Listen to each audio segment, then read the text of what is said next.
Chapter 1. The Girl with Pink Hair. On the airplane, Anzhi was engrossed in typing on his phone. In reality, he had few friends, yet he enjoyed a modest reputation as an online novelist on a certain website. With the commencement of the school term approaching and his stock of written material dwindling, he yearned to seize these fragmented moments to pen whatever he could. "Young man, what are you writing?"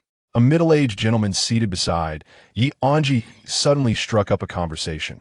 Instinctively, Anzhi turned off his phone screen, momentarily at a loss for words.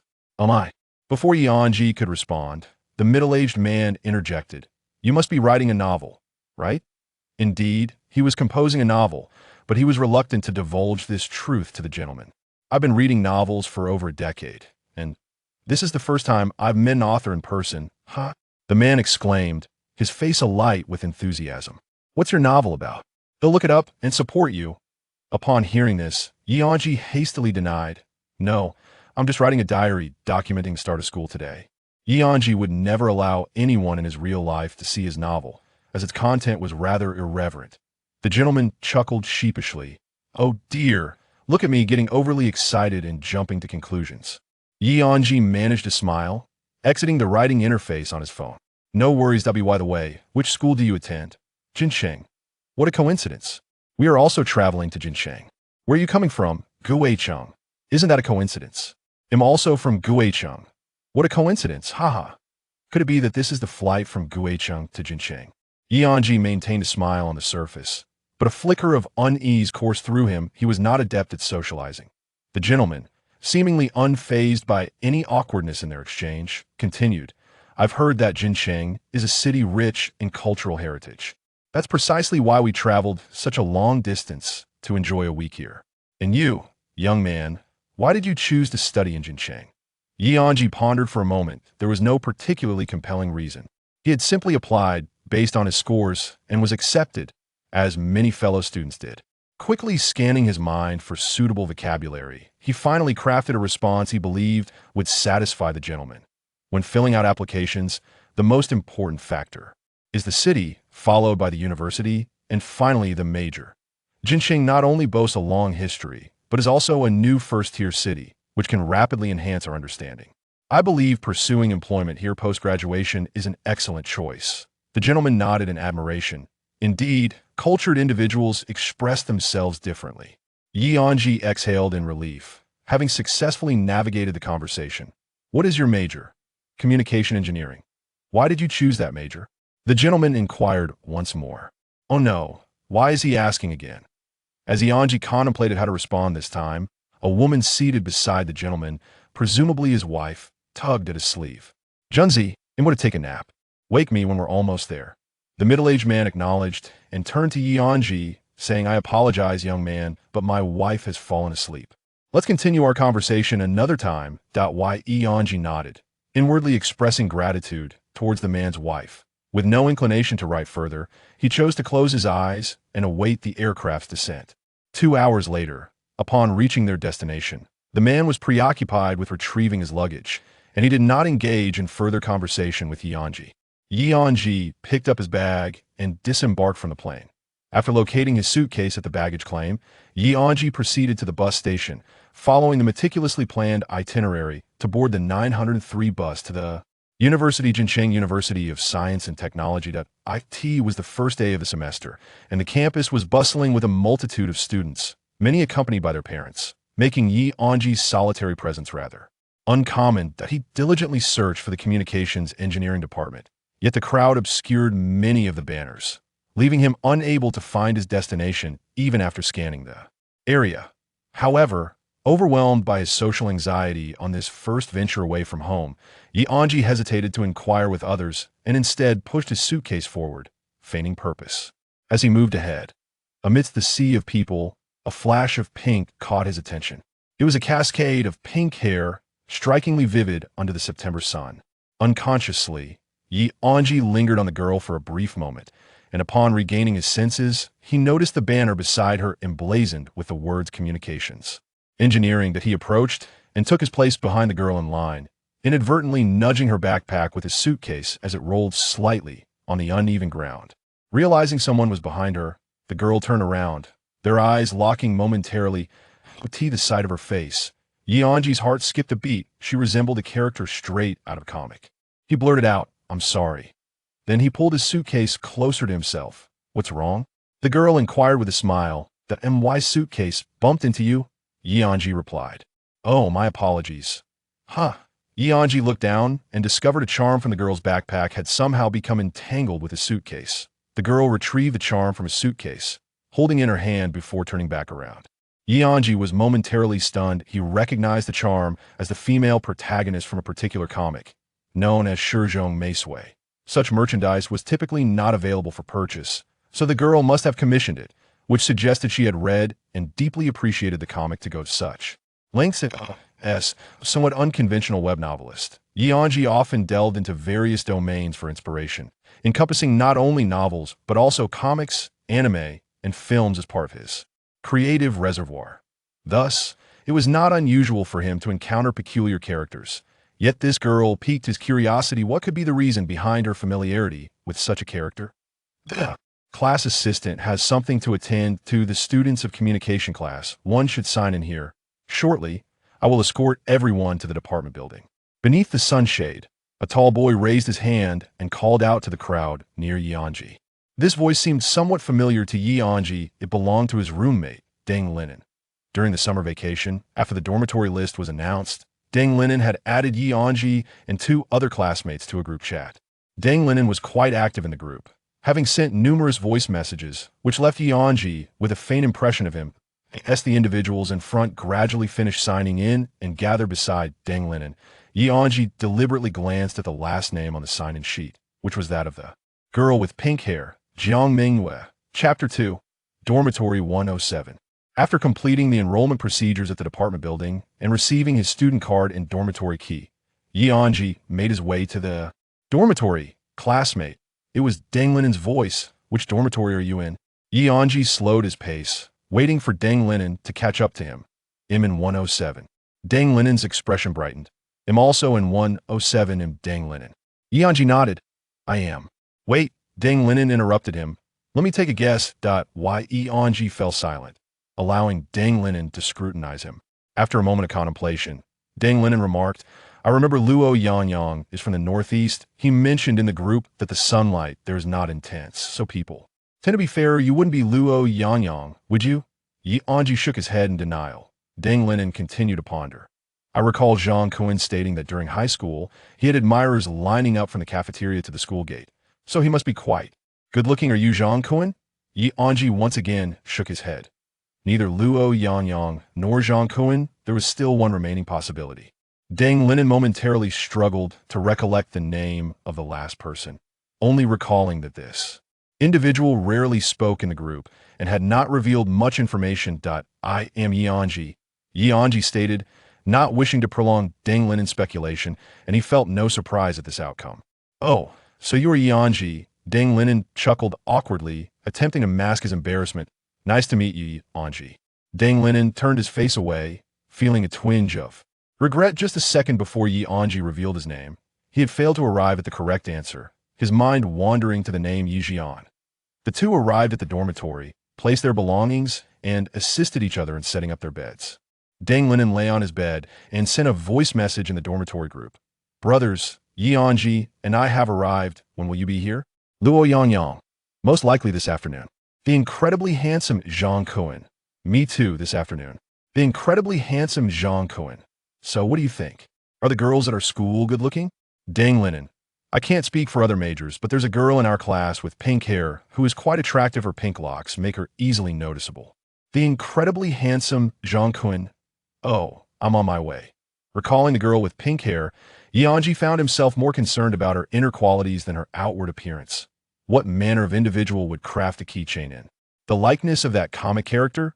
Anzhi ceased his ponderings. Having spent an entire day traversing by plane, an automobile weariness overtook him, and he succumbed to slumber.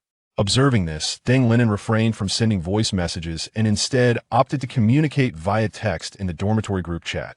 "Deng Linen, do inform me when you arrive in the afternoon. I shall come to collect you." The extraordinarily dashing Zhang Kun: "Ah, no need for that. After such a long day of travel, you should rest well in the dormitory." Deng Linen: Odd behavior from you, my friend. Luo Yangyang. If you go to fetch him, he cannot have the senior lead the way. Dang Linen. Aha, so that is the case. The extraordinarily dashing Zhang Cohen. Am I that sort of person? I merely wish for my brother, Nan, to rest more. At 4 in the afternoon, the dormitory door swung open, revealing a tall, fair-skinned young man with striking features. Hello. Dang Linen approached to greet him. You've arrived, you must be Zhang Cohen. I am Luo Yangyang. Dang Linen placed a hand to his forehead. I'm truly at a loss, I guessed wrong again. Luo Yangyang inquired, perplexed. What is the matter? Nothing. Dang Linen diverted the conversation. Allow me to make your bed. Luo Yangyang smiled. Thank you.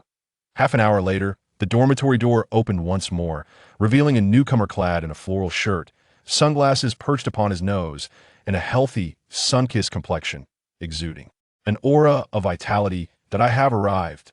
Zhang Cohen? Dang Linen ventured tentatively. Zhang Cohen waved his index finger in affirmation. Dang Linen felt a wave of exasperation. Their dormitory housed 4 individuals, and with the Anzhi and Luo Yangyang present, only Zhang Cohen remained. How could he miss that? Referring to me as Zhang Cohen feels rather formal henceforth. You may call me Zhang Shuai, Zhang Cohen remarked, oblivious to Dang Linen's unease, as he stepped forward to shake hands. Relieved to confirm his guess was correct, Dang Linen introduced him to Luo Yangyang. This is Luo Yangyang. Dang Linen then gestured towards Yi Anzhi, who lay on the bed. That is Yi Anzhi, he is asleep. So let us speak softly that in truth, Yi Anzhi had long been awake but chose to remain in bed. Upon hearing Dang Linen's words, a fleeting thought crossed his mind. This person could be agreeable. Luo Yangyang greeted Zhang Cohen. Hello, I am Luo Yangyang. Hello, hello, Zhang Cohen responded with enthusiasm. In the next moment, his previously cheerful demeanor shifted to one of seriousness. Brother Yangyang, your appearance is quite hazardous. Oh, what do you mean? Luo Yangyang inquired. It seems. You are nearly my equal, Zhang Cohen expressed with a hint of concern. In my day, admirers would queue from the cafeteria to the school gates. That scene. Oh my. Dang Linen burst in a laugh for the reason he had mistaken Luo Yangyang for Zhang Cohen was that Zhang Cohen had previously made a similar remark in the group chat. This led Dang Linen to subconsciously perceive Zhang Cohen as exceptionally handsome, when in reality, he paled in comparison to Luo Yangyang. Moreover, Zhang Cohen's claim about admirers lining up from the cafeteria to the school gates may well have been an exaggerated metaphor for pursuit. Nangu, what are you laughing at? Do you not believe me? Zhang Cohen chided, though his tone was laced with amusement, that I suspect that the cafeteria at your school served sweet and sour ribs that day, prompting all the students to rush for their meals, while you sprinted ahead, thus drawing your pursuers from the cafeteria to the school gate. Dang Linen unabashedly exposed him. Incorrect, Zhang Cohen insisted, his last shred of stubbornness evident. The cafeteria did not serve sweet and sour ribs. That day, it was stewed pork with preserved vegetables. Ha ha. The atmosphere grew lively as the group engaged in casual conversation, though they consciously lowered their voices, wary of waking Yi Anzhi. Yi Anzhi appeared to be affected by the jovial ambience. He did not wish for his roommates to stifle their emotions due to his pretense of sleep, so he sat up in bed. Hello, I am Yi Anzhi. Hello. Luo Yangyang was the first to wave. Greetings, Ngu, Zhang Cohen exclaimed with a hint of excitement upon seeing Yi Anzhi. You woke up just in time. Come and adjudicate this matter. Is my appearance not worthy of a girl's affection? Still in a haze of slumber, Yi Anzhi found himself at a loss for words in response to the unfamiliar Zhang Cohen. Why do I feel? Zhang Cohen's smile faded once more, that you also have a rather dangerous look about you. Yi Anzhi. It was difficult for Yi Anzhi to fathom the kind of university life he would share with these 3 lively characters. Chapter 3 Self-Introduction. The next day, Yi Anzhi awoke to find it was already noon. The conversation from the previous night had stretched on for quite a while. Although Yi Anzhi spent most of the time listening, he had engaged with them until midnight. After freshening up, he began to write, diligently working until 2:30 in the morning to complete his tasks. Rubbing his eyes, he glanced around the room, noting that his roommates were all present. Hey guys, are we heading to the cafeteria for a meal? Zhang Cohen, who had just awakened, immediately inquired about food. We just reported yesterday. Our meal cards probably aren't activated yet, Dang Linen replied. What do we do now? I finished my snacks on the way here, Zhang Cohen lamented. With most of the new students present, The instructor announced that there would be a class meeting shortly, leaving no time to go out for lunch. Let us just have some instant noodles to tide us over, Dang Linen suggested, pulling 4 packets of noodles from his suitcase and distributing one to each person. Brother Nan, you are my savior, Zhang Kuan said, clasping his hands together in gratitude. Anzhi and Luo Yangyang also expressed their thanks to Dang Linen. After finishing their noodles and scrolling through their phones for a while, the 4 of them made their way to the department building. They arrived at the classroom designated by the instructor and settled into seats near the window at the back. Once seated, Zhang Kuan's gaze fixated on the classroom entrance, scrutinizing each male student who entered as if comparing them to himself. If a female student entered, he would gaze even longer. Someone's coming, Dang Linen remarked. Glancing at the door, he was seated behind Zhang Kuan, allowing him to see further outside the classroom. Who's coming? Zhang Kuan turned to ask. The one you want to see, Dang Linen replied with a mysterious smile before aimlessly looking out the window. As Zhang Kuan turned back, Jiang Mengyue stepped through the door, her long pink hair swaying gracefully with her movements, capturing Zhang Kuan's full attention. Not only Zhang Kuan, but all the students in the classroom turned their gazes toward Jiang Mengyue, her striking pink hair impossible to overlook. Anzhi had only seen such vibrant hair colors in the realm of anime. Witnessing it in reality was a novel experience. What immense courage and confidence it must take to dye one's hair such a bold hue. He noticed that the charm attached to Jiang Mengyue's bag remained. As a web fiction author, Anzhi understood the importance of keenly observing the world around him. For art is rooted in life. To be honest, he was quite interested in approaching Jiang Mengyue, though it was merely a fleeting thought. The goddess has left Zhang Kuan dumbfounded, Luo Yangyang teased, nudging him. What do you think? Zhang Kuan asked cheerfully. She's quite pretty, Luo Yangyang replied nonchalantly. That's it? Just that? Zhang Kuan turned to Anzhi and inquired. What do you think? Anzhi calmly responded, interesting. What does interesting mean? I think you're rather interesting, Anzhi clarified. Dang Linen couldn't hold back his laughter. All right. You're all waiting for me to make a fool of myself, huh? Just wait. I will be the first in 107 to find a partner, Zhang Kuan declared with conviction. The 3 remained silent. What's wrong? Don't believe me? Zhang Kuan raised an eyebrow, shifting his gaze among the 3 of them. I believe you. Dang Linen was the first to speak, his tone laced with amusement. My brother, Nan, is truly the best.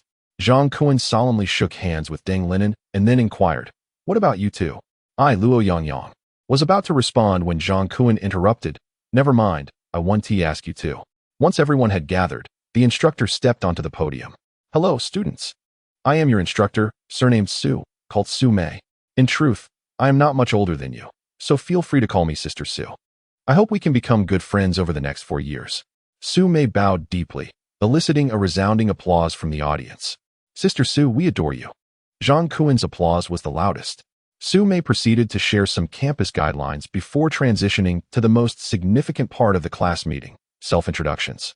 Let's proceed according to student numbers. The first is Dang Linen. Su Mei stepped aside, allowing Dang Linen to take the stage. Hello everyone, my name is Dang Linen, and I hail from Bincheng. On the very first day of school, it was Dang Linen who guided the new students to the departmental building. His tall stature leaving a lasting impression on all. Hello, I am Luo Yangyang, from Jiqing, and I have a passion for music. Luo Yangyang maintained a warm smile throughout. His tone gentle. What could have been a simple introduction felt akin to an audition. Anzhi surveyed his classmates, 40 in total, with a near equal gender ratio. Aside from a few girls' stifling giggles, the rest remained largely unresponsive. Faced with such high-caliber boys, everyone kept their thoughts to themselves, refraining from overt displays. It was only when the humorous Zhang Kuan took his turn that the audience erupted in cheers. Hello everyone, I come from the Southern Sea, my name is Zhang Kuan. It feels strange to call me Zhang Kuan, so just call me Zhang Shui, or even Kuan Kuan if you like. Coincidentally, I love Kuan. What a coincidence. So do I. Kuan Kuan is so handsome, I adore him. Next, Jiang Mengyue. As Su Mei called out Jiang Mengyue's name, silence fell over the crowd once more. Hello everyone, my name is Jiang Mengyue, I am from Chongqing. I enjoy making videos and reading comics. I look forward to your guidance over the next 4 years. Su Mei gestured to her hair, complimenting Jiang Mengyue. Nice hair color. Jiang Mengyue responded with a warm smile. Thank you, Sister Su. Finally, it was Anzhi's turn. He stepped onto the podium, glancing at his classmates as if surveying a field of watermelons. Hello everyone, My name is Anzhi, and I am from Guicheng. Thank you. This introduction was succinct, devoid of emotion. Is there anything else? Share a bit more about yourself, Sume encouraged. Anzhi pondered briefly. He wanted to say he enjoyed novels, but reconsidered, not wanting to reveal too much. So, he replied, I like to dream. A light chuckle arose from the audience, with Zhang Kuan leading the laughter. All right, that concludes the self-introductions. Next, we will elect a temporary class leader. After military training, we will hold a formal election for class officers. Su Mei returned to the podium. Does anyone wish to run for the position? Silence enveloped the room. Everyone understood that being a class leader in college was a serious commitment, serving as a laborer for the teachers while assisting fellow students. As Su Mei glanced at her watch and then at the attendance sheet, she mused, if there's no one else, I'll call out by student ID. I'll go. Deng Linen raised his hand. Many tasks, though initially unoffensive, often evoke an inexplicable aversion when compelled by others. By student ID, Deng Linen was the first. Rather than waiting to be summoned, he chose to take the initiative. All right, Deng Linen it is. After today's class meeting, everyone should rest well. Military training begins tomorrow. Chapter 4. I only see Jiang Mengyue having been appointed class monitor. Deng Linen was required to add all classmates on WeChat. As he observed the sudden influx of 40 new contacts within 10 minutes on his phone, Zhang Kuan felt a pang of regret. Had I known, I would have taken the position of class monitor. Should I speak with Sujie? Deng Linen inquired earnestly. Forget it, you've already added them all. Zhang Kuan waved dismissively. At that moment, Deng Linen grasped Zhang Kuan's true intent. Why don't you claim to be the vice monitor? Deng Linen suggested with a grin. Zhang Kuan pondered briefly. No, Sujie hasn't established the role of vice monitor. Yang, do you have any strategy that would allow me to add classmates on WeChat with legitimacy? Zhang Kuan asked Luo Yang. I'm uncertain. Typically, others add me. Luo Yang replied without a hint of boastfulness. As he spoke, his phone buzzed with the arrival of 2 friend verification messages. I shouldn't have asked you. Zhang Kuan grimaced. And what about you? Do you have a solution? He redirected his inquiry.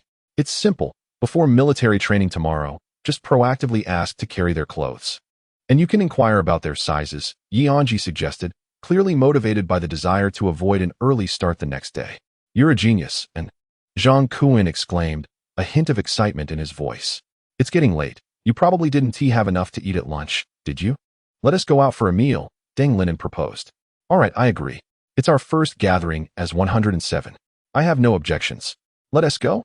The 4 friends made their way to a less crowded hot pot restaurant near the school, located at the bustling heart of the university town.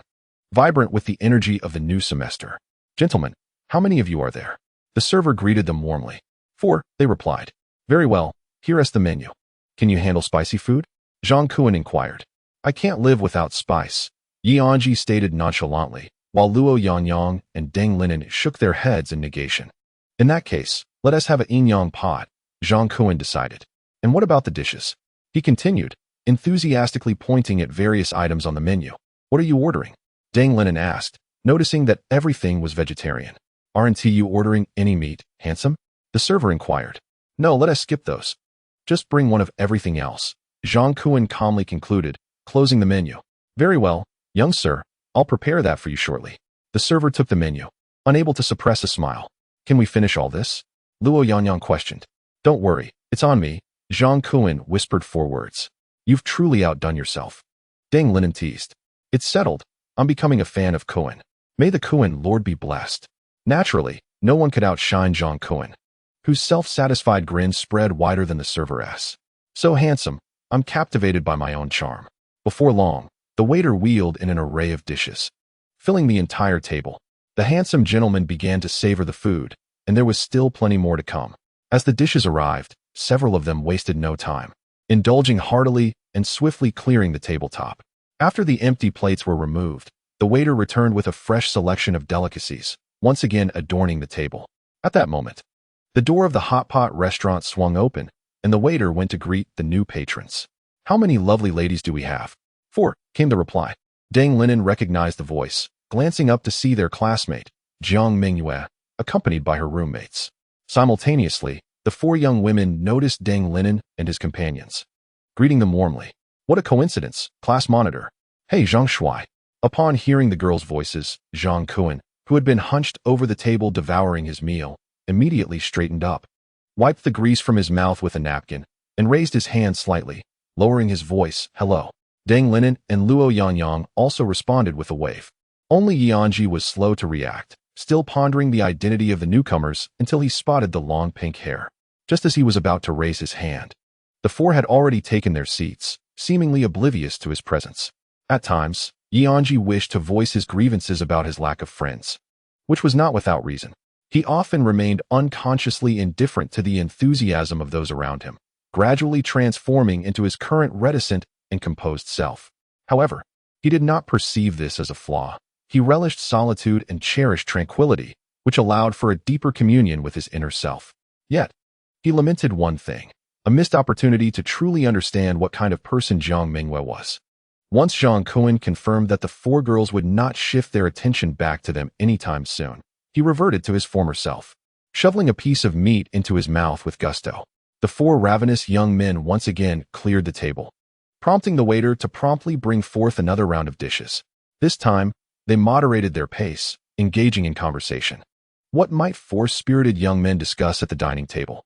Naturally, they spoke of the four young women closest to them. Who do you think is the most beautiful at that table? Jiang Mengyue initiated the topic. Actually, they are all quite lovely, but at first glance, it's definitely Jiang Mengyue. But let me tell you, she is also a concealed goddess, Luo Yangyang suggested, indicating a girl with a high ponytail. Lin Mu. Deng Linen was just about to speak. Lin Mu Xuan, Jiang Mengyue interjected, swiftly revealing her full name. Among the four, only Deng Linen and Jiang Mengyue remembered the names of the four girls. Deng Linen due to his duties as class monitor, and Jiang Mengyue for reasons well understood. What do you mean? Jiang Mengyue's eyes widened, filled with a thirst for knowledge, as earnest as if preparing for an examination. Have you noticed that after entering university, there are noticeably fewer girls with ponytails compared to high school? There are 3 reasons. Luo Yangyang raised 3 fingers. 1. High schools do not allow loose hair. 2. Loose hair can enhance facial features. 3. Wearing a ponytail for a long time can lead to a receding hairline, especially with high ponytails. Look at Lin Mu Xuan's high ponytail. Exquisite, perfect, and flawless. What does that signify? With that, Luo Yangyang raised his 3 fingers once more. She harbors an unwavering confidence in her facial features. She possesses an absolute assurance regarding the volume of her hair, and she is willing to invest time in her appearance. What more is there to say? She is undoubtedly a goddess. Tall, indeed, she is. Jiang Mengyue gazes at her with admiration, utterly captivated by Yang Ge. Luo Yangyang sips his tea, resembling a seasoned strategist. I cannot analyze anything in particular. I rely solely on my instincts, Deng Linen candidly admits. I tend to prefer girls with short hair, like Chun Tingting. Jiang Mengyue turns his gaze towards Chun Tingting, a petite girl with shoulder-length hair, exuding a refreshing charm. He nods in approval and subsequently inquires of Anzhi, and you and brother? Anzhi glances at Jiang Mengyue's backpack and replies, I am only interested in Jiang Mengyue. Chapter 5. I like her what? Jiang Mengyue's face reflects sheer curiosity. Has he declared his stance so quickly? And brother, you'd better clarify that, Deng Linen adds, amplifying the intrigue. Anzhi realizes that his previous statement may have been ambiguous. What he meant to convey was his singular interest in Jiang Mengyue.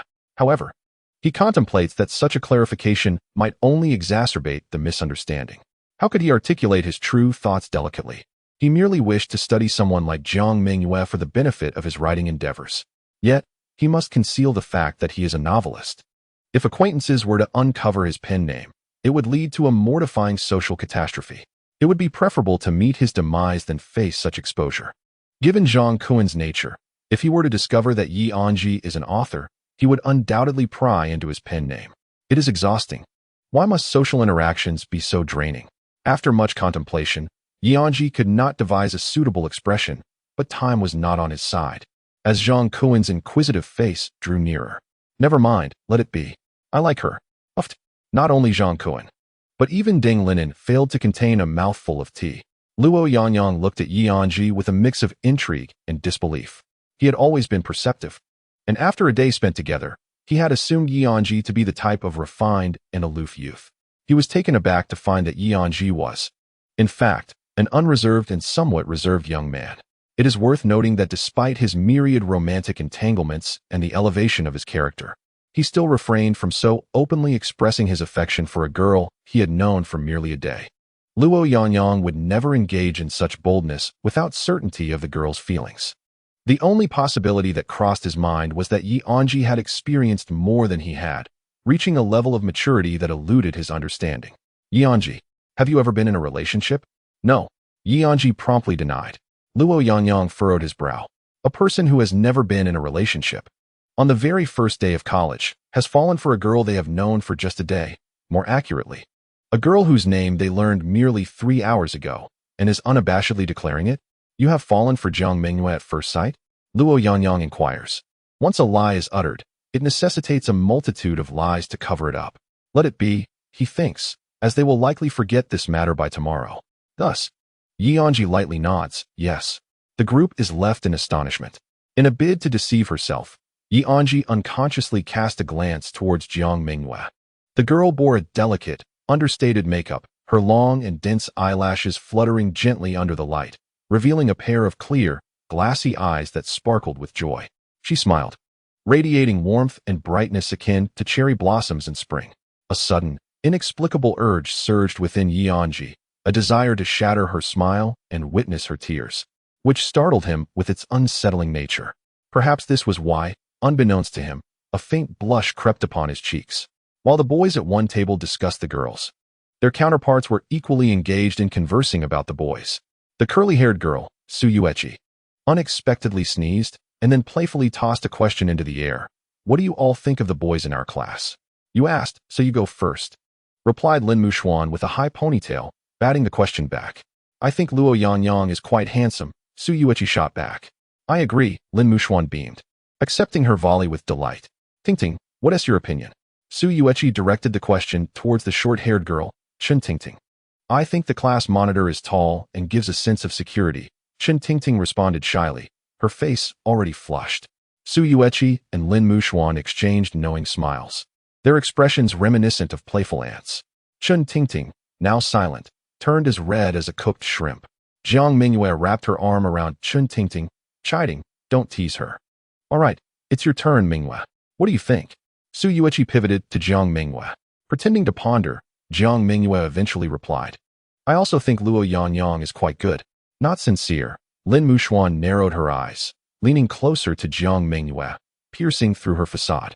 Upon hearing this, Suyuechi leaned in as well, rubbing her hands conspiratorially. Come on, be honest.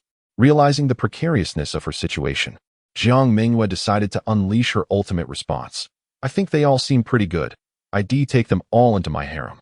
This remark erupted laughter among the group, effectively concluding the topic. In truth, they didn't necessarily expect everyone to speak their hearts.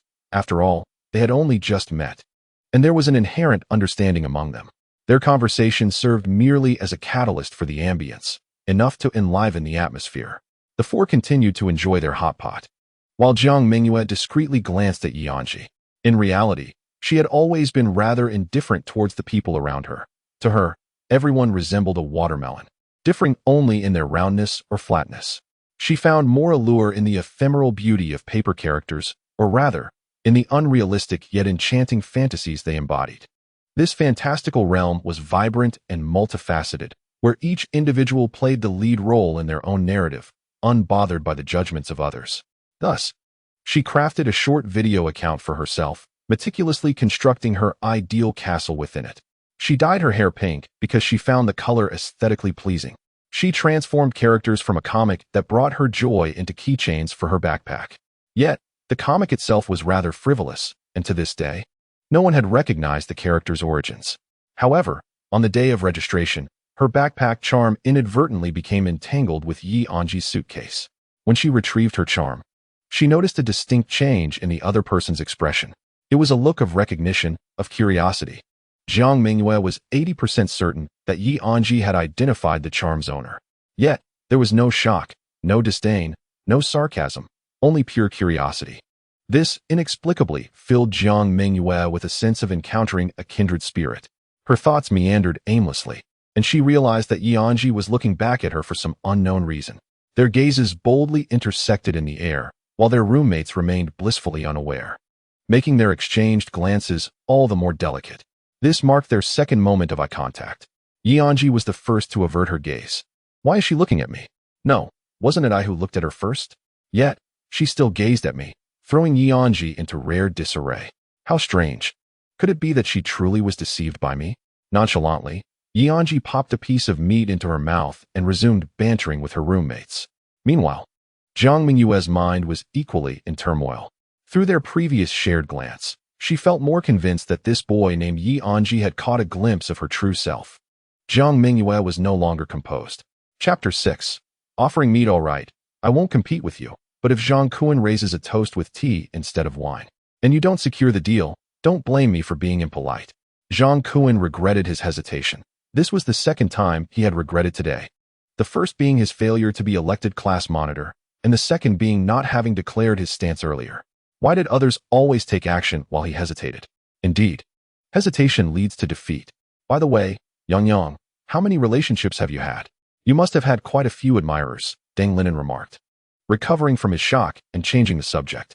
Twice, Luo Yang replied without a moment's thought. He had experienced 2 relationships, the typical response from a romantic at heart.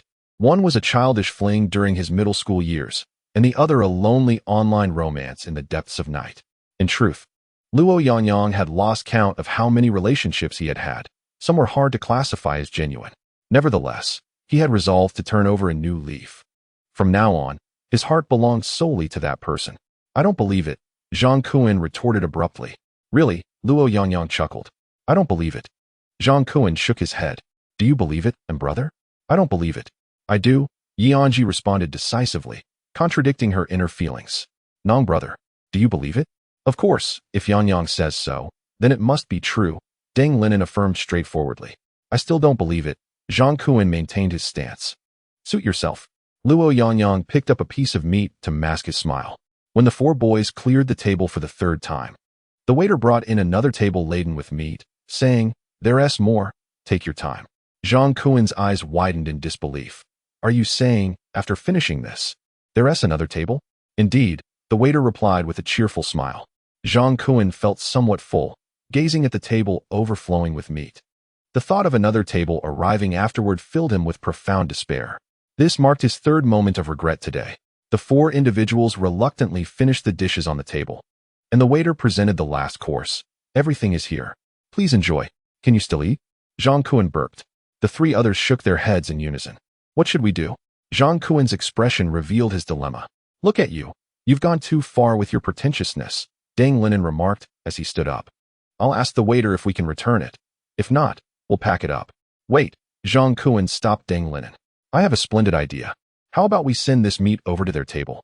He gestured with his chin towards the girls' table. Although their dishes were nearly finished, they seemed in no rush to leave. This meal is on you. You decide. Deng Linen returned to his seat. Then let us make that decision joyfully, Zhang Kuan exclaimed, slapping the table in excitement. Who will deliver it? Of course, it's you. Deng Linen patted Zhang Kuan on the shoulder. No, I can't do it. Zhang Kuan stammered, suddenly timid in a critical moment. It dawned on him why he often lagged behind. He was not as bold as he imagined, leading to his hesitation. However, he genuinely lacked the courage. Who will take it? Luo Yang murmured. Please don't make me do the socializing, Anzhi silently prayed. In the next moment, all 3 turned their gaze toward Anzhi. Anzhi, you go, Zhang Kuan flashed a mischievous grin. Don't you like Jiang Mengyue? This is a perfect opportunity. Deng Linen seized the moment. Indeed, no one here is more fitting or has a better reason to do this than you. Luo Yang nodded. Murphy's Law. Anzhi felt troubled. The social awkwardness of declining this task seemed more daunting than delivering the meat. He exhaled deeply and stood up, silently affirming to himself, I like Jiang Mengyue. I like Jiang Mengyue. Some individuals, once resolute, can even deceive themselves. Anzhi, Zhang Kuan interrupted him. Remember to mention me. Anzhi was grateful for Zhang Kuan's interruption. Otherwise, he might have genuinely believed he liked Jiang Mengyue. He nodded, understanding Zhang Kuan's implication, and then picked up several plates of meat to approach the girls' table. As he walked over, the 4 girls greeted him. Anzhi, what is up? We had too much meat, so I brought some for you. With that, Anzhi placed the meat on their table. Thank you so much, they all expressed their gratitude. Just when it seemed the matter had concluded, Anzhi recalled Zhang Kuan's earlier request to mention him. Coincidentally, Lin Muxuan had developed an interest in the previously aloof Anzhi. Who was this meet for? She emphasized the word who.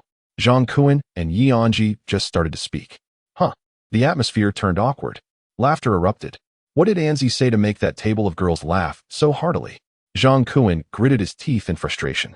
This marked Jiang Mengyue's fourth moment of regret that day. After Anzhi clarified everything and returned to his seat, he noticed Jiang Mengyue appeared to be on the verge of tears. What's wrong, Jiang? The meat has been delivered. No food was wasted, and Jiang is deeply moved. Deng Linen stifled his laughter. As the four of them settled their bill and exited the hot pot restaurant, twilight had already enveloped the sky. Upon returning to campus, Anzhi recalled that he had yet to complete his writing task for the day. The dormitory environment was not conducive to his writing. If he were to repeat the late-night episode from yesterday, retiring at 2:30, he would surely struggle to endure the military training scheduled for the following day. Thus, he informed the trio that he had matters to attend to and made his way to the classroom designated for that day's meeting. The classroom door was unlocked, revealing an empty space within. Anzhi surmised that this was likely a self-study room reserved for their class. From now on, evening study sessions would presumably take place here, affording him the liberty to utilize it at will.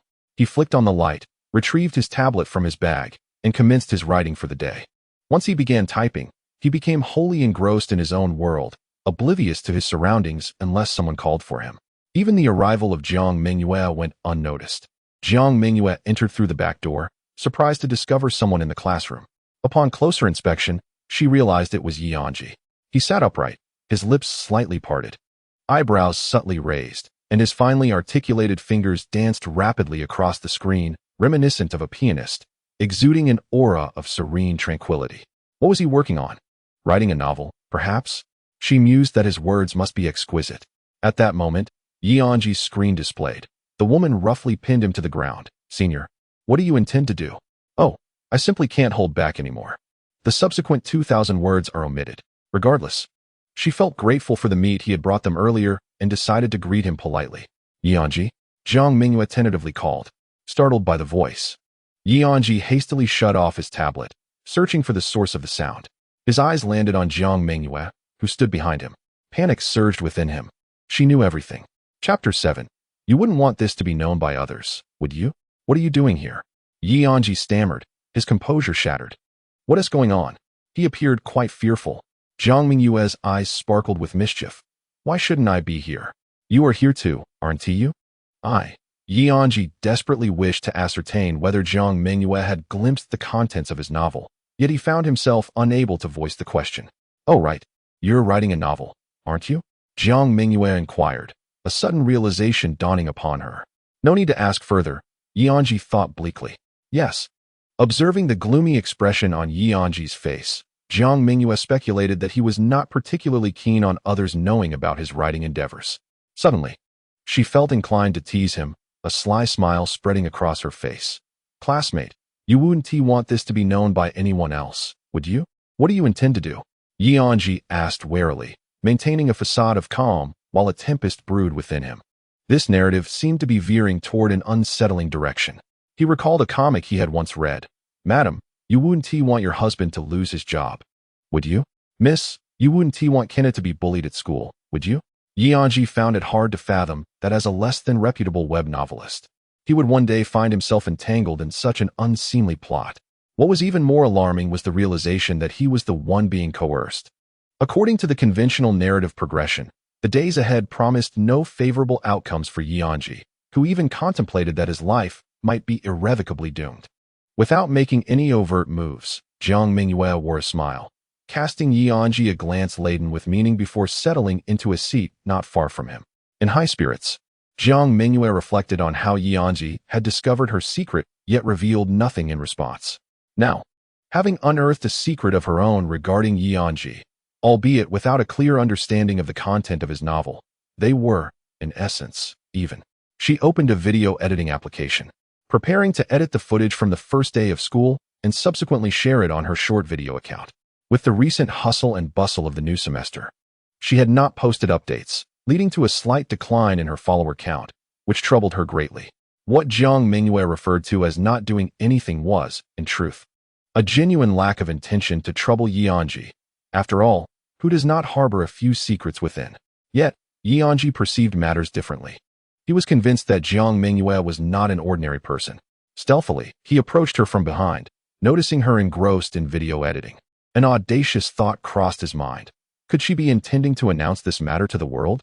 He returned to his seat, retrieved his phone, and perused the short video platform for a few minutes, quickly locating Jiang Mengyue's account, aptly named Jiang Mengyue. Upon entering her profile, he noted that her follower count was modest, just under 20,000, with the majority of her videos featuring daily life and selfies. The most popular post depicted a narrative-driven video featuring her and a friend. In that video, the cameraman pretended to accidentally bump into Jiang Mengyue, who, in light of the encounter, was treated to a cup of milk tea as an apology, leading to a cheerful conversation and eventual friendship. However, that was the sole highlight.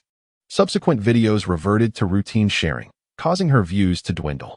From the video's backdrop, Anzhi deduced that it was filmed in Jiang Mengyue's hometown. Now that she had commenced her studies, separated from her friends, even if she knew how to generate significant traffic, she could no longer produce similar content, thus having to revert to her original style.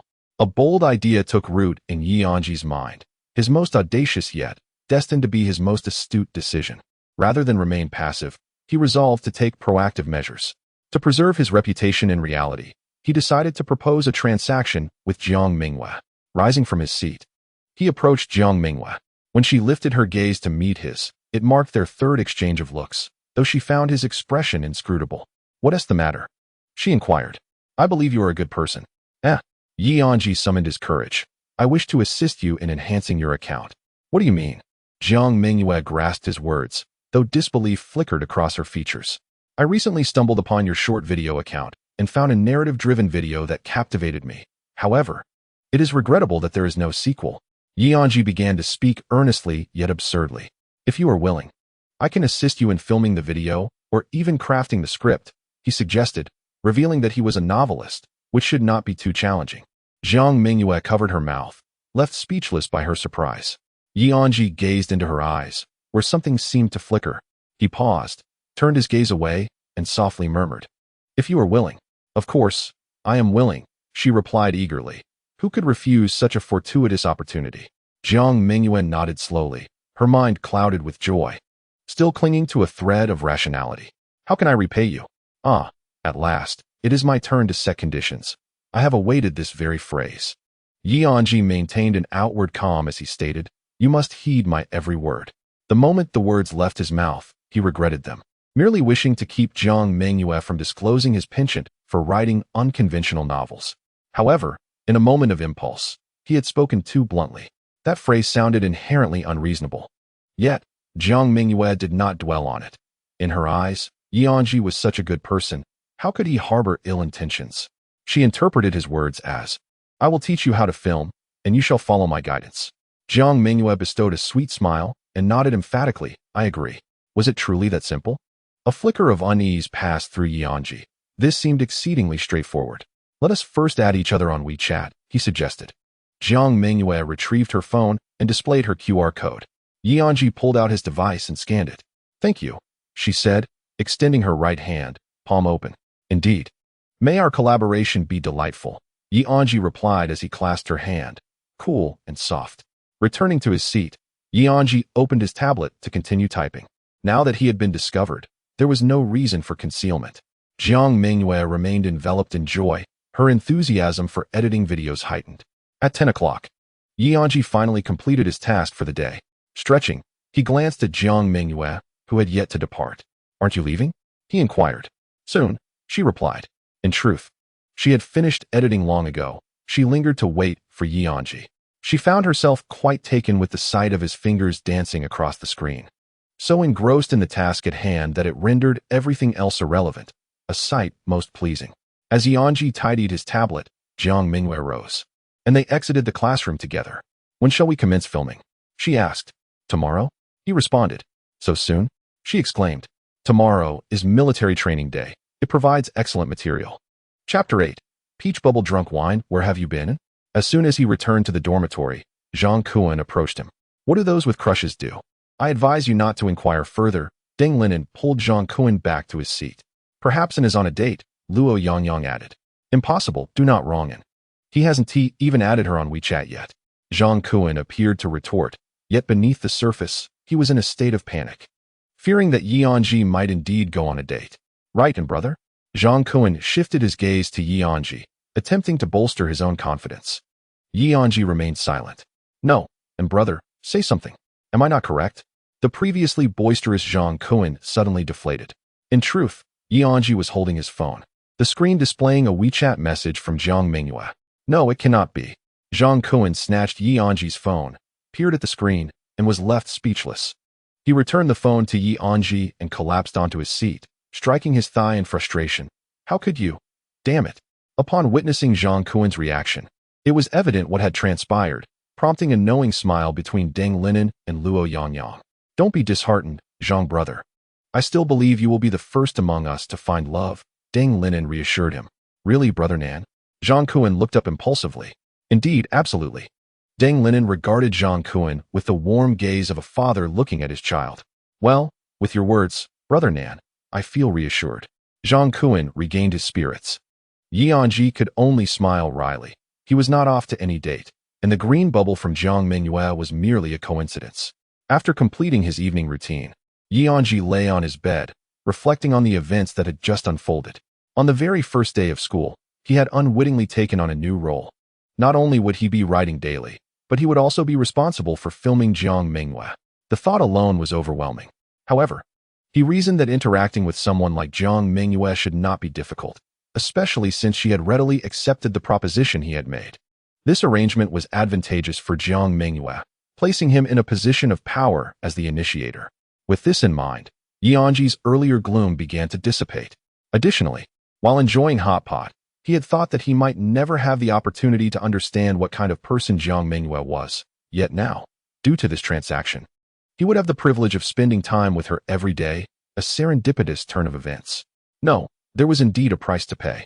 The mere thought of his novel being seen by someone from reality sent a shiver down Anzhi's spine. Yet, as the saying goes, high risk brings high reward. If he managed this well, it could indeed result in a substantial profit. Jiang Mengyue was a type he had never encountered before, and if he were to encapsulate her essence in a single phrase, he would ponder for a moment before concluding. Peach bubble, slightly tipsy wine. This term flashed in his mind. If he could comprehend individuals of her ilk, it would significantly aid his writing endeavors. As he contemplated this, his eyelids grew heavy, and thoughts of Jiang Mengyue lulled him into slumber. Meanwhile, in the female dormitory 205, Mengyue, you're back. Why so late? Lin Muxuan had just emerged from the bathroom after a shower, her high ponytail now cascading down her back like a waterfall of black hair. Jiang Mengyue had informed her roommates that she needed to edit a video and might also do some filming, asking them to head back without her. I made a new friend, Jiang Mengyue hummed cheerfully. At this, Su Yueqi's curiosity was piqued. Is it a boy or a girl? Is he handsome? Is she pretty? A classmate. Anzhi, Jiang Mengyue replied candidly. Oh, he's the one who brought us meat at the Hot Pot restaurant earlier. Lin Muxuan recalled the amusing incident at the Hot Pot restaurant that had transpired due to her inquiry. It was rather entertaining. Upon hearing the name Anzhi, Su Yueqi felt a twinge of disappointment. If only it had been Luo Yangyang instead, though Anzhi was not without merit. So what transpired between you? I intended to edit videos in the study room and discovered he was there as well. We chatted for a while, and he expressed interest in my account. Coincidentally, I was in need of someone to assist me with filming, and thus we became shooting partners. Jiang Mengyue succinctly recounted the events that had occurred. She refrained from mentioning Anzhi's novel-writing endeavors. Having stumbled upon this secret inadvertently, she deemed it inappropriate to divulge. Is Anzhi assisting you simply because he is intrigued by your account? Lin Muxuan noted a peculiar inconsistency. Well, I am not entirely sure, Jiang Mengyue replied, recalling her joyous moment in the study room, where she had not contemplated the matter deeply.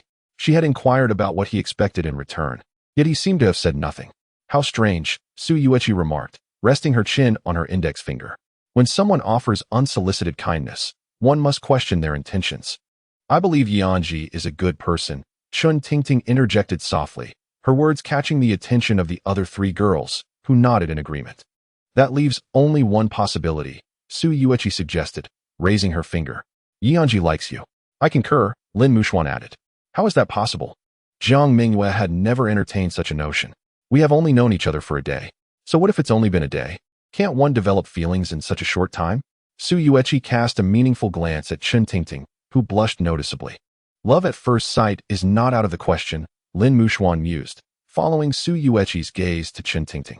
Whenever the class monitor, Deng Linen, or any related hints were mentioned, Chen Tingting's face would flush crimson, as if she were inscribing her affections upon her visage. Jiang Mengyue pondered deeply. Indeed, Anzhi had no apparent reason to assist her with filming, and he had even offered to help write video scripts. Why was he being so kind?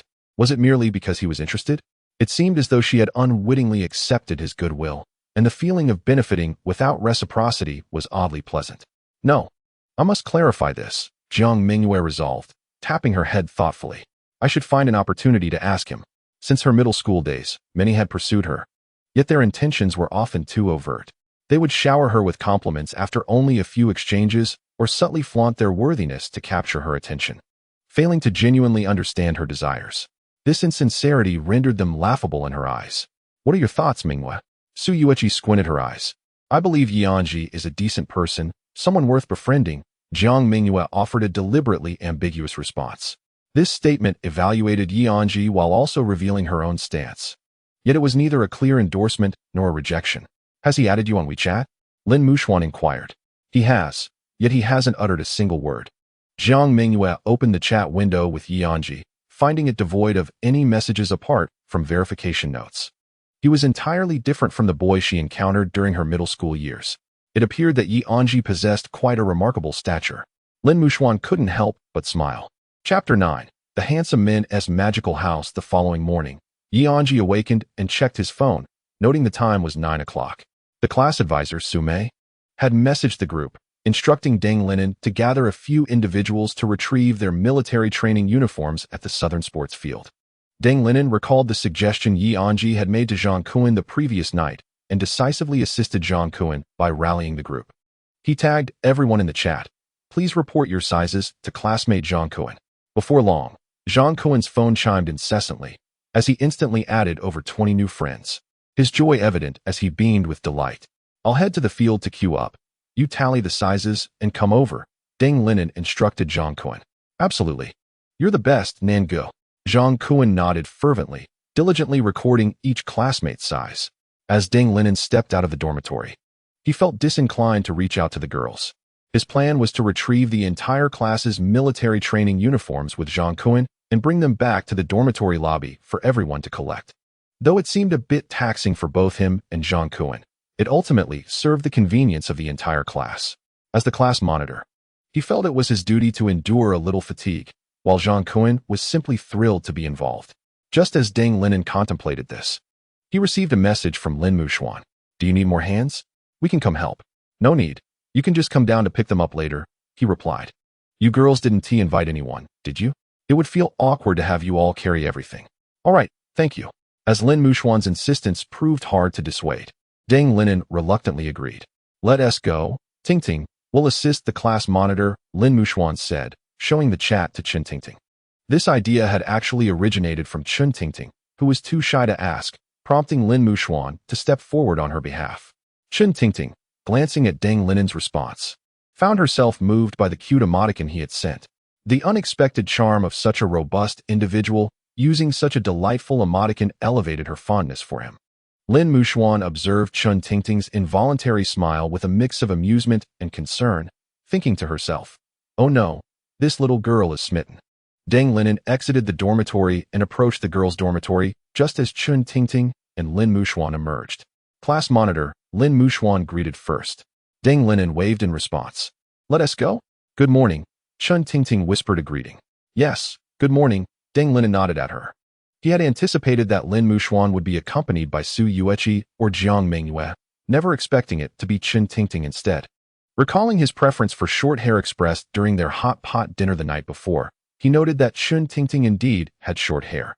While he was inclined to be protective of such a petite and lovely girl, he felt somewhat reluctant to have her engage in the more laborious tasks. However, since she had come, he could not send her back. Perhaps he would just ask Zhang Kuan to carry a bit more. Deng Linen contemplated as he arrived at the Southern Sports Ground with two young ladies. The area was teeming with individuals collecting military training uniforms. Some classes were managed by their dorm leaders, while others had the entire class present, resulting in an overwhelming crowd. Deng Linen felt a wave of relief that he hadn't summoned too many people. He sought out a less congested line, and then extracted his phone to message Jiang Mengyue. "We are already in line. Are you on your way?" "I'm en route," Jiang Mengyue replied. Deng Linen sent a photo to Jiang Mengyue, providing clarity on his position in the queue. Most individuals in this line merely collected their uniforms and departed, allowing for a swift progression, and before long, it was Deng Linen's turn. "What size?" the attendant inquired. "This one," Deng Linen replied. Just then, Jiang Mengyue arrived, presenting a list. 1852, 1805, 1757, 1706, 1657. The attendant's face lit up with delight. He appreciated such classes that could swiftly deplete stock for 40 individuals, eliminating the need for every person to be present and crowd the Southern Sports Ground. Soon, they had completed the order for 40 uniforms, which were all packed into a large bag and set aside. Lin Muxuan, witnessing this, immediately took a stack, stating that since she offered to help, she couldn't remain idle.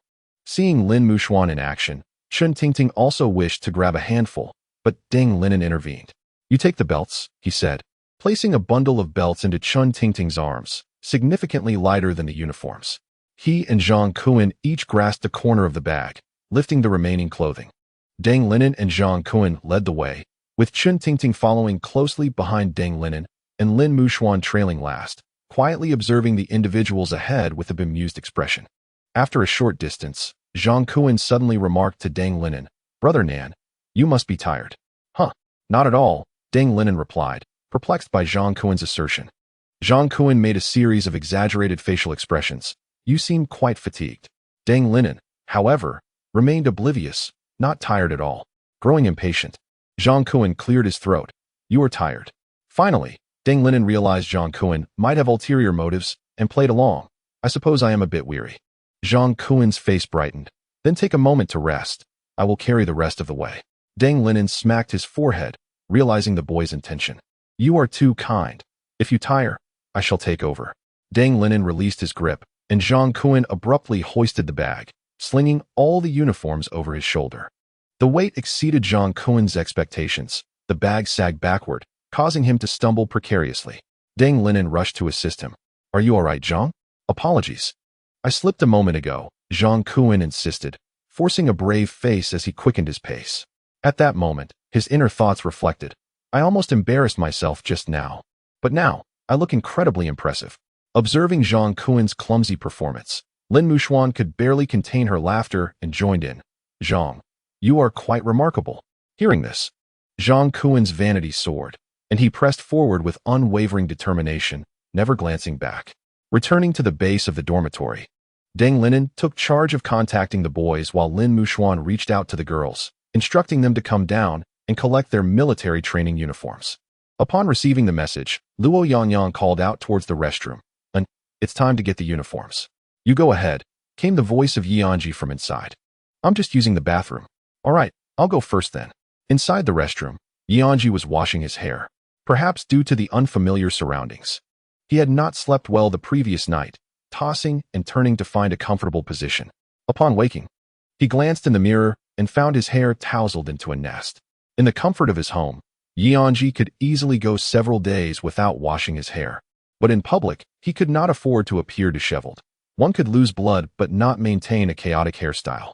After washing and drying his hair, he picked up his phone and noticed 2 messages on WeChat.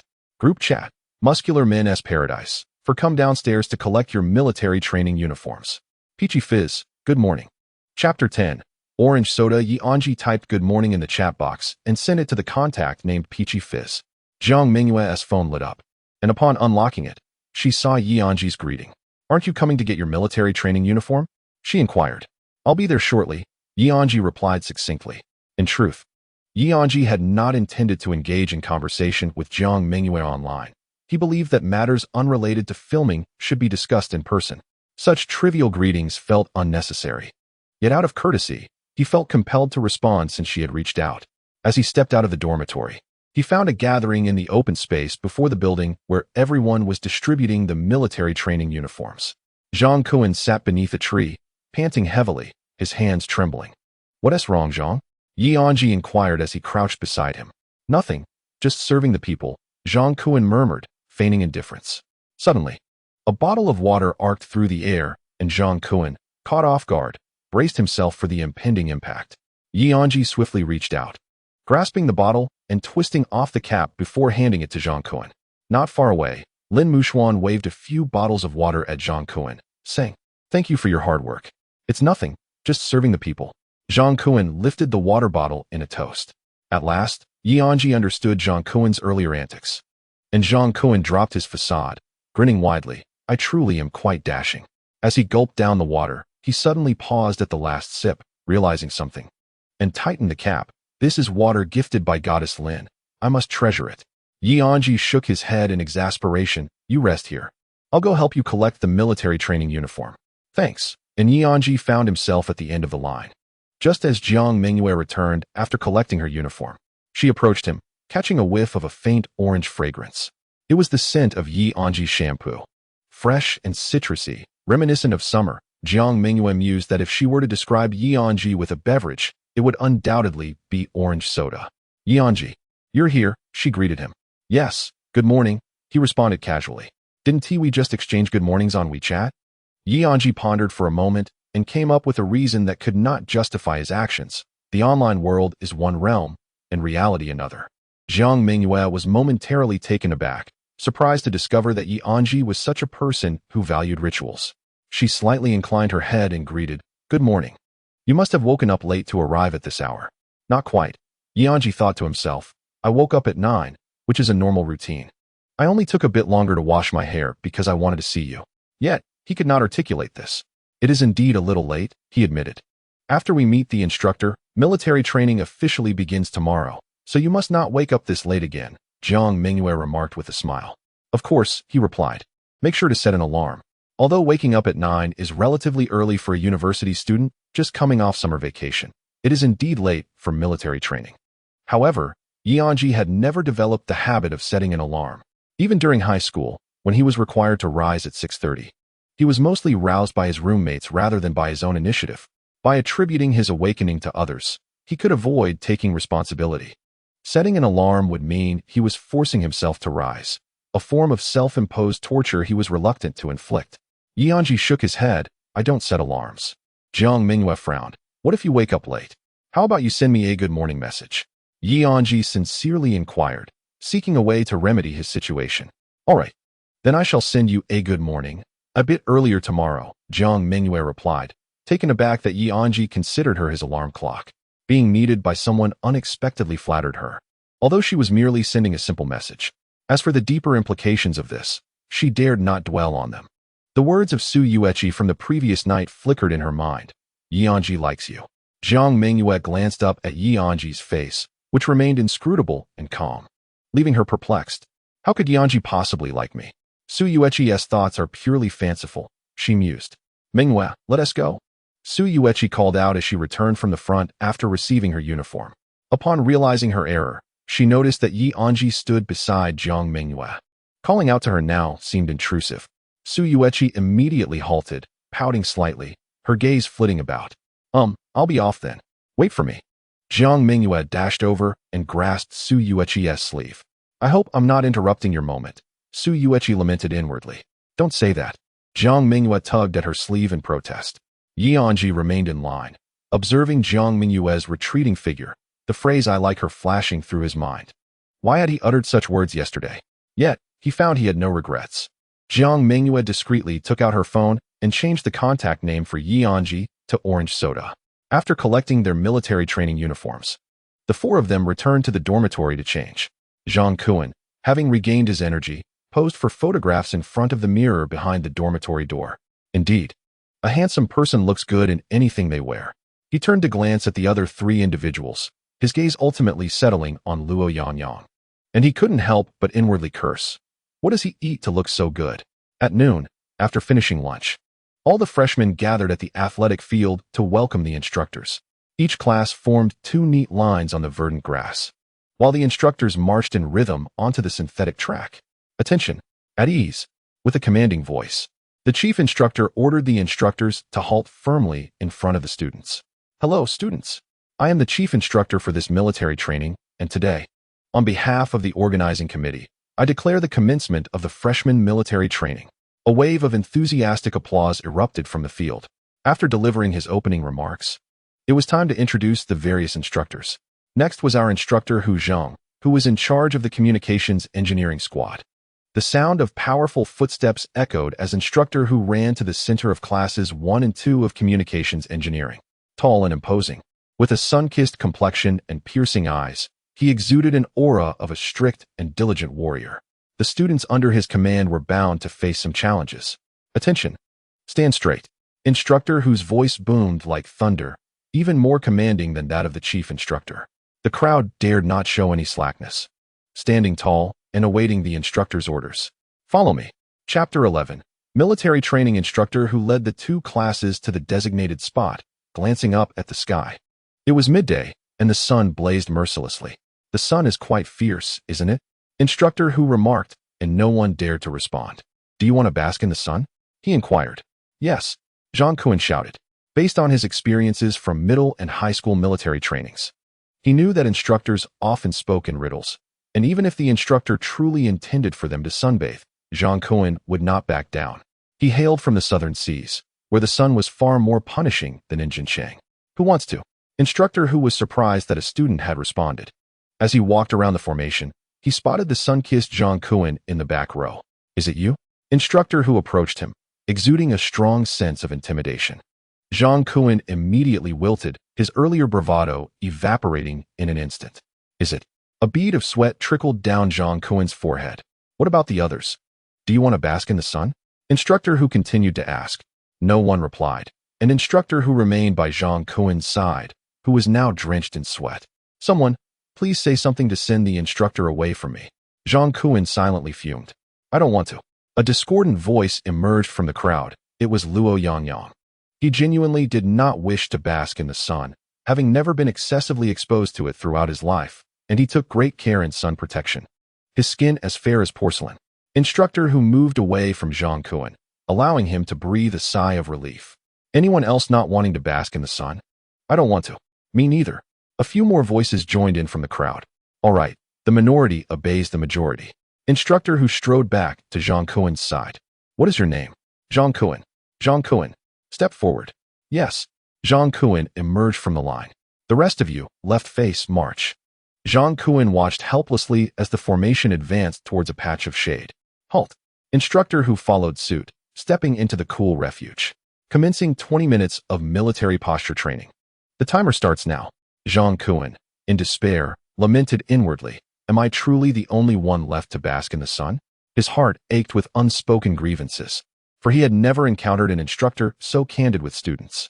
Had all his classmates been equally exposed to the sun, Jiang Mengyue would have faced it without qualm. Yet now, as he stood alone under the blazing sun while everyone else sheltered in the shade, his mental fortitude crumbled in an instant. Instructor who paid no heed to Jiang Mengyue, merely circling the formation and occasionally glancing at his watch. Keep your body steady, fingers close to your seams. Instructor, glance my way. Have you forgotten there is still a student unshaded? Jiang Mengyue silently pleaded, as if attempting to transmit his thoughts telepathically. After 2 laps around the formation, instructor who finally fixed his gaze upon Jiang Mengyue. Opportunity knocks. Jiang Mengyue felt a surge of joy. Jiang Mengyue, your posture is crooked, stand straight. Jiang Mengyue froze in place, immobilized. 20 minutes elapsed. An instructor who commanded, dismissed, 10-minute break. Jiang Mengyue's body slumped, and the fatigue of his spirit felt an order of magnitude greater than that of his weary limbs. As the 10-minute reprieve concluded, instructor who whistled for assembly. Everyone promptly returned to their positions, and Jiang Mengyue blended back into the formation. Jiang Mengyue, present. Step forward. Yes. Instructor who approached him. Weren't you keen on sunbathing? Report. Instructor, I can't endure it any longer. Jiang Mengyue blurted out his heartfelt confession, leaving his fate to chance. Return to formation. Yes. Instructor who resumed his place at the forefront of the formation. Had nothing transpired? Would the instructor truly let him off the hook? Jiang Mengyue felt both astonished and elated. Perhaps his preconceived notions about instructor who had been misguided. He was not the fearsome figure Jiang Mengyue had imagined. Now, let us reorganize the formation. Girls in front, boys behind, arranged from left to right and front to back, ordered by height in 8 rows. Instructor who whistled, action. The students, without hesitation, mingled and quickly reformed into a new arrangement as per the instructor's directives. Having just been admiring the scenery, instructor who turned back to find the students already aligned. So swift? He glanced at his watch. It was only 1:30 p.m. The military training would not conclude until 5 p.m. What would they be trained on next? Instructor who circled the formation twice. Let us make a few adjustments. The third girl in the front row will swap with the girl on the left. The boy beside the second to last row will exchange places with the one in front. Yes, you, the girl with the pink hair, switch with the student behind you. Good. That looks about right.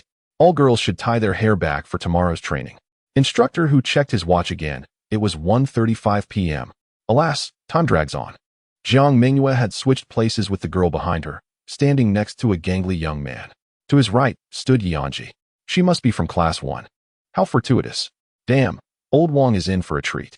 To the right of Anzhi, 2 boys from communication class 2 whispered to each other, their sidelong glances darting past Anzhi to the man they referred to as Old Wang, who possessed a rather unappealing visage.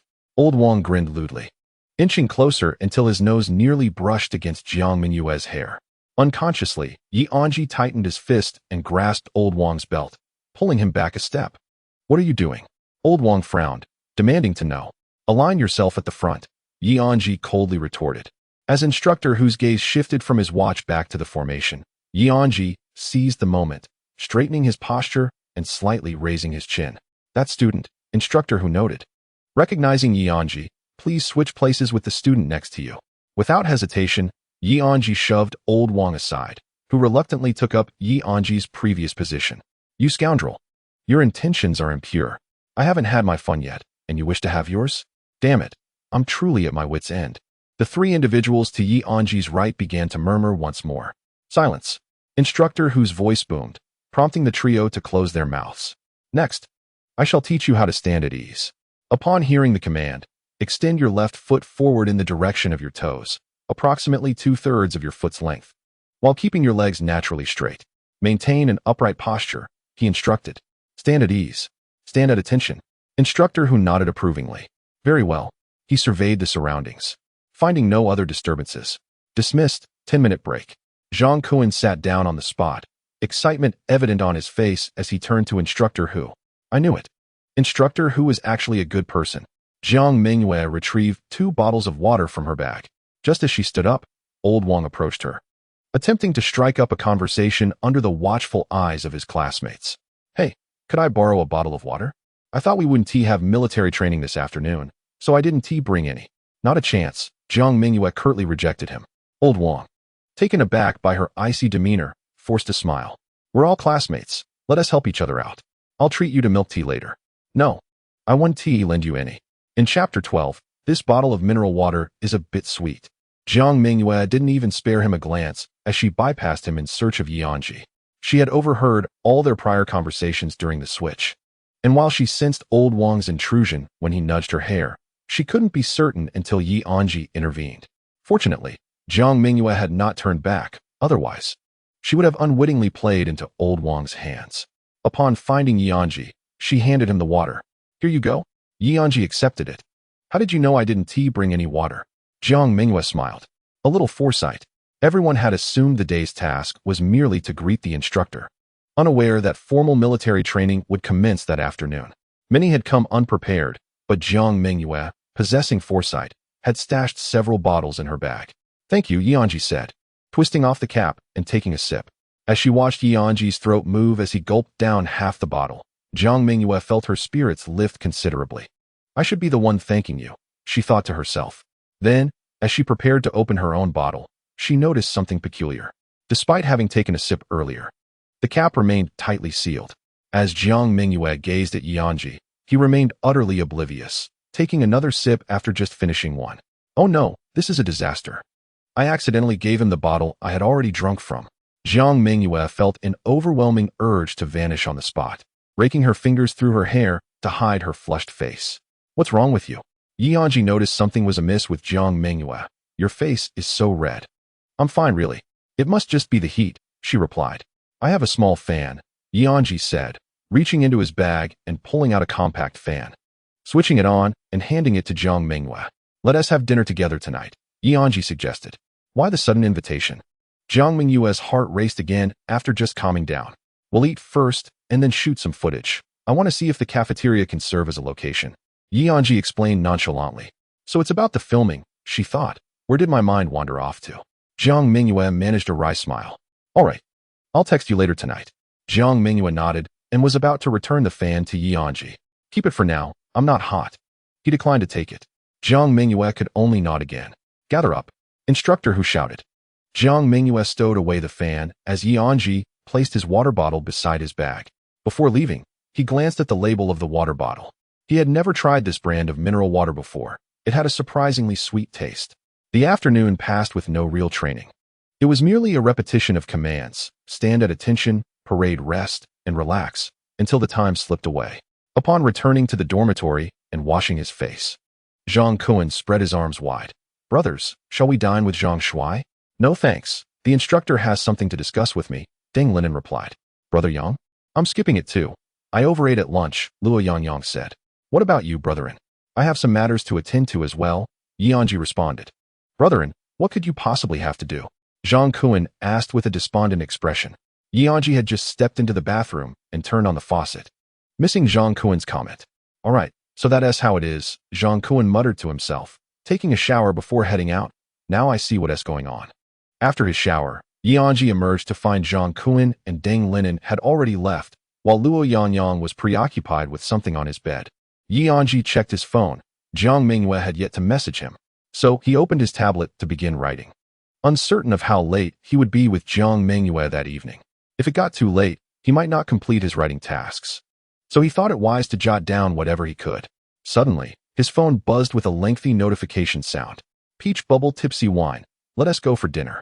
Anzhi gathered his belongings and departed the dormitory, heading towards the cafeteria. As the door clicked shut, only Luo Yangyang remained in the dormitory.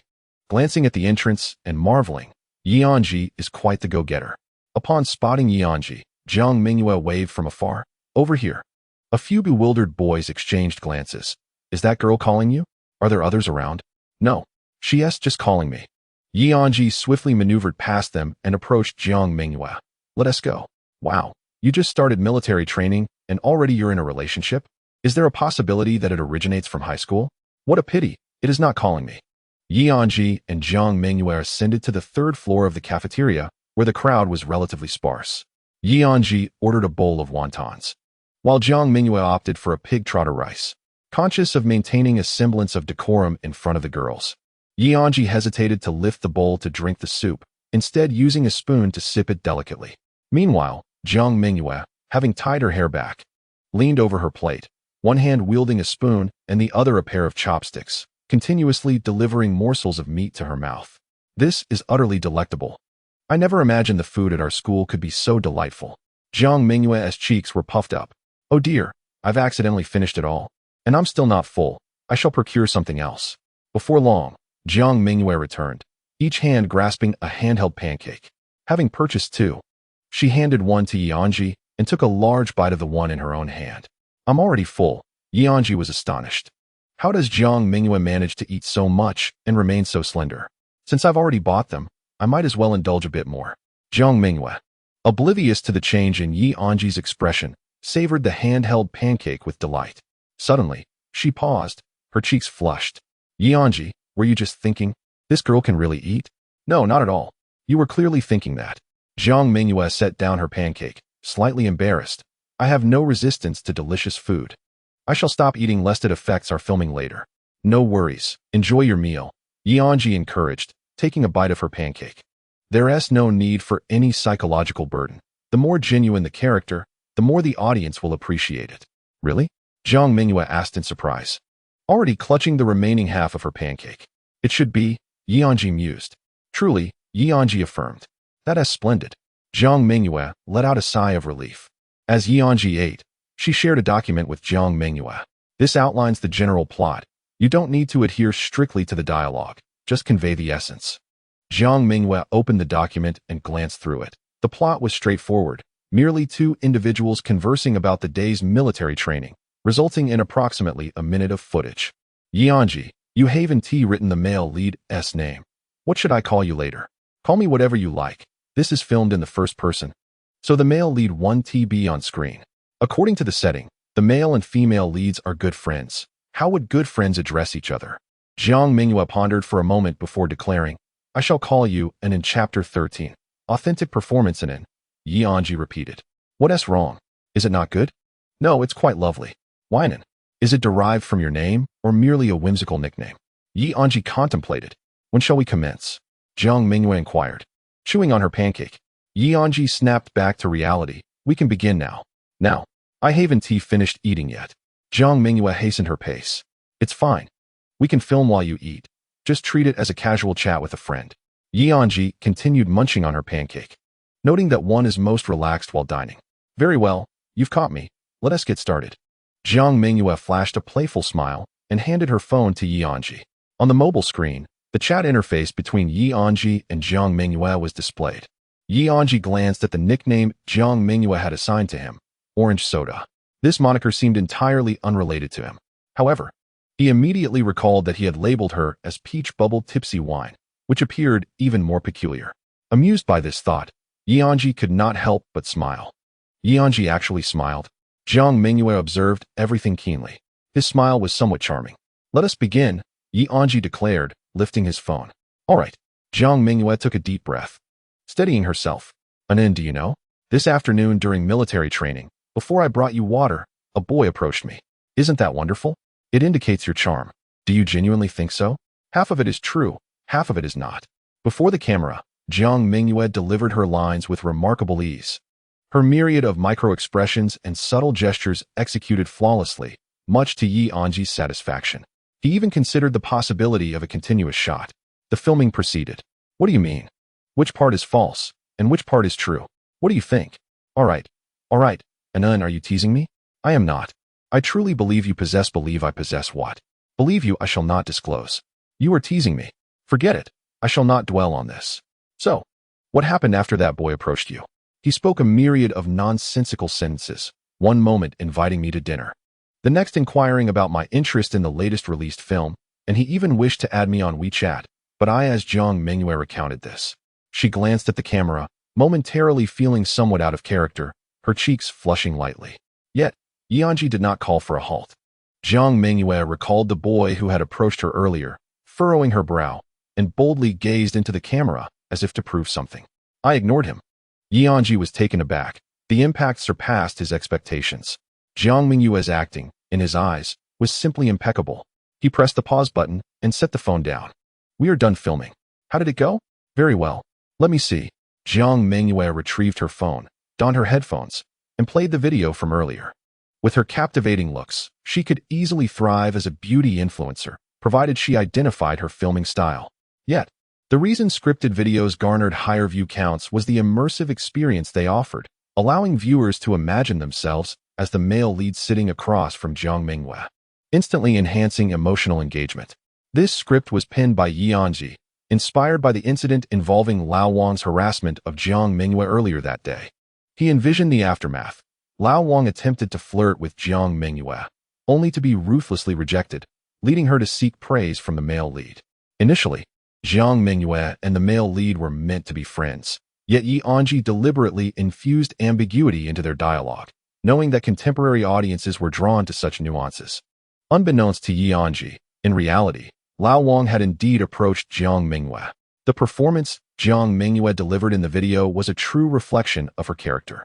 From the conclusion of filming to the end of the video playback, the blush on Jiang Mengyue's face remained ever present. Why does this narrative resonate so closely with my own experiences? Is it possible that Anzhi knows everything, including that bottle of water? These questions incessantly swirled in Jiang Mengyue's mind. Nonetheless, she thought to herself, well done, Anzhi, thank you. With a slight adjustment to the beginning and end, and perhaps a fitting background score, it could be ready to post on her account.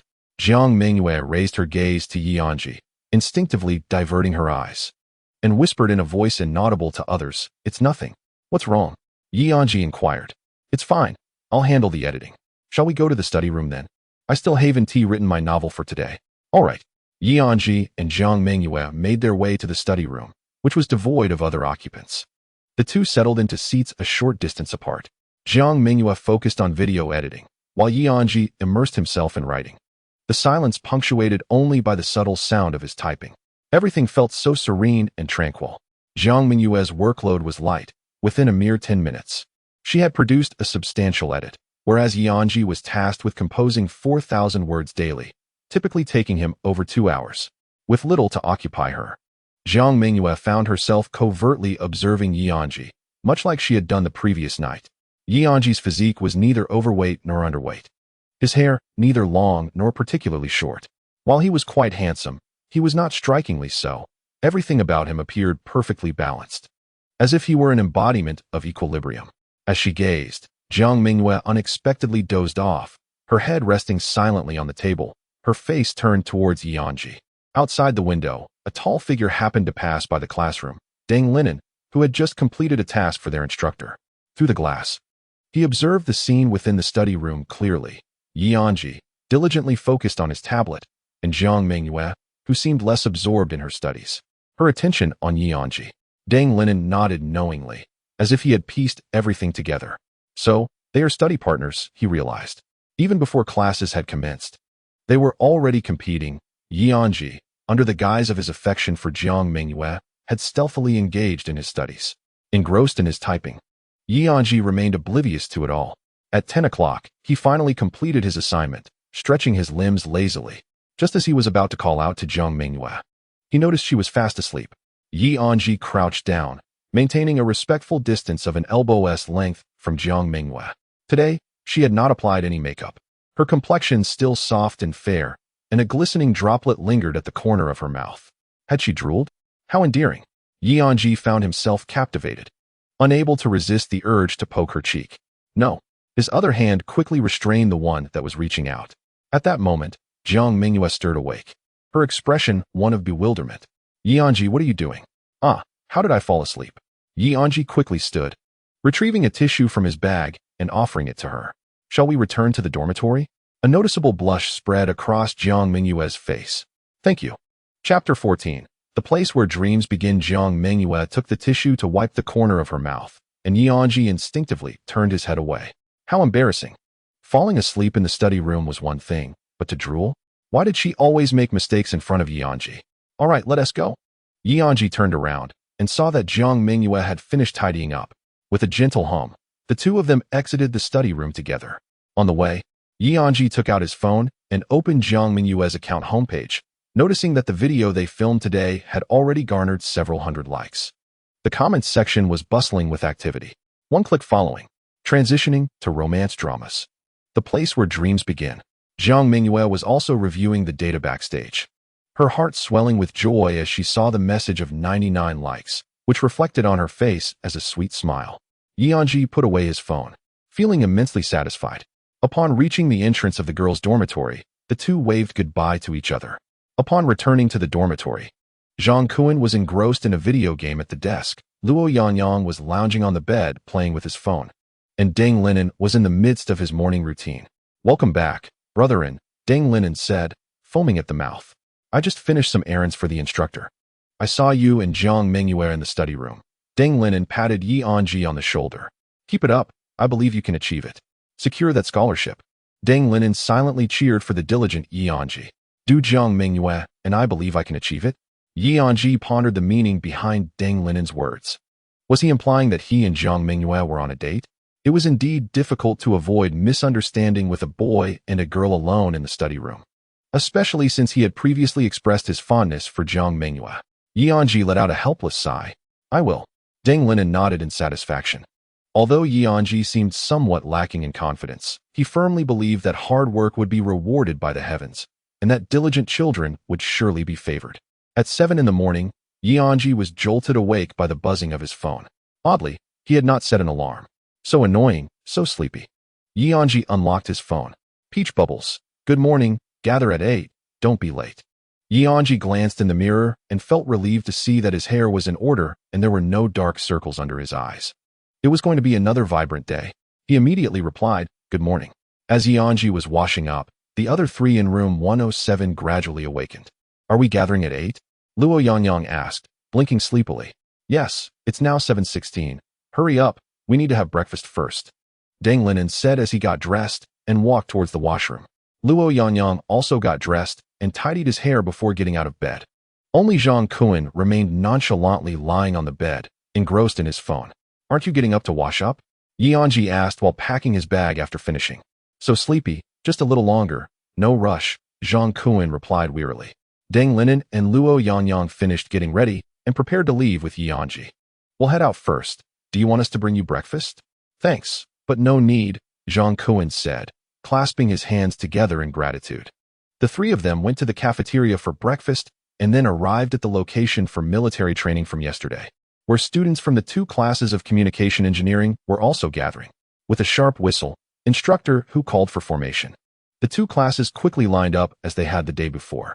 Anzhi placed Zhang Kuan's breakfast on his own bag and joined the formation. Ahead of him, Jiang Mengyue had her hair styled in a bun, a fluffy and full bun perched at the back of her head, revealing her fair neck beneath. The morning sun cascaded down, seemingly revealing a delicate layer of fuzz. The digital realm remained distinct from reality. And Anzhi recalled the words he had uttered the previous day. This morning, Jiang Mengyue had taken the initiative to send him a good morning online. Thus it was only fitting that he should greet her in person. Good morning, Anzhi murmured softly. Jiang Mengyue turned her head, responding with a smile. Good morning.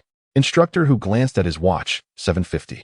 He surveyed the incomplete formation and, not feeling rushed, began to meander about the training grounds.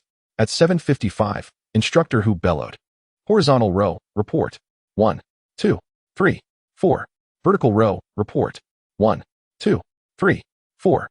Yet, a few were still missing. In the last 5 minutes, the remaining students hurriedly arrived. An instructor who, unfazed, simply urged them to regroup swiftly. At 7:59, Zhang Kuan arrived, slightly late, reporting to the instructor, requesting to regroup. Instructor who checked his watch. The minute hand pointed to 12. It was 8 o'clock. What time did I say we would assemble this morning? Reporting, instructor, 8 o'clock. And what time is it now? 8 o'clock. After an afternoon of training the day prior, Zhang Kuan had discerned that instructor who was not one to easily trouble his students. Arriving at precisely 8 was, in his view, acceptable. Instructor who indeed had no intention of making things difficult for Zhang Kuan, yet as the last student to arrive, he felt compelled to say something to reinforce the importance of punctuality, just as he was about to instruct Zhang Kuan to regroup. The chief instructor and the academy secretary approached. They were on a patrol, and the first formation they passed was the communications engineering squad. Instructor who found himself in a quandary. Why had the chief instructor arrived at this moment? He was currently reprimanding Zhang Kuan, who, in the chief instructor's eyes, was simply a tardy student. Strictly speaking, Zhang Kuan could indeed be considered late, though leniency could be afforded. However, before the chief instructor, he could not exercise such discretion. If he failed to discipline his student, the chief instructor would turn his ire upon him. Zhang Kuan, yes, run 2 laps around the track. Thank you. Zhang Kuan was taken aback. Should not the instructor have ordered him to regroup instead? Execute immediately. But instructor, I wasn't late. Doubt crept into Zhang Kuan's mind regarding both instructor who and his own judgment. For laps. A mere glance from instructor who sent beads of sweat trickling down Zhang Kuan's forehead. Understood. He dashed towards the track, donning a mask of anguish hidden from the eyes of others. The chief instructor pointed at instructor who, commending him to the secretary. Instructor who is one of my most esteemed instructors. Every year, his squad consistently ranks among the top 3 in the final exercises. The secretary nodded in approval. A strict teacher breeds exceptional students. The two continued their conversation as they walked past the communications engineering formation, watching their retreating figures and then glancing at Zhang Kuan, who was running laps in the distance. Instructor who shook his head, muttering, "Keep it up, Zhang Kuan." Once Zhang Kuan's situation was addressed, instructor who turned to the formation. All present, attention, at ease, attention, military posture training for 20 minutes. Meanwhile, Zhang Kuan, running laps, lamented to himself, "This is unbearable. I haven't even had breakfast, and I'm running laps. It feels like I'm about to perish." Chapter 15. Is it possible that Anzhi is not acting? After completing 4 laps, Zhang Kuan returned to the military training ground, where the others were still standing at attention. Zhang Kuan, he heard. Wearily, he replied, "Go rest over there." "Seriously? Do I have to?" Initially, Jiang Mengyue thought instructor who wanted him to continue standing at attention, but to his surprise, he was instructed to take a break. Jiang Mengyue expressed his gratitude. An instructor who responded with a knowing glance. At 8:20, the command was given, dismissed. Anzhi located his bag, took out a bun and some soybean milk, and approached Jiang Mengyue. "Breakfast for you, dear guardian," Jiang Mengyue exclaimed as he accepted the food and began to eat heartily. Deng Linen and Luo Yangyang also gathered around. With Deng Linen chuckling, "You woke up so late. I thought you'd miss it. Now you've been punished with laps, right?" Jiang Mengyue shook his head. "I believe instructor who is a good person. This morning, I wanted to lie in a bit longer, arriving precisely at 8, betting that he wouldn't punish me. In the end, I was punished, but I still think he is a good person. Indeed, after you finished running, instructor who didn't make you return to the formation. Instead, he let you rest. I also think he is a good person," Luo Yangyang concurred. "We've been dismissed, while the others are still being trained." Anzhi pointed to another formation not far away. The group looked in that direction. "In comparison, we hardly count for anything." "True," Deng Linen nodded. "We didn't train much yesterday afternoon either." Instructor who may appear stern, but in reality, he is quite warm-hearted, Luo Yangyang remarked, recalling how instructor who had asked if Jiang Mengyue wanted to bask in the sun. When Jiang Mengyue expressed his desire, he was allowed to do so. Conversely, when he said he didn't want to, he was not made to bask. Meanwhile, in the dormitory of Jiang Mengyue, the four girls seized the opportunity during their break to chat. "Mengyue, your video from yesterday has garnered 2,000 likes." Lin Muxuan exclaimed excitedly, showing her phone to the others. "Yesterday's video? Mengyue updated? I can't believe I missed it." Su Yueqi hurriedly pulled out her own phone. "It must have been filmed by Anzhi, right?" Chen Tingting asked softly. "Yes, it was shot last night. I'm so grateful to him." Jiang Mengyue was pleasantly surprised to see the likes soar past 2,000 overnight. Perhaps it could even reach 10,000 in a few days. "Did you all dine together last night?" "Ah, Mengyue, you're blushing. How adorable. The filming was exquisite." Su Yueqi exclaimed with a beaming smile. "I didn't pay him any mind." Jiang Mengyue repeated her last line from the video, much to the delight of her friends. "So sweet. I might get a cavity." Su Yueqi exclaimed. "Yueqi, you're being overly dramatic," Lin Muxuan chided, giving Su Yueqi a light pat. "Isn't it sweet?" Su Yueqi pressed the pause button. Capturing a moment where Jiang Mengyue's cheeks were flushed, her gaze lowered, unable to meet the camera, just before she said, "I didn't pay him any mind. I can't take it anymore. My heart is melting." Su Yueqi closed her eyes. "Mengyue, your acting is superb," Lin Muxuan remarked, glancing from Su Yueqi's phone back to Jiang Mengyue. "No, it doesn't seem like acting at all." As those words left her lips, all eyes turned to Jiang Mengyue. "But this is acting. The script was written by Anzhi, and I just recited the lines." Jiang Mengyue clarified. "The script he penned does not resemble a dialogue among friends. Rather, it evokes the image of Lin Muxuan thoughtfully stroking her chin, as if deep in contemplation. The ambiguous object of affection." Su Yueqi interjected instantly. "Indeed, the ambiguous object of affection," Lin Muxuan exclaimed, clenching her fist and applauding. "Why would Anzhi write such lines?" Su Yueqi inquired, raising her eyebrows and blinking. "He claims it resonates better with the audience," Jiang Mengyue patiently elucidated. "Indeed, it certainly enhances the program's effect." Yueqi is so amused that she can hardly discern direction. Lin Muxuan nodded thoughtfully. "I truly cannot tell north from south. We Southerners rarely refer to directions as north or south, typically opting for left or right." Su Yueqi chuckled foolishly. Jiang Mengyue exhaled, relieved to have clarified the matter. Could it be possible that Anzhi is not merely acting? In the midst of the silence, Chen Tingting suddenly interjected. Upon hearing this, Su Yueqi exploded with excitement, exclaiming, "I told you Anzhi likes you." "Impossible. Absolutely impossible," Jiang Mengyue frantically denied, disregarding everything else. "Then it must mean you like Anzhi." To her surprise, Jiang Mengyue found herself momentarily speechless.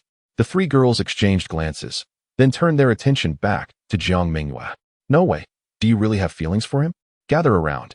Instructor who shouted. The morning training mirrored that of the previous afternoon, with the addition of a practice in marching in step. First row, forward march. 1, 2, 1, halt, about face. The second, third, and fourth rows followed suit, turning around. Instructor who moved along with them, pivoting to face the remaining boys. Now it's the boys' turn. You will call the commands while I observe. Forward march. Jiang Mengyue glanced up, and in the distance, Anzhi was approaching her. A wave of inexplicable nervousness washed over her. Anzhi had mentioned wanting to assist her with filming, and he had promptly taken action the very next day. Such remarkable initiative was something she admired and aspired to embody. Yet, Anzhi was not a close acquaintance. They had known each other for merely 2 days. Why was he so willing to help her without expecting anything in return? What could it be other than affection? Anzhi was entirely different from the boys who had previously pursued her. He did not flaunt his strengths, maintained clear boundaries, refrained from trivial jokes, and rarely spoke of himself. This type of interaction, devoid of ulterior motives, was the most touching. 1, 2, 1, 1, 2, 1. Anzhi absent-mindedly followed the commands, his mind occupied with the novel he intended to write that evening. 2 nights prior, he had penned a scene where the senior forcefully pursued the male protagonist, intending to escalate the action, yet the protagonist had fled in panic due to overwhelming nervousness. Last night, after posting that chapter, he was met with unanimous disapproval from his readers. Is this all you've got for us? The plot was veering towards an uncontrollable direction. If the senior did not secure the male lead, it would be difficult to conclude the story. If the conventional approach failed, perhaps a more audacious one would suffice. What is it that a man cannot refuse? Halt! Anzhi came to a standstill, and before him, Jiang Mengyue's eyelashes quivered slightly. Jiang Mengyue mused that the most irresistible sight for men is a girl who appears vulnerable and pitiful. No wonder, she thought, that the other day at the hot pot restaurant, an inexplicable desire arose within her to witness Jiang Mengyue shed tears. Splendid. Tonight, clarity dawned on her regarding her writing. Her senior would require a strategic approach to rescue her predicament. As Anzhi came to a halt, a wave of citrus fragrance enveloped her, and Jiang Mengyue looked up to find him seemingly smiling in her direction. Chapter 16. The Celestial Instructor. As time progressed, the sun ascended higher in the sky. During their training the previous afternoon, this location had provided shade, with the sun positioned in the west. However, now it blazed mercilessly from the east. The group, suffering under the relentless rays, began to murmur restlessly. Report, instructor, the sun is too intense, raised Luo Yangyang's hand. His words emboldened others, who echoed his sentiments. Instructor, who regarded the crowd, his brow slightly furrowed.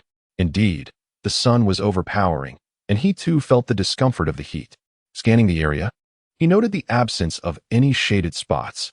Even the neighboring formation was enduring the sun's onslaught during training. Would it be inappropriate to relocate the students? He fell into silence. Noticing Hu's reticence, the others refrained from speaking. Stand straight. Do not move, commanded Hu, before stepping away, glancing about as if in search of something. Is this truly no time for a break? Why has the instructor left? Surely, sitting down wouldn't be amiss. Resting seems futile. It is not merely fatigue, but the sun's intensity that troubles us, they whispered among themselves. After wandering approximately 50 meters, Hu paused at the corner of a building and then returned. Confirming the absence of the chief instructor, he rejoined the formation, positioning himself at the center. All present, forward march. This time, his voice was notably softer, reduced by at least half. Where are we headed? More training? I'd rather face death, they grumbled. Silence. Instructor Hu's voice brought an immediate hush. 1, 2, 1. 1, 2, 1. As they marched, the telecommunications engineering formation approached their department building. All present, left turn. 2 by 2. Enter, forward march. The first and second rows entered the building, their faces a mixture of confusion regarding Hu's intentions. The third and fourth rows followed suit. Once everyone was inside, Hu stood at the entrance to maintain order. Everyone, rest in place, do not speak. At last, the group comprehended Hu's actions.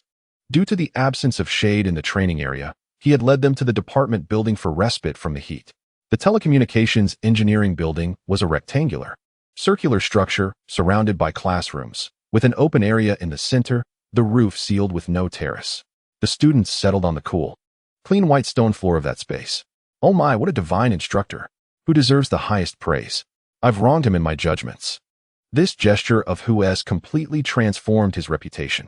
In truth, he had been diligently seeking ways to alleviate the students' fatigue during military training. Nevertheless, they are here for military training, not a vacation. The training that officer Hu provides will undoubtedly remain rigorous. I must say, Officer who is a commendable individual. Jiang Mengyue, with tears brimming in his eyes, believes there must be a valid reason for the lapse he was made to run this morning. It's entirely my fault. I shall certainly arrive at 7:58 tomorrow. One does not shed tears until faced with the coffin, as the saying goes. Deng Linen patted Jiang Mengyue on the back of his head. I, Zhang Shuai, am a man of my word. Jiang Mengyue raised 4 fingers beside his temple. Luo Yangyang, shedding his jacket, took out his phone and activated the front camera to examine his neck. The sun is relentless, despite my efforts with sunscreen. I seem to have tanned a bit. A sun-kissed complexion is the epitome of healthy skin. Jiang Mengyue proudly displayed his own arm, then turned his gaze towards Luo Yangyang. The latter's naturally radiant skin caused a subtle shift in Jiang Mengyue's worldview. Perhaps fair skin is the true hallmark of health? Jiang Mengyue fell silent, inexplicably harboring the thought of not wanting Luo Yangyang to suffer further under the sun. Hearing the exchange between Luo Yangyang and Jiang Mengyue, Anzhi also removed his jacket and took a look at himself in his phone, though he paid little heed to the shades of skin. The morning sun had left a stark demarcation on his neck, which was decidedly unappealing. Anzhi had never subscribed to the notion of sun protection, nor did he possess sunscreen. He considered borrowing some from Luo Yangyang, who would likely oblige, but it felt too personal to ask. What was he to do? After a sufficient break, the group exited the department building, as the morning training session was drawing to a close. Officer who briefly summarized the morning's accomplishments, emphasizing the importance of assembling at 2 o'clock in the afternoon. Tardiness was not an option.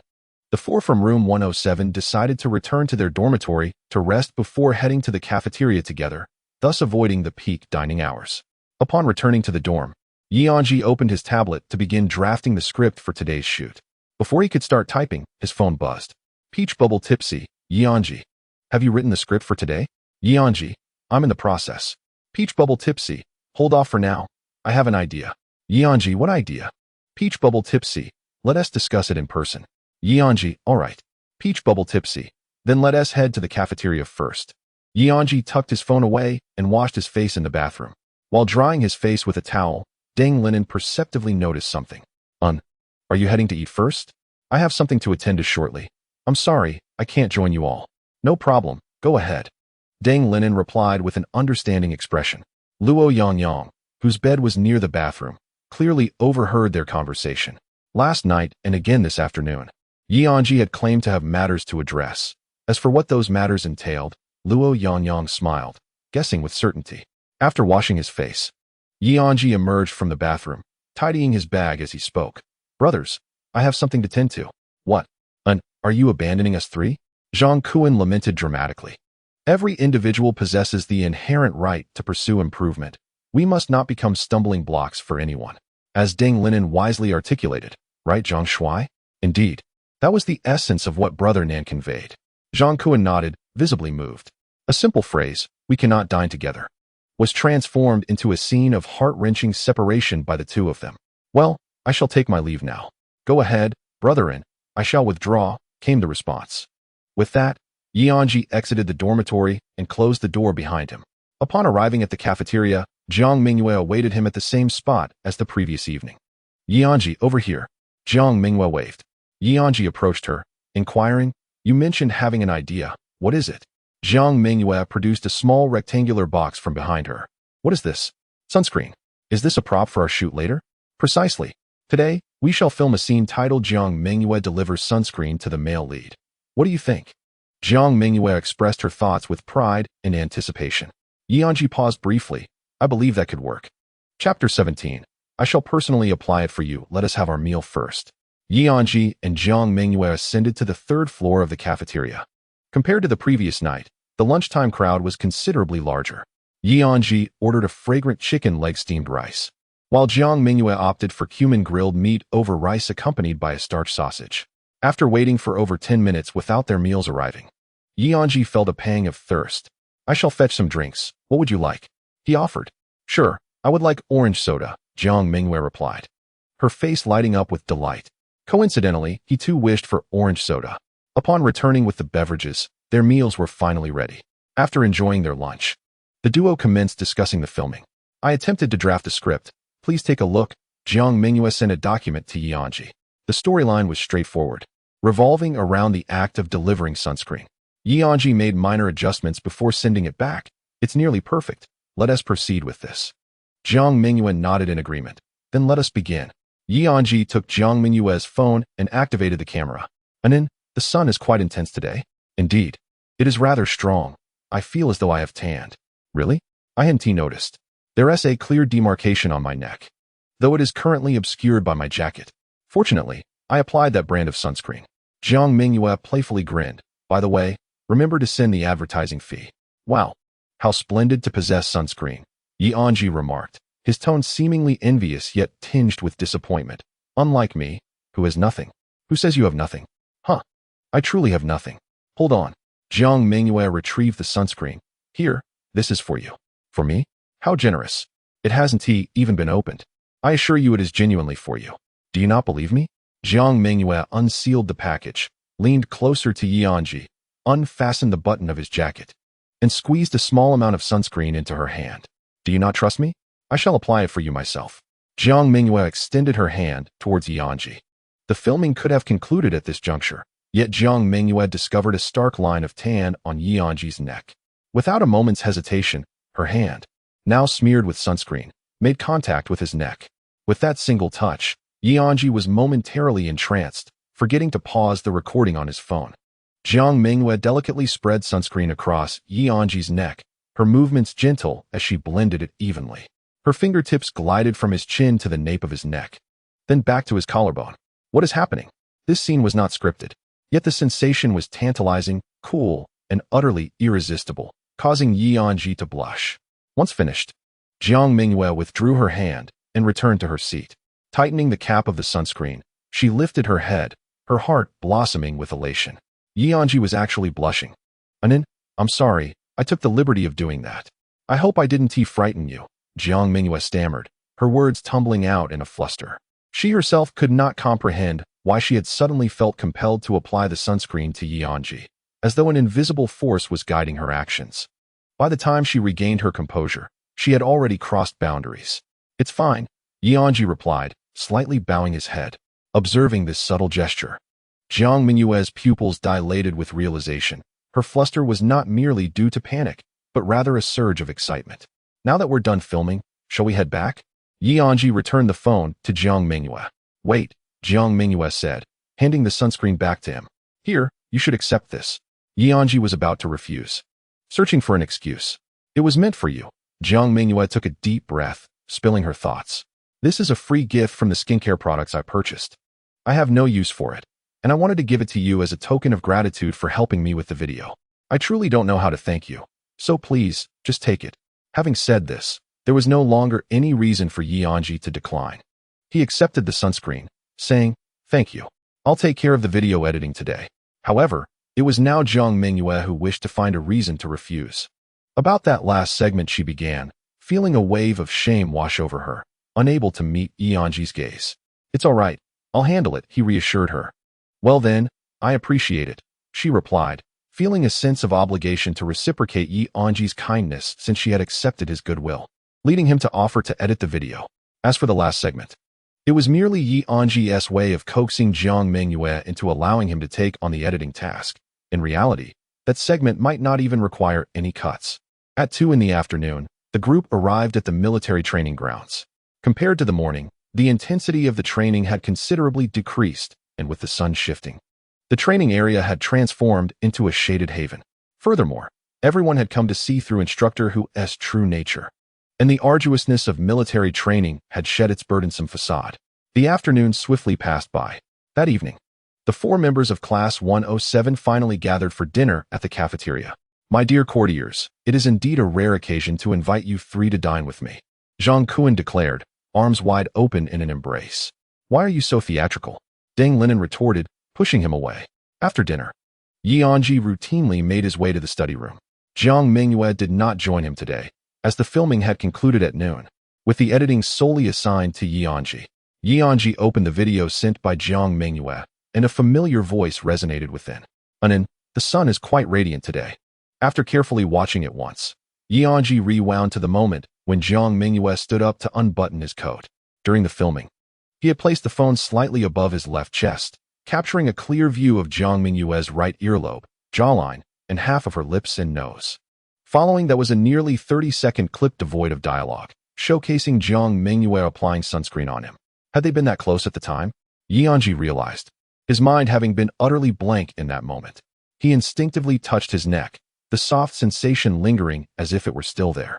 After the video ended, he rewound it to the earlier position. Let us watch it again. And then a third time, and a fourth. When he finally came to his senses, 10 minutes had slipped by. No more. I must edit and send it to Jiang Mengyue, Anzhi reminded himself.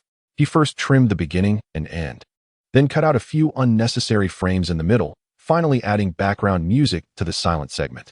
Once completed, he packaged the video and sent it to Jiang Mengyue. She replied instantly with an emoji. Thank you. Anzhi responded. Is there anything else you would like me to amend? After viewing the edited video, Jiang Mengyue was astonished to discover that the segment of her applying sunscreen had remained untouched. Hadn't she botched that part? Why did Anzhi choose to keep it? Jiang Mengyue pondered, but soon dismissed the thought. Surely, Anzhi had his reasons. Chapter 18. The inarticulate little who mornings were for training, afternoons for leisurely pursuits. Brainstorming his novel, and evenings spent assisting Jiang Mengyue with filming before retreating to the study room to write. Anzhi had found his rhythm, and time seemed to pass more swiftly.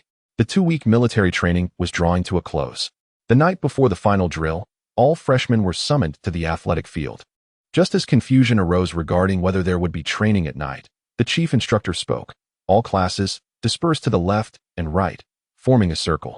Before long, a circular space emerged in the midst of the verdant field. Instructor Hu, what is going on? Zhang Kuan inquired curiously, having formed a brotherly bond with Instructor Hu over the past 2 weeks. What you are about to experience is your freshman evening gala, came Hu's expressionless reply. It was well known that Jincheng University of Science and Technology had no such event for newcomers. Hence, this year, it was organized by the instructors for you. As soon as he finished speaking, music began to play, and the instructors from various formations surged into the center of the field, Instructor Hu among them. Following the rhythm of the music, the instructors performed a celebratory dance. The scene was so splendid that a tremendous cheer erupted from the crowd. Instructor Hu, I love you. Zhang Kuan transformed into the #1 fan, cheering wildly. Once the dance concluded, the instructors returned to their respective formations. And the chief instructor spoke once more. The instructors have set the stage. Now it is your turn. Each formation must present a performance, starting with the chemical engineering formation. Subsequently, the following formations should promptly report their acts to me. The chief instructor exited the green field, and a man and a woman stepped forward from the chemical engineering formation to the center of the field. A melodious prelude began to play as the two sang a duet of Big Fish. When they reached the lines expressing fear of distance and separation, Instructor Hu unconsciously joined in the singing. Standing nearby, Zhang Kuan paused, as if he had unearthed something profound. Instructor Hu, do you have someone you cannot let go of? To everyone's surprise, the usually stoic Instructor Hu slightly raised the corners of his mouth, replying, yes. Zhang Kuan made a concerted effort to contain his excitement, his mind racing to devise a way to extract more from Instructor Hu. At that moment, the other 3 from 107 noticed Zhang Kuan and Instructor Hu standing at the back of the line and approached them. Zhang Shuai, what are you discussing with Instructor Hu? Aren't you going to perform? This is a golden opportunity, Deng Linen greeted Zhang Kuan. No, for once, I'm being serious. I'm having a conversation with Instructor Hu about matters men should discuss. Matters men should discuss? Deng Linen frowned. Classmate Zhang Kuan wishes to hear me tell a story. Instructor Hu interjected on his behalf. Exactly. Instructor Hu has a story to share with us, Zhang Kuan exclaimed, his eyes sparkling with excitement. At this point, it would be difficult to conclude without the story being told. Instructor Hu cleared his throat, and the tale began. When I was of your age, Young Hu once harbored feelings for a girl. She was the first girl to awaken his youthful affections. After 6 months of secret admiration, Young Hu resolved to act courageously. Lacking eloquence, he began to study various conversational techniques online, learning how to win a girl's favor and keep the conversation flowing. Once his roommates learned of this endeavor, they transformed into his romantic strategists, devising plans for him. They bribed the girl's roommates and arranged gatherings, creating numerous opportunities for Young Hu and the girl to be alone together. However, when faced with her presence, all of Young Hu's acquired techniques proved futile. He remained the same inarticulate young man. Yet, when one truly likes someone, even silence cannot conceal affection, it shines through the eyes. Young, who was utterly exposed before the girl. Fate, however, was kind, as the girl harbored a fondness for Young Who as well. They began as friends and spent half a year together, during which the girl's heart was ultimately swayed by Young Who's sincerity, leading her to accept his confession. Like all ordinary couples, in the beginning, they had an abundance of words to share, wishing to be together every hour of the day. Gradually, the fervor of their romance waned, settling into a more mundane rhythm, and their conversations diminished. Eventually, the novelty faded, and trivial matters of daily life became grounds for disputes. Yet, they never broached the subject of breakup, for both understood that no one is inherently compatible. Relationships require adjustment and, above all, tolerance. Only through enduring trials can love prove itself to be genuine and precious. A year later, Xiaohu and the girl found themselves embroiled in an unprecedented Cold War, with Xiaohu even erasing her contact information. Both stubbornly refused to yield to the other. During this tumultuous period, Xiaohu passed his military enlistment examination. Just as he was about to embark on a new journey, he realized that the girl was the one he could not bear to part with. Ultimately, Xiaohu decided to extend an olive branch. Though not eloquent, he penned a heartfelt letter spanning 3 pages, filled with his deepest emotions.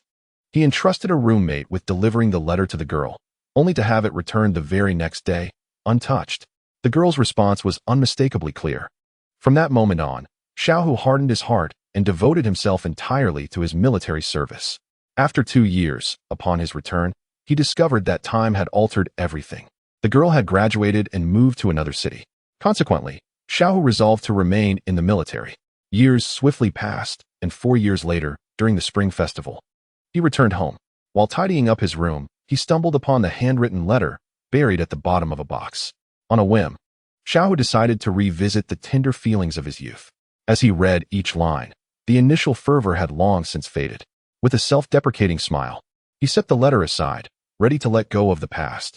However, as he folded the paper, he discovered a delicate script on the back. I have long since calmed down. I am waiting for you. I am also waiting for your return. Please keep this letter for me, as I fear I would be unable to resist reading it. Each glance brings tears, and I do not wish to ruin my appearance. So, hold on to it until you come back to me. Please do not lose it. I want you to deliver it into my hands personally. Remember to find me when you return. I will wait for you at most 3 years. No, 5 years will suffice. You must come, in case you cannot find me. Here is my number, 181. I will never change it, never. Upon finishing this passage, Xiaohu trembled all over, overwhelmed by a torrent of emotions. Yet a singular thought echoed in his mind: to make the call. He dialed the number she had left, and it connected. Hello? Just one word, spoken in a familiar voice, unchanged over the past 6 years. Xiaohu was filled with excitement, yet he forced himself to remain calm, not wanting the other person to detect the tremor in his voice. He had changed his number, and he knew she would not recognize him immediately. But as long as he spoke, there was still a chance. Just as he was about to speak, another voice, a stranger's voice, interrupted the call. Honey, what are we having for dinner tonight? Chapter 19. See you tomorrow.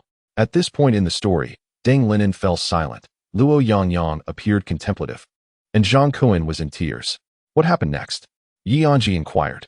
Well, Xiaohu hastily hung up the phone. Becoming your instructor, who instructor replied nonchalantly. He gazed expressionlessly at a group of students dancing nearby, while they were immersed in lively revelry. This side was steeped in quiet contemplation. Within the same green field, 2 distinctly different worlds coexisted. Instructor who? May I propose the program for our formation? Luo Yangyang requested. Certainly, go ahead and submit it, came the reply.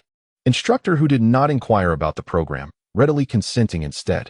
Luo Yangyang approached the chief instructor, reporting, Instructor, the communications engineering squad is presenting a program. What program? A guitar performance. The song is Zhang Kuan wipes away his tears, sung with a voice tinged with sorrow. Where is Brother Yangyang? Came the reply from Deng Linen. He must be preparing something special. Didn't he, Brother Yangyang, mention his fondness for music? It must be singing, Deng Linen mused. It would be best if he sang something cheerful. Otherwise, Zhang Kuan might pat Instructor who on the shoulder and say, Instructor, do not cry. Instructor who glanced at Zhang Kuan. I am not crying. Oh, you aren't crying, Zhang Kuan exclaimed, a bubble of mucus escaping as his voice turned mournful. It seems I am the one crying. This outburst, rather than eliciting sympathy, Amused instructor who? What are you crying about? I didn't wish to cry. Something got in my eye, Jiang Mengyue replied, covering his eyes. Now, please enjoy the performance from the Communications Engineering Squad, a guitar rendition. The chief instructor snapped his fingers, and Brother Yang took the stage. Jiang Mengyue wiped his face with his sleeve and gazed at the green field. Brother Yang. Wow, he looks so cool. Luo Yang, holding the guitar, stepped to the center of the field and took the microphone. Some words cannot be spoken, so I express them through music. Some people cannot be met again, and we can only seek them in memories. This song, Clouds and Rain, is dedicated to my dearest. Lowering the microphone, Luo Yang whispered in a voice only he could hear. Instructor who, and you too. Taking a deep breath, he strummed the guitar softly. Your good night is an unconscious pang of empathy. I remain awake deep into the night, battling insomnia and murmuring dreams.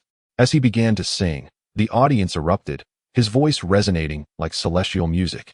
A rare look of astonishment appeared on Instructor Hu's face. On the green field, everyone took out their phones, illuminating the scene with flashing lights, swaying to Luo Yang's melody, creating an atmosphere akin to his personal concert. How I wish to see you again. At least we could share a few jokes. In the autumn equinox, when the first leaves fall on the streets, we drift further apart. As the song concluded, the surroundings erupted in fervent applause. Jiang Mengyue, overcome with emotion, wept openly. Brother Yang, you have delivered a timely gift. Yet, Instructor Hu smiled with a sense of relief. Drifting further apart, indeed, Anzhi murmured to himself. I won the lottery, but it has expired. Luo Yang took a deep bow and exited the field. He did not return to the Communications Engineering Squad, but instead went to his dormitory to put the guitar away. That evening, Instructor Hu's story stirred memories within him. It was a profoundly unforgettable experience, one that could be said to have granted him a new lease on life. At that time, he appeared radiant on the surface, yet his core was rotting. He indulged in debauchery, living day by day without aspirations or attachments, relying solely on alcohol, cigarettes, and false compassion. He died in the depths of night, only to be unearthed by the morning sun. Day after day, he succumbed to degradation. Eventually, a woman emerged, pulling him from the mire, only to quietly depart after cleansing him of his filth. The only remnant was a guitar. Luo Yang caressed the strings, reflecting on how gains and losses are ever present in life. Perhaps it is regret that constitutes the norm. After the freshman gala concluded, the clock struck 9. Anzhi sought out Jiang Mengyue and stated, there will be no filming today. Jiang Mengyue interrupted him. What? You haven't written your novel yet, have you? It's quite late now, and if you help me with the filming, it will take another half hour. What about your novel updates? Startled, he thought the arrangement was at an end. It's fine. I have drafts, Anzhi replied. No, I cannot disrupt your original rhythm. Jiang Mengyue firmly refused. Understood. Anzhi conceded. I shall head to the study room now. Go ahead. Jiang Mengyue offered him a smile. Just as he took a couple of steps, Anzhi abruptly recalled something and turned around. Jiang Mengyue remained in place. Let us film, he suggested. Huh? Jiang Mengyue responded, puzzled. Didn't we agree not to film? I cannot waste your time. It won't be a waste. We can film right here, and it will be done swiftly. Here? Jiang Mengyue was even more confused. But we don't have a script. A script is unnecessary, Anzhi asserted, typing a few lines in his phone's notes. Our previous conversation is the theme for today's filming. I will just add these few lines at the end. After editing, he showed the notes to Jiang Mengyue. It seems quite feasible, she marveled. Just a few lines had deepened the bond between Jiang Mengyue and Anon. Let us begin, she nodded in agreement. They found a relatively secluded spot and essentially repeated their earlier dialogue. I'll head to the study room now. Go ahead. Anzhi hesitated for a moment. The camera is shaking slightly, but I'm not quite ready to say goodbye. As he spoke, the camera shifted back to Jiang Mengyue. She smiled gently. If you must bid farewell to someone, yet you wish to avoid such a phrase, you might say see you next time. See you next time, pondered Anzhi. But who knows when next time will be? May I say see you tomorrow? Jiang Mengyue pressed her lips together. Then, see you tomorrow. See you tomorrow. Upon uttering the final phrase, Anzhi shut his phone and returned it to Jiang Mengyue. All set. She accepted the phone, a stroke of genius indeed. To cultivate an account, daily updates are crucial. Anzhi resonated with this sentiment. Thank you. I will go edit the video now. All right, I'll head to the study room, Anzhi said. Taking a couple of steps before turning back, see you tomorrow. Jiang Mengyue raised an eyebrow. See you tomorrow. The video, once completed, along with Anzhi's unexpected see you tomorrow, seamlessly merged the realms of fiction and reality. No one could discern whether Anzhi was expressing genuine feelings under the guise of filming a skit or if he merely jested after the segment concluded, including Anzhi himself, who remained uncertain. Chapter 20. Until we meet again, all right, stop crying. Men do not shed tears lightly. Officer who handed a tissue to Jiang Mengyue. Officer who? I didn't know you had tissues. Jiang Mengyue accepted it without hesitation. I do. Then why didn't you bring them out sooner? Now my sleeve is drenched in tears and snot. You didn't ask. Jiang Mengyue felt somewhat speechless and self-deprecatingly remarked. I am merely the inarticulate Xiao Zhang. He wiped the tears and mucus from his face and suddenly recalled something. Instructor who? Why have you taken out the tissue now? Instructor who dabbed at the corners of his eyes with the tissue, because my eyes have been affected by the bricks as well. Jiang Mengyue was taken aback. This indomitable iron-willed warrior surprisingly revealed such a tender side.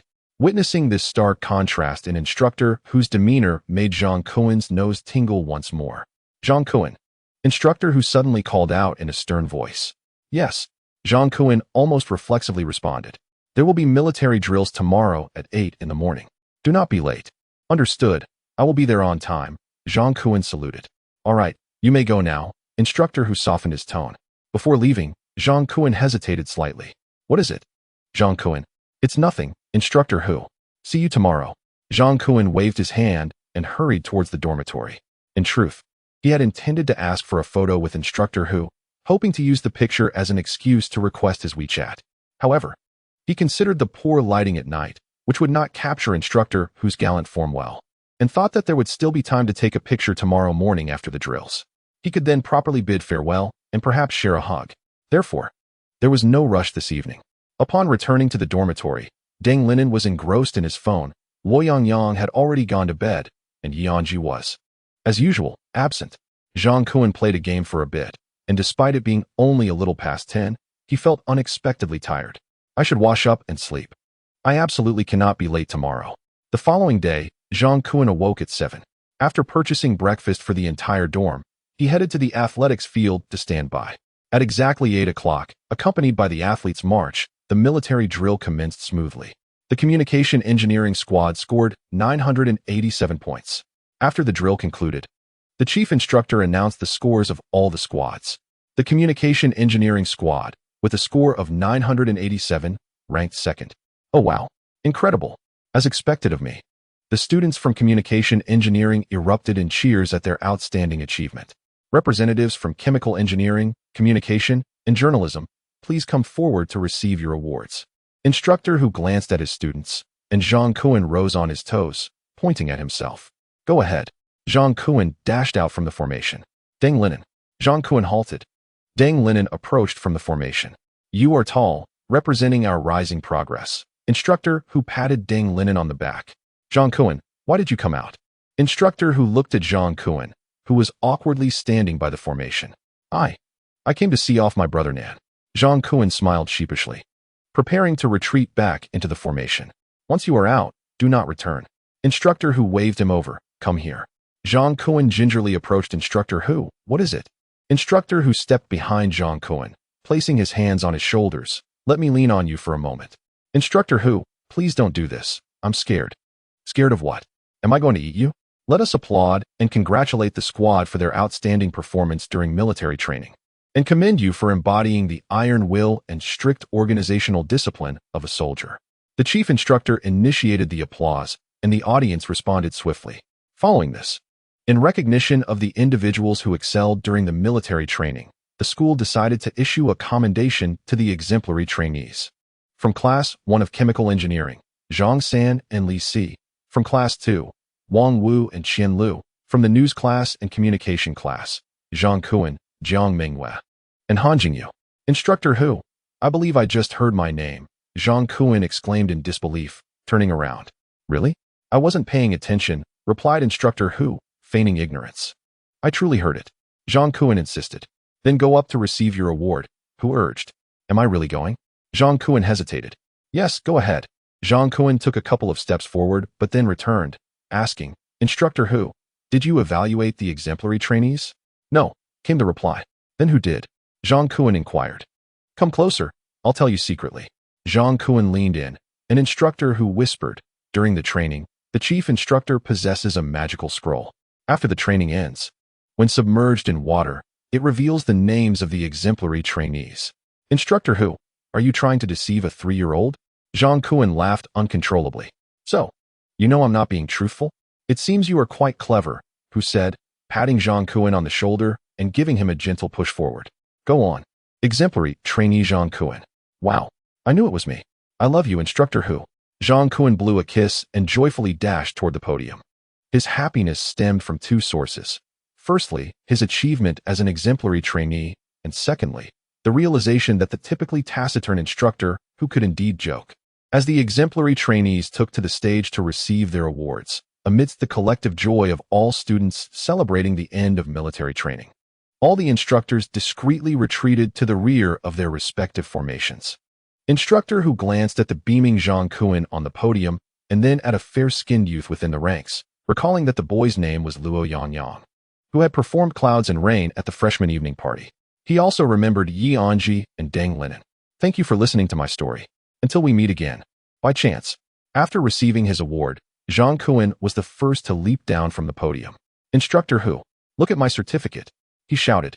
Yet he could not locate Hu. He ran around the formation but found no trace of him. Where is Instructor Hu? He asked Deng Linen, who was at the back of the formation.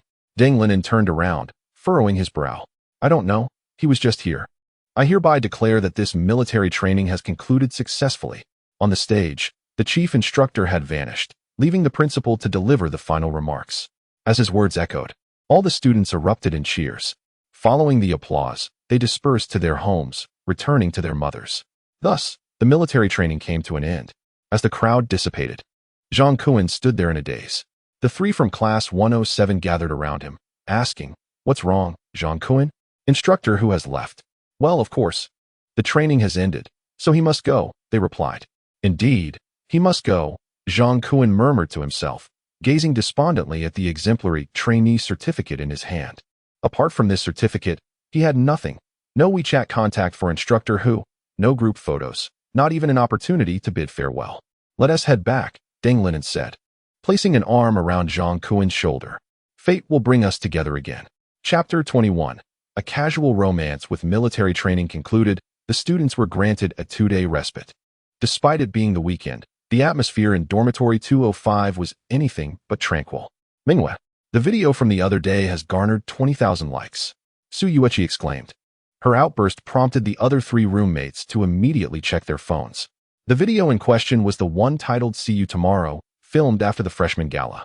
Thus far, it holds the record for the highest number of likes among Jiang Mengyue's videos, primarily due to its authenticity. Although Anzhi had endeavored to capture a sense of realism in her previous videos, sourcing material from their surroundings, See You Tomorrow was unique in that it was entirely unscripted. It relied solely on Anzhi's spontaneous inspiration and the improvisational talents of the lead duo. In the video, while Jiang Mengyue explicitly stated she would not continue filming, and acquiesced, yet viewers still witnessed the footage. The filming process itself conveyed to the audience that they were not actually recording, creating an illusion that the video was merely and casually documenting daily life, thereby achieving a remarkably lifelike effect. Are you truly filming according to a script? Su Yueqi posed the question on behalf of the group. Indeed, it appears to resemble your regular conversations with Anzhi, Lin Mushuan concurred. This episode was genuinely unscripted, Jiang Mengyue confirmed candidly. What? It truly resembles what I suggested? Despite having suspected as much, the confirmation from Jiang Mengyue left them momentarily astonished. So, that phrase See You Tomorrow was heartfelt then? Su Yueqi sat up excitedly. How should I put this? Jiang Mengyue hesitated.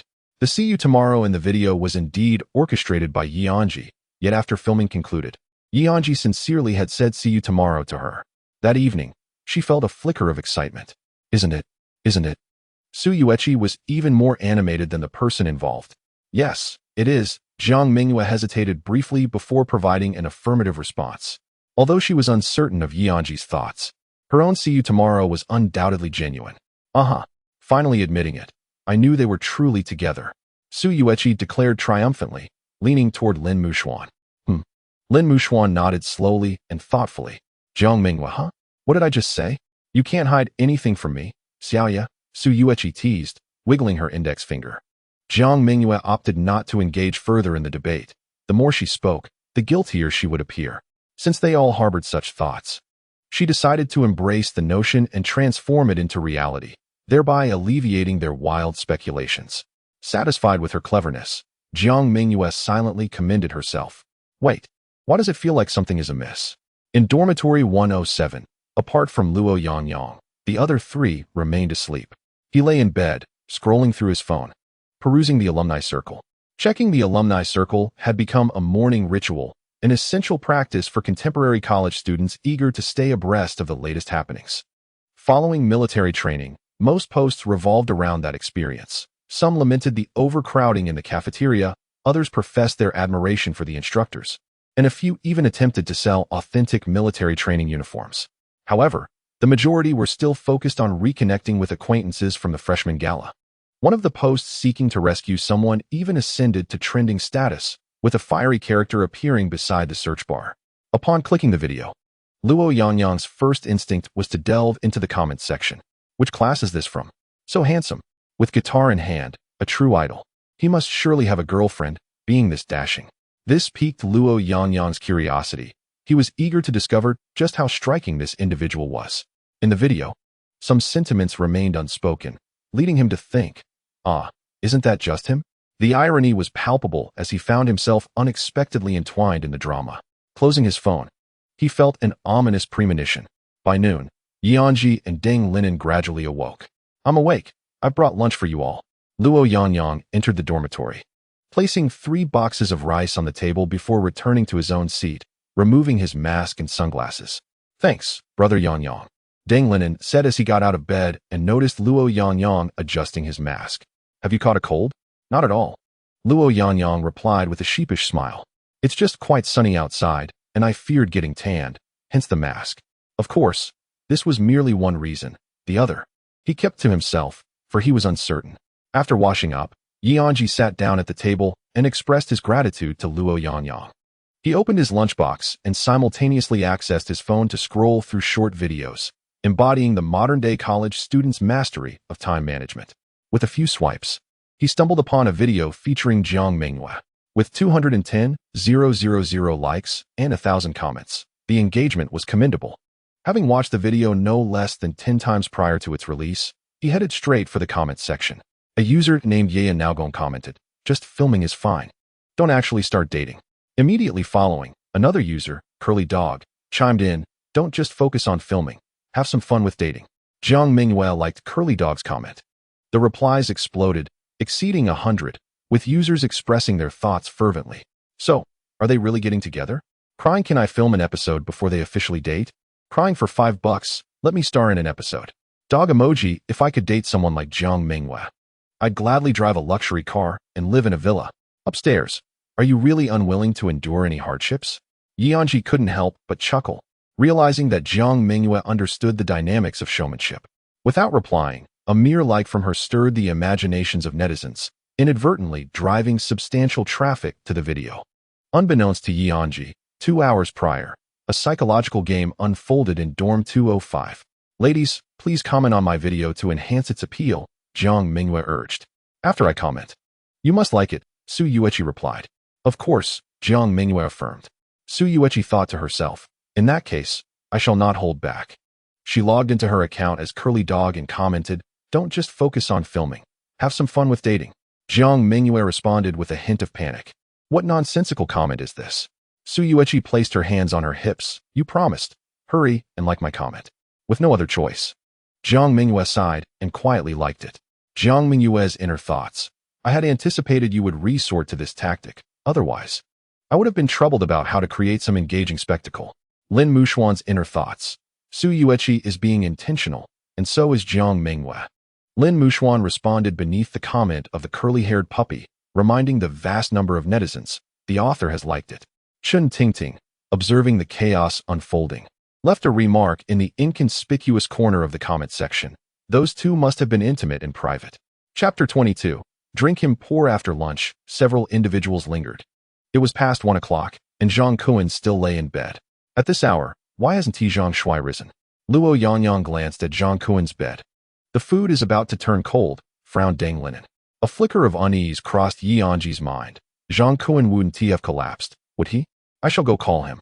Deng Linen rose from his seat, approached Zhang Kuen's bedside, and shook the person under the covers. Zhang Shui, get up. Yang has brought you lunch. Zhang Kuen turned over, lifting the quilt to face Deng Linen. Zhang Kuen's eyes were dark, red, and swollen. Startling Deng Linen. Have you experienced a heartbreak? Zhang Kuen, huh? Hearing this, Luo Yangyang and Yi Anji quickly gathered around. The group leaned over Zhang Kuen's bed, as if observing a rare specimen. I, Zhang Shui, have lived a life of integrity, passing through a garden of flowers without so much as a petal touching me. How could I have experienced a heartbreak without ever having been in love? Why do you say such things, Brother Nan? Yi Anji held a mirror to Zhang Kuen's face. My goodness, who is this? Zhang Kuen was taken aback by his reflection. What on earth happened to you? Deng Linen inquired, intrigued. Alas, I didn't sleep well last night, Zhang Kuen sighed. Was it because of Instructor Hu? More or less. Zhang Kuen gazed vacantly at the ceiling. The story recounted by Instructor Hu. As he spoke of it, we too were drawn into his narrative. Upon hearing it, I was overwhelmed with emotion. Last night, before attempting to sleep, I tried to immerse myself in the perspective of that girl, and I found it even more unbearable. The group fell silent. Prior to seeing the back of that letter, Instructor Hu had at least truly let go, devoting himself wholeheartedly to the military and dedicating himself to the nation.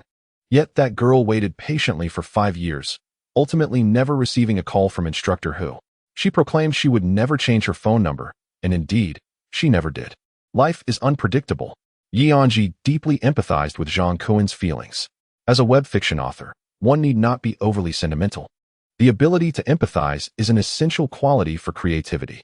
However, Yi Anji had acquired a skill of viewing matters from a detached perspective, often regarding himself as part of the writing material, observing his experiences from a third-person viewpoint. Thus, despite the myriad of thoughts racing through his mind, he rarely allowed his emotions to surface excessively. Yi Anji often fantasized that if one day he were to be struck by a car, his first thought might be, so this is what it feels like to be hit. I must quickly document how the window shattered, how I soared into the air before falling back to the ground, and how the blood flowed. Zhang Shui is indeed a person of sentiment. Deng Linen revealed a genuine smile. Zhang Kuen, feeling a bit shy, lay back down, unsure of what expression to wear. Deng Linen paid no heed and suggested, let us indulge in a feast tonight. We didn't drink last time, so let's savor it properly this time. Zhang Kuen excitedly sprang from the bed. Yes, let us go. Deng Linen turned to the others. Yang? MHM, sounds good. You first get up and finish the meal Yang bought. Deng Linen pulled back Zhang Kuen's blanket. Hey, no. As the blanket was lifted, the others were greeted by the sight of the bold Zhang Kuen. Ahem. Yi Anji returned to his bed, deciding to complete his writing task for the day, thereby freeing up more time in the evening to dine with his roommates or assist Jiang Mengyue with her filming. At 6 in the evening, the 4 from room 107 were all set to go. How about this barbecue place? If we spend over 300 yuan, drinks are complimentary. Deng Linen found a well-rated barbecue restaurant on his phone. What a steal. A meal like that at our place would easily cost over 100 per person. Yi Anji concurred. Complimentary drinks? Haha. I, Zhang Shui, one tea let my thirst impoverish me. Luo Yangyang remarked. Let us go with this one. The free drinks are quite enticing, and 300 for 4 isn't too much, Deng Linen declared. All right, then it's settled. Let us head out. Deng Linen summoned a vehicle, and the 4 joyfully made their way to the barbecue restaurant. The prices at the establishment were quite reasonable, and after placing an order exceeding 300, the table was laden with skewers. Deng Linen called over a waiter. We met the 300 mark. Are drinks complimentary? The waiter smiled. Indeed, all drinks in the restaurant are available for you to enjoy, but please refrain from wasting them. What about alcohol? Yes. We offer a variety of beers as well as house-made fruit wines. Feel free to indulge. Great. Zhang Kuen clapped his hands. Brother Nan, I'd like a bottle of pineapple beer. The group responded, pineapple beer is a soft drink. It doesn't contain alcohol, Deng Linen clarified. Oh really? I thought it was a type of beer. I used to enjoy it a lot, Zhang Kuen admitted with a sidelong glance. I'll have a bottle of kvass. Kvass is also a soft drink, Luo Yangyang explained. What? Zhang Kuen's worldview shattered. You haven't had any alcohol, have you? Deng Linen teased with a grin. Of course not. Jiang Mengyue chuckled awkwardly. I was merely looking out for you. I was afraid you couldn't handle too much. You need not worry about that. With that, Anzhi returned with a crate of beer. Today, let us reward ourselves and indulge a little. He opened a bottle for each person. Are we really drinking? Jiang Mengyue gazed at the beer before him, taking a sharp breath. What happened to your bold claims back in the dorm? Deng Linen raised his bottle. Alcohol numbs the nerves, releasing dopamine that brings joy. Luo Yangyang raised his bottle. Tonight, let us revel in happiness. Anzhi lifted his bottle. Cheers. The three turned to Jiang Mengyue, who resignedly raised his bottle. Cheers. Clink. Gulp, gulp. After downing a bottle, Jiang Mengyue's face flushed. Hey, it's not so bad after all. Anzhi opened another bottle for everyone. Another round? I brought a whole crate. If it's not enough, I can get more. Anzhi raised his bottle once more. Half an hour later, Jiang Mengyue slumped over the table, exclaiming, I can't take it anymore. I'm going to die.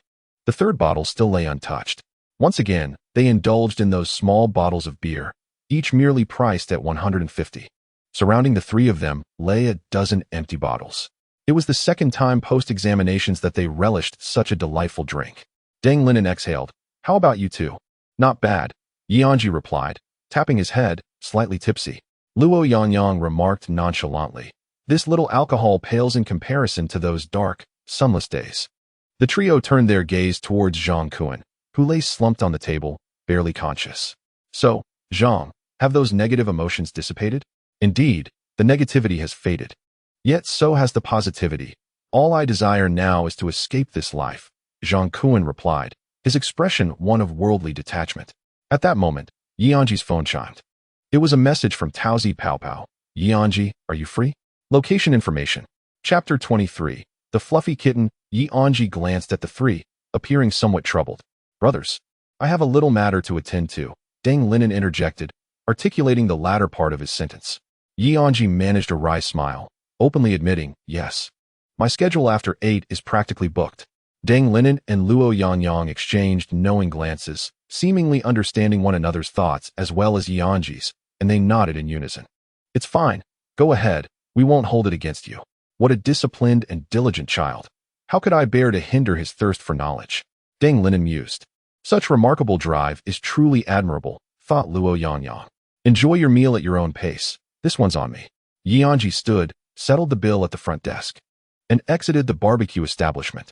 Upholding their principle of not wasting food, Deng Linen and Luo Yangyang polished off every skewer. Then each took one of Jiang Mengyue's arms. Preparing to return to school. On the ride back, Jiang Mengyue began his drunken musings.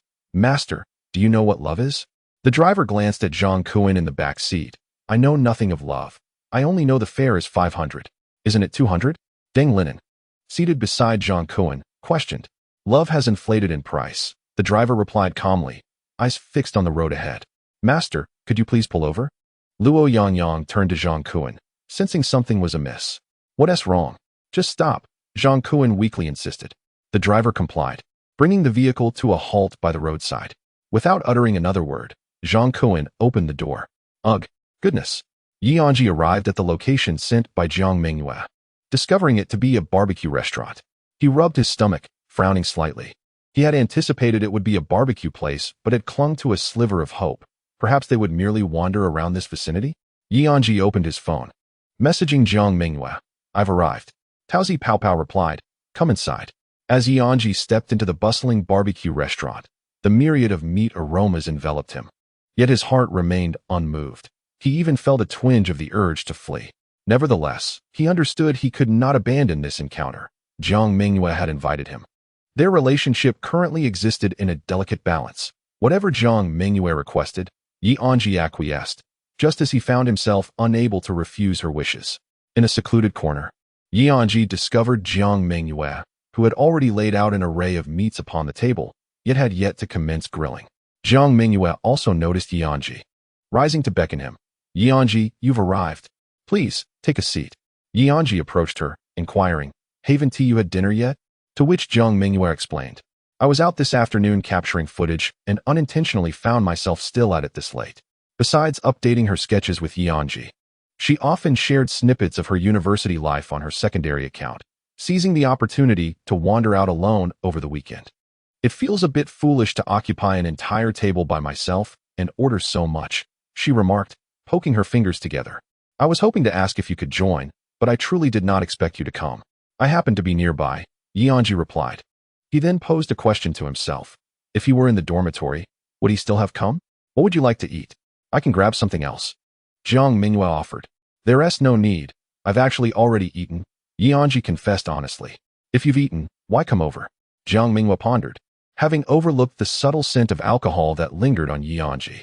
Indeed, why would one knowingly accept an invitation for dinner, despite having already dined? The earlier question resurfaced. Would he come if he were in the dormitory? The answer was unequivocally affirmative.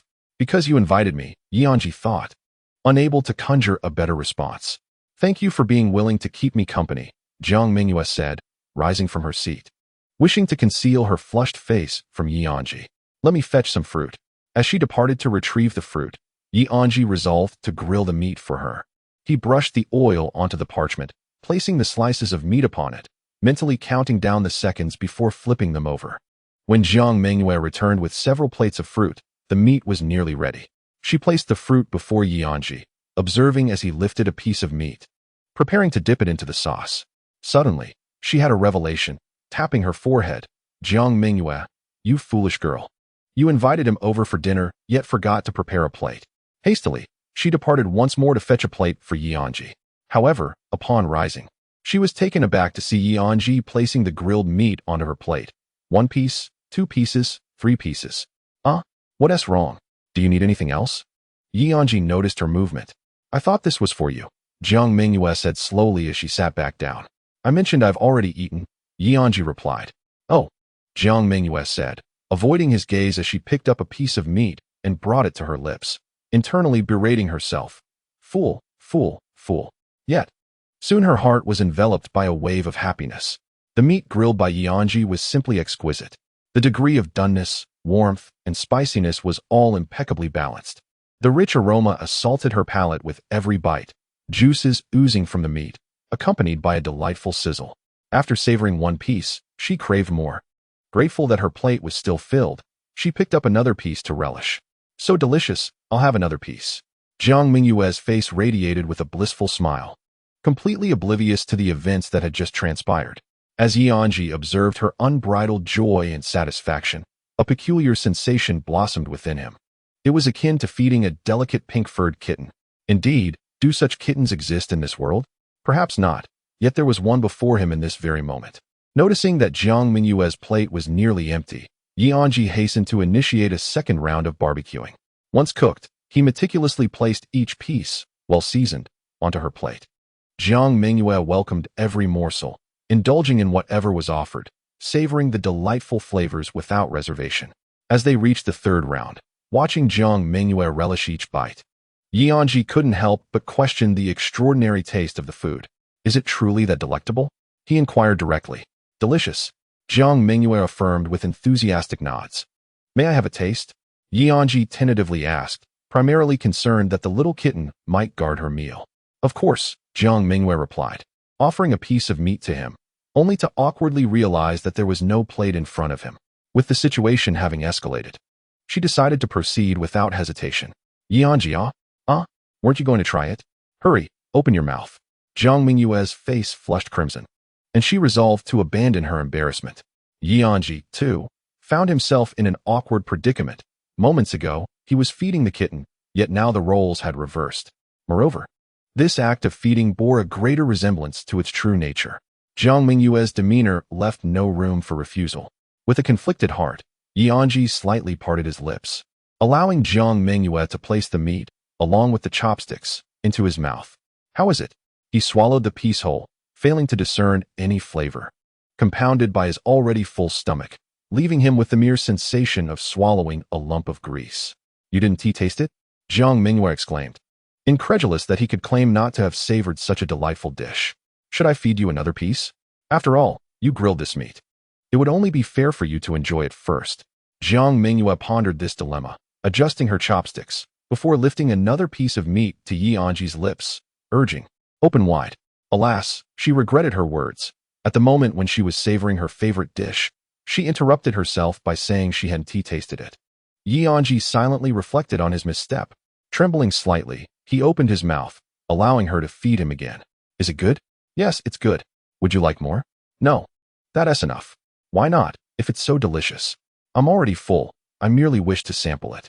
Please enjoy it yourself. I will continue grilling. With that, Anzhi promptly placed the meat slice onto the oil paper and commenced a new round of grilling. Jiang Mengyue lowered her head, returning to her feast. Both sighed in relief simultaneously. Anzhi alternated between eating watermelon and grilling meat, occasionally stealing glances at Jiang Mengyue, who was engrossed in her meal, devouring it with unrestrained enthusiasm. To ensure the meat was cooked to perfection and maintained its warmth, Anzhi refrained from grilling too much at once, resulting in a pace that matched Jiang Mengyue's consumption. After grilling, she dipped the meat in sauce and placed it on the plate in front of Jiang Mengyue. However, before she could set it down, the plate would often be emptied as Jiang Mengyue eagerly snatched up the grilled meat. This playful exchange melted Anzhi's heart. He felt an overwhelming urge to pat her head and tell her to slow down. Smack. He gave himself a light slap. What was wrong? Time to film. Anzhi had to shift his focus. Now. Yes.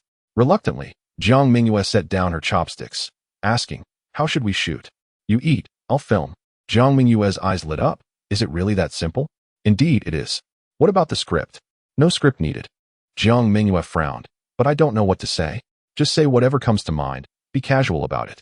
That night, our unscripted session turned out to be our most liked video. We can experiment a few more times to see the results. All right, Jiang Mengyue said, fixing her hair. Let us get started. Anzhi opened the video recording on her phone, holding it with his left hand while continuing to grill with his right. They began to chat casually, Jiang Mengyue animatedly recounting her afternoon adventures, sharing what interesting sights she had seen and how many beautiful photos she had captured. I saw someone walking a dog at the school gate, an Alaskan Malamute, a gigantic one. When it stood up, it was as tall as me. Its owner said I could pet it, and I stroked its head and rubbed its neck. Its fur was so soft and fluffy. At that moment, I truly felt that life was meant for petting Alaskan Malamutes. Later, I left a cool hat shop and saw a pink cloud. The sunset must have dyed it red. It was my first time seeing a pink cloud, and I thought it matched my hair color perfectly, so I asked a girl to take a picture of me. Have you ever seen a pink cloud? I'll show you. Oh, and for lunch, I had ice cream and fried chicken from street number 3. The ice cream was decent, but the fried chicken was underwhelming. Definitely avoid it. I won't be going back again. Anzhi was unsure whether Jiang Mengyue was seeking topics for the filming or simply wanting to share her daily experiences, but regardless, it was the first time someone had chattered to him so persistently.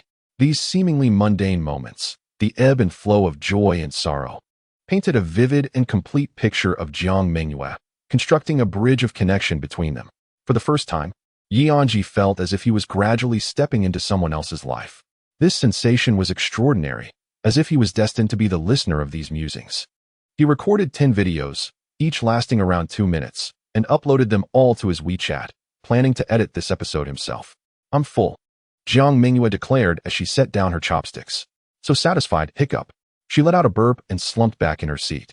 After a moment, she suddenly realized something and sprang up from her chair. Wait, you're not still recording, are you? Anzhi, feeling a twinge of guilt, nodded shyly. No. Absolutely not. This cannot be sent. Jiang Mengyue stood up, her hands pressed against the table, shaking her head fervently. Anzhi felt an inexplicable sense of disappointment. Why? It would ruin your image. How adorable you are. Jiang Mengyue widened her eyes. Adorable? Did Anzhi just call her adorable? Noticing Jiang Mengyue's silence, Anzhi lifted his gaze, meeting her astonished look. In that fleeting moment, both averted their eyes simultaneously. It won't be sent. Despite her protestations, Anzhi silently uploaded the video to his WeChat. He himself could not fathom why he had uttered such words. They simply tumbled from his lips as the thought crossed his mind. Yet, why had he thought that? Anzhi dared not delve deeper. The two rested in their seats for over 10 minutes before Jiang Mengyue checked her phone. It's 9 o'clock. She promptly rose from her seat. It's getting late. We should head back. All right. Anzhi also stood. Are you in a hurry? Aren't you supposed to update your novel? It's already 9. Jiang Mengyue clasped her hands together. I'm sorry for keeping you out so late. It's fine. I completed today's tasks in the afternoon. Anzhi smiled slowly, having initially thought Jiang Mengyue was in a rush, only to realize she was considering him. Jiang Mengyue relaxed, then there's no need to rush. In that case, Anzhi's gaze flickered. I can accompany you a little longer. Chapter 25. In and unin as Anzhi and Jiang Mengyue exited the barbecue restaurant. The commercial street at 9 o'clock was still bustling with life. It was the second weekend after the school year commenced, coinciding with the first holiday following the military training for many freshmen. Sweet couples holding hands, newly formed friend groups enjoying their first meal together, and individuals shopping alone or lurking like hunters were all around. For some, the nightlife was just beginning, but for Anzhi and Jiang Mengyue, it was time to return to campus, as the curfew was at 11 o'clock. Shall we walk back? Jiang Mengyue suggested. That works, Anzhi agreed. I ate too much. I need to digest. How far is it from here to our school? I don't know. I took a taxi. I did too. Anzhi prepared to pull out his phone to check the map. Not yet, Jiang Mengyue stopped him. Though I'm unsure of the exact distance. I remember the way back to school. Just walk straight from here, turn a corner, walk straight again, turn another corner, and then continue forward, and we'll arrive. That sounds relatively close. How about we play a game? Jiang Mengyue said playfully, smiling. What game? No navigation, relying solely on memory to return to school. But what if we don't make it back by 11? Then we'll have to spend the night on the streets. Anzhi fell silent. Just kidding. If we can't get back, we'll stay at a hotel. Anzhi remained silent. Come on, it'll be fun. It's like an adventure. It's my first time in this city, and it feels like there are surprises everywhere. Jiang Mengyue blinked her big eyes, exuding anticipation. With her insistence, Anzhi could hardly refuse. He nodded slightly and put away his phone. Well then, let's go. They set off, with Jiang Mengyue walking ahead and Anzhi trailing half a step behind. Their conversation resumed, this time with Anzhi taking the lead. He recounted the reasons for their gathering at the dormitory, shared amusing anecdotes about Zhang Kuan mistaking pineapple beer and kvass for alcoholic drinks, and mentioned how Luo Yangyang had consumed over 10 bottles of beer, yet only reached a state of mild inebriation. Jiang Mengyue chuckled heartily, her spirits lifted, as they strolled along, seemingly engrossed in endless conversation. As they approached the first corner, Jiang Mengyue halted and tugged at Anzhi's sleeve, pointing ahead. Look! In the darkness, something large seemed to be rushing towards them. Aeon! Jiang Mengyue exclaimed. Did you call me? Anzhi asked, puzzled, but Jiang Mengyue did not respond. Instead, she crouched down. A large gray dog burst forth from the shadows, leaping into Jiang Mengyue's embrace, its fur brushing against her. Aeon, that tickles. It turned out that Aeon was not a call for him, but rather for this Alaskan dog. Anzhi's emotions were mixed. A woman in athletic attire, appearing to be in her 30s, followed the Alaskan dog. Though simply dressed, she exuded an air of elegance. Little girl, we meet again, she said. Aeon's mother. What a coincidence. Jiang Mengyue replied, her fingers weaving through the dog's fur, gently stroking it. I was wondering why this little one suddenly dashed off. Aeon's mother remarked as she crouched down, also petting the dog. It's clear that he adores you. Anzhi. This is the Alaskan I told you about that I encountered this afternoon, Jiang Mengyue said excitedly, looking at him. Aeon's mother followed her gaze. Is this your boyfriend? No. Just a friend, Jiang Mengyue clarified. Hello. Hello. Anzhi and Aeon's mother exchanged polite greetings. Would you like to pet him? He is quite affectionate. Thank you. Anzhi crouched down, placing his hand on Aeon's head. The dog's fur was soft and smooth, clearly well cared for by its owner. However, rather than observing Aeon, Anzhi found himself more intrigued by Jiang Mengyue, who was lost in the joy of petting the dog. Seeing her so happy made him understand why he had wanted to touch her back at the barbecue restaurant. If he could do so, it would surely bring him great joy as well. Aeon's mother perceptively noticed Anzhi's subtle shift in attention and smiled mysteriously. It's quite late. Where are you two headed? We just finished dinner and are heading back to school, Jiang Mengyue replied. Are you really going back to school at this hour? A glimmer of mischief danced in Aeon's mother's eyes. Immersed in her delight of petting the dog, Jiang Mengyue failed to notice the change in her demeanor and blurted out. If we can't get back, then we want tea. Hearing this, Aeon's mother brightened, leaning closer to Anzhi. You have quite the opportunity, young man. Good luck. Then she caught a whiff of alcohol on Anzhi, as if sealing the deal. You seem quite prepared. Anzhi. Indeed, Anzhi, affectionately known as An. Jiang Mengyue gently caressed An's face. What a coincidence, isn't it? An's mother inquired. Do you also go by An? Anzhi pondered for a moment, responding, roughly, yes. It signifies safety. It is derived from the eucalyptus tree. An's mother, contemplating, asked, then why did the little girl call you by your name instead of Anin? Only in special circumstances do I get called Anin, Anzhi replied. Special circumstances? An's mother nodded thoughtfully, a subtle smile gracing her lips, reflecting on the whimsy of youth. It is a pleasure to meet you both. Shall we take a photo together, Anin and An? An's mother suggested. I have already taken photos with An this afternoon. I can take one for you. Jiang Mengyue positioned Anzhi beside An, bringing their heads together, and then took out her phone, encouraging them to smile. An stuck out her tongue, squinted her eyes, and beamed brightly, while Anzhi gazed at the camera, a hint of a smile lifting the corners of his mouth. Click. The photo of Anin and An was freshly captured. Jiang Mengyue opened WeChat, locating both An's mother and the contact for orange soda, sending the photo to them. Well, we should be heading back now, An's mother said, grasping An's leash. Jiang Mengyue rose and bid them farewell. Goodbye. An's mother waved. Be careful on your way. Take your time. We will. Thank you, An's mother. With that, Jiang Mengyue turned and tugged at Anzhi's sleeve. Let us go, Mayanin. Mayanin. Anzhi was momentarily taken aback, following Jiang Mengyue with a foolish grin. Soon after, he received the photo of himself with An, instantly lifting his spirits. Having just parted from An, Jiang Mengyue had taken a bold step, as she perceived Anzhi to resemble a well-behaved large dog. Chapter 26. The desire to share is the pinnacle of romance. Jiang Mengyue and Anzhi continued on their journey, unwittingly arriving at the second turn. We must be nearing our destination, Jiang Mengyue remarked, surveying her surroundings. I have a recollection of this place. Anzhi, being directionally challenged, could not recall the route back to school without a map. He simply followed Jiang Mengyue's lead. The pair turned right and walked for over 10 minutes. Yet the growing sense of unease intensified. Jiansheng University boasts the largest library in the entire university town, a semicircular structure crowned with a colossal dome.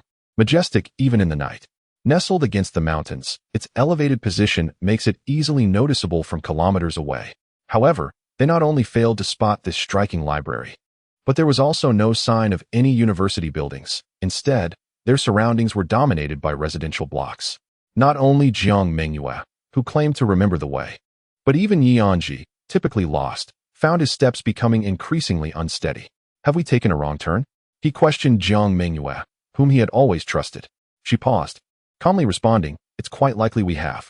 Anzhi's lips twitched. How could she remain so composed despite being lost? Turning back, Jiang Mengyue faced Anzhi with excitement, exclaiming, this is quite amusing. It seems we are lost. Anzhi's face lost all expression, and it would have been better to remain composed. What shall we do now?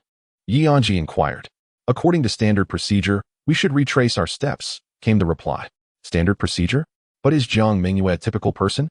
Returning the same way seemed utterly uninteresting. Jiang Mengyue promptly dismissed that notion. We must have turned too early. The correct route lies at the next intersection. Therefore, if we simply turn left now, we can return to the proper path. I trust your judgment. Although Anzhi did not comprehend fully, he chose not to consult his phone for directions, deciding instead to indulge in Jiang Mengyue's whimsicality. All right, let us now turn left.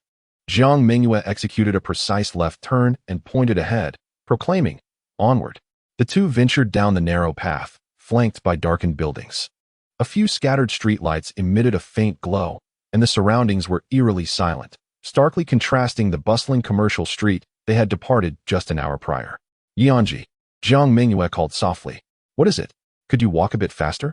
Jiang Mengyue slowed her pace, waiting for Anzhi to catch up. And soon they stood shoulder to shoulder. Anzhi glanced at Jiang Mengyue, noting that her demeanor was less natural than before. Indeed, the path was shrouded in darkness and silence, enveloped by imposing edifices, coupled with the occasional chilling breeze that made the atmosphere stifling. Anzhi tugged at Jiang Mengyue's sleeve. Let's run. Huh. Anzhi took off, and Jiang Mengyue, urged by his momentum, followed suit. After a few minutes, they finally escaped the foreboding path and emerged onto a bustling thoroughfare. Anzhi was quite familiar with this avenue. Glancing to the right, he spotted the grand spherical library. Your instincts were correct. We have arrived. He gestured toward the library. Jiang Mengyue caught her breath and looked in the direction Anzhi indicated. Huh. I am indeed a genius. It's no surprise. No surprise at all, Anzhi chuckled. He then realized he was still holding Jiang Mengyue's sleeve and gently released it, slipping his hands into his pockets. Let us proceed.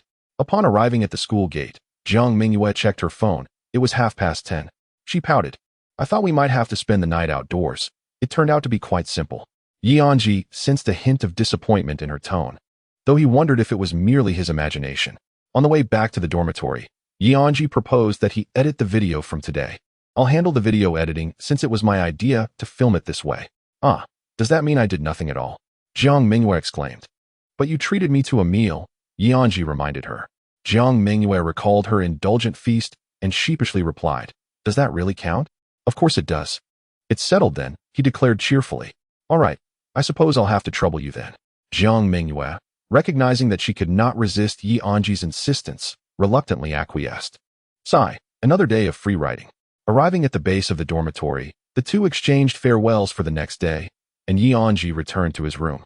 Zhang Kuan was already asleep, while Luo Yangyang and Deng Linen were busy with their own activities in bed. After exchanging simple greetings, Anzhi proceeded to the bathroom for a shower. The scent of alcohol and cooking oil was washed away, replaced by the refreshing fragrance of orange from the body wash and shampoo. Once he settled onto the bed and donned his headphones, he prepared to edit videos. He meticulously reviewed each recorded clip, selecting the most intriguing segments to compile into a 3-minute video. Upon completing the editing, he opened the 11th video, which featured Jiang Mengyue reclining in her seat, blissfully belching with satisfaction. No matter how many times he watched it, a knowing smile would always grace Anzhi's face. Naturally, the latter part of the video had also been captured, where Jiang Mengyue suddenly jolted upright, shaking her head like a rattle drum, insisting that this segment should not be shared. Yet he responded, how adorable, how utterly adorable. At this point, Anzhi echoed the sentiment once more. Although he yearned to include that segment in the final cut, he ultimately refrained. Just moments ago, a feeling that could perhaps be described as possessiveness had arisen within him. Despite Jiang Mengyue's undeniable cuteness, or perhaps precisely because of it, he wished for no one else to behold it. It was a treasure meant solely for his eyes. Anzhi saved the video from WeChat to his album and sent the edited video to Jiang Mengyue. 10 minutes later, Jiang Mengyue responded with a thank you sticker. I just went for a shower, and I'll upload the video right away. Anzhi opened the short video platform and navigated to Jiang Mengyue's profile. Before long, the latest video was updated, and he became the first to like it. The number of likes gradually increased, accompanied by an influx of comments. Is this the first time filming outside the school? Have they really ventured beyond campus? This must be considered a date, right? It looks like it was filmed at night. And since they are off campus, they surely didn't return to school tonight. Are they perhaps spending the evening enjoying barbecue? It's fine, I won't blame you. Go have fun. After scrolling through the comments, Anzhi exited the section and finally noticed the caption of this episode. The desire to share is the highest form of romance. Chapter 27. Do you like Jiang Mengyue? After a 2-day break, classes officially commenced. Ever since reaching an agreement with Jiang Mengyue, Anzhi had been awakening each day to her good morning greetings. Jiang Mengyue always managed to send her morning wishes at just the right moment, ensuring that Anzhi enjoyed sufficient sleep while also igniting the energy for his day ahead. A simple good morning had evolved into Anzhi's most reliable alarm clock. On the first day of classes, at precisely 7:10 a.m., Anzhi's phone rang without exception. Good morning. You have your first calculus class. Don't be late. Anzhi replied with a morning greeting of his own, rolled out of bed, and began his morning routine. Jiang Mengyue served as Anzhi's alarm, while he acted as the wake-up call for their dormitory, room 107. During military training, the sound of running water each morning would signal to them that it was time to rise. Zhang Kuan would always linger in bed a bit longer, stretching and yawning before scrolling through his phone, taking his time to awaken fully. Deng Linen and Luo Yangyang are typically unambiguous, rising promptly when it is time to awaken. However, an exception occurred today. Upon awakening, Luo Yangyang did not immediately rise to freshen up, but remained seated on his bed, engrossed in his phone. Overnight, his WeChat notifications had burgeoned with dozens of red dots, revealing a plethora of friend requests awaiting his approval. As anticipated, the situation he had foreseen had indeed transpired. Within the alumni circle, the video of Luo Yangyang's guitar performance had gained momentum over 2 or 3 days, its popularity soaring rather than waning. In the comment section, some onlookers had even shared Luo Yangyang's WeChat ID, and this comment emerged as the most liked. Previously, Luo Yangyang would have unhesitatingly accepted such friend requests, for this was his due, the very essence of his existence. Yet now, he chose to disregard them. By 7:30, the four had completed their morning routines, grasping their advanced mathematics books before heading to the cafeteria. Zhang Kuan, while enjoying breakfast, began scrolling through the alumni circle. Yangyang, you've become quite the sensation. Upon entering the alumni circle, Zhang Kuan was greeted by the trending post showcasing Luo Yangyang's singing video from the recent military training. I saw it. I don't know who uploaded it, Luo Yangyang remarked. What is going on with Yangyang? Deng Linen inquired. Zhang Kuan placed his phone on the table. It's this. That night, someone recorded your singing video and posted it in the alumni circle. Impressive. What was it filmed with? The clarity is remarkable. That is not the point. The crux is that Yangyang has become popular. Popular, and so what? Deng Linen still failed to grasp the significance. This means at least half of the new students have recognized Yangyang through this video, and he is as handsome as I am. The danger I mentioned on the first day of school may soon unfold, Zhang Kuan explained with a furrowed brow. It may have already occurred. Yangyang's WeChat ID has been shared. Anzhi added. With a resigned sigh, Luo Yangyang lamented, you guessed correctly. I am receiving friend requests from many strangers. Perhaps now you can empathize with the struggles I faced back then.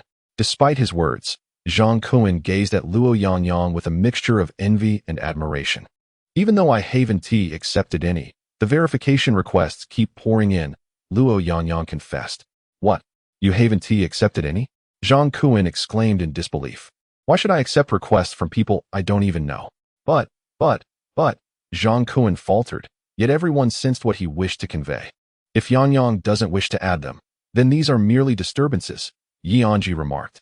I am willing to bear this burden on behalf of Yangyang, Zhang Kuan declared earnestly. Enough of that. Your intentions are as transparent as glass, Deng Linen chuckled. What do you mean by that? Zhang Kuan retorted. Would you truly endure this for me? Luo Yangyang asked with a smile. When a brother is in need, it is our duty to assist, Zhang Kuan proclaimed, thumping his chest. Luo Yangyang then opened the post related to him in the alumni circle, leaving Zhang Kuan's WeChat ID in the comments beneath his own, specifying. This is my secondary account. It's entrusted to you. Let it be mine. Zhang Kuan beamed at Luo Yangyang's actions. After breakfast, the four of them arrived at the advanced mathematics classroom, where they fortuitously encountered a group from Dormitory 205 at the entrance. Good morning. Su Yueqi greeted them first. Morning. Good morning. After exchanging pleasantries, the two dormitories entered the classroom, with Anzhi trailing behind Jiang Mengyue. Good morning. Good morning. In their WeChat conversations, Jiang Mengyue would send a good morning to Anzhi, while in reality, it had become their unique tacit understanding for Anzhi to take the initiative and ask first. As they settled into their seats, the clock neared 8, and the mathematics teacher ascended the podium to power up the computer. Gradually, the students below began to retrieve their mathematics textbooks. Oh no, I picked up the second volume, Lin Mushuan whispered in dismay. Students had the option to either choose their own textbooks or order from a supplier provided by the school. However, most opted for the former, as purchasing used books proved to be significantly cheaper. Given the ability to select freely, Lin Mushuan decided to acquire both volumes of advanced mathematics. Yet she had mistakenly taken the second volume for the first class. Lin Mushuan's plight did not go unnoticed by Zhang Kuan, who sat in front of her. He recalled how his repeated hesitations on the first day of school had caused him to miss numerous opportunities. This time, he could not afford to let a rare chance slip away. Summoning his courage, Zhang Kuan picked up his advanced mathematics book and turned around. You can look at mine. Shall we study together? Before Zhang Kuan could finish his sentence, Su Yueqi, seated next to Lin Mushuan, placed her book in the center of the table. Noticing Zhang Kuan's inclination to speak, she asked, Is there something you need? Nothing. The weather is quite pleasant. Haha, Zhang Kuan replied, feeling exceedingly awkward and wishing he could punch himself. Indeed, the weather is rather nice, Su Yueqi commented, glancing out the window. Zhang Kuan was taken aback that Su Yueqi responded to him, and the awkward atmosphere began to dissipate. He sighed in relief, preparing to turn back around. Zhang Kuan, Su Yueqi called out to him at that moment. What is it? You like Lin Mushuan, don't you? Uft. Did I guess right? Su Yueqi grinned mischievously. I. Zhang Kuan was utterly flummoxed by her sudden inquiry. All right, it's settled then, Su Yueqi clapped her hands. Lin Muxuan shot her a glare. Engaging in such nonsense will only lead you to trouble. Jiang Mengyue's peculiar reaction caught Yi Anzhi's attention, prompting him to slightly turn and inquire, "What is wrong with you?" Jiang Mengyue did not respond. Instead, Su Yueqi, grinning foolishly, called out to him, "Yi Anzhi, what is up? Do you like Jiang Mengyue?" Ha ha ha. Jiang Mengyue struggled to suppress his laughter, though a hint of it escaped. "What goes around comes around, doesn't it?" "Isn't it?" Su Yueqi pressed for confirmation. "I watch every episode of the videos you guys film." Yi Anzhi remained silent. "You can't ask like that." Lin Muxuan nudged Su Yueqi with her shoulder. "Then how should I ask? If you ask him directly, he certainly won't answer. You should inquire with those around him." "Oh," Su Yueqi nodded, redirecting her attention to Jiang Mengyue. "Jiang Mengyue, does Yi Anzhi like Jiang Mengyue?" As Su Yueqi shifted her focus, Jiang Mengyue couldn't help but revel in the situation, aligning himself with her. He suddenly declared, "Yes." Su Yueqi and Lin Muxuan widened their eyes in unison. Leaning towards Jiang Mengyue, "Is it true?" "Indeed," Yi Anzhi said it himself. Jiang Mengyue, standing and speaking without a care, had mentioned it on the first day of school, clearly indicating his affection. What? This single statement left the three in a state of shock, repeating the revelation thrice. Said it himself. On the first day of school. Definitely likes her. Su Yueqi needed no further elaboration. The mere thought that her speculation was indeed true sent her into a frenzy of excitement. Lin Muxuan, though not as fervent as Su Yueqi, was still considerably astonished. She had considered the possibility of love at first sight on that day, but she had not anticipated that Yi Anzhi would not only experience such feelings for Jiang Mengyue, but would also openly express them in their dormitory. Meanwhile, Yi Anzhi, the focal point of this discussion, found his mind in utter disarray, bombarded with 100 existential questions within a second. Why did Su Yueqi inquire about his feelings for Jiang Mengyue? Was it due to the videos they had filmed? How should he respond? Did he truly have feelings for her? Or perhaps he did not. When he initially declared his affection at the start of the semester, it was partly to appease his roommates and partly because he had not yet interacted with Jiang Mengyue, allowing him to speak without emotional burden or accountability. At that moment, he believed that given his character, he would never have the opportunity to connect with Jiang Mengyue, and thus, in the eyes of his roommates, he would merely be pining from afar, a sentiment that would eventually fade with time. However, circumstances had changed. He had spent over half a month with Jiang Mengyue, often alone together for 1 or 2 hours daily due to their filming commitments. Over this period, Yi Anzhi discovered that his feelings for Jiang Mengyue were gradually evolving. Initially, he had to take the initiative to preserve his own secret, viewing her solely as a partner. As time passed, he began to look forward to their shoots, finding joy in their interactions, and hoped to forge a friendship with her. Yet now, confronted by Su Yueqi's probing question about his feelings, he found himself unable to provide a coherent response. To deny his feelings would contradict his earlier statement, and such a reply would not align with his true sentiments. Conversely, to admit his affection would induce anxiety. Su Yueqi would inevitably relay this to Jiang Mengyue, and how would she perceive him then? Who would willingly remain close to someone who harbored feelings for them, but did not reciprocate? Silence seemed preferable, allowing him to remain by her side under the guise of friendship. However, once he uttered the word like, everything would shift, and every subsequent action would be viewed through the lens of that affection. The transaction he shared with Jiang Mengyue could potentially shatter, reducing their relationship to mere classmates. Yi Anzhi dared not gamble on Jiang Mengyue's feelings for him, nor did he wish to disrupt the current dynamic. Even if their transaction fractured and she continued to safeguard his secret, he was reluctant to see the narrative of an and Jiang Mengyue reach its conclusion. The notion of liking someone had become a taboo for him. Liking someone, Yi Anzhi inhaled deeply, and then liked Jiang Mengyue. "Anin, aren't you an in?" Su Yueqi inquired. "I am the Anin from the videos," he replied. In the narrative, Anin was indeed fond of Jiang Mengyue. Zhang Shuai mentioned that you expressed your affection for Jiang Mengyue on the first day of school. At that moment, I was fully embodying the character and casually voiced my thoughts. Yi Anzhi paused, waiting for the opportune moment when Anin would confess her feelings to Jiang Mengyue. It appears that this was all part of the narrative's design. Su Yueqi scratched the back of her head, recalling that Jiang Mengyue must have mentioned my decision to help her with filming on the opening day. Yi Anzhi remarked that from that day forward, Anin had come into existence. Mengyue indeed stated that. Lin Muxuan nodded. recalling how that evening she returned to the dormitory and informed us about a new friend she had made. So, it seems that from the very first day of school, we became a part of your story, Su Yueqi muttered, her expression betraying a growing excitement. There was another question. Lin Muxuan pointed out. Why did you choose to assist Mengyue with the filming? Because I aspire to refine the story I am crafting. The tale of an and Jiang Mengyue, Anzhi replied calmly. Jiang Mengyue conveniently fits the role of Jiang Mengyue, making this a win-win situation. Is that all there is to it? Just that. Lin Muxuan and Su Yueqi ceased their inquiries, having learned what they wished to know. Anzhi played a clever game of information, aware that Lin Muxuan and Su Yueqi were oblivious to whether his declaration of liking had occurred before or after he became Jiang Mengyue's filming partner. Thus, he managed to convey multiple points without revealing his secret of writing a novel, while elucidating why he had voiced his affection on the first day of school, all under the guise of an addressing Su Yueqi's questions. Even if Su Yueqi were to relay today's conversation to Jiang Mengyue, he harbored no concerns regarding her perception of him. Everything was orchestrated by the plot, all aimed at character development. Ultimately, he answered Lin Muxuan's query with a lie within a lie, stating that at the right moment, Anan would confess her feelings to Jiang Mengyue. Yet, he did not mention that at the right moment, Anzhi would also confess his feelings to Jiang Mengyue. The narratives of an and Jiang Mengyue paralleled the story of Anzhi and Jiang Mengyue. Anzhi's current novel is nearing completion, expected to be finished within a month.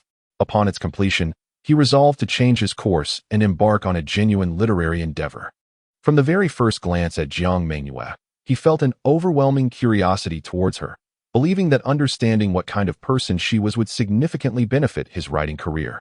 Given this, why not create a novel directly inspired by Jiang Mengyue, narrating their story? Anzhi, what were you discussing earlier about Anan, filming and videos? I'm utterly bewildered, Zhang Kuan said, his expression a mix of confusion. Each word was clear, yet together they formed an incomprehensible enigma, akin to a coded conversation. This leads us to a secret that cannot be disclosed. Chapter 29. Anzhi promises to confess this indeed pertains to a secret that must remain hidden. What secret? Zhang Kuan displayed an overwhelming curiosity. It's confidential. What? What secret? I've stated, it's confidential.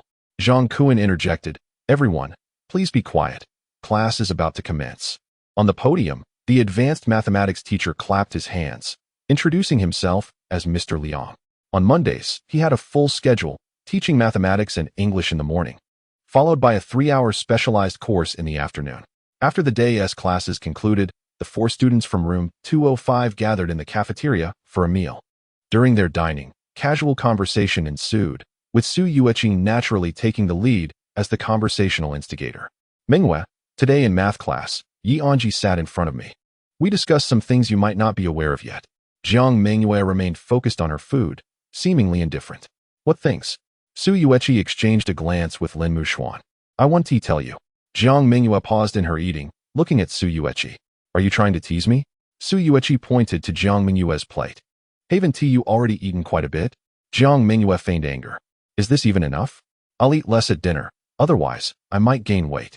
I want to gain weight, Jiang Mengyue asserted, lifting her plate and moving to sit with Chun Tingting and Lin Muxuan, leaving Su Yueqi alone across the table. Getting anxious now? Su Yueqi chuckled mischievously, teasing my appetite and then refusing to share. Jiang Mengyue glanced at the untouched grilled sausage next to Su Yueqi and snatched it away. This is mine now. That is my sausage. Su Yueqi hurried to reclaim it. But Jiang Mengyue was relentless. With no hope of retrieval, Su Yueqi resigned. I said, is that not enough? Jiang Mengyue held the sausage close to her mouth. Speak. Anzhi said he likes you. Upon hearing this, the 3 seated opposite Su Yueqi were momentarily stunned. Anzhi, so? You didn't hear anything I said. He said that himself? Jiang Mengyue took a distracted bite of the sausage. Yueqi, Anzhi wouldn't say something like that. Lin Muxuan interjected, regaining her composure. That is essentially what it means, give or take. Su Yueqi replied triumphantly. Lin Muxuan fell silent. Then tell Mengyue what Anzhi actually said, Su Yueqi challenged Lin Muxuan. Clearing her throat, Lin Muxuan stated, Anzhi said he would confess. What? Ha. Jiang Mengyue was taken aback, while Su Yueqi burst into laughter. No, I misspoke. It's all Yueqi's fault for messing me up. Lin Muxuan quickly corrected herself. Anzhi said that when the time is right, Anan will confess. Anan will confess? ISNT Anan Anzhi, and ISNT Anzhi Anan? Jiang Mengyue pondered. Or did Anan refer to the Anan from the video? Anzhi had never mentioned the storyline about Anan confessing. Their filming had always been about the present, disregarding the future, capturing whatever came to mind. Had Anzhi been contemplating such a future for so long? But why hadn't he told her? Jiang Mengyue entertained the thought that perhaps Anzhi did not wish for her to know. Could this be considered a surprise? Taking another distracted bite of the sausage, she mused, yes, that is precisely the meaning. Su Yueqi nodded emphatically. So Mengyue, are you shocked? This is something Anzhi hasn't shared with you before, right? He has mentioned it, Jiang Mengyue replied nonchalantly, taking another bite of the sausage. I thought it was something significant. He has mentioned it. Su Yueqi felt a tinge of disappointment. Well, of course, if Anzhi can reveal this to us, Mengyue, as his leading lady, would naturally be in the know, Lin Muxuan added. Are you truly just friends who film together? Su Yueqi inquired. Indeed, that is precisely the case. What you perceive is merely what we wish for you to see, Jiang Mengyue replied, finishing the last bite of her grilled sausage. Then do divulge when Anan confesses, Su Yueqi said, rubbing her hands together. You must have discussed it, right? Jiang Mengyue glanced nervously at the ceiling. As your devoted fans, can't we know even this bit of insider information? Su Yueqi's pitiful expression prompted Jiang Mengyue to casually state, the 365th episode. Yes, that would be a year from now, she added. Hooray! Su Yueqi exclaimed joyfully. Can I have my sausage back now? What sausage? Jiang Mengyue asked innocently. The one you just snatched from me. I'm not sure.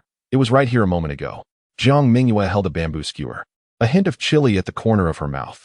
You didn't eat it, did you? How could that be? Haha. Jiang Mengyue's eyes darted away. Oh, give it back to me, Su Yueqi exclaimed, maneuvering around the table to pounce on Jiang Mengyue. I'll treat you to one, or rather, two. As Su Yueqi and Jiang Mengyue playfully tussled, Chen Tingting quietly opened her phone, commenting on Jiang Mengyue's latest video. Summary, they talked. After dinner, the evening study session commenced. Only freshmen had evening study, starting at 7 and ending at 9. Although many newcomers complained about having to attend evening study, for Anzhi, even without it, he would still spend 2 to 3 hours in the study room coding every day. Since he had to attend evening study, he could utilize that time effectively. Around 6:40, Anzhi arrived at the study room and chose a seat in the last row.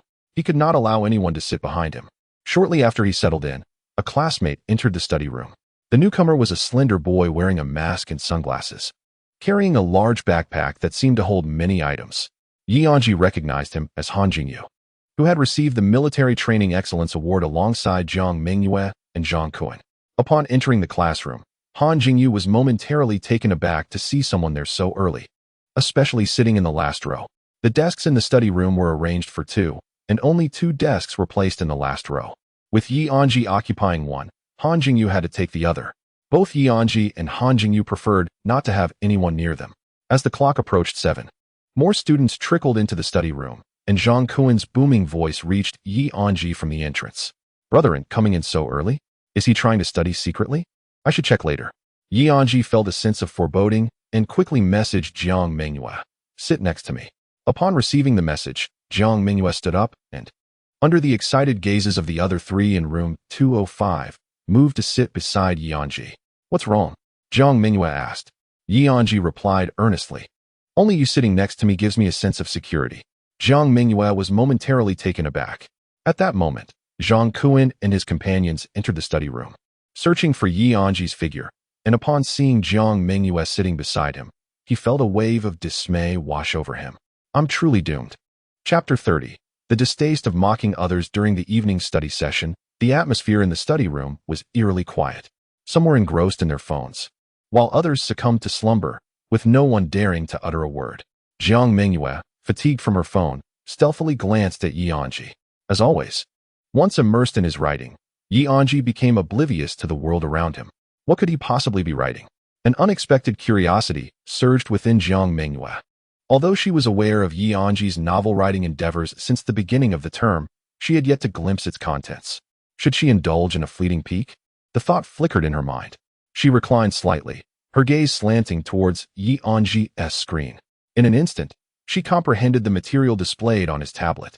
With just a single glance, Jiang Mengyue averted her eyes. To her astonishment, he was penning such a genre. No wonder he wished to keep his literary pursuits concealed from others. How peculiar! Should she dare to look once more? Confirming her suspicions, she discovered it was, indeed, her favorite genre. Jiang Mengyue leaned back onto her desk, slightly tilting her head to behold Anzhi's composed visage. Though she had harbored inklings prior, she still found it hard to believe that Anzhi shared her passion. Recalling Anzhi's earlier remark, "I only feel secure with you by my side," she pondered whether this was the essence of trust. It felt truly delightful. As the study session concluded, everyone began to gather their belongings in preparation to depart. Yet Anzhi still had several hundred words left unwritten. To prevent any accidental glimpses of his manuscript, he shut his tablet, deciding to resume writing once the room had emptied. "I'm off to the restroom," Jiang Mengyue announced. Anzhi nodded, closing his eyes to rest while contemplating the content they would film later. Today marked their inaugural evening study session, and capturing footage related to it seemed quite fitting. Upon opening his eyes, he noticed that everyone had vacated the study room, save for Han Jingyu, who was situated not far from him. At that moment, Han Jingyu cast a glance in Anzhi's direction. The two exchanged silent stares. Han Jingyu thought, "Why hasn't he left yet?" Anzhi pondered, "Why hasn't he departed?"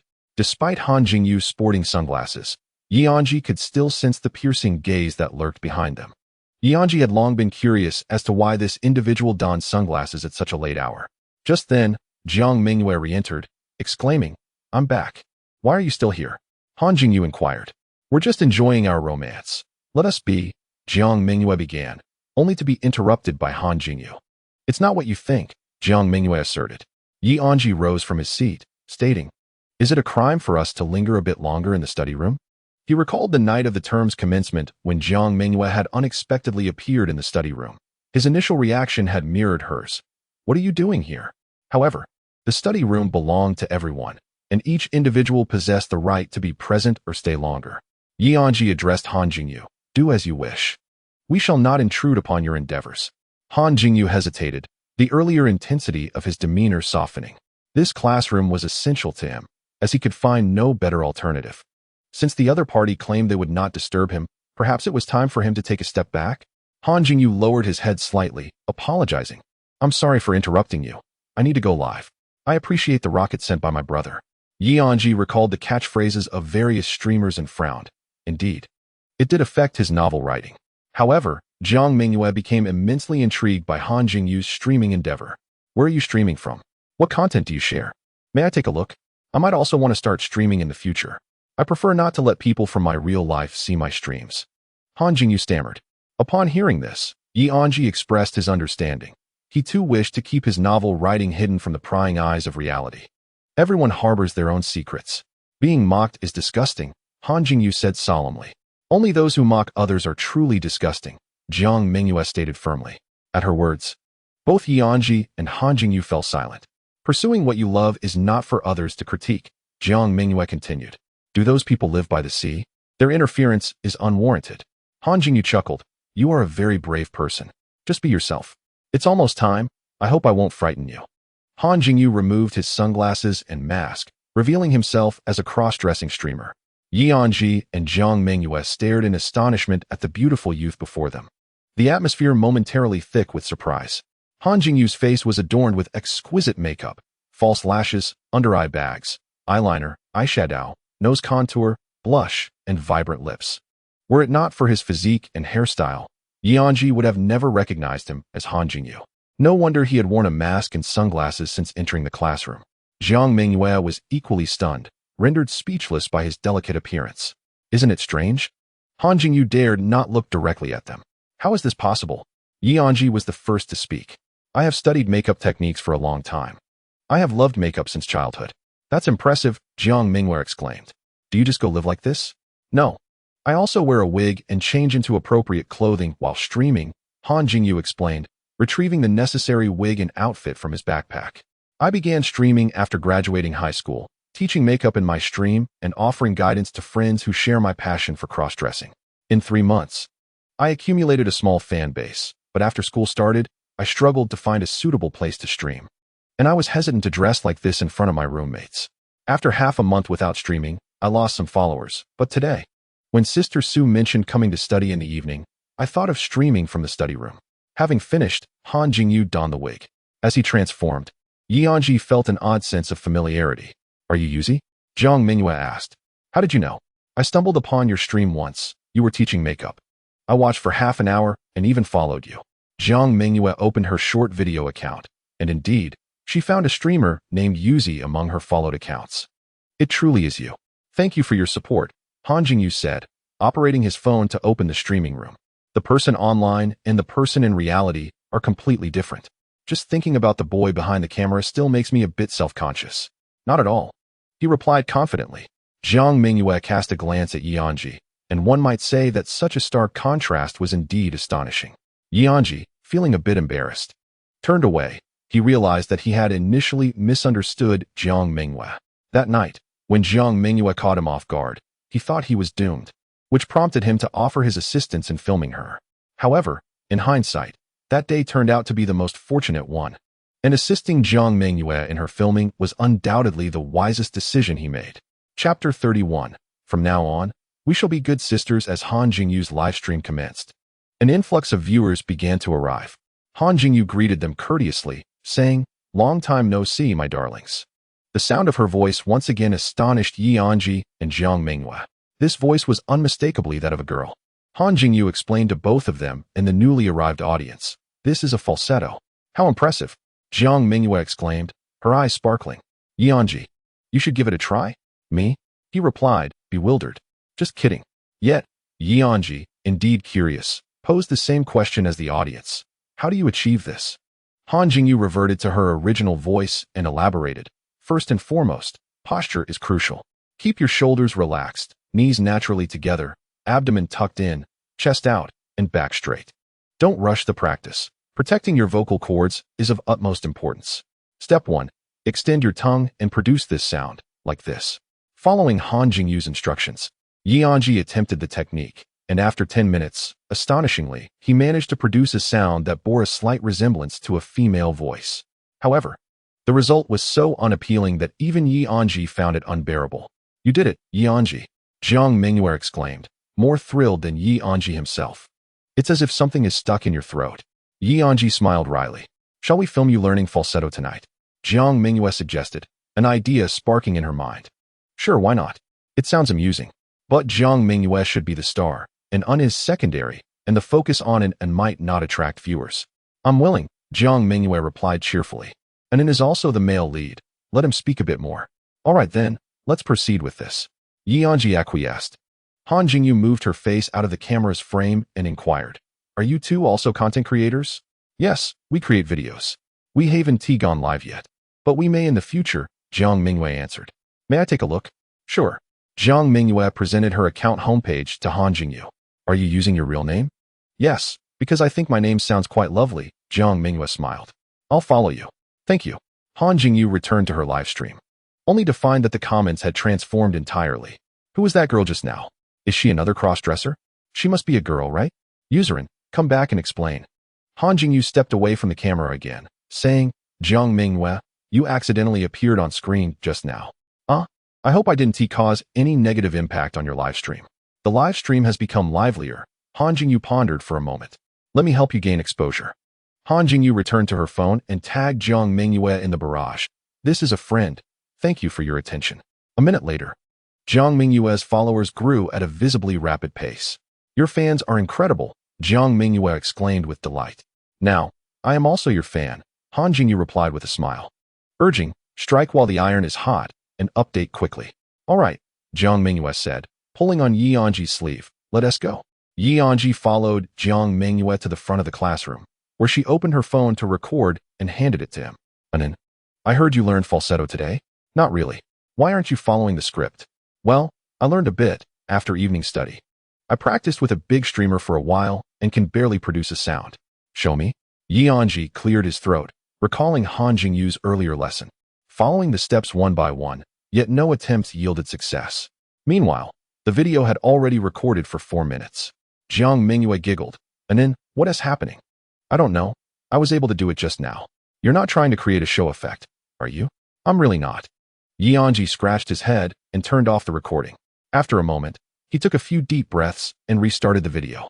Let us try again. I'll splice these two videos together and cut out the middle part. After 2 more minutes of attempts, he still failed. All right, don't damage your vocal cords. Jiang Mengyue laughed, urging him to stop. Initially, Anzhi was reluctant to film the in and falsetto segment, but as he faced repeated failures, his resistance transformed into a fierce competitive spirit. I refuse to be defeated. Anzhi frowned, then relaxed his brow. Wait, did I just succeed? You did. Anan. You truly succeeded. Jiang Mengyue exclaimed excitedly, extending a hand. From now on, we shall be good sisters. Hello, pleased to meet you, Anzhi replied, grasping Jiang Mengyue's hand, feeling the familiar touch. All right, we're done filming. Anzhi sighed in relief. Falsetto really is difficult, but you ultimately achieved it. After finishing the video, the two went to observe and learn from Han Jingyue for a while. Around 10 o'clock, Han Jingyue also prepared to wrap up. Phew, the stream is over, she said, taking out makeup remover. Did you finish filming as well? Yes, we just wrapped up. After removing her makeup, Han Jingyue transformed back into the appearance that Anzhi remembered. The change is truly remarkable, Anzhi remarked. Your makeup skills are impressive, Jiang Mengyue said enviously. You flatter me, Han Jingyue replied. I wonder when I can have such a neat and beautiful look, Jiang Mengyue sighed. But I'm all thumbs and can only manage light makeup. Anzhi glanced at Jiang Mengyue, her casual remark resonating in his mind. Han Jingyue looked at Anzhi and confidently told Jiang Mengyue, you will. As the three walked a distance, Han Jingyue suddenly apologized. I'm sorry for my attitude after evening study. I hadn't streamed in a while and lost some followers, which made me a bit anxious. It was hard to find a place to stream, yet I wanted to dominate the public space. It's fine, no need to worry, Anzhi responded. Sometimes I feel the same way. Jiang Mengyue smiled and said, you have imparted to us invaluable knowledge about live streaming, taught Anzhi the art of falsetto, and brought me so many fans.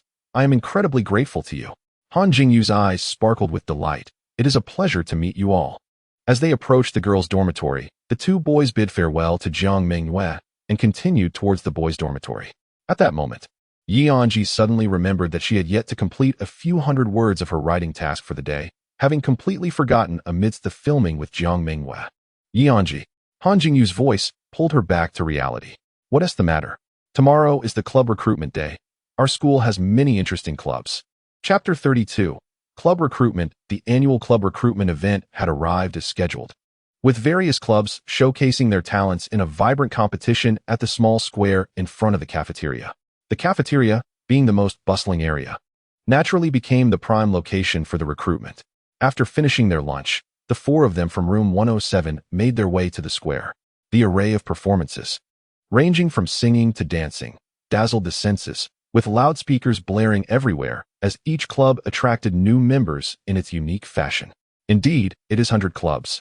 I could stroll around here all day without tiring, Zhang Kuan exclaimed. Which clubs are you planning to join? I think I'll go for the guitar club.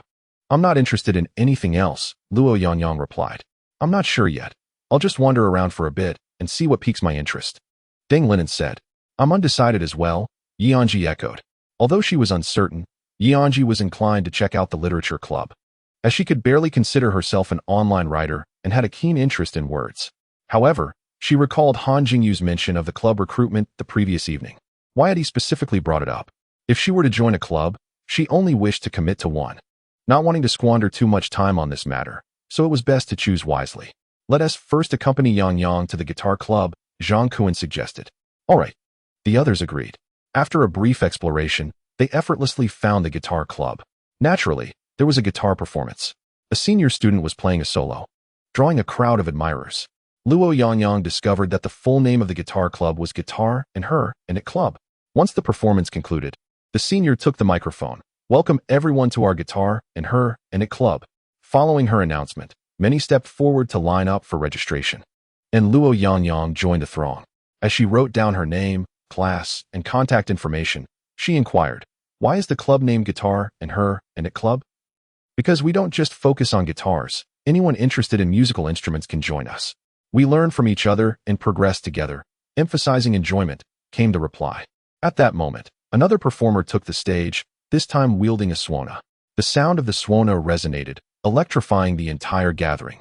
All eyes in the square turned towards the Guitar and Her and It Club. Meanwhile, those dining in the cafeteria remarked, "The Last Supper." The senior responsible for welcoming new members glanced at the registration form, then turned her attention to Luo Yangyang. Amidst the resounding notes of the suona, she had to raise her voice to be heard, further emphasizing her astonishment. "You are Luo Yangyang." "Yes, I am Luo Yangyang," he replied, also elevating his volume. "I have watched your videos. In the alumni circle, your guitar playing is exceptional. Thank you. Welcome to the Guitar Society. From now on, you will be our representative. I am the president, Anyun." "Hello, Senior Anyun."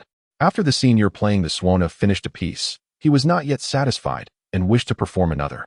Anyun approached him and said, "That's enough.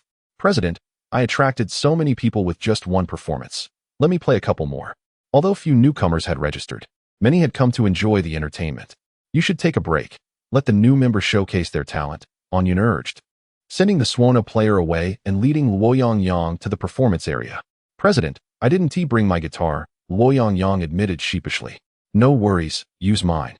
Anyun generously offered her guitar. A glance was enough for Luo Yangyang to recognize its considerable value. "Is that appropriate?" "Of course, from this moment. You are a member of the Guitar Society. Feel free to enjoy yourself." Luo Yangyang accepted the guitar and glanced at his roommates, smiling wryly. "You guys go explore. I can't leave now." Jiang Mengyue clenched his fists, grinding his teeth in admiration. He is good-looking and talented. It's hard not to like him. As Luo Yangyang took the stage, murmurs rippled through the crowd. "Isn't he the one from that popular video in the alumni circle?" "Yes, that's him. I suspected he would join the Guitar Society. It was worth my time waiting here all morning. Now, I must join as well." The trio from 107 squeezed through the crowd, continuing their quest for clubs that piqued their interest. "There are more girls over there. I want to check it out." Jiang Mengyue pointed towards an area nearby, teeming with several clubs, where numerous beautifully dressed girls in various attire, from Hanfu to Lolita, could be seen, painting a vibrant scene. "You go ahead. I'm not really interested," Deng Linen waved him off. "Brother?" Jiang Mengyue turned to Anzhi. "I'm not interested either. Are you two monks?" Jiang Mengyue sighed in frustration and walked away. "Actually, I want to check out the student union. Clubs are for hobbies, but the student union can hone one's skills," Deng Linen remarked. "You go ahead. I'll just wander around here," Anzhi nodded. After Deng Linen departed, Anzhi found himself at a loss. Having not encountered any clubs of interest along the way, he had merely followed his roommates, going wherever they went. Clinging to the last vestiges of interest in clubs, Anzhi searched for the literary society. "Hey there, how about swimming and fitness? Young man, I see great potential in you. I have a martial arts manual I wish to share. Consider joining our mystery society. Is this how you recruit members? What does martial arts have to do with mystery? You dare to question me? Your poster clearly states race walking, yet you're promoting swimming and fitness. Isn't that deceptive? Alas, I seem to have taken the wrong poster. Where's the swimming club? How come your poster is here with us? Is there a mix-up?" Anzhi walked to the end of the small square, where the Literary Society's recruitment booth stood quietly. This area, although markedly quieter than others, was by no means lacking in attendees. "We welcome everyone to participate in our Literary Society's activities. Pin down your worries and exchange them for a rose." Anzhi approached. "Do you have any worries?" A bespectacled senior offered him a piece of paper and a pen. Anzhi accepted them, pondering, "Worries? I seem to have none." He inscribed the word worries on the paper and folded it in half. The senior gestured towards a box beside the table, then produced a rose from behind. "Cast away your troubles and embrace beauty." The rose, adorned in blue and white hues, was a delicate icy blue. Anzhi recalled the flower's meaning. "The hope I send to you is the vastness of the stars and the sea." Having accepted the flower, it would be remiss not to join the society. Indeed, the Literary Society had a firm grip on the hearts of others. Anzhi inquired, "Should I join the society?" The bespectacled senior smiled. "Here is the registration form." Chapter 33, The Makeup Society. After filling out his personal information, Anzhi was about to depart. If he were to join a society, it could only be the Literary Society. Just as he was leaving, he spotted a familiar figure near the Literary Society, a short-haired girl. Chen Tingting, whom he remembered shared a dorm with Jiang Mengyue. At that moment, she was being pulled by a senior. "Do you want to join the Makeup Society?" No, I don't know how to apply makeup." "No worries, we have professional makeup instructors." "Actually, my family doesn't allow me to wear makeup." "Oh, but makeup is for your own pleasure. Seeing a beautiful reflection in the mirror can uplift your mood for the entire day. Chen Tingting hesitated for a moment. Just then, a formally dressed girl approached, sternly stating, "Recruitment for societies prohibits coercing students to join." The Makeup Society senior released Chen Tingting's hand. No, we would never do that. The formally dressed girl seemed to be a member of the student council, holding a significant position. After the student council member departed, Chen Tingting also left the Makeup Society and spotted Anzhi. Anzhi. Chen Tingting waved at him. "Good afternoon." "Hello." Anzhi responded. "Where's your roommate?" They returned after class. "I came alone to take a look." "Are you alone as well?" "I came with my dorm mates, but we're exploring separately now." Chen Tingting lowered her head, seemingly wanting to ask something. The class monitor went to the student council, Anzhi stated calmly. Chen Tingting's face brightened immediately. This girl was rather easy to read. To alleviate any awkwardness, Anzhi continued, "Luo Yangyang is at the Guitar Society. Zhang Kuan should be over at the dance club. It sounds like it would be quite enjoyable, thank you." After bidding farewell to Anzhi, Chen Tingting hurried towards the formally dressed girl from the student council. "Senior, how do I get to the student council?" Just a few steps later, Anzhi felt a tug on his arm. "Do you want to join the Makeup Society?" The one pulling him was indeed a senior from the Makeup Society. Anzhi tried to pull away but found it utterly impossible. Was it not said that compulsory membership is prohibited? This seems akin to abduction, does it not? Come on, my dear classmate, with your striking looks. Learning to apply makeup will surely enhance your beauty even further. Just envisioning that scene leaves me in awe. Oh, and I suppose you are concerned about being a boy. Who says boys cannot wear makeup? Makeup transcends gender. In our society, there are plenty of boys. The ratio is nearly 1 to 9. Or perhaps it is 2 to 8, or maybe 3 to 7. The senior from the makeup club incessantly extolled the virtues of her organization, yet Anzhi remained unmoved. Well, there are indeed quite a few boys. Once you master the art, you could even do makeup for your girlfriend. Who would refuse a boyfriend skilled in makeup? So, what do you say? Are you tempted? Sure, Anzhi replied expressionlessly. I absolutely adore makeup. The senior from the makeup club was overjoyed and promptly had Anzhi fill out the registration form. Do remember to attend the club activities. We will notify everyone in the group. Remarkably, he had joined 2 clubs, one of which was the makeup club, a notion he had never envisioned entertaining. What swayed Anzhi was indeed the senior's final remark, learning to apply makeup for his girlfriend. He recalled what Jiang Mengyue had said the previous night. When will I too possess such a meticulously beautiful visage? With that thought, everything clicked into place. One day, he too wished to create an exquisite look for Jiang Mengyue. Although she was not his girlfriend, it mattered not. As long as she was happy, that sufficed. Anzhi, are you also here for club recruitment? At the entrance of the small square, he encountered Han Jingyu. Did you come across any intriguing clubs? Yes, I joined too. Anzhi replied. That's splendid. I too have joined too. Are you waiting for someone? Yes, I am waiting for my roommate. Then I shall take my leave. As Anzhi watched Han Jingyu depart, a sudden thought crossed his mind. He opened his phone and entered the makeup club's recruitment group. The latest message read, Han Jingyu has joined the chat. Ah, so that was it. Han Jingyu's seemingly random mention of club recruitment last night was, in fact, a subtle hint for him to join the makeup club. Moreover, it was likely that Han Jingyu had already surmised his motive for joining the makeup club. He had assumed Chen Tingting was easy to read, yet it turned out he was equally transparent in Han Jingyu's eyes. After waiting for about 10 minutes, Luo Yangyang, Zhang Kuan, and Deng Linen emerged. Nan, which clubs did you join? Zhang Kuan inquired. I joined the Cultural and Sports Department of the Student Union, Deng Linen replied. What does that entail? In simple terms, it involves planning and organizing sports competitions and cultural events. To put it more bluntly, it is laborious work. How utterly dull. Why not give it a try? The interview is not until Thursday. By the way, I saw Chen Tingting at the Student Union. She appeared particularly spirited, and her enthusiasm was infectious. Anzhi chuckled softly and murmured, Actually, it is you who has inspired her. And what about you?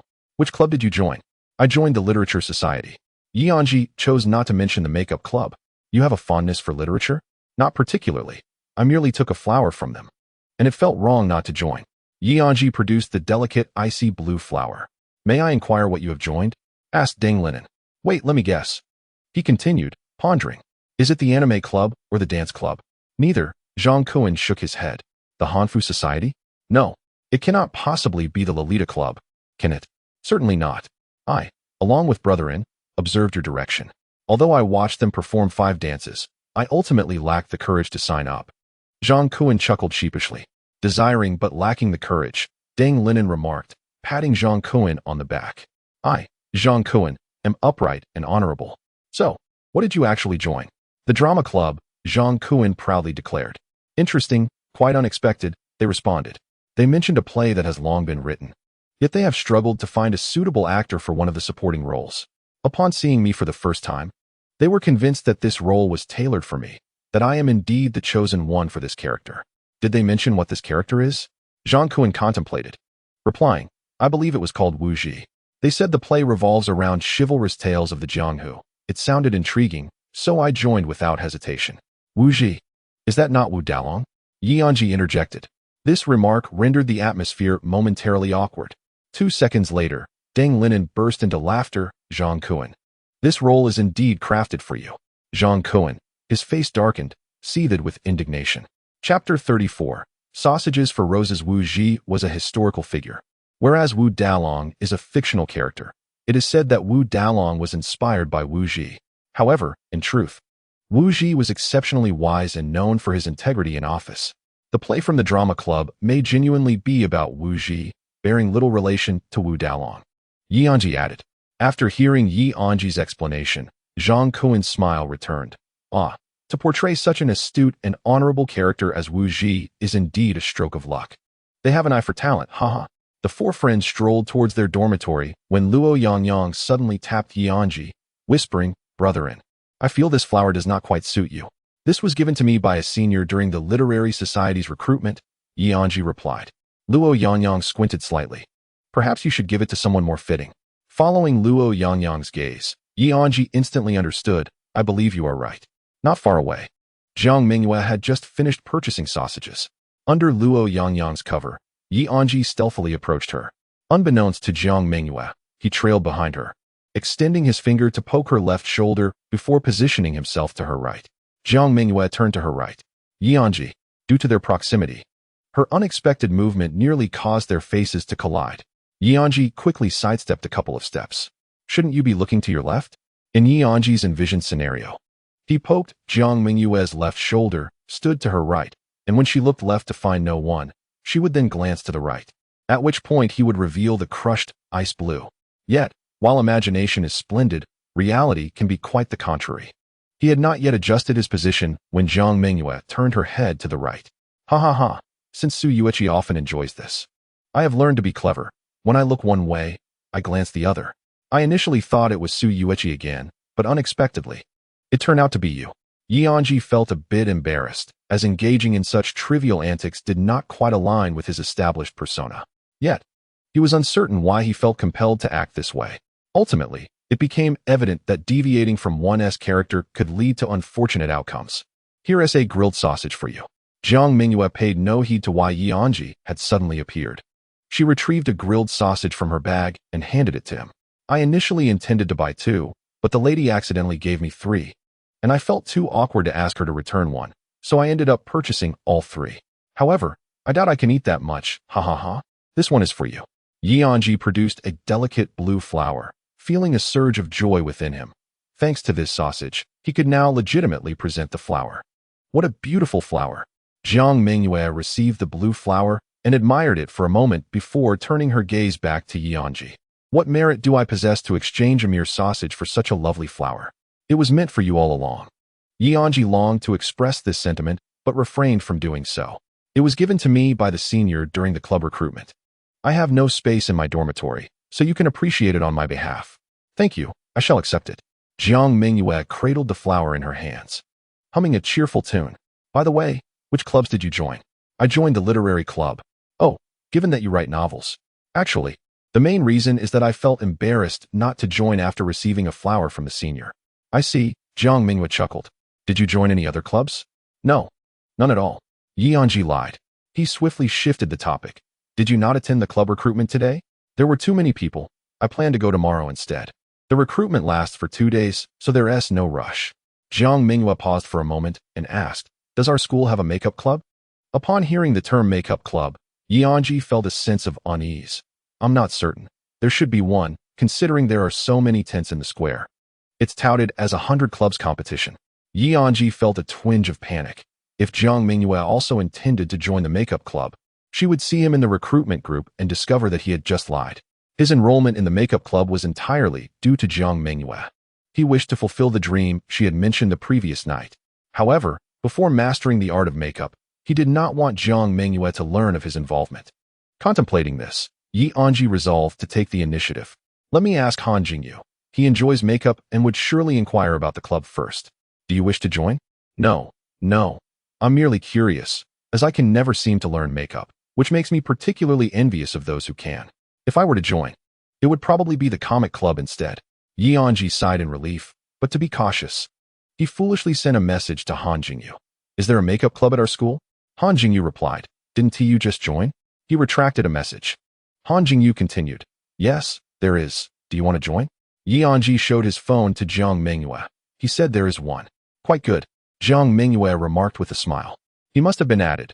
With his skills, he could easily assume the role of a teacher. Indeed, he is exceptionally talented. After sending a message to Han Jingyu, Anzhi felt a wave of relief wash over him.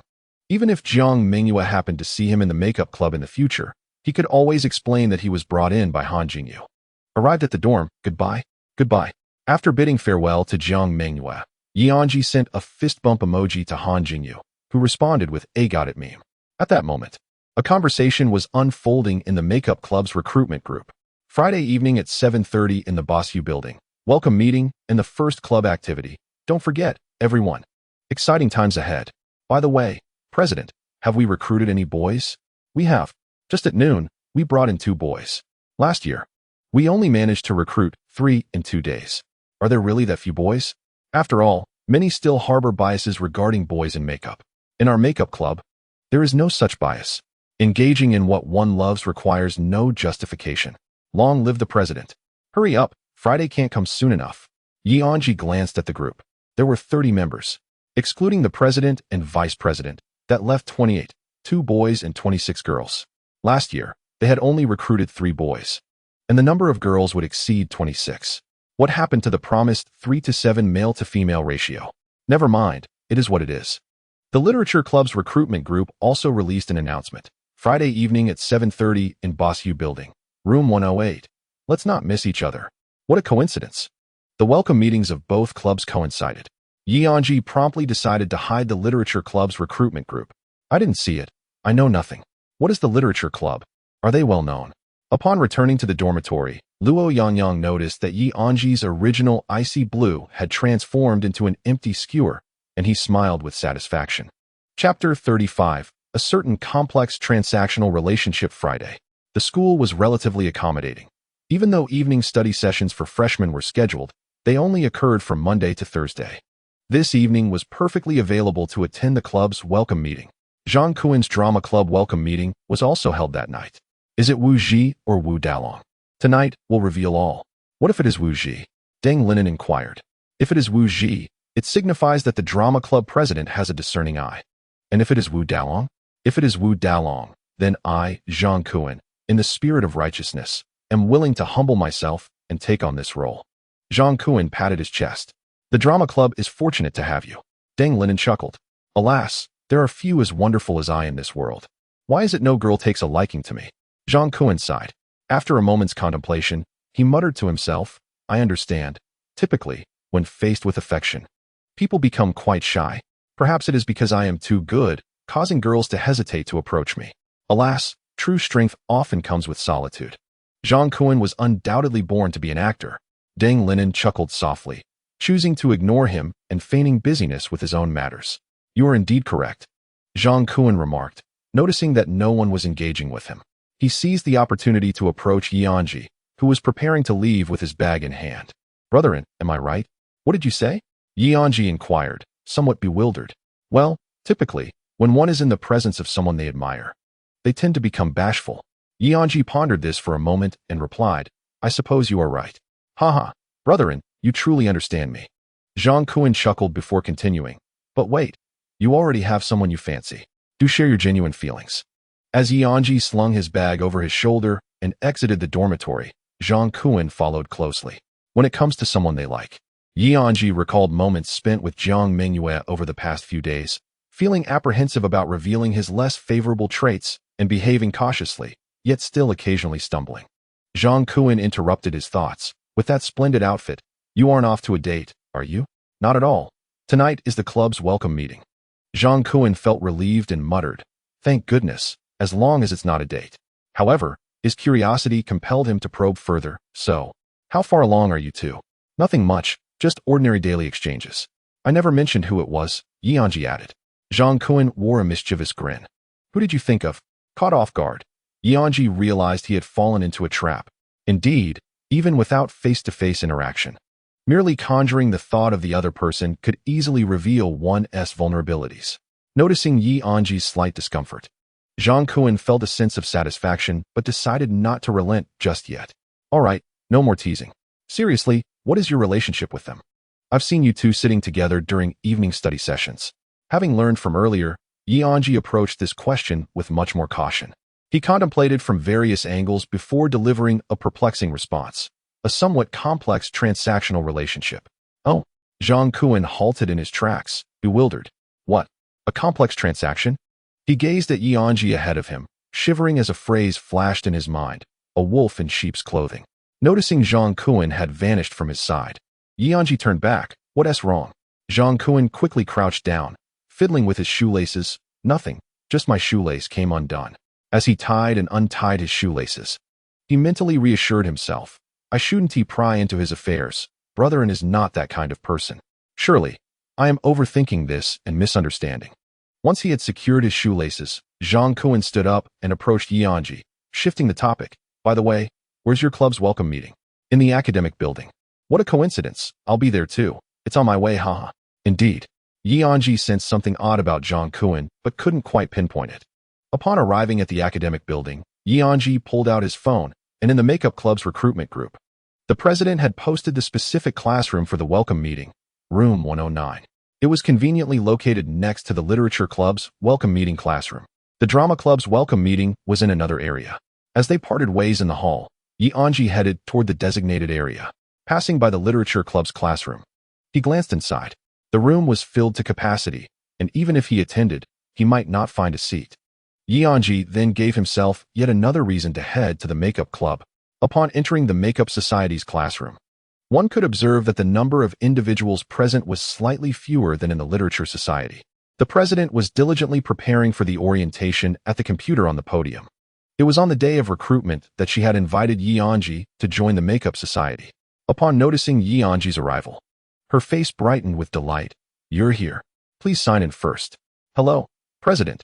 Anzhi politely greeted her before proceeding to sign in. Recruitment is one matter, but officially joining the society is quite another. During the 2 days of recruitment, many individuals usually show interest. However, those who do not attend the orientation are typically filtered out.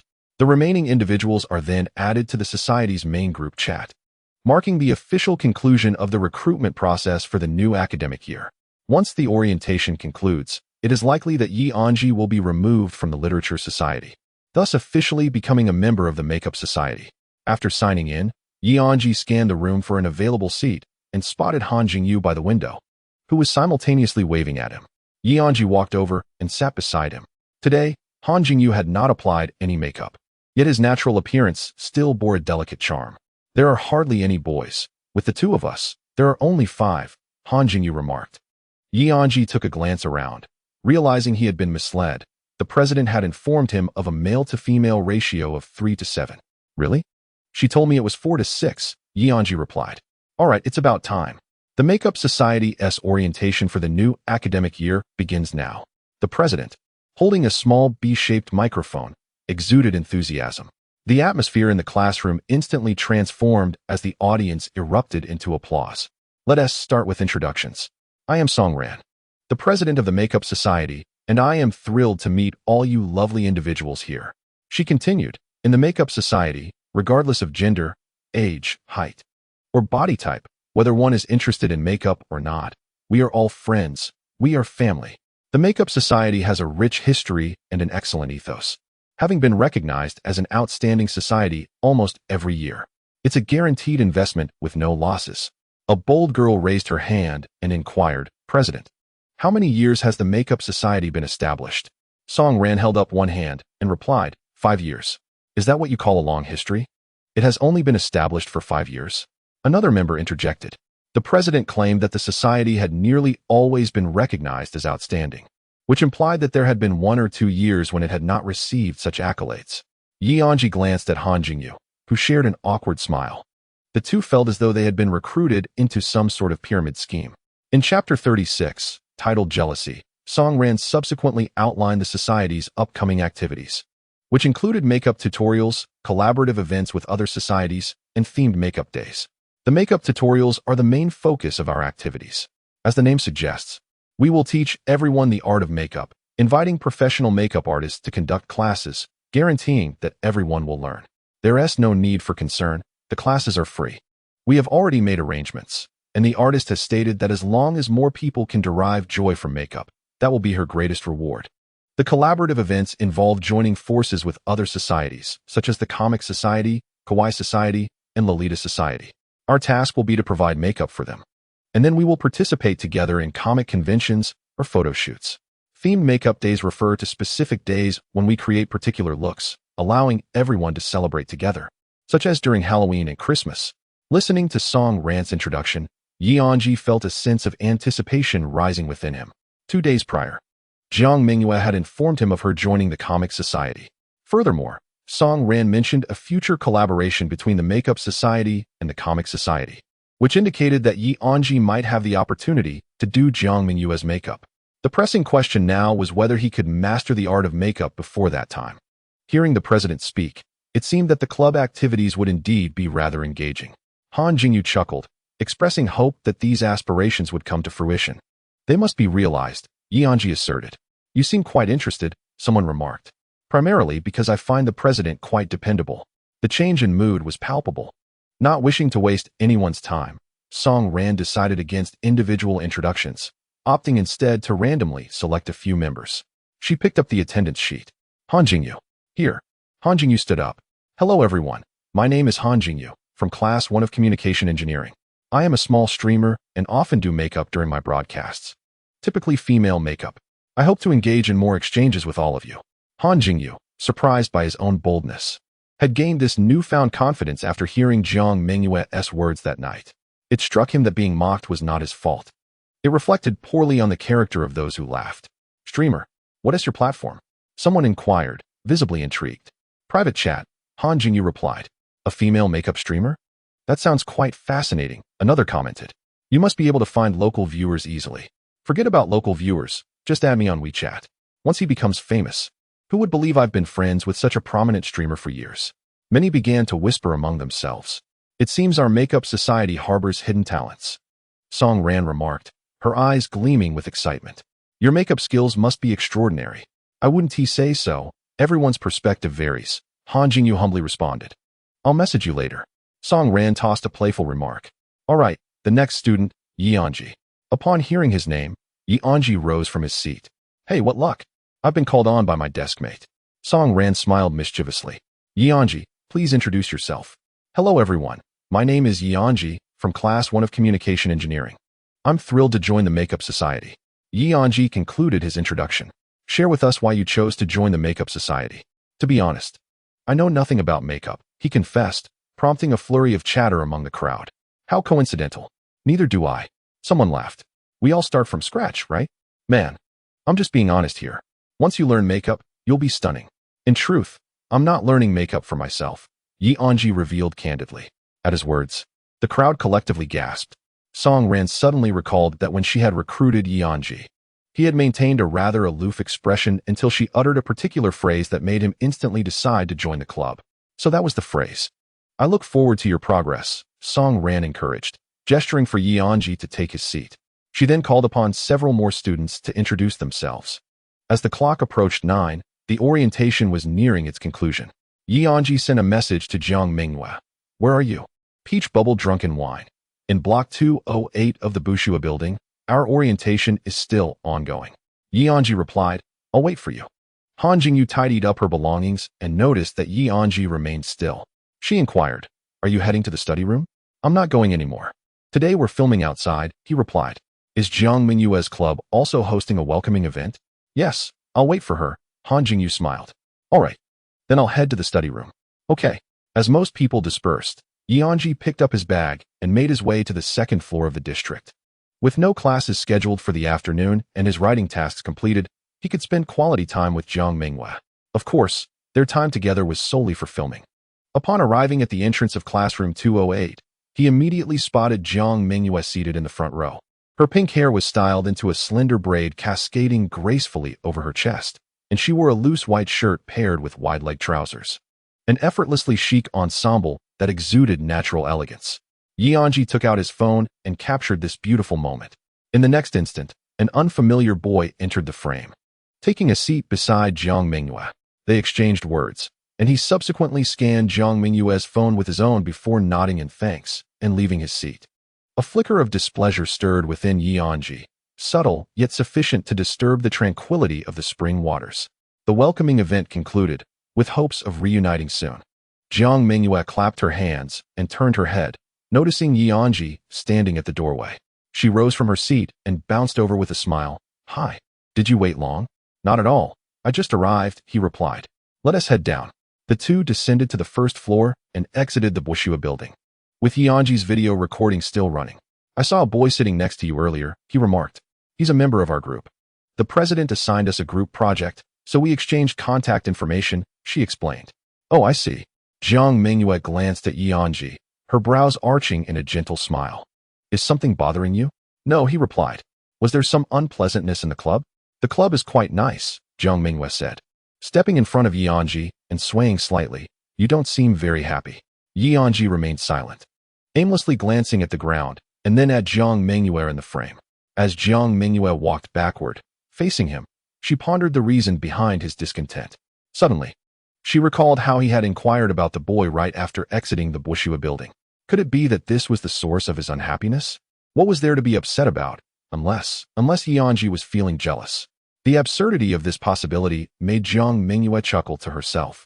Anzhi glanced at her. What is so funny? With a teasing tone, Jiang Mengyue asked, Are you jealous? Anzhi paused for a moment before softly affirming with a gentle, Chapter 37. Zhang Kuan's martial arts. If she heard correctly, had he just acknowledged that? Initially, she intended to jest, but it seemed there might be a kernel of truth to it. In the evening light, Jiang Mengyue's expression turned slightly flustered as she pivoted and moved closer to Anzhi. Walking side by side, she stole a glance at him, and in that moment, her heart experienced a profound transformation. Upon noticing Anzhi's discontent, she felt an unexpected sense of joy. Our relationship was merely that of team members. Our group comprised 5 individuals, 2 males and 3 females, who had exchanged contact information. Jiang Mengyue realized her words were ineffective and continued, I assure you that aside from work-related matters, I shall not engage with them further. I trust you, Anzhi replied, a smile gracing her lips. Let us go. I shall treat you to a late-night snack. A late-night snack. Let us depart. Jiang Mengyue chuckled softly, realizing that even boys could be quite difficult to appease. By the way, what are we filming tonight?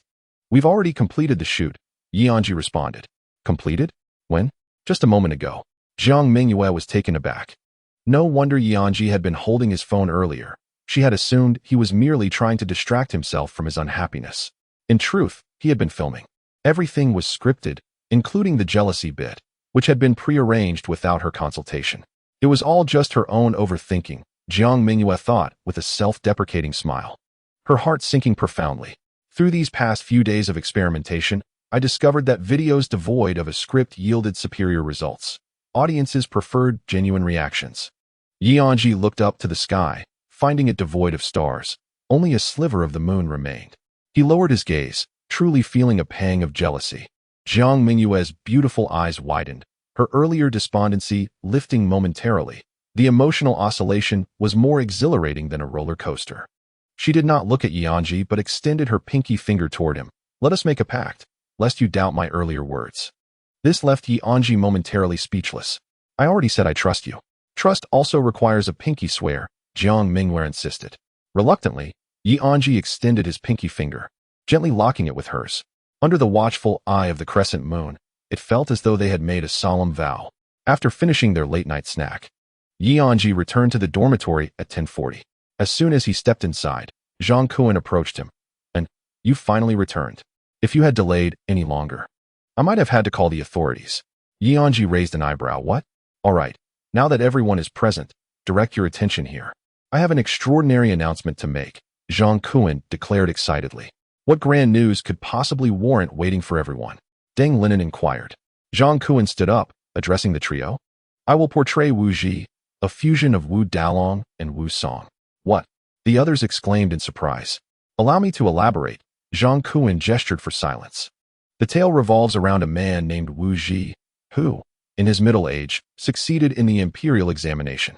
During his tenure as an official, he was known for his integrity and was beloved by the populace. He married the stunningly beautiful Pan Jinlian, epitomizing the life of a victor. However, it was peculiar that Wu Ji often spent his nights away from home. Gradually, the neighbors became aware of this peculiar pattern, gossiping about it. Yet, they dared not speak ill of the official Wu Ji, instead casting aspersions on Pan Jinlian's fidelity, claiming she was unfaithful, which explained Wu Ji's late nights. At that time, Wu Ji was investigating a series of thefts committed by a notorious flower thief, a skilled martial artist who had harmed numerous local women yet managed to evade capture every time, instilling fear within the community. Upon discovering that Wu Ji was absent from home during the night, the audacious flower thief set his sights on Pan Jinlian. One fateful evening, he stealthily infiltrated her chamber with nefarious intentions. Just as he was about to succeed, a formidable figure burst through the door, none other than the valiant Wu Song. A fierce battle ensued between Wu Song and the brigand, lasting for 300 rounds, ultimately culminating in Wu Song's triumph as he apprehended the rogue. In that moment, the truth was unveiled. Wu Song was, in fact, another persona of Wu Ji, who served as an official by day and transformed into Wu Song by night, upholding justice. This duality fostered enduring peace within the region. Upon concluding Jiang Mengyue's impassioned oration, the audience exchanged bewildered glances, their expressions reflecting sheer incredulity. Isn't it splendid? I portrayed Wu Ji. During tonight's welcome meeting, our president requested that I give it a try, and it was immediately decided that this role was meant for me. Jiang Mengyue proclaimed with exuberance. Marvelous. Deng Linen was the first to applaud. Anzhi and Luo Yangyang exchanged knowing looks and joined in the applause, albeit hesitantly. Their scattered claps, however, elevated Jiang Mengyue's spirits to new heights. The story's brilliance was one aspect, while my starring role was another. Most importantly, we shall embark on a tour across Jincheng during the 11-day holiday. Jiang Mengyue exclaimed, brimming with excitement. Though I sacrificed my vacation, it's a tour. Do you comprehend the significance of a tour's worth? Truly impressive, my brother. The leading man of Jincheng. I suggest you debut right here, the trio chimed in unison. After a considerable pause, Jiang Mengyue finally calmed his overwhelming excitement. By the way, what are your plans for the holiday? I'm heading home, Deng Linen replied. Have you even been at school long enough? I wish to tell my family that I have a roommate who is performing in a citywide touring drama. All right, granted. Jiang Mengyue chuckled heartily. I'm somewhat in a similar situation, Luo Yangyang remarked. Is your guitar club also going on tour? Not quite. We are only visiting one location. Where to? The Hongmen Gymnasium, Luo Yangyang replied nonchalantly. This is for the Alliance of Schools concert, and it seems quite grand. Upon hearing this, Jiang Mengyue was left speechless. The Hongmen Gymnasium is the largest sports venue in the province, rendering the place he was destined for insignificant by comparison. Regretting his inquiry, Jiang Mengyue turned to Anzhi. What about you? Anzhi pondered for a moment. I have no particular plans. I might just stay in the dormitory to sleep. It was a tad embarrassing to admit that, apart from attending university, Anzhi had never traveled beyond the province. He had few friends in reality, often preferring to remain at home during breaks rather than exploring. For him, the essence of travel lies not in the destinations, but in the shared creation of cherished memories with companions. Sleeping is rather mundane. Isn't it a rare short holiday? Why not venture out? Jiang Mengyue suggested, attempting to prompt a discussion. Before Luo Yangyang could utter a name, Jiang Mengyue interrupted him. Sleeping is wonderful. It's quite pleasant to be alone in the dormitory. If it weren't for my theatrical performance, I would relish in that too, huh? Once again, that peculiar feeling arose. What was wrong with Jiang Mengyue? Anzhi found himself perplexed. Chapter 38. A meeting of minds with time to spare. Lin Muxuan lay on her bed, engrossed in watching Jiang Mengyue's videos. After watching several videos consecutively, she noticed a subtle transformation in Jiang Mengyue, though she could not pinpoint precisely when it began. The recent recordings appeared somewhat distinct from the initial ones. "Do you have any plans for the holiday?" Jiang Mengyue inquired. "I'm heading home," Chen Tingting replied. "Me too," Su Yueqi added. "But the semester has barely begun.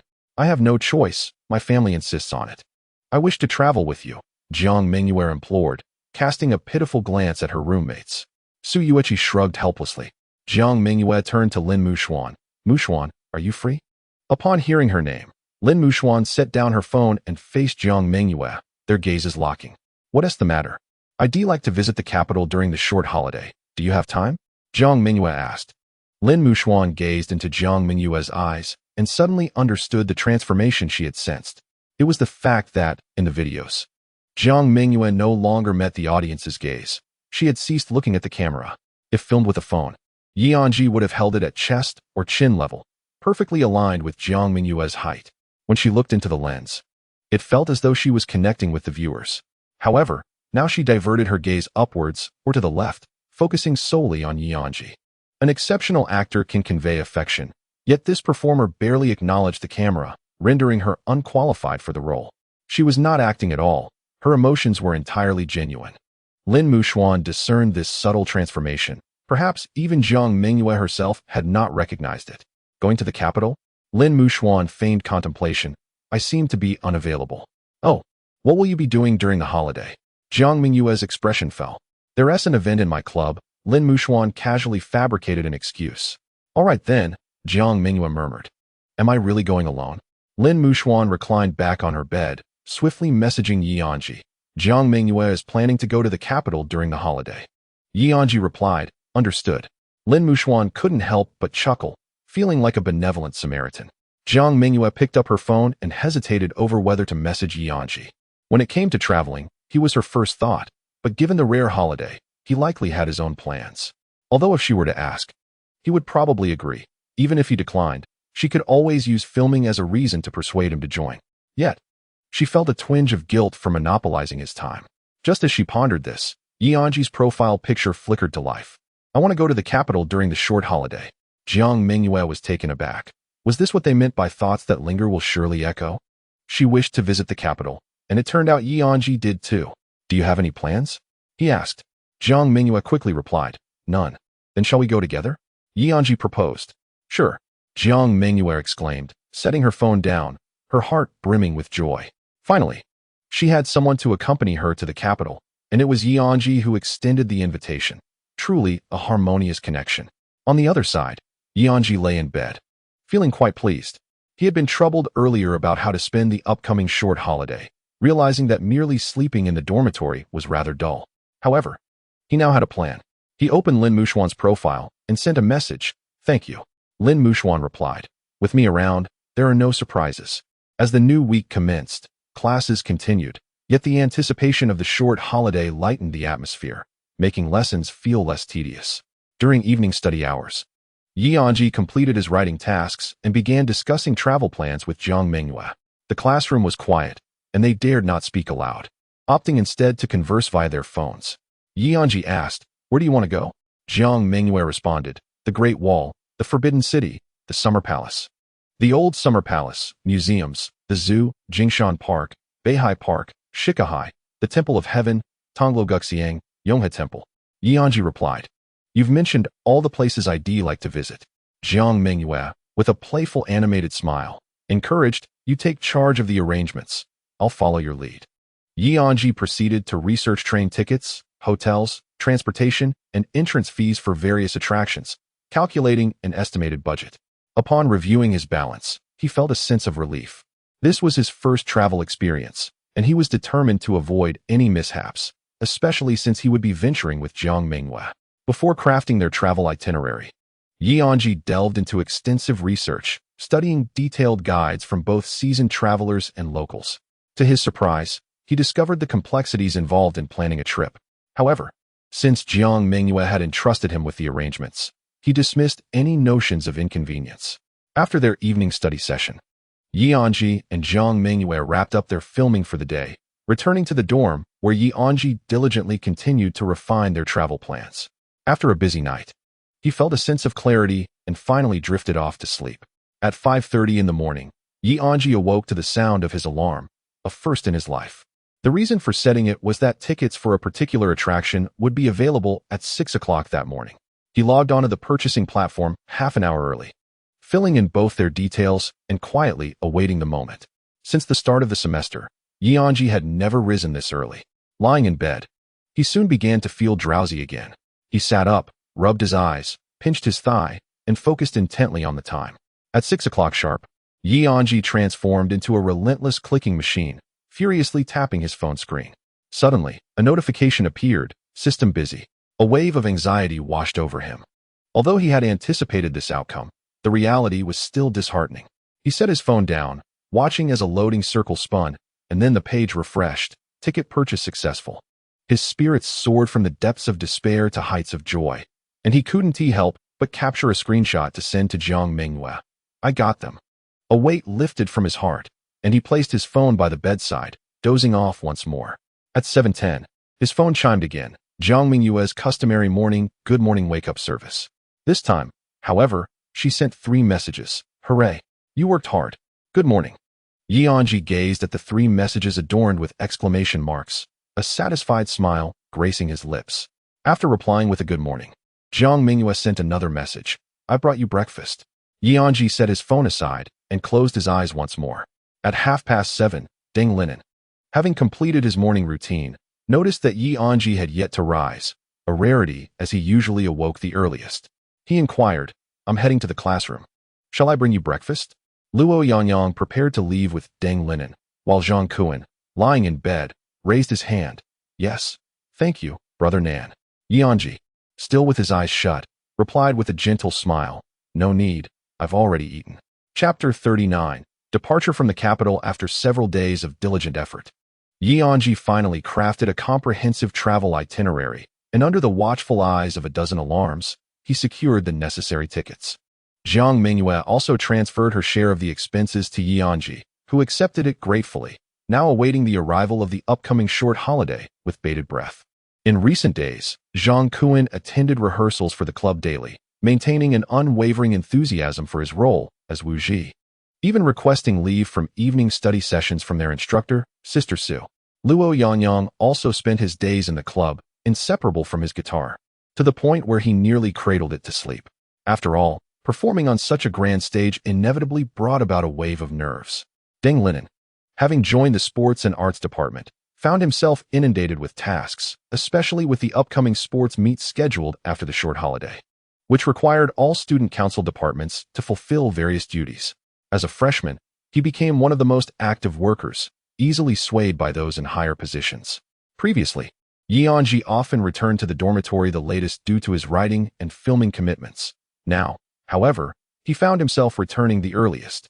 Lying alone in bed, devoid of any engagement, he felt an unexpected pang of emptiness. He was uncertain when he had grown accustomed to the lively presence of others around him. What had he occupied himself with in times of idleness? He unlocked his phone, only to discover it devoid of any games. He navigated to his preferred novel website, having already read all the latest chapters of the stories he followed. With a sense of resignation, he opened a comic app, aimlessly browsing the rankings. Lamenting the state of the industry. Had his previous life truly been so monotonous? Unsure of how to spend his time, he clicked on Jiang Mengyue's short video account and began to scroll through her content from the beginning. Through meticulous management over these past few days, her follower count had multiplied several times, filling Yi Anzhi, the unseen architect behind it all, with a profound sense of accomplishment. He transitioned from her main account to her secondary one, from recent posts to older ones, and before he realized it, it was already 10:30. With the dormitory lights scheduled to turn off at 11, Deng Linen and Luo Yangyang returned in succession, the last to arrive being Zhang Kuan. Upon entering, his first action was to glance towards Yi Anzhi's bed, relieved to find him lying there. Ever since that night at the club's welcome meeting, Zhang Kuan had harbored concerns about Yi Anzhi possibly engaging in reckless behavior. However, seeing Yi Anzhi resting in bed, and hearing him mention that he might also sleep in the dormitory during the short holiday, eased his worries. At least as long as Yi Anzhi remained in the dorm, He was safe from wandering and could not engage in any perilous activities, alleviating Jiang Mengyue's anxiety. A few days later, the much-anticipated short holiday finally arrives. After attending classes on Friday morning and having no lessons in the afternoon, Jiang Mengyue begins to pack his luggage, preparing to set off early the next morning. As he organizes his belongings, Anzhi is also in the midst of packing. He has crafted a travel itinerary for 4 days and 5 nights, departing by high-speed train this afternoon, arriving in the capital 3 hours later. Casually exploring the city's charm in the evening, resting well at a hotel for the night, and then officially commencing 4 days of exploration the following morning, before taking a 10-hour-long train ride back to campus on the night of the 4th day.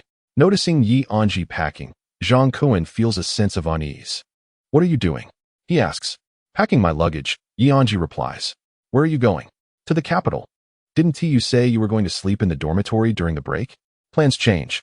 Jiang Mengyue realizes that Anzhi can no longer suppress his inner desires. With a complicated expression, he hesitantly inquires, "Are you going alone?" "No," comes the response, striking Jiang Mengyue like a thunderclap, shattering his last emotional defenses.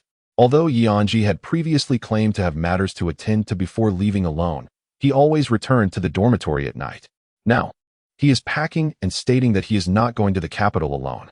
The most troubling aspect is that he had clearly stated he would go nowhere during the holiday, yet now, with the break upon them, he has changed his mind. What clandestine plans does he have?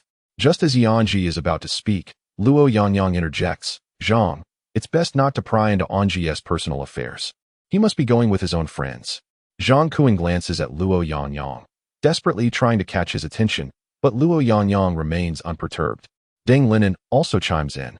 "Indeed, Jiang, you're set to perform in a play, Yangyang has a concert to prepare for, and I'm heading home.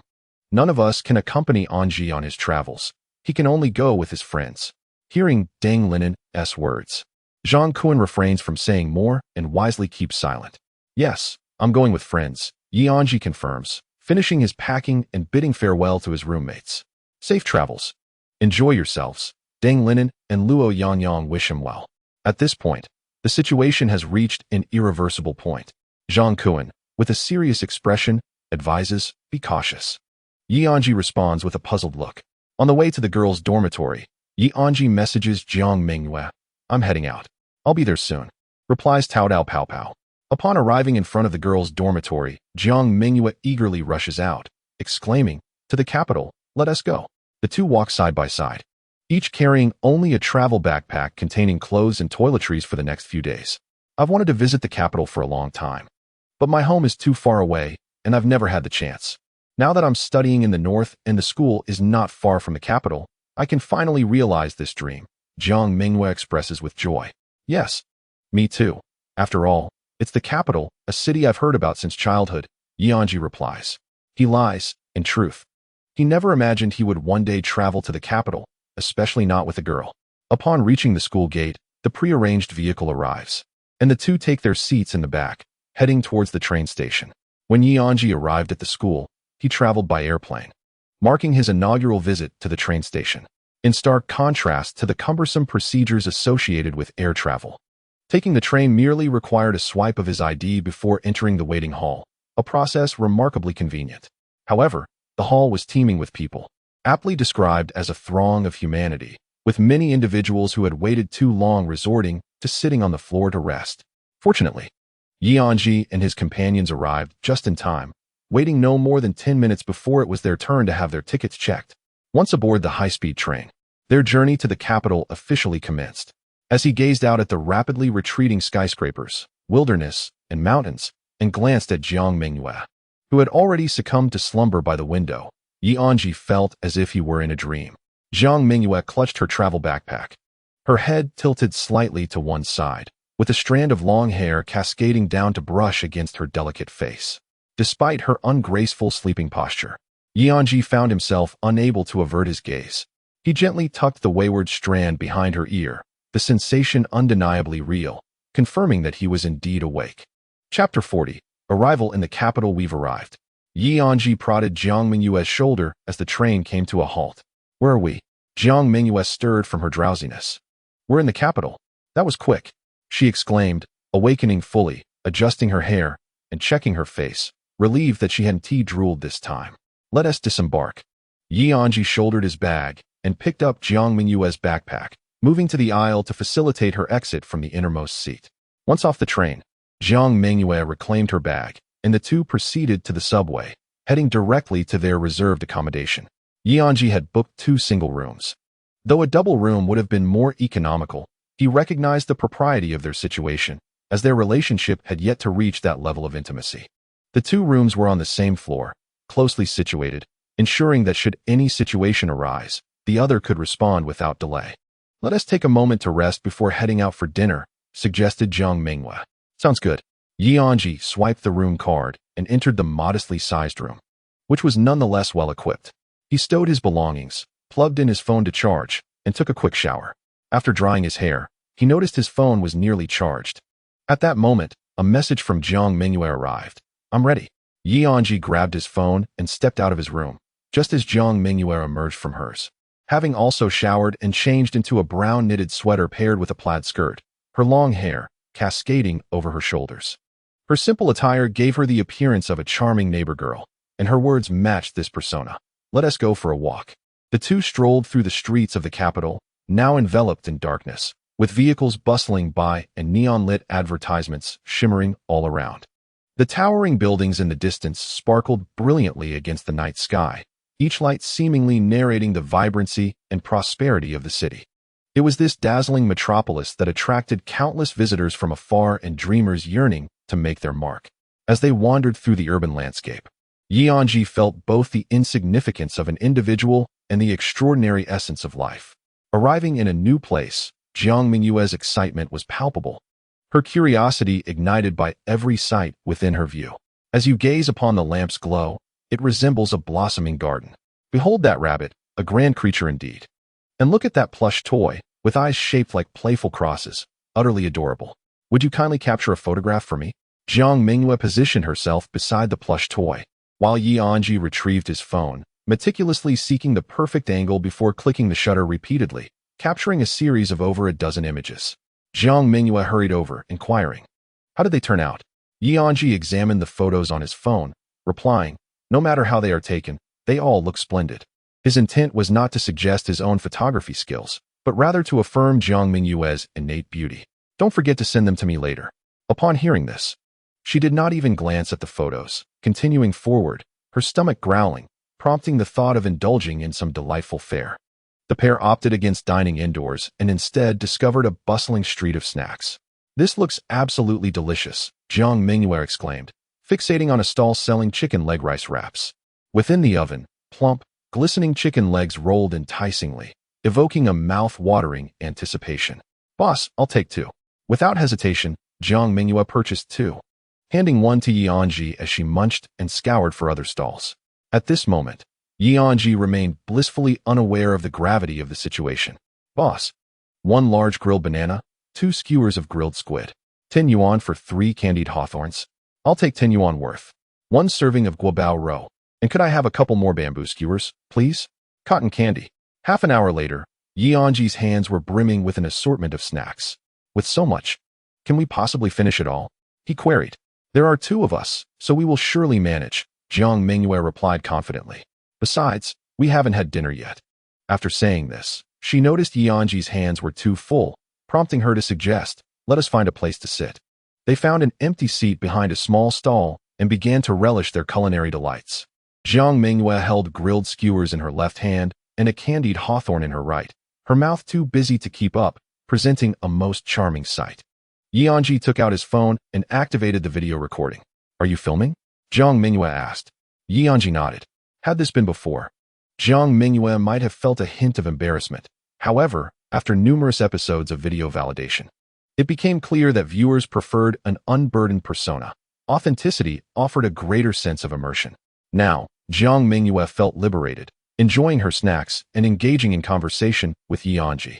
As he filmed, an intriguing thought occurred to Anzhi. Who else, besides himself, had witnessed this side of Jiang Mengyue? The Jiang Mengyue visible only to him. Why should she be shared with the online audience? After completing the video, Anzhi turned off the recording. This footage was not meant for today's update. Noticing Anzhi set his phone aside, Jiang Mengyue inquired, Are you done filming? Anzhi shook his head. Not yet. I will film again shortly. Why not? Was it not good? Not that. Jiang Mengyue, puzzled, wondered why he abruptly ceased filming when she had just been so natural and composed. She took out her phone, activating the front camera, and noticed her lips stained a fiery red from chili, with flecks of cumin adorning the corners. In that instant, Jiang Mengyue comprehended the predicament. In such a state, how could she possibly be on camera? It was far too embarrassing. She took out a tissue to wipe her mouth and modestly said, "Let us do it again." But not this. Anzhi was wholly absorbed in the video they had just filmed, oblivious to Jiang Mengyue's actions. A sense of despair flooded Jiang Mengyue's heart as she felt rejected. I will pay more attention to my image in the future. Anzhi lifted his gaze and noticed that, at some point, Jiang Mengyue had cleaned her mouth and no longer held any food. Her hands now neatly resting on her knees, her back straight and poised in her seat. No, that is not the issue, Anzhi hastily clarified. So, there are other issues? Jiang Mengyue inquired, her tone betraying her sadness. That's not what I meant. Then what do you mean? There's no problem at all. So, what exactly is the problem? It's my issue. As the conversation twisted and turned, Anzhi nearly became confounded. Jiang Mengyue was taken aback. What problem do you have? Anzhi took a deep breath, resolved to speak the truth. Sincerity was his ultimate weapon. I didn't want others to see you like that just now. You were too adorable, and I didn't want to share that with anyone. After speaking, Anzhi turned his head away, unable to meet Jiang Mengyue's gaze. Fortunately, he did not look. At that moment, her cheeks blossomed with a rosy hue as she too turned her head, shyly concealing herself from him. Chapter 41. The Great Wall. Departure. Anzhi had already completed his writing tasks on the high-speed train, a diligent scribe who would not squander any opportunity to write. They could have explored a bit longer that evening, but given that their itinerary for the following day involved climbing the Great Wall, they decided to retire early. After a night of pleasant dreams, Anzhi woke up in the morning, glancing at his phone. It was 7 o'clock, slightly earlier than usual, yet he felt invigorated. 2 minutes later, Jiang Mengyue sent a message. Good morning. Anzhi promptly got up to wash up, stepping out of his room. He waited a moment until Jiang Mengyue emerged from her door. She had her hair styled in a bun, having traded her long dress from the previous night for athletic wear, topped with a beige baseball cap and sporting a pair of sunglasses perched on her forehead. Good morning. Anzhi greeted her. Good morning, Jiang Mengyue replied as she rummaged through her bag, producing 2 items, a pair of sunglasses and a bottle of sunscreen. I checked the weather forecast. It's going to be quite sunny today, so we need to protect ourselves from the sun. Here, these sunglasses are for you, she said. Handing him the shades, Anzhi took the sunglasses, adjusted his clothing, and prepared to tuck them into his pocket, while the sunscreen remained in Jiang Mengyue's hands. With a playful boldness, she teased, "Would you like me to help you apply the sunscreen?" The memory of Jiang Mengyue applying sunscreen for him during military training flashed in Anzhi's mind, causing his cheeks to flush. He took the sunscreen and murmured, "No need." Seeing his reaction, Jiang Mengyue felt elated. Last night, Anzhi's words had left her flustered, and today she was determined to retaliate. Now, they were even. They headed to a nearby breakfast shop to purchase soy milk and fried dough sticks, then visited a convenience store for a few loaves of bread before making their way to the subway station. Despite the early hour of 7:30, the subway was already packed, with many appearing to be tourists taking advantage of the extended holiday. Upon discovering the absence of available seats, Jiang Mengyue grasped the armrest beside her, while Anzhi stood close by. As more passengers boarded, Anzhi felt compelled to shield Jiang Mengyue, drawing their proximity ever closer. The delicate fragrance of shampoo wafted into his nostrils, causing a slight sense of embarrassment. In an effort to divert his attention, he averted his gaze, only to witness an absurd scene. Due to the overwhelming number of passengers, even the armrests were occupied, leaving a man with a silver coat hanger to firmly grasp it and stabilize himself. Another woman, having just boarded and finding no vacant seats, casually leaned against the same coat hanger. The man furrowed his brow slightly, but uttered no words. Upon reaching their destination, the man disembarked with his silver coat hanger, leaving the woman staring in bewilderment at his retreating figure. After a brief interval of over 10 minutes, Anzhi and Jiang Mengyue also arrived at their stop. Dismissing the peculiar encounter from their minds, they exited the subway station and approached the express bus terminal to the Great Wall. At this juncture, the clock edged towards 8 o'clock, coinciding with the scheduled departure time. According to their itinerary, the express bus was expected to reach the Great Wall by 9:30. Once aboard, the tour guide commenced a narration of the scenic vistas along the way. Anzhi retained little from the guide's discourse, save for a few catchy rhymes that lingered in his memory. He who has not been to the Great Wall is not a true hero. Failing to savor Peking duck is a true regret. He who has not ascended the Great Wall is a fool if he does not reach the summit. Jiang Mengyue expressed her interest in these rhymes, suggesting, "Let us find a time to indulge in Peking duck." Anzhi readily acquiesced. After all, who could think of Beijing without conjuring images of its renowned delicacy, once a favored dish of imperial courts, a must-try for any traveler to the capital? Although the express bus journey was initially smooth, traffic congestion ensued as they neared the Great Wall. The anticipated arrival time of 9:30 was delayed until 11 o'clock. Disembarking at noon under the blazing sun, the glaring rays compelled Jiang Mengyue to don sunglasses, transforming her demeanor into that of a poised and austere agent on a mission. Anzhi, also sporting sunglasses, trailed behind her as her devoted assistant. Yet, as soon as Jiang Mengyue spoke, she reverted to her original self.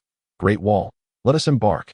Anzhi, still reveling in the playful role of an assistant, responded with enthusiasm, "Yes." The pair swiftly completed their ticket checks and joined the throng at the entrance to the wall. They now faced a choice: ascend the northern slope or the southern slope. "I've heard the southern slope is lower and more gradual, making it easier to traverse," Jiang Mengyue remarked. Anzhi considered this and replied, "In that case, let us take the southern slope." However, Jiang Mengyue, brimming with eagerness, insisted, "Let us go up the northern slope." Anzhi sighed, having anticipated that matters would not be so straightforward. "Our bus returns at 3 in the afternoon. It's already past 11. Do we have enough time?" Anzhi voiced his concern. "Certainly," Jiang Mengyue replied without hesitation. With the lead of their agent assured, the devoted assistant had no choice but to comply. Throughout their journey, despite the predominance of youthful climbers, they encountered numerous elderly individuals and children among the throngs ascending the Great Wall. From elderly individuals with graying hair at the age of 80 to young children of merely 8, each person possesses an unwavering determination to ascend.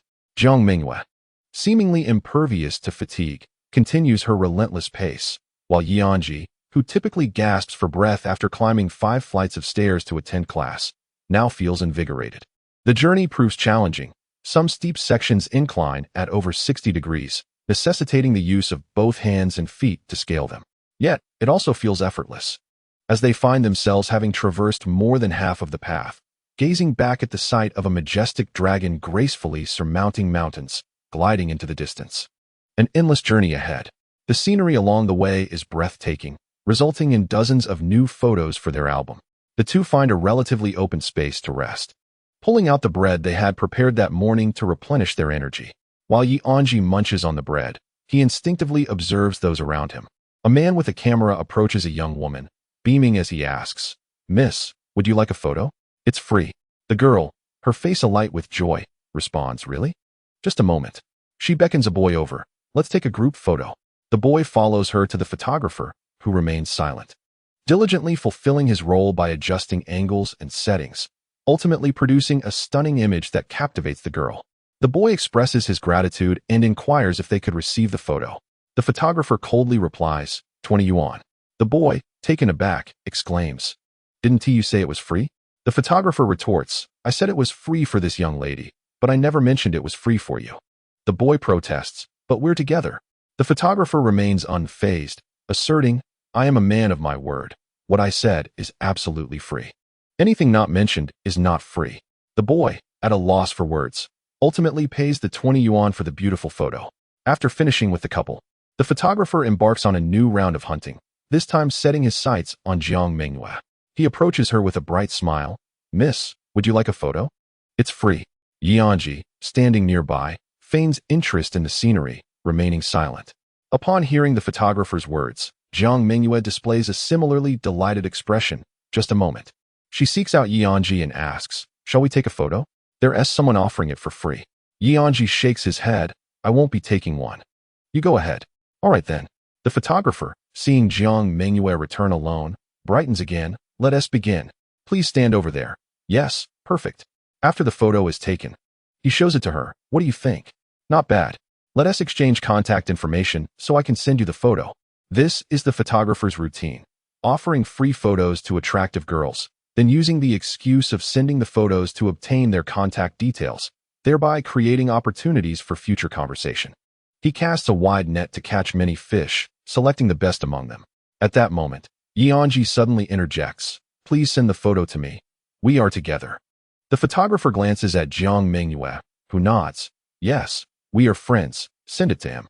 The photographer hesitates. "You must be a very honest person," Anzhi remarks. The photographer's expression darkened as Anzhi sent over the photographs. "Thank you."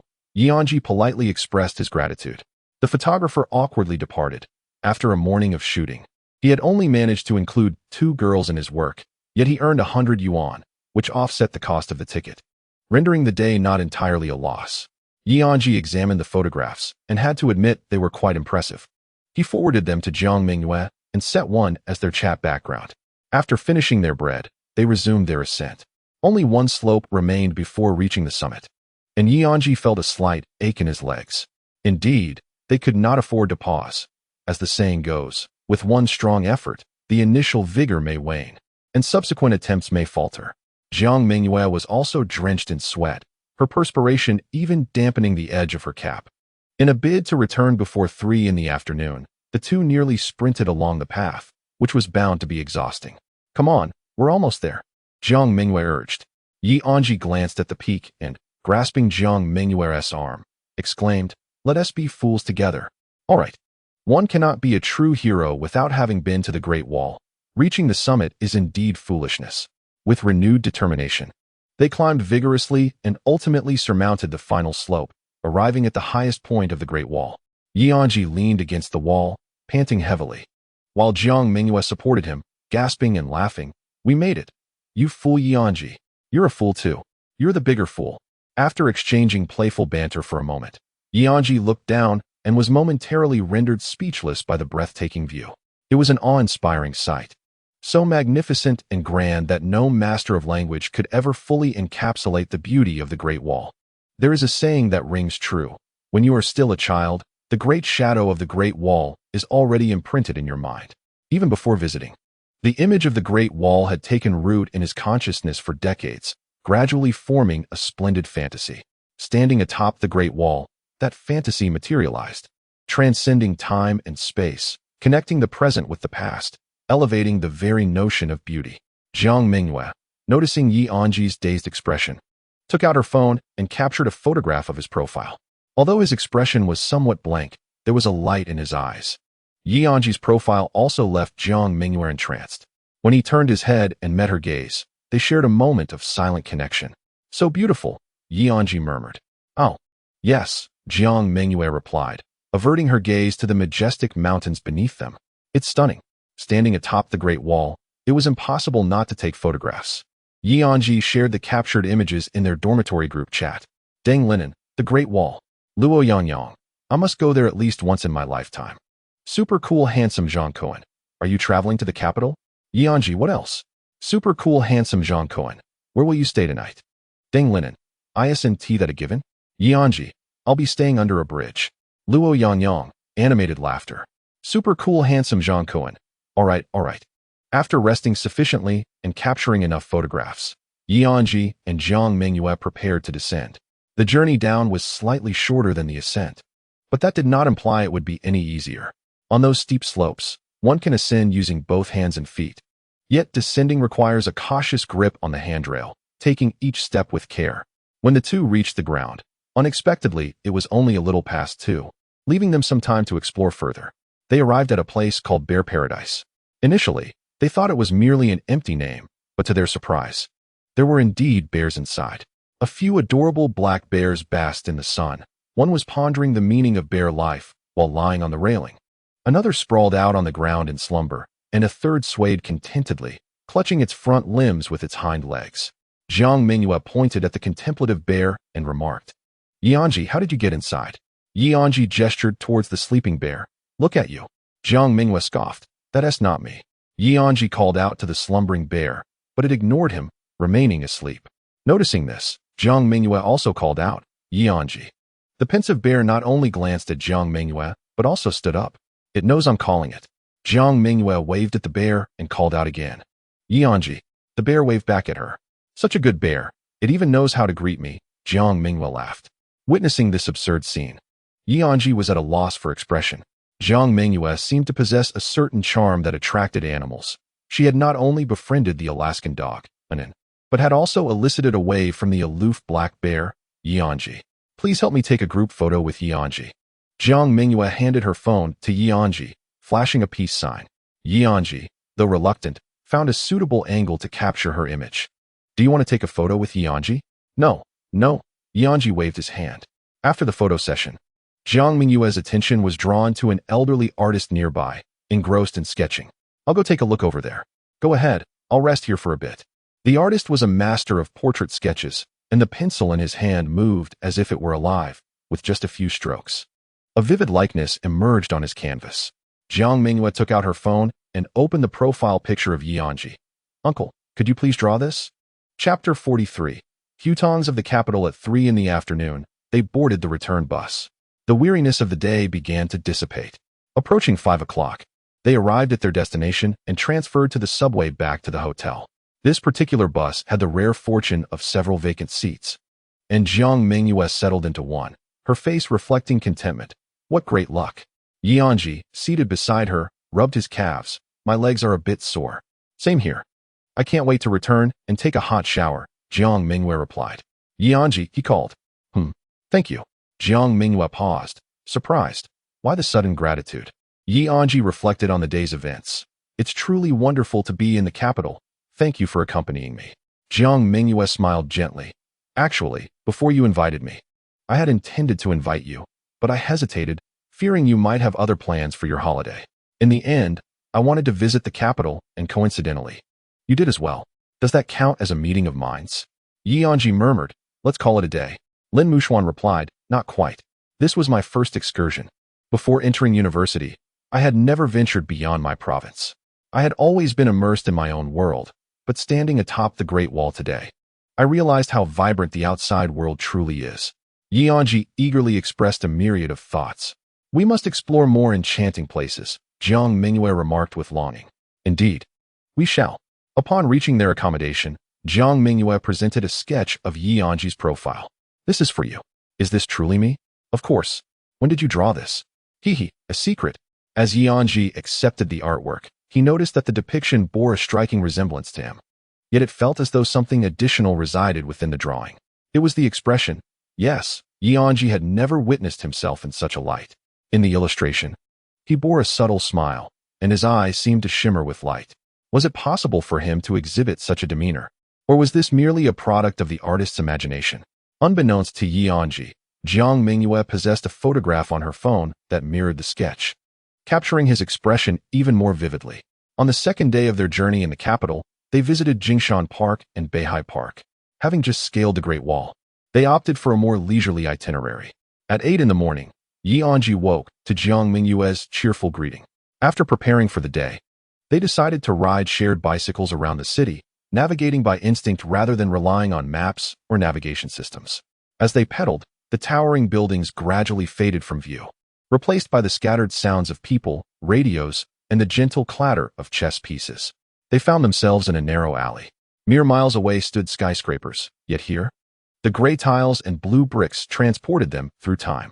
Despite being close to the city center, this locale exuded tranquility and antiquity, contrasting starkly with the bustling metropolis surrounding it. Perhaps this was the truest essence of the capital. Have you eaten? Yes. How about having some more? I just made peanut soup. No, you should save it for yourself. The weather is rather pleasant today. Indeed. By the way, have you heard?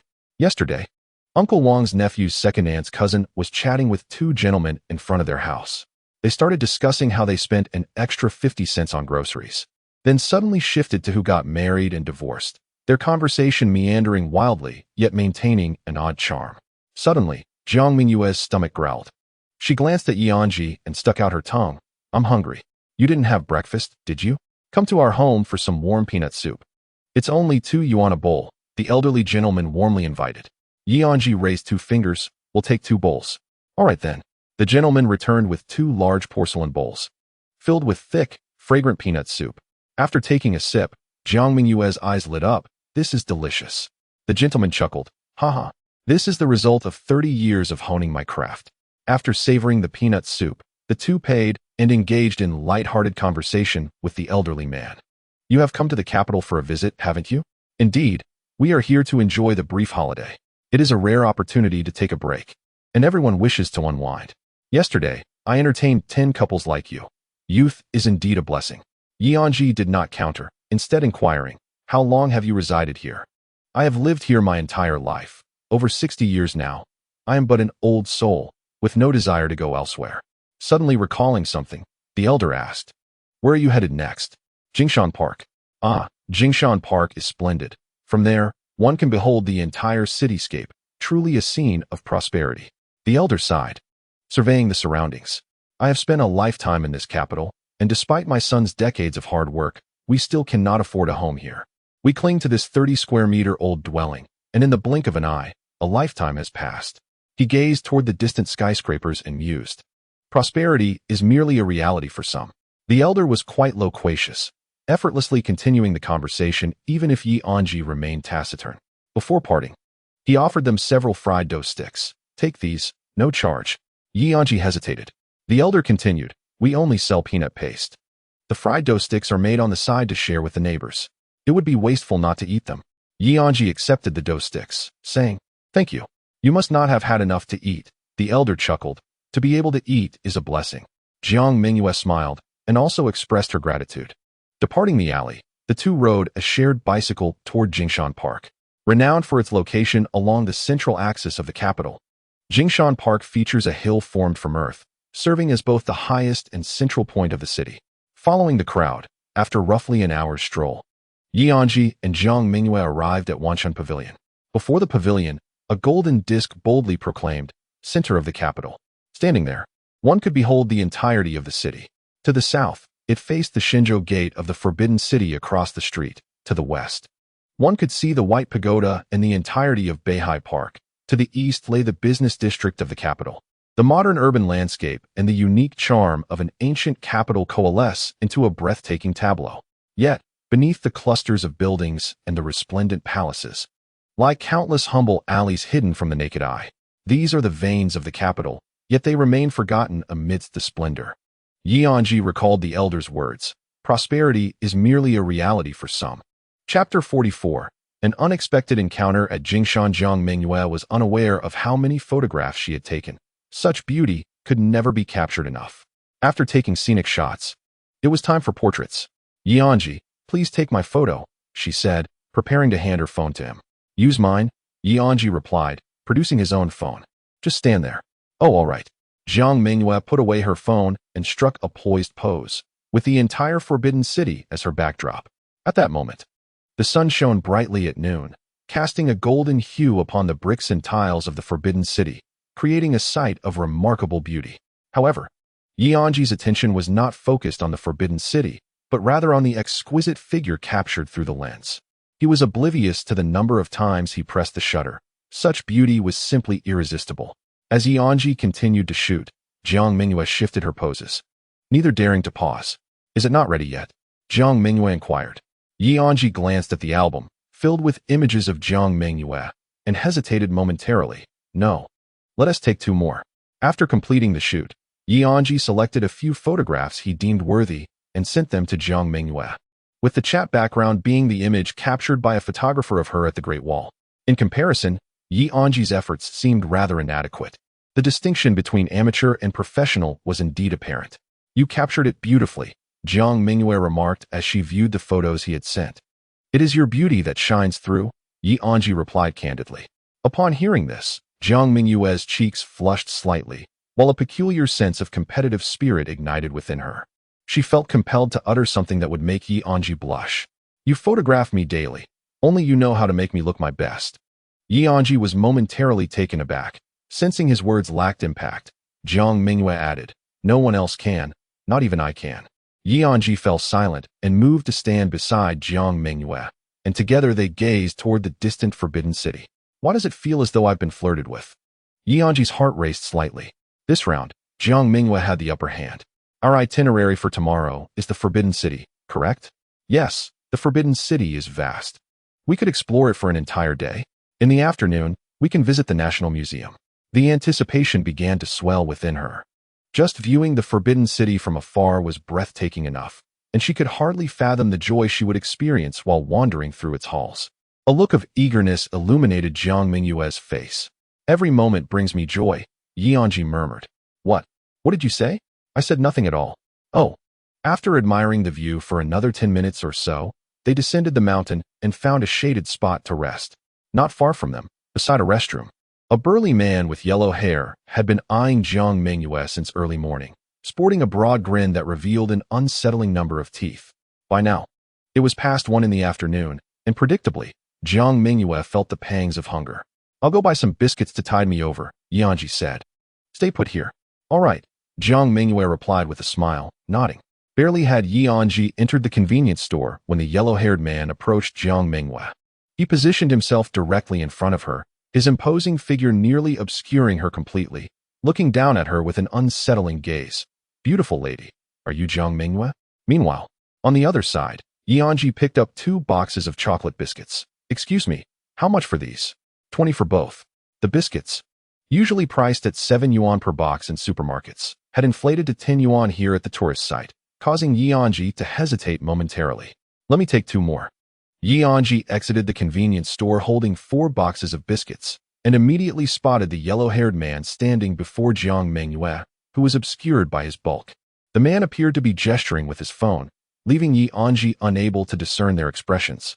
Without a moment's hesitation, Anzhi strode forward and positioned himself in front of the man with yellow hair. May I inquire what the matter is? At that moment, Anzhi finally discerned the appearance of the yellow-haired man. He had a face full of flesh, standing nearly 2 meters tall, with an indeterminate weight. Yet, together, he and Jiang Mengyue might not even weigh as much as this man. Who are you? Anzhi asked. I'm her friend, the man replied. A friend, you say? How fortuitous. Could you take a photo for us? Realizing that his intentions might not have been entirely clear, Anzhi replied in a low voice. I am her boyfriend. If you are merely attempting to flirt, I would advise against it. Oh, so you're her boyfriend? That puts my mind at ease.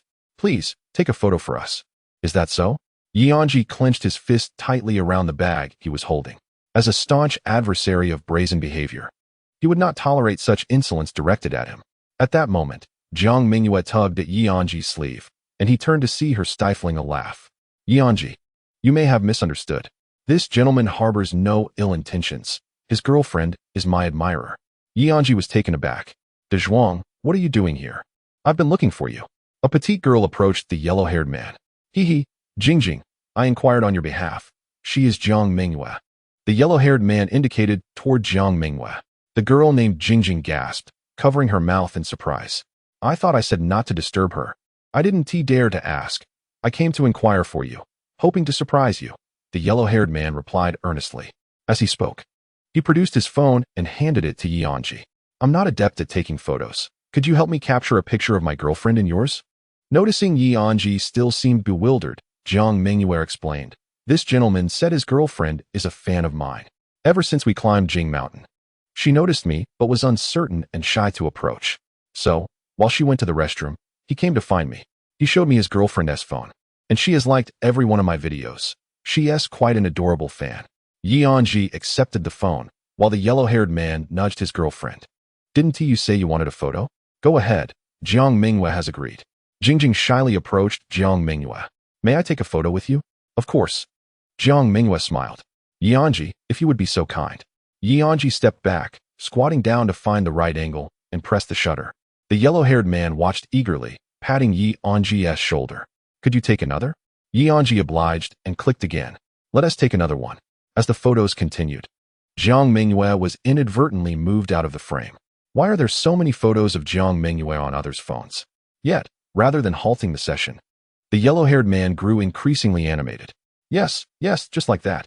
Take a few more. After concluding the photo session, Jingjing bent down to express her gratitude, playfully scolding the yellow-haired man.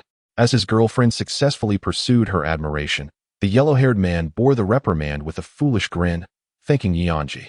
I apologize. My boyfriend can be rather impetuous. I hope we did not startle you. No, it's nothing to worry about. Jiang Mengyue cast a glance at Anzhi, who sat at the foot of the tree and inwardly chuckled. Perhaps someone is rather startled.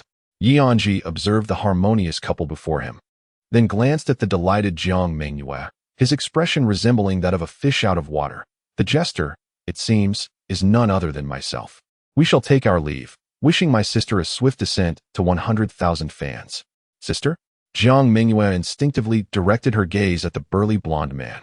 We are in our first year of college, though my boyfriend might appear somewhat hasty in his age, Jingjing remarked with a tone of disdain. Yet her eyes sparkled with affection. Hee, the blonde man scratched his head. I call him brother.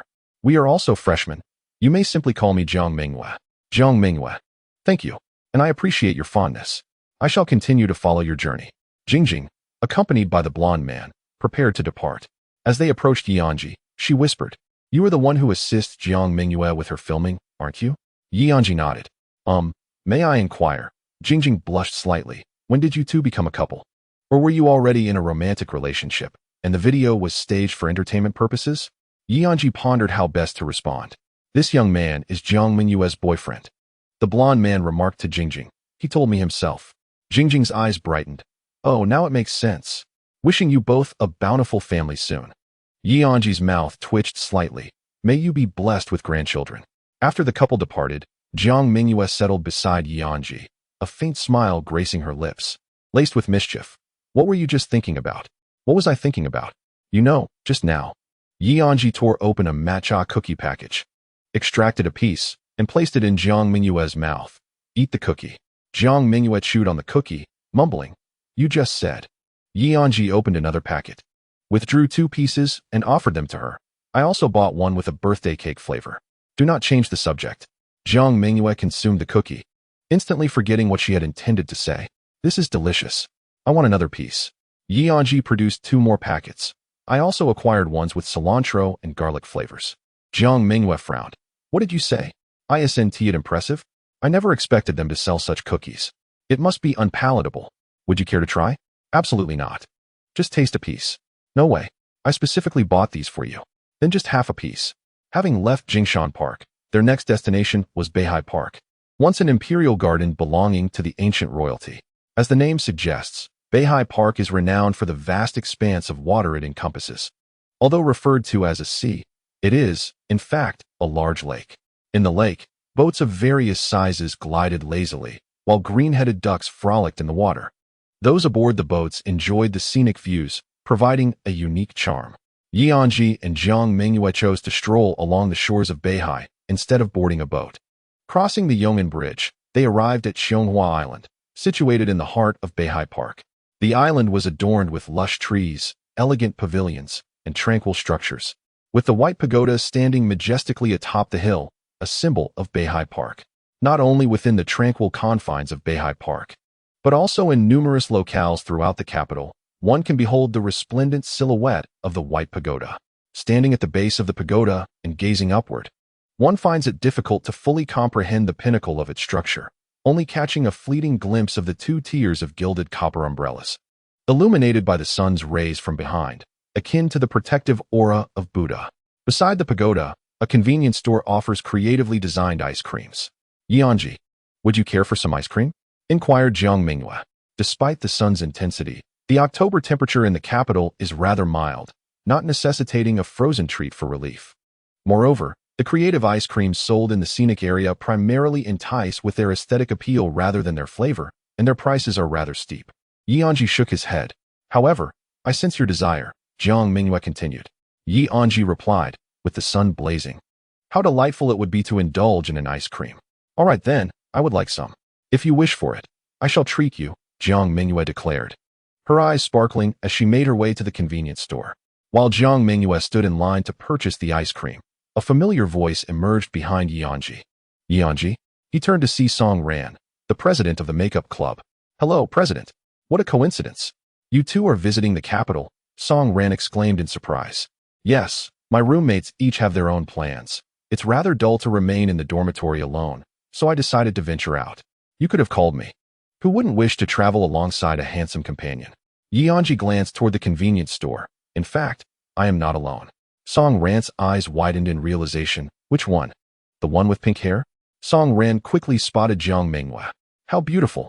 How did you manage to befriend such a lovely girl? Do share your secrets. Anzhi turned his face away. She is not my girlfriend. Not your girlfriend? Oh, then she must be your fiancée. Have you considered having a child during this trip? Anzhi was at a loss for words. Not at the moment. Song Ran, intrigued, pressed on. You learned makeup for her, didn't you? Anzhi nodded. Indeed. How blissful. If I encountered a man willing to learn makeup for me, I would certainly marry him. You exaggerate. I would impart all my makeup skills to you. I would study diligently. Mommy, why does that sister have pink hair? A child suddenly appeared. Is she your daughter? Anzhi inquired. Song Ran replied. The child turned to Song Ran. Annie, where is my mommy? Song Ran, crouching down to the child's level, said, you should call me sister. Sister Annie, do you know where my mommy has gone? Song Ran, with a strained smile, replied. I do not know where your mommy is, but Sister Auntie can accompany you over there to wait. Thank you, Sister Auntie. The child smiled sweetly. Sister Auntie. Why does that sister have pink hair? That's dyed. Anzhi explained. Why dye hair pink? Because one likes it. Anzhi gently ruffled the child's hair. Because this world is inherently vibrant and colorful. The child, seemingly understanding, gazed at Anzhi. When I grow up, can I dye my hair too? Of course. The child pointed to their own hair. I want to dye this thing green. Chapter 46, Imported Ice Cream. I shall take my leave now. I wish you both a pleasant journey. Song Ran took the child's hand and led them to a nearby pavilion. Shortly after, Jiang Mengyue returned with 2 ice creams in hand. One was vanilla-flavored and the other strawberry. Which would you prefer? Either would suffice. Then I shall give you the vanilla. Jiang Mengyue handed a pale green, pagoda-shaped ice cream to Anzhi, while she herself held a pink one. Let us take a photo first. Jiang Mengyue took out her phone and captured a snapshot of the ice creams in their hands. Afterward, Anzhi admired the ice cream, marveling at its exquisite design, feeling reluctant to eat it. It looks stunning. Is it really meant to be consumed? Jiang Mengyue echoed. Upon finishing her words, she took a bite, causing half of the ice cream to vanish. The taste is quite delightful. Anzhi also sampled the ice cream in her hand, deeming it merely average. How is it? Is it tasty? Jiang Mengyue inquired. It's passable, I suppose. Mine is exceptionally delicious. Would you care to try? Anzhi glanced at the remaining half of Jiang Mengyue's ice cream. Is this the fabled imported ice cream? Jiang Mengyue found Anzhi's troubled expression particularly amusing. Ever since she discovered how easily Anzhi blushes, Jiang Mengyue felt as though she had unlocked a peculiar switch, playfully teasing him at every opportunity. This wasn't the first instance. Back during military training, Anzhi had unknowingly consumed water from her bottle.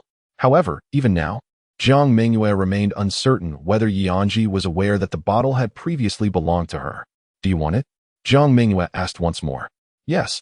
Anzhi replied calmly. Oh no, it seems I might have overstepped. Jiang Mengyue felt a twinge of panic. Do you truly want it? Well, it certainly looks appetizing. Then I shall also have a taste of yours.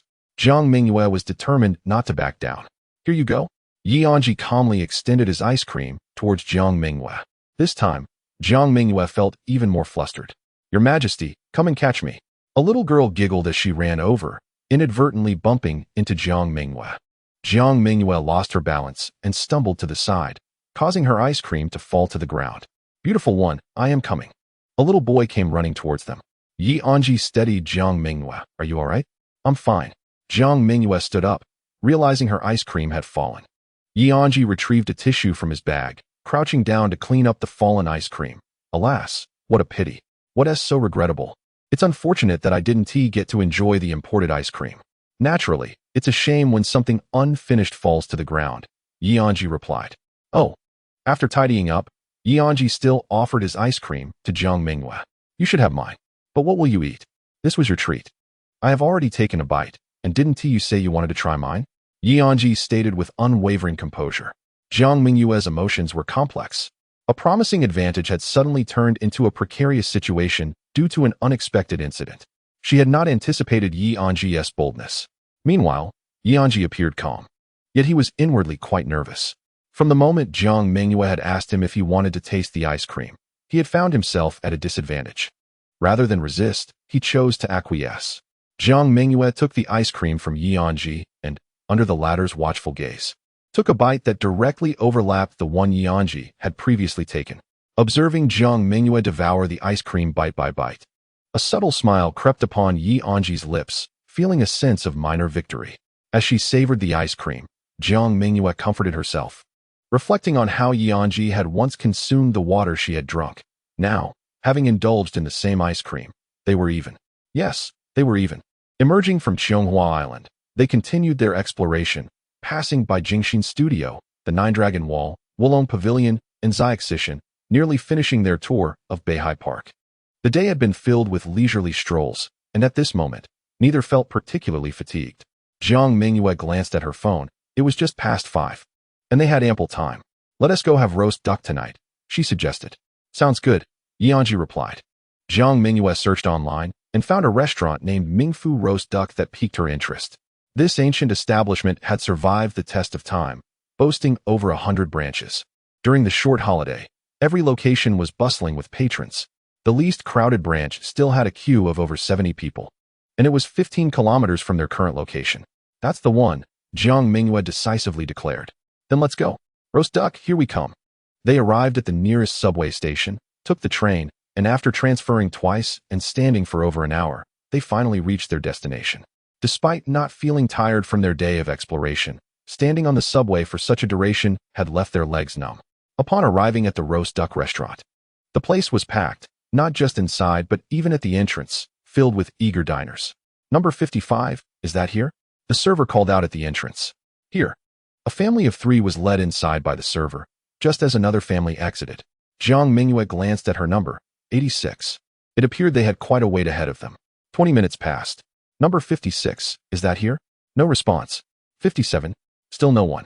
58 here. "Follow me." After 20 minutes, they had only advanced 3 numbers. Even with 2 numbers skipped, their 86 would be waiting for quite some time. Jiang Mengyue's stomach growled in hunger. But she was resolute in her desire for roast duck, and thus leaned against the wall, drifting off to sleep. Anzhi sat beside her, pulling out his tablet to write. As he typed, he noticed Jiang Mengyue unconsciously leaning closer, her face resting softly against his shoulder. Anzhi paused, looking at her. Her face was pressed against him, giving her a soft and delicate appearance. This was not the first time he had seen Jiang Mengyue sleeping in his presence. Each time he gazed upon her charming face, he felt an impulsive urge to poke her. Resisting it, he firmly maintained his composure and returned to his writing. By 10 o'clock, the crowd outside the roast duck restaurant had dissipated, leaving only Anzhi and Jiang Mengyue. He was engrossed in his writing while she slumbered, both oblivious to their surroundings. Number 86, the server stepped outside the restaurant and immediately spotted the 2 leaning against one another. She approached and gently patted Jiang Mengyue on the shoulder, saying, "Little girl, it's your turn." Jiang Mengyue stirred awake, unconsciously moving away from Anzhi's shoulder. "Anzhi, it's our turn." "Yes, it's our turn. Follow me." The waitress guided the 2 into the establishment, where a considerable crowd still lingered. Yet a private room had fortuitously become available. Inside the room stood a large round table, originally capable of accommodating 7 or 8 individuals, but now only occupied by Anzhi and Jiang Mengyue. Jiang Mengyue picked up the menu, her excitement matching the intensity of her hunger. Chapter 47. Unforgettable roast duck. After a wait of over 10 minutes, dish after dish began to arrive. Despite her hunger, Jiang Mengyue patiently awaited the full array of dishes, knowing that one crucial step remained before dining, taking photographs. She stood up, lifted her phone high, and solemnly pressed the shutter, honoring the exquisite roast duck of the capital with this ritual. Subsequently, she poured a glass of raspberry juice for both herself and Anzhi, raising her glass. "Anzhi, cheers." Anzhi reciprocated, lifting his own glass. "Cheers." With the pre-dining ritual complete, it was time to savor the delectable offerings. Before them lay slices of roast duck, artfully arranged on a plate, glistening in a rich hue, the meat tender and inviting. Jiang Mengyue took a piece of the lotus leaf pancake, adding a few strips of cucumber and radish, then used her chopsticks to spread a touch of sweet bean sauce atop the pancake, layering it with slices of roast duck before rolling it up. The internet had suggested that this was the proper way to enjoy roast duck. She placed this lavishly assembled bite into Anzhi's bowl, saying, "You take the first bite." Anzhi accepted without hesitation, savoring the roast duck as he chewed thoughtfully, allowing the flavors to unfold on his palate. "How is it?" Jiang Mengyue inquired with anticipation. Anzhi remained silent, mirroring her method and preparing a bite for her. You should try it. Jiang Mengyue took a bite of the roast duck. After a moment, she furrowed her brow slightly. It seems a bit different from what I imagined. After finishing one piece, she took another, her expression still not relaxing. Perhaps I've been too hungry, and my taste buds are dulled, she chuckled awkwardly. Although she couldn't discern much flavor, her hunger drove her to enjoy a considerable amount. However, as she consumed more, an unsettling feeling grew. This so-called roast duck was indeed underwhelming. It wasn't that it was unpalatable, but rather, it lacked any distinctive character. If she were to compare, it was not much different from the 20 yuan roast duck sold across the street from her home. As the saying goes, the greater the expectation, the deeper the disappointment. Since their first day in the capital, they had resolved to indulge in roast duck, specifically setting aside time for it that evening. After standing for an hour on the subway and waiting outside the restaurant for 3 hours, they finally tasted a warm bite, yet at a not insubstantial price. The flavor left much to be desired. Anzhi had long since given up on the tasting, treating it merely as an ordinary dinner. What do you think? Make sure to eat more, Jiang Mengyue said with a smile. Though she did not respond directly, her words clearly conveyed her sentiments regarding this meal of roast duck. After half an hour of eating, a third of the roast duck remained uneaten. Adhering to the principle of not wasting food, Anzhi picked up several pieces of roast duck, wrapped them in lotus leaf pancakes, and resolutely continued to eat. As a conscientious foodie, Jiang Mengyue felt deeply that food was hard-earned, and she too wished to avoid waste, carefully wrapping the roast duck in the pancakes before placing them into Anzhi's bowl. Eat slowly. I will wrap it for you, Jiang Mengyue said, propping her chin with her hands, gazing at Anzhi with a smile. Thank you very much. Anzhi replied with a faint smile, finishing one piece before enjoying the one Jiang Mengyue had sent him. It was not as unpalatable as he had initially thought. Rather, it seemed that, quite magically, the roast duck had suddenly become quite appetizing. At that moment, sounds of cleaning tables and chairs could be heard from outside the private room. Both Anzhi and Jiang Mengyue turned their gazes outward, only to discover that the restaurant had no other patrons apart from themselves. You two need not hurry. We have not yet closed, a waitress poked her head in to remind them. Thank you, sister, Jiang Mengyue expressed her gratitude. Once the waitress departed, the two resumed observing the outside. The chef emerged from the kitchen, placing leftover dishes on a table, while the cleaning staff gathered around, chatting and laughing as they enjoyed their dinner. After a long day of toil, they finally savored a moment of respite. It was already past 11 o'clock, under normal circumstances. The closing time should have been 10 in the evening. For some, holidays are a time for relaxation, while for others, they signify the peak of work. Jiang Mengyue snapped back to reality, quietly stacking the empty plates and tidying up the kitchen scraps on the table. Anzhi hastened his eating as well, and after finishing, he joined Jiang Mengyue in cleaning the table. Once they had tidied up, the two exited the roast duck restaurant and took out their phones to check the nearest subway station. As anticipated, the subway was out of service. We can't go back, Jiang Mengyue stated calmly. Indeed, what should we do? Anzhi responded with equal tranquility. It seems we will be sleeping on the streets, Jiang Mengyue said, appearing to harbor a certain enthusiasm about the prospect of street camping. As they walked, Anzhi's eyes lit up. He pointed to a nearby spot. Look over there. Shared bicycles. The two approached the shared bikes, scanned their phones, and found them available. Jiang Mengyue hopped on a bicycle and rode around a couple of times. This is fun. Riding a bicycle back is far more interesting than sleeping on the streets. Anzhi opened his phone. Shall I turn on the navigation? Or do you remember the way back? Jiang Mengyue laughed. If we don't use navigation, we truly might end up sleeping on the streets. Anzhi activated the navigation, revealing that their residence was 15 kilometers away. 15 kilometers, Jiang Mengyue exclaimed, her excitement palpable. Let us go. The two pedaled along the grand avenues of the capital, with Jiang Mengyue leading the way and Anzhi riding slightly behind her left. Like a gallant protector. After a while, Jiang Mengyue recalled something. I don't think I updated today. That's all right. I recorded plenty of videos. A bit of editing, and I can use them. Let us aim to post 2 episodes tomorrow, Anzhi replied. You are quite reliable, Jiang Mengyue remarked. What would you do without me? Anzhi whispered. Then I'll just have to keep you by my side forever, Jiang Mengyue shouted, and in that moment, he realized she had indeed heard him. Anzhi had never anticipated that her deliberately lowered voice would actually reach Jiang Mengyue's ears. Lightheartedly, Jiang Mengyue turned around and replied. Her tone noticeably softer. I want to kidnap you. Well, if she heard it, she heard it. Words are meant to be spoken. Anzhi gazed at Jiang Mengyue and declared, I am willing. At that moment, a thunderous roar erupted from the heavens, drowning out her declaration. This time, what Anzhi wished for Jiang Mengyue to hear went unheard. Was that thunder?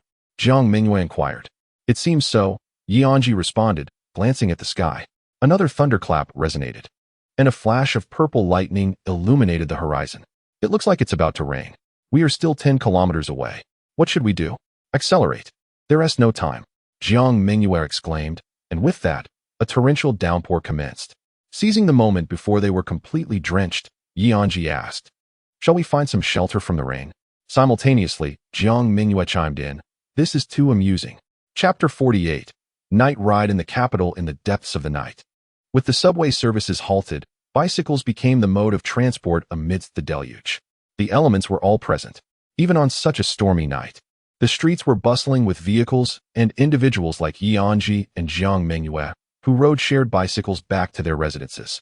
Yet, while cars could shield their occupants from the rain, the cyclists had halted, seeking refuge from the downpour and proceeding at a leisurely pace. Only the two of them braved the rain on the main road, their nerves seemingly frayed. Among them was a girl with striking pink hair, exuding an almost manic joy. In the rain-soaked night, passers-by could not discern the excitement on Jiang Mengyue's face. They merely observed her in a frenzy. To them, the two appeared to be a quarreling couple, with the girl seething with anger, desperate to escape the boy despite the downpour, while the boy, realizing his folly, silently pursued her from behind. In October, the temperatures in the capital were already rather mild, and with the night's chill intensifying alongside the torrential rain. The raindrops stung against the skin. Nevertheless, Anzhi had no intention of stopping, for they had not sought shelter at the onset of the rain, now thoroughly soaked. Pausing would only exacerbate their discomfort. Moreover, halting would prolong their return journey, and after being drenched, their immediate priority was to hurry home for a warm shower to fend off the chill. Additionally, he did not wish to dampen Jiang Mengyue's spirits. The sudden downpour was brief, quickly transforming into a gentle drizzle. Those who had paused gradually resumed their journey. How about it, Anzhi? Jiang Mengyue turned back, smiling. Isn't it exhilarating? Anzhi, at a loss for words, replied, exhilarating. As the rain lightened, they quickened their pace. Anzhi's bag emitted the voice of the navigation system. 5 kilometers remaining to the destination, continue straight, and turn right after 1 kilometer. Let us ride faster. The adrenaline is at its peak. Perhaps we should slow down instead. After traversing the straight path, Anzhi took out her phone. It was already past midnight. The good news was that the rain had ceased and would not resume shortly. The bad news was that Anzhi's phone was nearly out of battery. After a day of wandering, his phone had yet to be charged. The reason he hadn't brought a power bank was that he had carried one yesterday, but found it unnecessary. He assumed today would unfold similarly. Yet, Jiang Mengyue spontaneously decided to indulge in roasted duck, and before they knew it, it had grown quite late, leaving his phone's battery perilously low. With the need to return the vehicle looming, he had to ensure his phone remained operational until that task was accomplished. Thus, Anzhi reluctantly disabled the navigation. My phone is nearly out of power. I can no longer navigate, he noted. If it cannot navigate, then it cannot, she replied nonchalantly. How much battery do you have left? 2%. That is fine. I remember the route ahead. But we haven't traversed these roads. How could you possibly recall? Anzhi inquired with curiosity. I memorized everything while navigating just now, Jiang Mengyue replied with a casual air. A genius, Anzhi mused appreciatively. What would you do without me? This time, it was Jiang Mengyue who posed the question. I'll stick with you from now on, he laughed. But remember, you said it. So you cannot go back on your word. Jiang Mengyue felt elated, believing she had triumphed in their banter. Anzhi had long wished to convey this sentiment. But a thunderclap had interrupted him earlier. Now, he finally articulated it, resulting in a draw. Anzhi, hopelessly directionally challenged, felt as if he were a car without a steering wheel in the absence of navigation. Fortunately, he had Jiang Mengyue to guide him onward. Under her direction, they turned right, proceeded straight, turned left, continued straight, then turned right and straight again. After more than 10 minutes, Anzhi suddenly recalled that, although Jiang Mengyue possessed an excellent sense of direction and remarkable memory, he trusted her, yet not entirely. The last time they returned from the commercial street to the school, a short journey they had previously navigated, they ultimately arrived successfully, But Jiang Mengyue had misremembered an intersection. The road they were currently traversing, however, was longer, more chaotic, and entirely unfamiliar. A sense of foreboding crept over him. It is well known that such ominous feelings often indicate that one's intuition is likely correct. Jiang Mengyue brought the bike to a halt, and Anzhi followed suit, finding themselves confronted with a three-way intersection devoid of traffic lights. "What's wrong?" Anzhi asked, his tone tinged with concern. "Let us take a moment to rest," Jiang Mengyue suggested, licking her lips as she pondered. "Forward? Left? Or right? I can't quite recall." Yet, when Anzhi had closed the navigation, he mentioned they had 5 kilometers remaining, after riding for over 10 minutes. They likely had no more than 3 kilometers left, perhaps 2. Regardless, they were not far from their destination. Even if they were to make a wrong turn, they could retrace their steps without worry. Jiang Mengyue resumed pedaling, declaring, "Forward. Shouldn't we consider it a bit more?" "It's definitely forward," she insisted confidently. With a firm push, Jiang Mengyue propelled the bicycle ahead once more. Anzhi had no choice but to follow suit, though he could not recall the path. He continually scanned the surroundings, hoping to spot some familiar landmarks. After another 10 minutes, a bike-sharing station appeared along the roadside. "Let us park the bike. My phone is about to shut down," Jiang Mengyue said as she steered towards it. "All right." Finding a gap, they maneuvered the bikes into the station, confirmed the lock on their phones, and just as they completed these tasks, Jiang Mengyue's phone tragically powered down. "Is it fortunate or unfortunate?" she mused, sticking out her tongue. After returning the car, "Where shall we go next?" "Forward." Jiang Mengyue pointed ahead, her gaze resolute like a wanderer returning to their homeland. Anzhi glanced at the time. It was already 12:30, and his phone battery dwindled to a mere 1%. The two continued along the path. Jiang Mengyue swept her drenched hair to the left, twisting it tightly, causing rainwater to cascade down. Soaked through, she felt as though her body weighed an additional 2 pounds. Anzhi looked over, noting how Jiang Mengyue wrapped her arms around herself, hugging her chest. Beneath her outer layer, a pristine white top glimmered softly under the streetlights, subtly revealing other hues. Anzhi averted his gaze, adhering to the principle of propriety. "It's a bit chilly." Jiang Mengyue tightened her embrace, the wet fabric clinging even closer to her skin. "Let us quicken our pace." Anzhi took a few strides ahead, fixing his eyes forward. "All right." Jiang Mengyue caught up, stepping beside him, intruding upon his line of sight. Anzhi promptly lengthened his strides. Jiang Mengyue followed closely, taking small, quick steps. "Why are we walking so fast? I feel a bit warm." Anzhi inhaled deeply several times, urging to return swiftly. Jiang Mengyue felt perplexed. "Do you even remember the way, walking so hastily?" She dashed in front of Anzhi, lifting her chin, insisting, "I'll lead you back." Anzhi dared not meet her gaze, softly acquiescing, "Let us go." Chapter 49. Feeding her kanji, Jiang Mengyue walked ahead, with Anzhi trailing behind. This arrangement was not without merit. At least, he was spared from witnessing what he ought not to see. Jiang Mengyue moved gracefully, humming an unknown tune, appearing utterly relaxed and self-assured. Observing her demeanor, Anzhi felt increasingly confident in her navigation. However, his assurance waned when he witnessed Jiang Mengyue lead him past their accommodation. The hotel was directly across the street, yet Jiang Mengyue pressed onward. Anzhi halted. "We arrived." Jiang Mengyue turned, perplexed. "Arrived?" "At the hotel." Jiang Mengyue glanced sideways. "We haven't arrived." Anzhi pointed across the street. "Look over there." Jiang Mengyue focused her gaze. "Haha, we've made it." Anzhi muttered. "So we've been guessing all along. Should I consider it fortunate or unfortunate?" Unfortunately, it turned out they were both academically challenged. Fortunately, while they failed to answer, their guesses were all correct. "Just say whether we've arrived or not." Jiang Mengyue retorted. "Following you, I might just get abducted one day." Anzhi joked. "Rest assured, I won't let that happen." Jiang Mengyue patted her chest. Anzhi lowered his head, gently nudging Jiang Mengyue from behind. "Hurry along." Jiang Mengyue glanced back, muttering to herself, "If anyone gets abducted, it'll be me." Though they faced some obstacles, they ultimately returned to their dwelling, avoiding a night spent on the streets. In the end, it could be considered a success. "Go take a shower, don't catch a cold," Anzhi advised. "Don't worry, I won tea. We're going to the Forbidden City tomorrow. How could I risk falling ill?" Jiang Mengyue smiled sweetly. "Well then, see you tomorrow." Until tomorrow. Upon returning to his room, Anzhi charged his phone and sent all the videos he had recorded that day to Jiang Mengyue. The videos included personal clips of Jiang Mengyue, moments of their conversation at the scenic area, and toasts at the roast duck restaurant, as well as the preparation of the duck. Although there had been no formal filming today, these clips would serve as excellent material for editing. After sending the videos, Anzhi removed his damp clothing and headed to the bathroom for a shower. The coldness of his body was rejuvenated by the warm cascade of water, prompting a contented sigh from him. Reflecting on the day's experiences, a smile crept onto his lips. It had truly been a delightful day, more engaging than an entire lifetime. Once he felt comfortably warm, Anzhi turned off the shower, dressed, and exited the bathroom, just as a message from Jiang Mengyue pinged on his phone. "You managed to capture so many videos. I just finished watching them."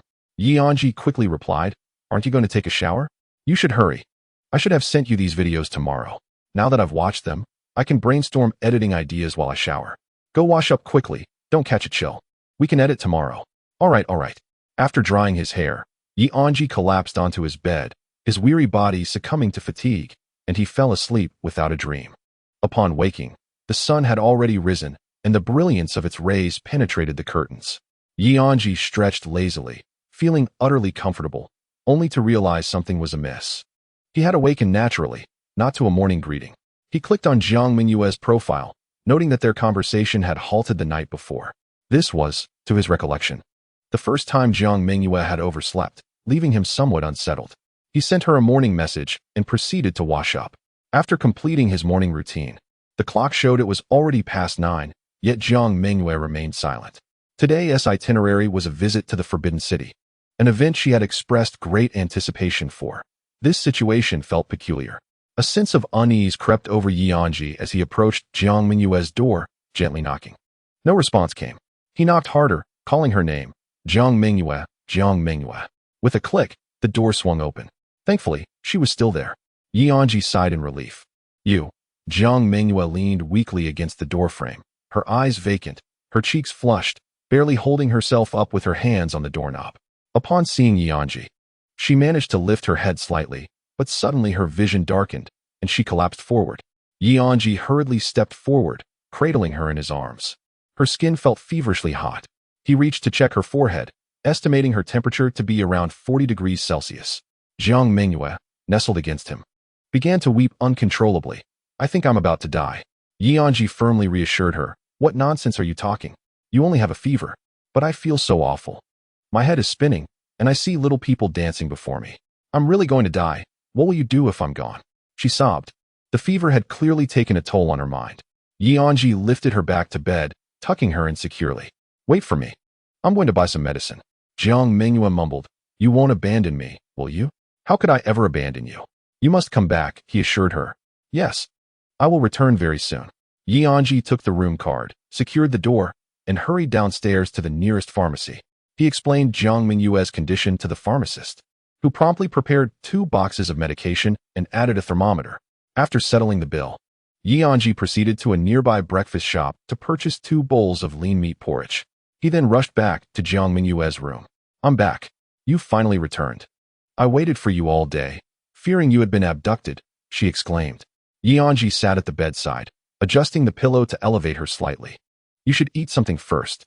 He opened the food container and was about to hand it to her when he noticed Jiang Mengyue's eyes were still closed. Yet her mouth was already ajar. He scooped a small spoonful of porridge, blew on it gently to cool it, and offered it to her. She murmured, savoring the porridge.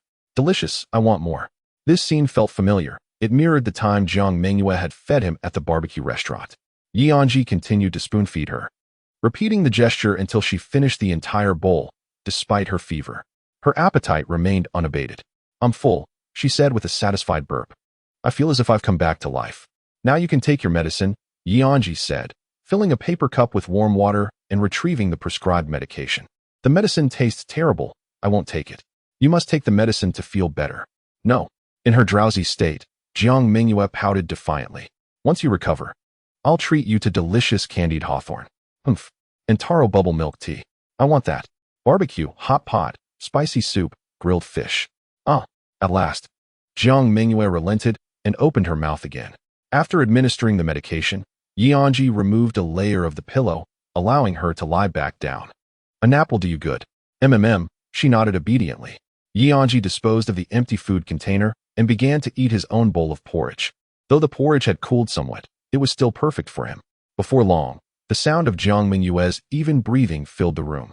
Anzhi glanced over to see the remnants of tears on her long eyelashes, her brow slightly furrowed, exuding a tender vulnerability.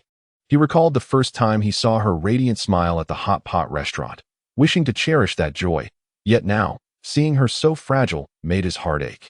In this moment, Anzhi's resolve shifted. He vowed to protect Jiang Mengyue's smile.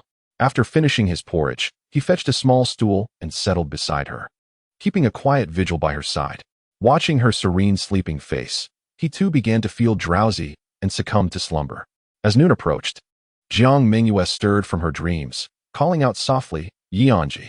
Anzhi opened his eyes, rose from the small stool, and seated himself on the bed. I'm here. It's so hot. It was then that Anzhi noticed Jiang Mengyue was drenched in sweat. Wait a moment. He stood up, walked to the bathroom, dampened a towel with warm water, and returned to her side. Let me help you. He gently parted Jiang Mengyue's bangs, folded the towel, and carefully pressed it onto her forehead, subsequently wiping her face with tenderness. So comfortable, Jiang Mengyue murmured softly. Anzhi's expression shifted, his heart racing with anxiety. Even his hand holding the towel trembled slightly. On one hand, it was his first time doing such a thing for a girl. On the other hand, he feared inadvertently causing her pain. Yet, despite his nervousness, he knew he must continue. He was aware that Jiang Mengyue needed him. After meticulously wiping her forehead, cheeks, and neck without a hitch, Anzhi let out a sigh of relief. However, Jiang Mengyue slowly lifted the blanket covering her. I feel sticky. It's quite uncomfortable. Anzhi's heart skipped a beat, feeling his pulse quicken. Jiang Mengyue continued, help me. Calm down. Calm down. Anzhi took deep breaths, though it proved futile. Jiang Mengyue turned over, lifting her shirt slightly to reveal a patch of delicate skin. Help me wipe my back. In an attempt to steady himself, Anzhi recited a poem to force a sense of calm. What are you doing? Nothing. Just wiping your back. It's no big deal. He took the towel once more and placed it on her back, starting from her waist and gliding smoothly along her spine. So comfortable, apply a bit more pressure. Yes. Just like that. A little higher. What man, brimming with youthful vigor, could withstand such a situation? Anzhi felt his mouth go dry, his lips trembling as he murmured to himself, control yourself. Stay composed.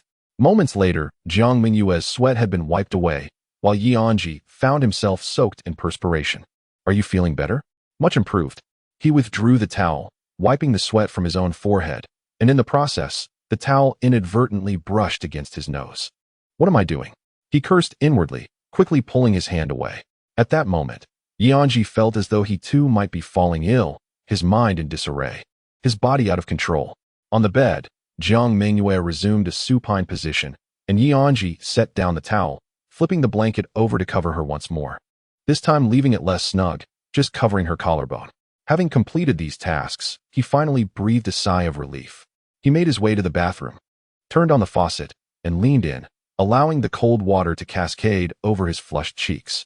Reflecting on the events that had just transpired, he still felt a lingering trepidation. He had never been so tense in his life. Anzhi raised his head, and before him was a pristine mirror, reflecting a faint smile upon his face, an expression of bashfulness and excitement. In that moment, his tumultuous heart found a quietude. Anzhi returned to the room and took a seat beside the bed. Jiang Mengyue's eyes were half closed, her pupils rolling beneath her eyelids, appearing to be in a state of half-sleep. Anzhi, I am here. Anzhi. Unin, are you there? Yes, I am. Jiang Mengyue's delicate fingers, resembling green onions, emerged from under the blanket and grasped Anzhi's sleeve. I just wanted to call you. Anzhi withdrew his sleeve and instead held Jiang Mengyue's hand firmly with his own. After all, it was not their first time holding hands.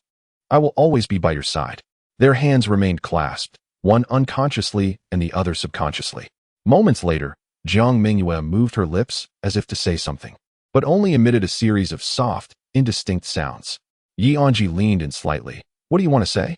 It's me, I. Anzhi leaned in closer, trying to discern Jiang Mengyue's words. What is it? It's me who took Anzhi away. It turned out she was merely speaking in her sleep. At this moment, their faces were merely a fist's distance apart, close enough to feel each other's warm breath. The subtle sound of breathing wafted in waves, tickling their faces, and the quilt could be seen quivering faintly. Anzhi recalled a famous saying by a renowned foreign author. Those who have never heard the faint breaths of a sleeping maiden and felt stirred by it do not comprehend the essence of tenderness. Such words, indeed, resonate deeply, striking a chord within one's heart. Unable to contain himself any longer, Anzhi finally did what he had longed to do. With his free hand, he extended a finger and gently poked Jiang Mengyue's cheek. It was soft, yielding at the touch. Was every girl's face this soft? The sensation was delightful. He poked again. Unbeknownst to him, Jiang Mengyue's eyelashes fluttered, and she opened her eyes. Hearing the sound, Anzhi hastily withdrew his hand and looked at Jiang Mengyue, who was also gazing back at him. They exchanged a silent gaze, neither speaking. Unbeknownst to Anzhi, a blush suddenly crept over his face and Jiang Mengyue's eyes, swiftly spreading to his ears. A slight smile curved Jiang Mengyue's lips as she closed her eyes again. That smile illuminated Anzhi's entire world. Chapter 51. Here comes the chicken soup. Jiang Mengyue lay asleep in bed, while Anzhi occupied himself with his phone beside her. He had spent the entire day yesterday engrossed in play, neglecting to check the messages in their dormitory group, which had now accumulated to 99. Most of the messages were from Jiang Mengyue, featuring photos from the theater, including images of him in his costume during performances. However, the majority consisted of him boasting about his acting prowess. Yet, it must be said that one could sense the effort Jiang Mengyue had invested in perfecting his role, even through mere photographs. In the images, he donned ancient attire, standing center stage with a straight posture, exuding an air of heroism that starkly contrasted with his usual demeanor. Those unfamiliar with him, upon merely viewing the photos, would never imagine the comedic essence of Jiang Mengyue. Deng Linen replied, "You keep saying how great you are at acting. Why not share a video for the brothers to see?" Jiang Mengyue, "Do not be anxious. In a couple of days, once the tour concludes, the president will share the video on the platform, and then you shall be able to admire my splendid presence." Deng Linen, "How many days are you performing?" Jiang Mengyue, "We have 2 shows each day, one in the afternoon and one in the evening, over the course of 5 days. Please refer to me as a model worker." Deng Linen, "What about you, Yang? Luo Yang, we are performing for only 2 days. We just completed our rehearsal yesterday and will officially commence tonight." Jiang Mengyue, "With such a grand stage, can you handle it?" Luo Yang, "To be honest, I am a bit nervous." Deng Linen, "There is no need to be anxious. Simply standing there will have the audience screaming." Jiang Mengyue, "The audience did not scream when I appeared." Deng Linen, "Are you not aware of your own standing?" Jiang Mengyue, "However, they did scream after I finished. Ha ha ha." Deng Linen, "By the way, why has brother not spoken all day? He hasn't been silenced, has he?" Deng Linen, "This is the capital. Who would dare to act recklessly?" Jiang Mengyue, "True, but while others may refrain, it is also possible that brother is the one causing trouble. He wouldn't have gone in, would he?" At this moment, Anzhi sent a message, "I am alive." After a brief pause, he sent another, "I have not gone in either." He then took a photo of the view outside and sent it to the group. Jiang Mengyue, animated expression of disappointment. Anzhi, Deng Linen, Jiang Mengyue, "I shall take my leave. The afternoon show is about to begin." Deng Linen, "Wishing you a safe ascent to the stage." Luo Yang, "May your entrance be met with cheers." Anzhi, "I hope you can complete your performance." Jiang Mengyue. Anzhi closed his phone. With nothing to occupy him, he decided to write his novel. He tiptoed out of the room, careful not to awaken Jiang Mengyue, and returned to his own room to fetch his tablet. Opening the tablet, he began to type. With each keystroke, a tactile feedback sound emanated, designed to enhance the typing experience. It is akin to the pleasure some derive from the click of mechanical keyboards. Although the feedback sound is more a sensation than an actual noise, Anzhi nonetheless disabled it in the settings. Unbeknownst to him, 3 hours slipped by, and he had exceeded his writing goals, feeling quite satisfied.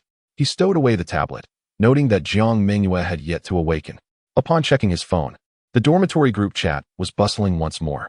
Jiang Mengyue, "Damn it, I slipped on stage and fell. Some in the audience mocked me. Mid-performance, there was a power outage, and we are currently undergoing emergency repairs, expected to be completed by 6, followed by 2 more shows." Jiang Mengyue, "Your blessings did not work at all." Jiang Mengyue, animated expression of anger. Deng Linen, "I am in stitches." Luo Yang, "Is it really that coincidental?" Jiang Mengyue shared a photo revealing his scraped knee. Jiang Mengyue, "I am crying. the kind that cannot be soothed. Deng Linen. If there's nothing else, I shall exit the group. Zhang Kuan. Yang Yang, look at brother Nan. He is so heartless. Yang Yang, come give me a hug. Luo Yang Yang has exited the group chat. Zhang Kuan. Luo Yang Yang has joined the group chat. Luo Yang Yang, greetings. Everyone. I just returned from rinsing my eyes. Zhang Kuan. I have succumbed to darkness. Love shall no longer be mine. A troupe of dramatists. Anzhi chuckled softly, exited the chat window, and clicked on Jiang Mengyue's profile, scrolling upwards to view the video he had sent her the previous night. He realized that it was imperative to extract the content that required updating, as Jiang Mengyue was certainly incapable of editing the video in her current state. This task fell upon him. Anzhi donned his headphones, launched the video editing software, and imported all the footage, commencing the editing process. Over the past month, he had solely been responsible for filming, while Jiang Mengyue had undertaken the majority of the editing herself, with him assisting on only 2 occasions, once for Sunscreen and once for Barbecue Restaurant. This marked the 3rd instance. He was uncertain whether his editing style diverged significantly from Jiang Mengyue's, or if the fans would discern that the editing was not performed by the same individual. After a whirlwind of vigorous editing, the final cut emerged swiftly. Anzhi watched it from the beginning. Accompanied by the background music, the video gradually unfolded. Setting aside how others might perceive it, even he felt an unsettling discord as he continued to watch.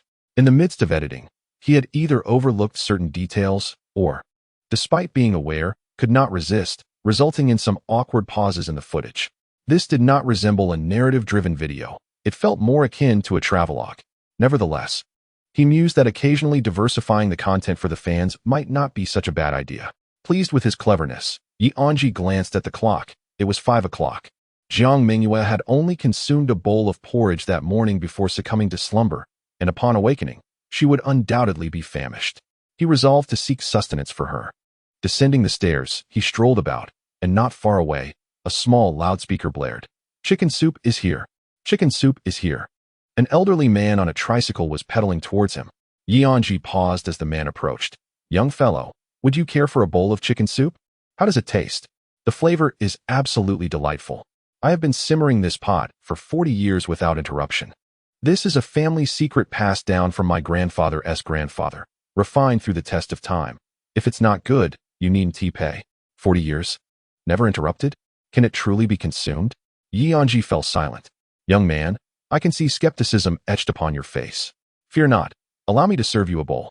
The elderly man lifted the lid of the pot, releasing an enticing aroma. He retrieved a paper bowl and ladled in 2 spoonfuls, cradling it in both hands as he approached Anzhi. Ah, chicken soup is here. Upon hearing that familiar phrase, Anzhi felt a stir within him, and his reluctance to partake intensified. Having surfed the waves of the internet for years, he had undoubtedly encountered countless humorous videos featuring chicken soup. Hearing it in reality elicited a reflexive moment of panic. Why are you staring at me? Drink, drink. The elderly man nudged the bowl towards him. Anzhi accepted it, his emotions in a state of turmoil. Chapter 52. Together. He raised the bowl to his lips, and under the expectant gaze of the elderly man, took a tentative sip. How is it? Despite his internal resistance, he had to concede that it was indeed quite palatable. Anzhi finished the remaining chicken soup in 1 gulp and raised 2 fingers, requesting 2 more bowls. Coming right up. The old man replied cheerfully as he returned to the car to serve the soup. Shortly after Anzhi left, Jiang Mengyue awoke from her slumber. The evening had already arrived, and a beam of sunset light streamed through the window, illuminating the spot where her feet lay beneath the covers. She wiggled her toes, and the light danced along with her movements. Gazing outside, she beheld a myriad of twinkling lights, yet within her room, darkness prevailed, with only this solitary ray of sunshine as her companion. Uncertain of Anzhi's whereabouts and feeling weak from her illness, Jiang Mengyue lay in a completely unfamiliar city. The emptiness brought on by her prolonged sleep overwhelmed her, and she felt an urge to cry. Gradually, the light upon her feet began to fade, and she sensed as if the entire world was abandoning her. At that moment, with a soft click, the door swung open, and another beam of light entered. Anzhi turned on the light, and, upon seeing Jiang Mengyue awake, smiled, and said, "You're awake." He sat at the edge of the bed, shaking the chicken soup in his hands. "I brought you some chicken soup. It's really delicious." Seeing Anzhi's cheerful smile, Jiang Mengyue could no longer hold back, and tears began to flow uncontrollably. Noticing her unusual reaction, Anzhi quickly set down the soup, bent down, and asked anxiously, "What's wrong? Are you feeling unwell?" No, I'm... Sob. Jiang Mengyue struggled to articulate a complete thought, her throat tightening. This scene pierced Anzhi's heart deeply, stirring his most tender emotions. He longed to embrace this girl, to reassure her of his presence, yet he refrained, aware that such intimacy would cross a boundary. Instead, he grasped her hand tightly, hoping to provide her with some comfort.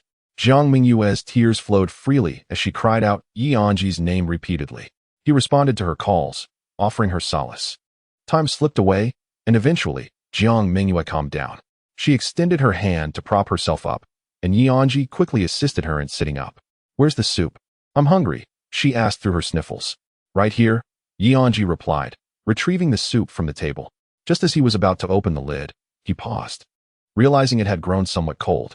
"I'll go get something else." "Just eat this," Jiang Mengyue said softly yet firmly. "You feed me."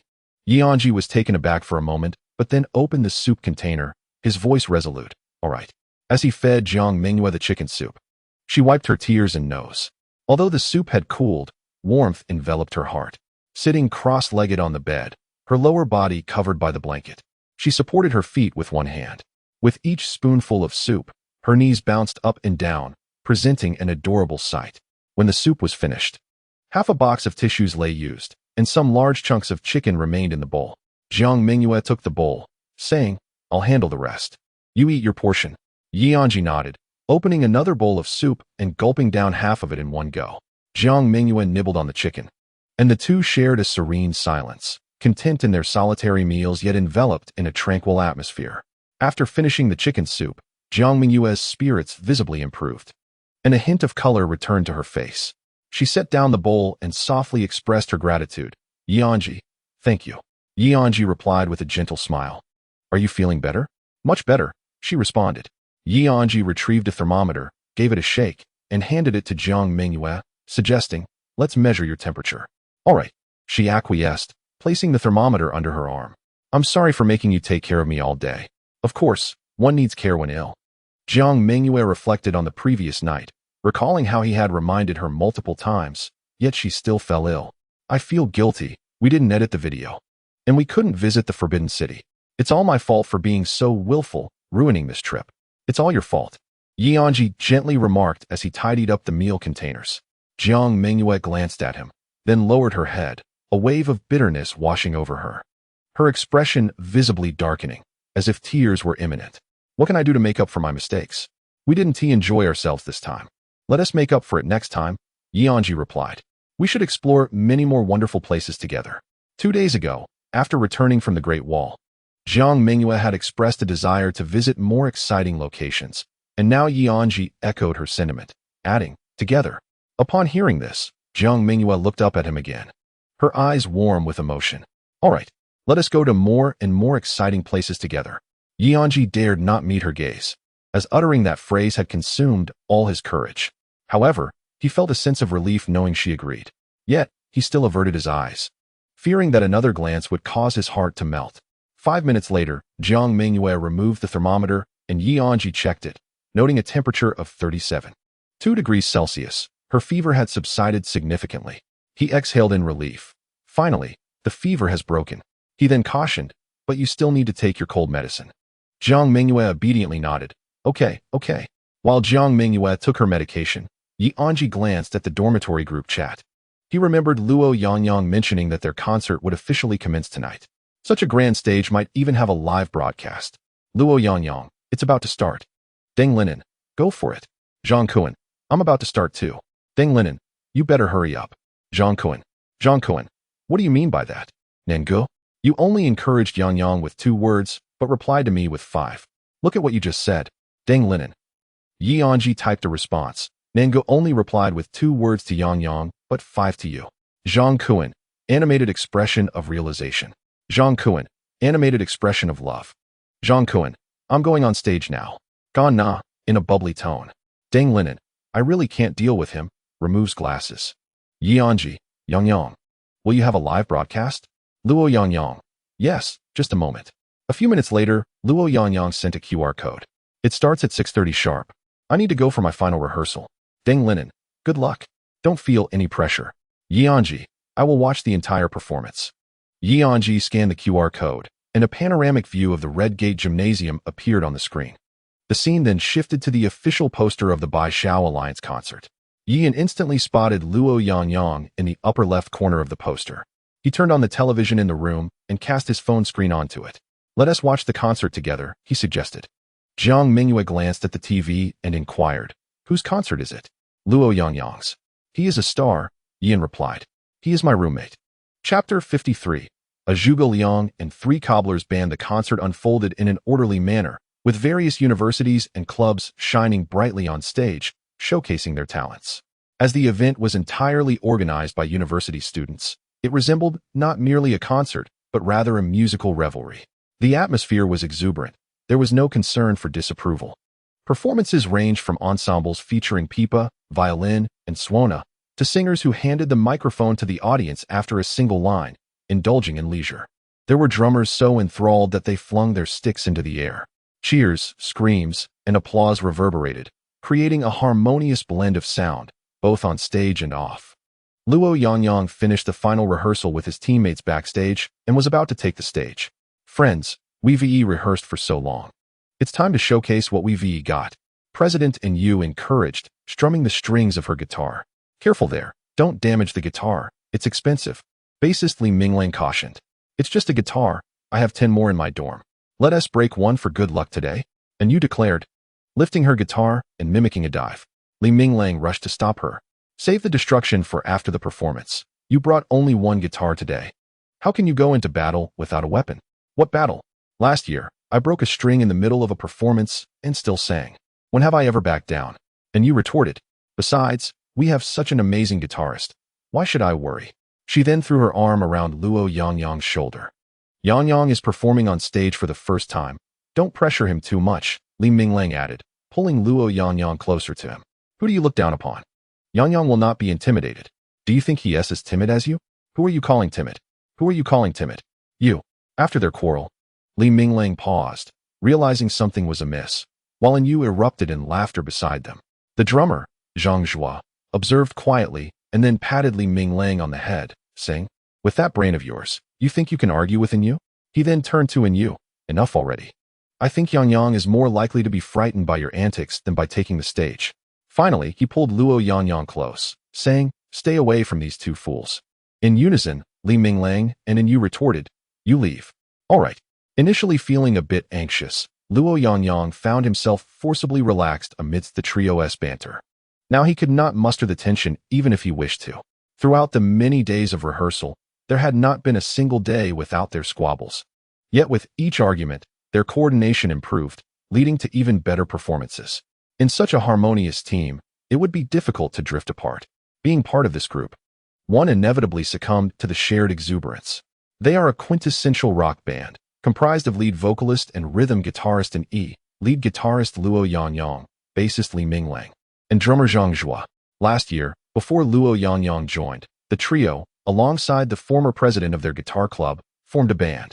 At that time, the three of them were merely freshmen, inexperienced and somewhat naive, treating each other with utmost respect. As the months passed, and they grew more familiar with one another, their true natures began to surface, leading to a playful yet contentious dynamic of mutual disdain and camaraderie. When the previous president transitioned to their junior year with aspirations for graduate studies, he resigned from the club and the band, passing the presidency to an E. On the day of recruitment, an E recognized Luo Yangyang as a promising talent and promptly persuaded him to join the band. Luo Yangyang, with his impressive guitar skills and striking looks, was reminiscent of the trio's earlier selves, a fresh-faced freshman. Upon joining, he quickly became a cherished member of the group. Their daily source of amusement evolved from bickering to include a newfound rivalry over Luo Yangyang's attention. At that moment, while Li Minglang and an E were engaged in a mock scuffle, drummer Zhang Zhua briefly claimed the right to drape his arm around Luo Yangyang's shoulder. Are you nervous? He inquired. Observing the two friends grappling playfully, Luo Yangyang laughed. Not at all. Indeed, Zhang Zhua nodded in agreement, sighing. An E, in a quieter state, was quite beautiful. though her outspoken nature often overshadowed this. Upon hearing Jiang Mengyue's comment, An Yi kicked Li Minglang away and charged at him in indignation. What do you mean? I am the lead vocalist. Li Minglang, noticing Jiang Mengyue struggled to breathe, stood up, brushing himself off with a smirk. Not only do you have a mouth, but you also have 2 arms and 2 legs, behaving like a gorilla. If the president were to meet with an accident and become a vegetable, you'd achieve legendary status. An Yi released Jiang Mengyue and delivered another kick to Li Minglang. I'll turn you into a vegetable first. As Li Minglang and Jiang Mengyue lay on the ground, half alive, An Yi wrapped her arm around Luo Yangyang, advising, don't associate with these 2 fools, or you might become one yourself. Luo Yangyang offered a sheepish smile. Now, let us welcome the band from Jincheng University's Guitar Club, a group reminiscent of Zhuge Liang and 3 Cobblers, to present their original song, Beauty, Beast, and the Green Sky. It's our turn, reminded Luo Yangyang. Li Minglang and Jiang Mengyue rose from the ground, regaining their serious demeanor as An Yi shouldered her guitar and whispered, let us go. The 4 approached the stage, with An Yi taking the lead, the spotlight illuminating her radiantly.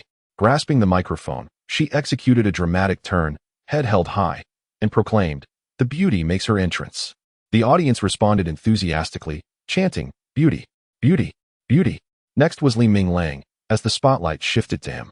Before he could utter a word, the audience instinctively shouted, beast, beast, beast.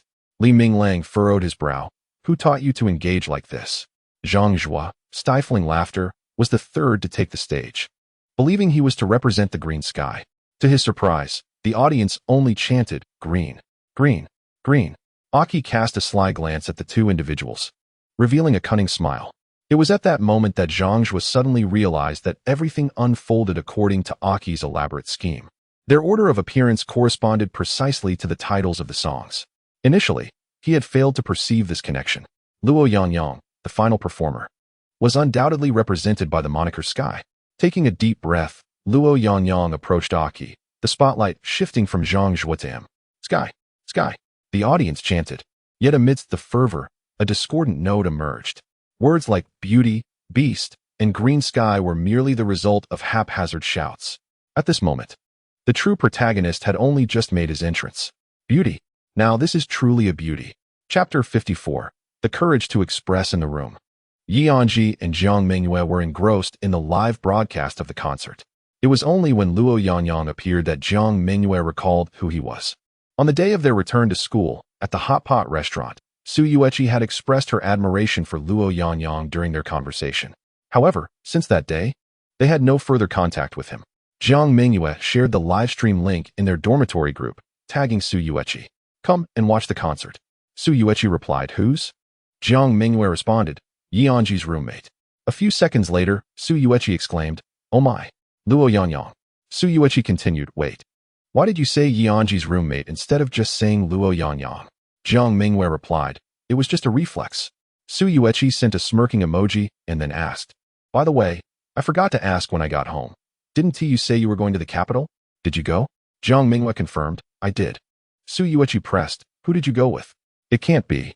Jiang Mengyue interjected, with Anzhi. Su Yueqi exclaimed, oh my gosh.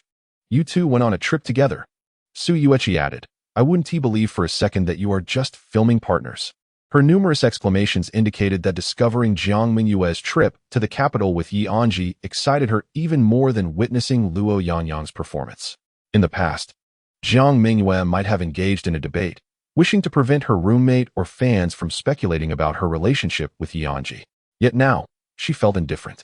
The more they speculated, the more joy it brought her. Jiang Mengyue recalled Lin Muxuan's words in the cafeteria. Anzhi said that when the time is right, Anan will confess. Anan likely referred to the An in the video. On the day of that confession, she too would confess to Anzhi. It was not the Jiang Mengyue of the video, but the true Jiang Mengyue. If she couldn't wait for Anan's confession, she would take the initiative to express her feelings in the 365th episode of the video. Regardless of Anzhi's response, she knew she must speak up and bravely articulate her true thoughts. She had never been one to shy away. Stealing a glance at Anzhi, who was engrossed in Luo Yangyang's performance on television, she noted that he remained oblivious to her gaze. Unbeknownst to anyone, that glance was laden with affection.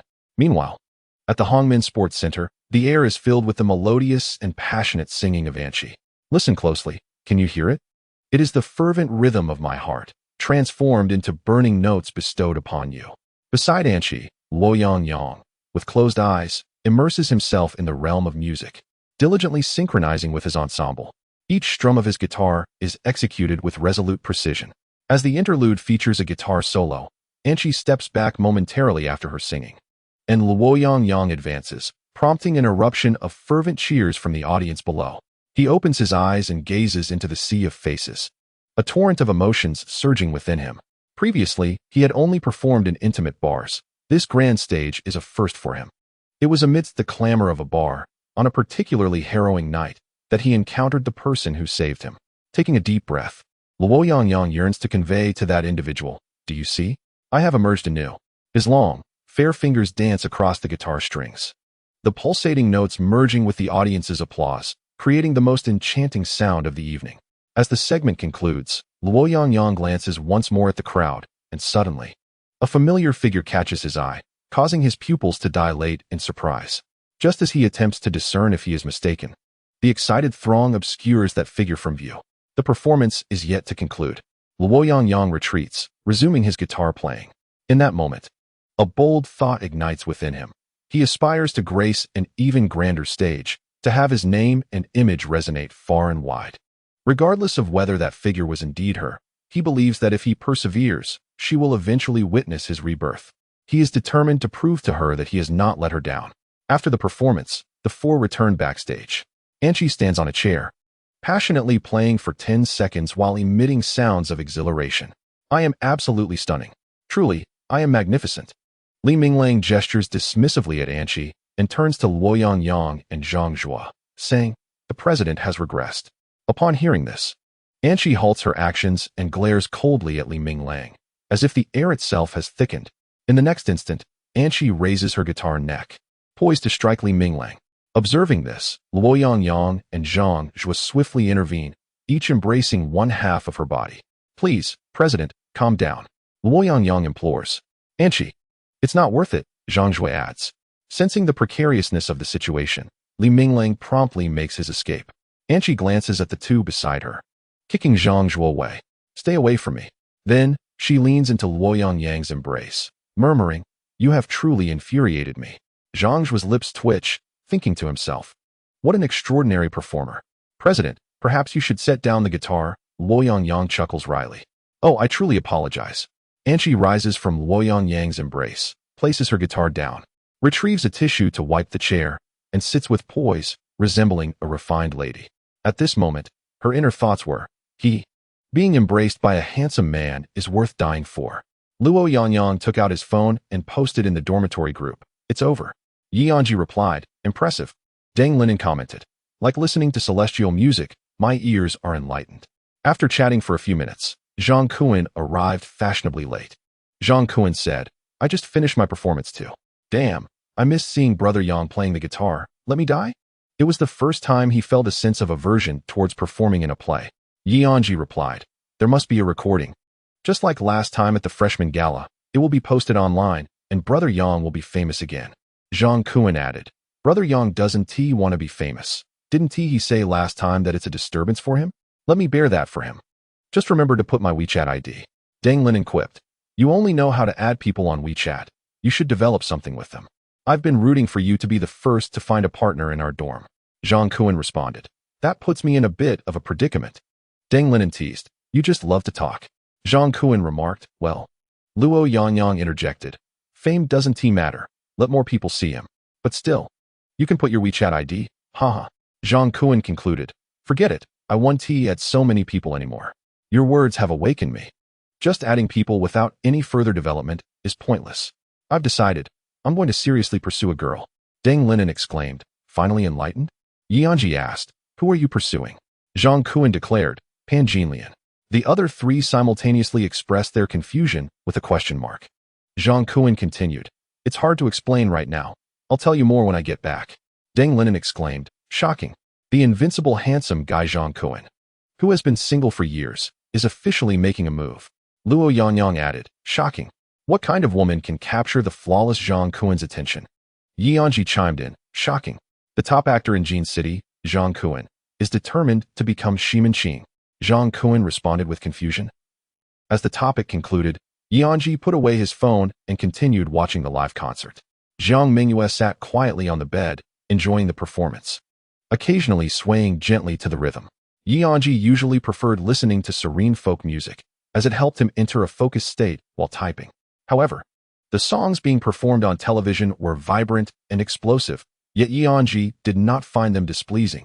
On the contrary, he felt a surge of enthusiasm and an urge to dance. Perhaps this is the allure of music. If he were at a live concert, Anzhi believed he would be utterly astonished. Do you have a favorite singer? Jiang Mengyue asked. I can hardly remember the singers, Anzhi replied, then countered. What about you? I have a folk band I quite like, she answered. Do you enjoy folk music? Yes, the slow melodies are very comforting. Anzhi paused for a moment and asked, would you like to attend a concert? Absolutely, Jiang Mengyue replied eagerly, her eyes sparkling. If we have the chance, let us go together. Sure. Jiang Mengyue opened her phone and searched. There was a concert next month with tickets going on sale, scheduled shortly after New Year's Day. By then, we should be close to our vacation, right? Indeed, historically, our school has always commenced its holidays quite early. Let us attend the concert then. However, acquiring tickets may prove to be somewhat challenging. Jiang Mengyue pouted. During the summer vacation, she failed to secure tickets for 2 concerts. Allow me to handle the ticket procurement. I possess a remarkable knack for it. Or rather, I am fortunate in this regard. Anzhi reminisced about waking up at 5:30 to snatch tickets before arriving in the capital, where a brief system glitch occurred, yet she ultimately succeeded. Indeed, that is the case. Upon finishing her thought, Jiang Mengyue lowered her head, suddenly engulfed by guilt. All those tickets you painstakingly secured for the myriad attractions in the capital are now rendered futile. Anzhi regarded Jiang Mengyue with a tinge of sympathy, sensing her self-reproach. For me, the essence of travel lies not in the destination, but in the company. Anzhi bit her lip, expressing her genuine joy in being able to experience the capital with her. Upon hearing this, Jiang Mengyue raised her head, her smile tinged with a hint of shyness. I feel the same way. Thus, I shall take charge of the concert tickets. Very well, let us attend the concert together. On television, the University Alliance concert concluded, and Anzhi sent Jiang Mengyue the video she had edited that afternoon. I have finished editing the video. The style is somewhat different from usual. Do see if it is usable. A few seconds later, Jiang Mengyue replied, I've uploaded it. You didn't even take a look. I trust you. Very well, Anzhi chuckled. Occasionally allowing the fans a change of pace is quite agreeable. After sending it, Jiang Mengyue activated the front camera on her phone. Today, I want to be filming. I'll record a video to inform the fans about my illness. Just as she was about to record, Jiang Mengyue wrinkled her nose. My eyes are so puffy, and my face looks rather large on the front camera. Anzhi glanced over, not perceiving any puffiness in Jiang Mengyue's eyes. They merely appeared slightly reddened at the corners, reminiscent of an unsuccessful attempt at eye makeup. Recalling his own experience of applying makeup in the makeup club for the first time, which resulted in a rather messy appearance akin to having been punched in the face, he couldn't help but chuckle softly. Hearing his laughter, Jiang Mengyue, feeling disheartened, asked, Do you think my eyes are indeed puffy? Not at all. Anzhi stifled his laughter, raising 4 fingers beside his temple in assurance that he would never think so. Humph. Jiang Mengyue held her phone, continuously searching for the perfect angle. Yet she felt unsatisfied regardless of her efforts. Ultimately, she turned to Anzhi. Could you assist me in holding the phone? Without hesitation, Anzhi replied, Certainly. Jiang Mengyue passed the phone to Anzhi, who accepted it and activated the rear camera. Pull the camera back a bit. It will make my face appear less large, Jiang Mengyue suggested. Anzhi adjusted the zoom with 2 fingers, instinctively finding an angle, and under the lens, Jiang Mengyue remained as captivating as ever. He shifted his position, altering the angle, and the girl before him continued to be stunning. Is it ready? Jiang Mengyue inquired. Anzhi nodded and pressed the record button. Hello everyone. I am Jiang Mengyue. I caught a chill last night and have been feverish all day. I sincerely apologize for not being able to update the video today. The episode from yesterday has already been uploaded. Thank you all for your support. After a brief pause, Jiang Mengyue revealed a faint smile. Do not worry. Anin is taking care of me. I shall recover swiftly and resume my regular updates. Good night, my darlings. What was originally a simple explanatory video, with the mention of Anin caring for her, instantly drew the audience into the narrative. There is no need to reference Anzhi, she remarked. But it is a fact, and thus must be acknowledged. Jiang Mengyue chuckled as Anzhi returned her phone. She replayed the video and noticed that the redness around her eyes was less pronounced, and her face appeared proportionate. Only you know how to capture me at my best.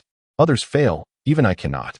Jiang Mengyue recalled the words she had spoken a day prior to elicit a blush from Anzhi, a statement that proved undeniably true. Anzhi was indeed her finest photographer. After a brief edit, Jiang Mengyue uploaded the video to her account. Checking the time, she noted it was past 10. Although she had slept all day, illness often rendered one particularly drowsy, and fatigue washed over her as her eyelids grew heavy. Anzhi, perceptive to this detail, rose from the bed and bid her farewell. It is getting late. You should rest. Jiang Mengyue nodded in agreement. Yes, you too. Do call me if anything arises. I will. I shall take my leave now. Anzhi gathered her belongings, disposed of the trash, and prepared to exit.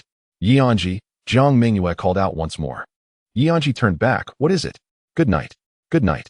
Chapter 56. A desire to play games together returning to her room, having finished her shower. Anzhi opened her phone and navigated to Jiang Mengyue's account homepage. Today, 2 videos were posted back-to-back, separated by merely half an hour. Typically, such timing might dilute viewer engagement. However, both videos garnered significant attention, with comments occasionally surpassing likes. The first video's popularity surged due to a fan named Jingjing, who shared a photograph of herself with Jiang Mengyue taken at Jing Mountain Park in the comments section, captioned, "Caught it. Yaya is truly sweet and beautiful." At that moment, Anzhi had used the original camera, devoid of any beautification or cosmetic enhancements. Yet Jiang Mengyue's natural beauty shone through, avoiding any awkwardness that might accompany unfiltered images. While Anzhi usually employed the original camera for filming, he used Jiang Mengyue's high-resolution smartphone, skillfully utilizing its various functions. And the candid photo shared by the fan exuded a sense of warmth and familiarity. Beneath this snapshot, a multitude of comments emerged, broadly categorized into 3 types. One type expressed admiration. Yaya is so beautiful. My goddess is stunning. Another conveyed envy. Where can I encounter her? I have some business in Beijing. The last type questioned the nature of their relationship. Did you see that kitten? Are they really together? Someone take out the photographer. I want to know where I went wrong. In response to these inquiries, both Jingjing and Jiang Mengyue opted not to reply, leaving ample room for fans' imaginations, resulting in an ongoing stream of discussion. In the subsequent video, Jiang Mengyue's remark, "And it is taking care of me," left many fans utterly disarmed. Cursed be an for making my goddess ill. The scene unfolds in a hotel, and those in the know understand. I feel a wave of nostalgia. Anin, are you there? Come forth and face the music. It is precisely these chaotic comments that have infused the video with some popularity. While such remarks abound, the predominant sentiment remains one of concern for Jiang Mengyue, with many wishing for her swift recovery. Anzhi set aside her phone, extinguished the light, and lay down on the bed. What a breathtaking day it had been. Upon awakening the next morning, Jiang Mengyue sent 3 messages in quick succession. Good morning. This is a supplement for yesterday. Good morning. This is for today. And good morning. This is a little gift. Anzhi replied. Good morning, good morning, good morning. I shall go fetch you breakfast. Peach bubble wine. All right. After rising and freshening up, Anzhi descended to procure soy milk and fried dough sticks. Just as she intended to ascend once more, she recalled that Jiang Mengyue had only eaten twice the previous day and would surely be famished this morning. Thus, she turned back to purchase a bowl of egg noodles. Arriving at Jiang Mengyue's room, she found her already washed up and seated on the bed, engrossed in her phone. Good morning. Good morning. After exchanging pleasantries, Anzhi presented the egg noodles to Jiang Mengyue, while she herself enjoyed buns and soy milk. Within moments, Jiang Mengyue devoured the egg noodles entirely, licking her lips in silence. Observing her, Anzhi could easily discern that she was still hungry, having anticipated this very scenario. She proffered another serving of buns and fried dough sticks to Jiang Mengyue. At this moment, Jiang Mengyue, feeling somewhat bashful, inquired, "Why did you buy so much?" Anzhi, nonchalantly, replied, "The breakfast shop had only a few buns left, so I purchased them all to allow the owner to leave early." Jiang Mengyue responded with a silly grin. "Hee, you're so kind." Anzhi nodded, indeed. After finishing the last bite of her bun and the final sip of soy milk, Jiang Mengyue paused for a moment before letting out a burp. At this juncture, Anzhi could accurately assess that Jiang Mengyue was genuinely full. Shall we take your temperature again shortly? Anzhi retrieved a thermometer from the bedside. All right. 10 minutes later, Jiang Mengyue extracted the thermometer, revealing a reading of 36.8°C, indicating that her fever had completely subsided. A heavy stone lifted from Anzhi's heart. The medication had proven effective. The fever was gone. Jiang Mengyue also breathed a sigh of relief, closing her eyes and relaxing her brow. Thanks to Anun. Before Anzhi could utter a word, Jiang Mengyue excitedly turned to her. Where shall we go today? You've only just recovered. It would be wise to rest a bit more. We have a long 10-hour train journey tonight. It's fine. It's fine, Jiang Mengyue dismissed. To demonstrate her complete recovery, she threw off the covers, attempting to spring up from the bed. However, as she extended her legs, a wave of weakness washed over her, and she flopped back down. Undeterred, Jiang Mengyue resolved to try once more, but then recalled that her own stubbornness had transformed what was meant to be a 4-day journey into a mere 2. If her condition were to worsen now, she would require Anzhi's care even for the return trip. And she felt distressed not only for herself, but also for Anzhi. Perhaps it would be best to rest for another day. Jiang Mengyue settled back down. You must stay here with me.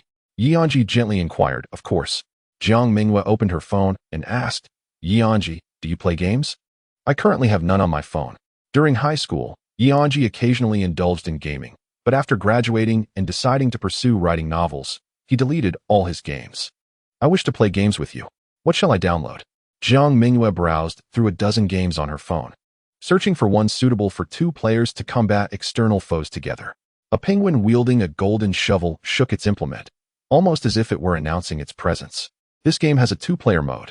Jiang Mengyue tapped the game icon and presented it to Anzhi. This one, let us play this. Coincidentally, Anzhi had previously played this game. Such strategy games, which do not demand quick reflexes or dexterous maneuvers, were his forte. He had once achieved a staggering 70% win rate, ascending to the highest rank in the game. However, after a major seasonal update, he lacked the time to relearn the new strategies and thus withdrew from the game. All right, we shall play this. Anzhi accessed the App Store, where the game was listed 3rd in the rankings. He clicked to download and subsequently entered the game community. The first half of the class involved punishing the older students. Electives required a shovel. Core courses demanded one as well. 1 shovel constituted 1 class, and 4 shovels signified a return to the dormitory. The most significant invention of the 21st century. Has this game evolved to such an extent? In Anzhi's recollection, it was merely an enduring classic among PC games, now transformed into a requisite for university students. It seemed he had fallen behind. While the download progressed, Anzhi watched several introduction videos regarding the new season to avoid lagging behind Jiang Mengyue when they played together. Amidst the dazzling array of heroes and the intricate combinations of new and old synergies, as well as dozens of so-called zero-sum strategies, Anzhi discerned but one phrase. There are those who play boldly, and those who do not. Chapter 57. A day of play. Once the download completed and he logged into the game, Jiang Mengyue promptly invited Anzhi into her room, confidently stating, "Follow my lead, and I shall guide you to victory." Uncertain of Jiang Mengyue's prowess, yet sensing her confidence, Anzhi replied, "Very well, I shall heed your instructions." As the game commenced, Jiang Mengyue maneuvered her penguin to Anzhi's arena, engaging in a spirited duel.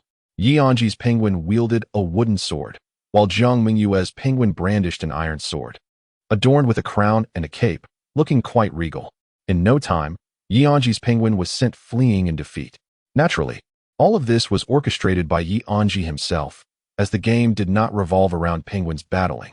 As the rounds advanced, Anzhi kept in mind the mantra, "Those who play boldly do not play timidly." Early on, he amassed 5 units of boldness, embarking on a path of exquisite consecutive defeats. Meanwhile, Jiang Mengyue took on the role of commander. "Anzhi, I am playing with 5 kills. If you see a card with a skull and a microphone, please hand it to me." "Understood." "Anzhi, I am about to achieve 7 kills. If you spot a card with green eyes and an open mouth, you may pass that to me as well." "All right. By the way, Anzhi, what card do you need?" "Boldness." Jiang Mengyue glanced at Anzhi's arena, seemingly witnessing something extraordinary, and inhaled sharply. "Anzhi, have you succumbed to addiction?" Anzhi clenched his teeth, feigning a pained expression. "Sorry, there's no turning back." This was a formation that tested both strategy and fortune. Should one gamble successfully, they would ascend to great heights, yet a moment of carelessness could lead to irrevocable ruin. In simpler terms, it was a high-risk, high-reward scenario. As the game progressed into its later stages, Anzhi managed his operations with steady hands while Jiang Mengyue unleashed her fury upon all adversaries. Two teams had already been eliminated, leaving only one remaining to challenge the two of them. Haha, isn't this exceedingly simple? Jiang Mengyue proclaimed triumphantly. In the next instant, a resounding thud echoed, and a brilliant flash of gold illuminated the battlefield as a colossal woman, her hair styled in twin ponytails and adorned in a grand piano, descended. A 3-star, 5-cost entity, the highest tier within the game. With a deft motion, she obliterated all of Jiang Mengyue's pieces into dust. Yet, the spectacle was far from over. She teleported to Anzhi's arena and executed the same devastating technique, annihilating all of his pieces as well. The enormous figure resembled a deity, instilling a deep sense of despair while simultaneously compelling one to bow before her. Jiang Mengyue's earlier arrogance was ruthlessly shattered by the enchanting melody emanating from the piano. It's over. We cannot win. Anzhi replied calmly. It matters not. I shall take action. In the next round, thud, thud, thud, 3 consecutive crisp sounds heralded the arrival of 3 3-star, 5-cost units, this time under Anzhi's command. Anzhi, is that you? Indeed, it is I. The 3 golden giants exhibited their might, vanquishing the colossal woman. After a round passed, 2 more thuds resonated, and Anzhi summoned 2 additional 3-star, 5-cost units. With the formidable power of 5 emperors, nothing could withstand their might. Anzhi turned to Jiang Mengyue with ease. Haha, isn't this exceedingly simple? Jiang Mengyue gazed greedily at Anzhi's phone. May I indulge for a moment? No one could refuse the allure of 3-star, 5-cost units. Here you go. Anzhi handed her the phone. Jiang Mengyue displayed a wicked grin. Her opponent still had ample health, providing her with numerous opportunities to torment them repeatedly. She commanded the 3 3-star, 5-cost units to take turns in battle, relishing the spectacle of their dazzling special abilities as they annihilated the opposing pieces, which filled her with a sense of vindication. As her opponent's health dwindled to 0, the words victory appeared prominently on the screen. Jiang Mengyue returned the phone to Anzhi. Haha, we won. Observing Jiang Mengyue's joy, Anzhi felt elated as well. Was that exhilarating? Indeed. Would you like to play again? Absolutely. The two commenced another match, and Anzhi continued to play strategically, inevitably pursuing 3-star, 5-cost units under his meticulous guidance. He handed the phone to Jiang Mengyue. Would you like to experience summoning 3-star, 5-cost units yourself? Yes. Under Anzhi's guidance, Jiang Mengyue began to draw cards. However, in her excitement, she inadvertently skipped 2 crucial cards. It's over. All the cards are sold out. And I haven't summoned any. No worries. There will be another chance, Anzhi reassured her. As the battle commenced, Anzhi's pieces were effortlessly crushed by their adversaries. In this new round, Jiang Mengyue experienced an extraordinary stroke of luck as 2 identical 5-cost cards appeared simultaneously in her deck. With a mere click, she felt as though her very soul trembled. This game was effortlessly won. After the excitement subsided, Jiang Mengyue cast a suspicious glance at Anzhi, inquiring, Anzhi, how come you are so adept? Anzhi, maintaining his composure, replied, I merely possess a wealth of theoretical knowledge. I perused numerous strategies while downloading. Jiang Mengyue pressed further. Have you played this before? Initially, Anzhi refrained from admitting his prior experience with the game, fearing that if he faltered due to the updated version, he could feign it as his first attempt. However, after 2 rounds, his performance was undeniably impressive. Although the version had changed, the fundamental logic of the game remained constant. He had once been a high-ranking player, navigating these casual matches with ease. Anzhi calmly stated, I played a little, but back then, I had no one to join me, and after a few rounds, I ceased playing. I see. Well, I shall play with you in the future. Sounds good. Thus, they spent the entire morning engrossed in their games, enjoying a simple lunch, indulging in a brief afternoon nap, and playing a couple more rounds before preparing to pack their belongings for the train station. Anzhi returned to his room, meticulously organizing all the items he had brought along into his backpack. However, there were also some things he needed to take that he hadn't brought with him, such as the painting Jiang Mengyue gifted him. He carefully rolled the painting, wrapping it in thick clothing to ensure it remained unwrinkled. planning to frame it upon his return and cherish it for a lifetime. After conducting one final check to ensure nothing was forgotten, Anzhi made his way to Jiang Mengyue's room. She had also finished packing and was sitting on the bed, engrossed in her phone. Upon noticing Anzhi's entrance, she looked up and said mysteriously, "Anzhi, I just saw a legend on my phone." "What legend?" "It's about fortune." "Wait a moment. Let me see if there's any here." With that, Jiang Mengyue rummaged through her belongings by the bed, stating, "There should be some. Certain hotels provide them for free. Usually those with a green label." Anzhi, puzzled, asked, "What is it?" "Found it. There really is some." Jiang Mengyue pulled out several square items with serrated edges from her bedside drawer. Anzhi immediately recognized them due to his extensive theoretical knowledge. "I've heard that placing these in your bag can attract wealth." Jiang Mengyue placed one into her crossbody bag. "Here, Anzhi, take one." "Huh. Do I need to keep one too?" "Of course." Instead of handing it to him, Jiang Mengyue unzipped the bag he typically used to carry his tablet and placed it inside. "You are a novelist. May your stories soar in popularity and wealth flow abundantly." "All right." Ultimately, Anzhi did not decline. With everything in order, they exited the room, closed the door, descended the stairs to check out at the front desk, and subsequently headed to the train station. The two train journeys did not terminate at the same station. For their return trip, the station was relatively close to the hotel, and with ample time remaining, they decided to walk there. These are the final hours they will spend in the capital, and their journey is drawing to a close. Both seem to wish for time to linger a little longer. Even their pace has slowed. Along the way, they remain silent, quietly embracing the gentle October breeze of the city. Passing through a bustling commercial street, they decide to indulge in a meal. They enter a modest noodle shop, where patrons are few, and casually select a seat before scanning a code to place their order. The establishment boasts a plethora of noodle options: the authentic Lanzhou beef noodles, the genuine Wuhan hot dry noodles, and the renowned snail noodles that are said to be fragrant and delectable. A dark line crosses Anzhi's brow. The claim of authenticity for each dish ironically suggests that none are truly authentic. Ultimately, he opts for a simple bowl of egg noodles, priced at 20 yuan, enough to buy 3 bowls of snail noodles back in his hometown. However, since this is a rare outing, he doesn't mind spending a little extra. 10 minutes later, their bowls of noodles arrive, and Anzhi soon understands why the price is a tad elevated. The bowls are larger than his entire face, brimming with noodles. Jiang Mengyue has ordered a bowl of authentic Hong Kong-style beef offal noodles, a generous portion that is just right for her. She skillfully lifts a mouthful with her chopsticks, slurping it down, then spooning some broth to accompany the dish, her mouth delightfully full.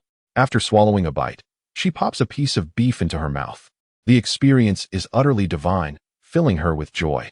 Indeed, this is authentic Hong Kong-style beef offal noodles. If one seeks such a dish, they must trust the capital S offerings. Seeing Jiang Mengyue relish her meal with such enthusiasm, Anzhi finds himself inspired, his appetite soaring. He finishes his large bowl without leaving a single morsel, even outpacing Jiang Mengyue in speed. After their meal, Anzhi takes a moment to rest while a persistent announcement outside the noodle shop piques his interest. Authentic roasted duck from the capital, 50 yuan a pack. Second pack half price. Thoughts drift to his 3 lively roommates. How could he visit the capital without bringing them a taste of its delights? "I'm going out to buy something," he tells Jiang Mengyue. "Go ahead," she replies, still savoring her dish. Anzhi steps out of the noodle shop, following the sound of the announcement to a nearby store. Inside, the shelves overflow with local delicacies. He purchases roasted duck, a traditional sweet treat called donkey rolling, and old-fashioned yogurt. Just as he is about to pay, he spots skewers of candied hawthorn nearby and decides to grab 2. After settling the bill, with the candied hawthorn in hand and the other items tucked in his backpack, Anzhi returns to the noodle shop to find Jiang Mengyue finishing up, dabbing her mouth with a napkin. Upon seeing him return, she gathers her belongings and stands. "I'm full too, let us go." Indeed, as they exit the noodle shop, Anzhi hands her the candied hawthorn. "I bought these. Weren't you just full? Why buy candied hawthorn? I promised I would get them for you." Jiang Mengyue rolls her eyes playfully, contemplating as she accepts the treat. "When did you promise? Don't you remember? It was when you had a fever yesterday." Anzhi nods. "In my dazed state, I couldn't even recall what I said." Jiang Mengyue paused for a moment, her expression turning anxious. "I haven't said anything strange. Have I?" "Not at all." "Then, have I done anything peculiar?" "No, not at all." "Phew, that's a relief." The two strolled leisurely to the train station. At the entrance, Jiang Mengyue turned around for one last glance at the capital. Anzhi also halted, following her gaze. Their 4-day journey was now officially at an end. Farewell, capital. After scanning their identification cards, they boarded the train, preparing for their return. A 10-hour long-distance train ride is neither excessively long nor particularly short. It was night. Just enough time for a restful slumber. Anzhi, having traveled nearly 2,000 kilometers from home to school, knew a flight would take only 3 hours. After stowing their luggage, he reclined on the sleeper berth. Soon, the train lights dimmed. The effects of the cold medicine soon took hold, and Jiang Mengyue drifted off to sleep. Anzhi, however, found himself unable to doze off. After an entire day of gaming with Jiang Mengyue, he still had his novel to write. He opened his bag and took out his tablet, along with a small green square that had also been packed. Could this object truly attract wealth? Anzhi contemplated for a moment. Better to believe in its potential than dismiss it entirely. Ultimately, he placed it back into his backpack. After all, he carried the bag with him daily, and explaining its presence would prove difficult if discovered. He activated the tablet and began typing. 2 hours later, with his task completed, Anzhi closed his eyes, yet sleep eluded him. Having just finished writing, he was still in an elevated state of excitement. Not wishing to force slumber upon himself, he began to reminisce about their journey to the capital. Events from the past 4 days with Jiang Mengyue replayed in his mind like scenes from a film. How might one encapsulate the essence of the capital? It is a hub of economic, technological, and cultural advancement. One of the 4 ancient capitals steeped in history, home to the majestic Great Wall, adorned with brilliant skyscrapers, and filled with tranquil hutongs. It is the office buildings that remain illuminated at midnight, the bowls of peanut soup and pots of broth that have simmered for 40 years. And the incessant flow of cars and shared bicycles during stormy nights. It is the bustling crowds, the cramped subways, the overwhelming commutes, and the burdensome mortgage payments and exorbitant rents. It is the luggage rolling in and out of the station, the realization of dreams intertwined with tribulations, and the unique memories they hold dear. Anzhi opened his tablet once more, eager to document this journey to the capital. Over time, memories may fade, but words endure. He aimed to preserve this experience, preparing to craft a novel inspired by Jiang Mengyue in the future. After a moment of contemplation, he swiftly penned the first line on his tablet. Jiang Mengyue could hardly contain her excitement as she dashed out of the dormitory. Capital. Here we come. Chapter 59. A critical condition. Dear travelers, greetings. The train from the capital to Jincheng has arrived. Please check your belongings carefully and ensure you do not leave anything behind. The announcement echoed, rousing Anzhi from a daze, feeling as though he were still in a dream. Last night, he had nearly written through the night, only succumbing to exhaustion before finally lying down to sleep. Inspired by the character Jiang Mengyue, the act of writing seems to unleash an inexhaustible wellspring of creativity, making it difficult to pause. Yet, the cycle of writing and erasing continues, as an elusive perfection in capturing Jiang Mengyue's essence remains just out of reach. In the midst of this, Anzhi comes to a realization. The truest form of Jiang Mengyue exists solely in the realm of reality, in the space that surrounds him. Ultimately, a novel is a product of artistic interpretation, and thus, an unwavering pursuit of absolute authenticity is unnecessary. Suddenly, a head pops up from the lower bunk, and a soft voice calls out, "Anzhi, are you awake?" Turning his face, Anzhi locks eyes with Jiang Mengyue. This is the genuine Jiang Mengyue, tangible and present. However, not yet accessible. I'm awake. Good morning. Good morning, it's time to rise. Yes, I'll be up shortly. Anzhi sits up, rubbing the sleep from his eyes. He tidies his hair before the mirror, grabs his bag, and descends from the bed. Exiting the train station, a throng of passengers rushes towards the nearby bus stop. The sight of so many people and the thought of squeezing onto a bus for nearly 2 hours to reach school weighs heavily on Anzhi's mind. Consequently, he opts to book a car via his smartphone for a direct ride back to campus. Even with the convenience of a car, the journey from the train station to school would take approximately 30 minutes. On the way, Anzhi drifts back to sleep. In contrast, Jiang Mengyue is brimming with energy. She had fallen asleep as soon as she boarded the train the previous night and enjoyed a deep, dreamless slumber for 9 hours, now feeling utterly refreshed. Her gaze drifts toward Anzhi, who, despite being asleep, wears a faint smile upon his face. What delightful dreams could he be having? having witnessed Anzhi sleeping before. This marks the first occasion where he sleeps in her presence, though she has observed him while he slumbers on numerous occasions. This is her inaugural experience of studying a boy's serene countenance. As the car takes a sharp turn, Anzhi's head, which was resting against the window, shifts toward Jiang Mengyue. Instinctively, she leans in closer, allowing her shoulder to cradle him. He remains nestled against her, oblivious to the world, showing no signs of waking. For the past 2 days, Anzhi had taken care of her. Now, in this moment, Jiang Mengyue feels as though she is the one tending to him. Gazing at Anzhi's tranquil sleeping face, she finds a sense of comfort washing over her. How fascinating it is to observe someone in slumber. Anzhi has seen her sleep countless times, yet this is her solitary glimpse of him, leaving her with a tinge of regret. No, she must do something to make up for it.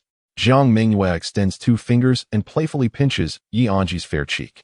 Hee, how delightful, as he remains in slumber. She transforms her fingers into a gentle palm, lightly caressing his face. The driver, catching a glimpse of this charming scene in the rearview mirror, muses to himself about the adorable couple. It seems breakfast hasn't been served, yet they've already filled each other's hearts. After delivering them to their destination, the driver turns back, calling out, "Young lady, we've arrived. Wake your boyfriend." Jiang Mengyue gently pats Anzhi. "We're here." He partially opens his eyes, nuzzling comfortably against her shoulder, and a faint aroma of shampoo wafts into his nostrils. Where is that lovely scent coming from? Anzhi swiftly regained consciousness and realized he was resting his head on Jiang Mengyue's shoulder. He immediately sat up and apologized. "I am sorry." Observing Anzhi's bashful reaction, Jiang Mengyue chuckled. "It's quite all right." The driver, having witnessed the exchange, pondered their relationship, concluding that they did not seem to be a couple yet. His mood lifted momentarily. Although they were not romantically involved, it appeared to him that there was an element of pursuit from the female side. However, this line of thought soon dampened his spirits again. As Jiang Mengyue and Anzhi exited the vehicle, they collected their luggage and made their way into the school. Despite having been away for merely 4 days, the surroundings felt somewhat unfamiliar. The path back to the dormitory was eerily quiet, devoid of the usual bustling crowd that frequented it. The students, taking advantage of their holiday, were either traveling or returning home, leaving few willing to linger at the school. At the foot of the girls' dormitory, the two bid each other farewell, and Anzhi proceeded towards the boys' dormitory. Upon returning to his room, he removed the clothes he had changed out of from his backpack and tossed them into the washing machine, then laid the painting flat, pressing it down with a book. He then reclined on his bed, attempting to catch up on sleep. The moment he closed his eyes, the image of resting his head on Jiang Mengyue's shoulder flashed before him. Alarmingly, he instinctively shifted closer to that spot, engulfed by a wave of mortifying embarrassment. In that instant, the composed persona he had meticulously maintained crumbled entirely. Yet, it seemed that Jiang Mengyue did not harbor any aversion. Ultimately, nothing untoward had transpired. So why should he continue to uphold a facade? His time spent with Jiang Mengyue had been nothing short of relaxing and comforting. There was no need for him to be overly cautious or guarded. He simply needed to be his authentic self. There was no need to tread lightly or carry burdens. These were sentiments he often expressed to Jiang Mengyue during filming, yet when it came to his own situation, he found himself unable to embody them. Anzhi mused that he might be unwell as he lay in bed, unable to sleep. Gradually discerning 2 words amidst the myriad details of his interactions with Jiang Mengyue. Liking. Was this what it meant to like someone? Anzhi murmured to himself. Afflicted with the disease of fondness, deeply entrenched. What disease? A gentle voice inquired. I have completely fallen for Jiang Mengyue, Anzhi replied. I know, came the response. Wait, who am I speaking to? Anzhi suddenly realized and turned to see Luo Yangyang. Brother Yangyang, you're back. Yes, I just arrived at the dormitory. How long have you been back? I just got here too. How was the trip? It was wonderful. I can tell, Luo Yangyang laughed. Although you mentioned liking Jiang Mengyue long ago, now you say you've completely fallen for her. Anzhi found himself at a loss for words. Since the other party had already caught on, he decided to be forthright, saying, this time, it's genuine. Ever since you first confessed your feelings for Jiang Mengyue, you've been getting closer to her, haven't you? You always claimed to be busy at night, but I could sense something. Indeed, we meet every evening. Your drive is remarkable, and your success rate is notably high. However, I am currently reluctant to disrupt the status quo. I can comprehend that, Luo Yangyang remarked. After all, A confession is not the clarion call for an offensive, but rather the triumphant anthem following victory. Chapter 60. The Coexistence of Love and Time. Take your time.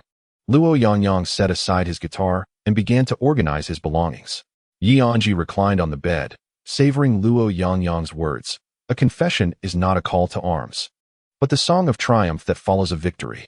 Anzhi shared this sentiment. He had never been in love, and one might say he had never felt a spark for anyone. Although he penned romance novels, his stories favored action over sentiment, with physical developments outpacing emotional connections. Thus, he was, in essence, quite ignorant of genuine romance. However, as the saying goes, one need not have directly experienced something to understand it. In this age of the internet, anyone can proclaim themselves a theoretical expert. Nowadays, fast food-style romances abound, arriving swiftly and departing just as quickly. Boiling a packet of instant noodles takes 5 minutes. Yet two individuals can transition from acquaintance to romance in less time. A glance exchanged leads to expressions of affection, and once infatuation strikes, confessions are hastily made. Driven by novelty. Once the allure fades, the spark of love extinguishes, prompting an immediate search for the next appealing partner. Anzhi did not wish to follow this pattern. He longed for a slower pace, allowing himself more time to understand Jiang Mengyue and vice versa. Throughout this process, he hoped to cultivate a deeper emotional bond between them. True love should not race against time, but rather coexist harmoniously with it. True love is always worth the wait. In the final 2 days of the holiday, students gradually returned to campus. As Deng Linen disembarked from the bus, he spotted Chen Tingting emerging from a taxi, burdened with an array of oversized bags. The pile of luggage was taller than Chen Tingting herself. During the student organization recruitment, Deng Linen had joined the student council, and with the information from Anzhi, Chen Tingting followed suit. Both had successfully passed the interview and were now colleagues in the cultural and sports department of the student council. As classmates and colleagues, on the first day of military training, Chen Tingting had helped him carry his military uniform. Now, as she needed assistance, Deng Linen rushed over without hesitation to support her luggage. "Let me help you." Chen Tingting rose on her toes and, upon recognizing Deng Linen, immediately lowered her gaze. "Class monitor." "Thank you." Deng Linen grasped 2 large bags, one in each hand, and made his way toward the school gate, while Chen Tingting jogged behind, clutching the remaining luggage. After visiting home, regardless of any weight changes, one's family always comments on how much lighter one seems, eager to offer food, clothing, and gifts, resulting in a return trip that is anything but empty-handed. In fact, before disembarking, Chen Tingting had already contacted Jiang Mengyue to assist her. Although Jiang Mengyue had yet to arrive, Deng Linen's unexpected appearance was certainly a pleasant surprise. His proactive offer of help was one that no one could refuse. Chen Tingting discreetly took out her phone, instructing Jiang Mengyue to descend in 10 minutes.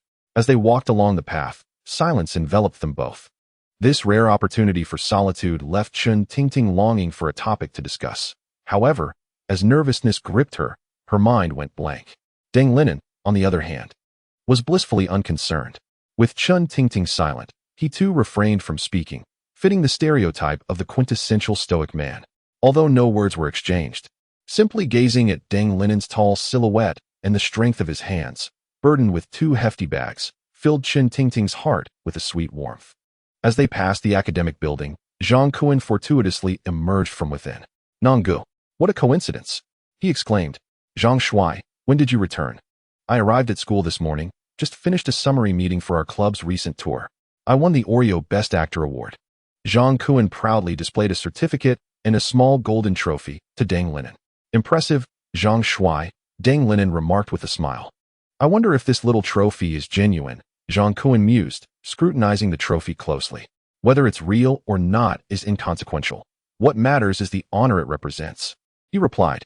Although Zhang Kuan professed this, he could not resist biting the trophy, only to have it collapse under his teeth.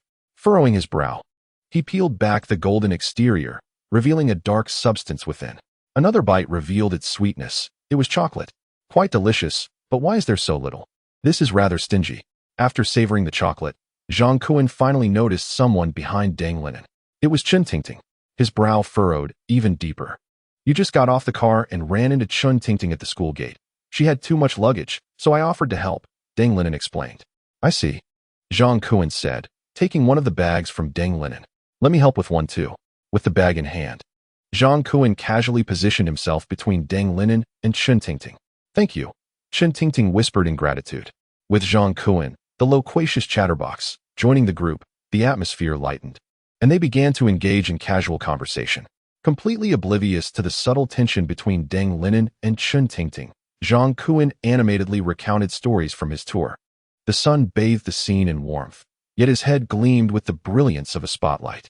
10 minutes later, nearing the girls' dormitory, Jiang Mengyue came out to greet Chen Tingting. Tingting, you're here so soon, she exclaimed. Upon noticing Deng Linen nearby, she quickly grasped the situation. Oh, it's time to part ways, thank you both, Chen Tingting said to Deng Linen. Take your time going upstairs, Deng Linen replied, returning the bag to her. Wait a moment, Chen Tingting said, rummaging through her bag for something. Jiang Mengyue handed his bag to Jiang Mengyue and then pulled her aside, appearing conflicted. What's wrong? She inquired. Well, and Xiong Yanji? What's up? He mentioned he's heading to the capital. Oh, I'm going with him. Upon hearing this, Jiang Mengyue's anxiety dissipated, but it also resolved one of his lingering questions. Yet, a more serious and challenging question emerged in his mind. After much contemplation, Jiang Mengyue hesitated before asking indirectly, what do you think of Xiong as a person? I believe he is a truly wonderful person, Jiang Mengyue replied. This response is impeccable. However, it leaves Jiang Mengyue's curiosity unfulfilled, and to inquire further would seem impolite. Thus, Jiang Mengyue refrains from asking more questions and approaches Deng Linen, preparing to return to their dormitory. At that moment, Chen Tingting produces a large bag of biscuits from her bag. Thank you for helping me with my luggage. This is for you, a specialty from my hometown to share with your roommates. Deng Linen, slightly embarrassed by the generous gesture despite having only assisted with luggage, observes the sizable bag of biscuits. Jiang Mengyue accepts it nonchalantly, saying, it's just a small matter. Chapter 61. The scoundrel as they stroll through the dormitory corridor. Jiang Mengyue gazes at the bag of biscuits in his hand, troubled by thoughts. Could it be that Chen Tingting harbors feelings for me? After merely assisting with her luggage, she presents me with such a large bag of biscuits. Yet, my heart belongs to Pan Jinlian. There is no room for anyone else. Alas, what a pity. Nonggu, why not let her like you? Upon reflection, you two seem quite compatible. The height difference is quite adorable, suggests his companion. Upon returning to the dormitory, Jiang Mengyue exclaims, your esteemed Wu Zhidarun has returned. Luo Yangyang sits up in bed, greeting them. Oh, you're back. Where's Ngu? In the bathroom. Having just learned from Jiang Mengyue that it was indeed Jiang Mengyue who traveled to the capital with Anzhi, Jiang Mengyue is eager to probe Anzhi for more information. Anzhi emerges from the bathroom and greets the two briefly. Jiang Mengyue inquires, Ngu, how was your holiday? Not bad, Anzhi replies, returning to his seat. By the way, I bought some roast duck. You all should try it. He retrieves the roast duck from his backpack. It is ready to eat, requiring only the packaging to be torn open. Upon hearing the mention of roast duck, the three hastily gather around.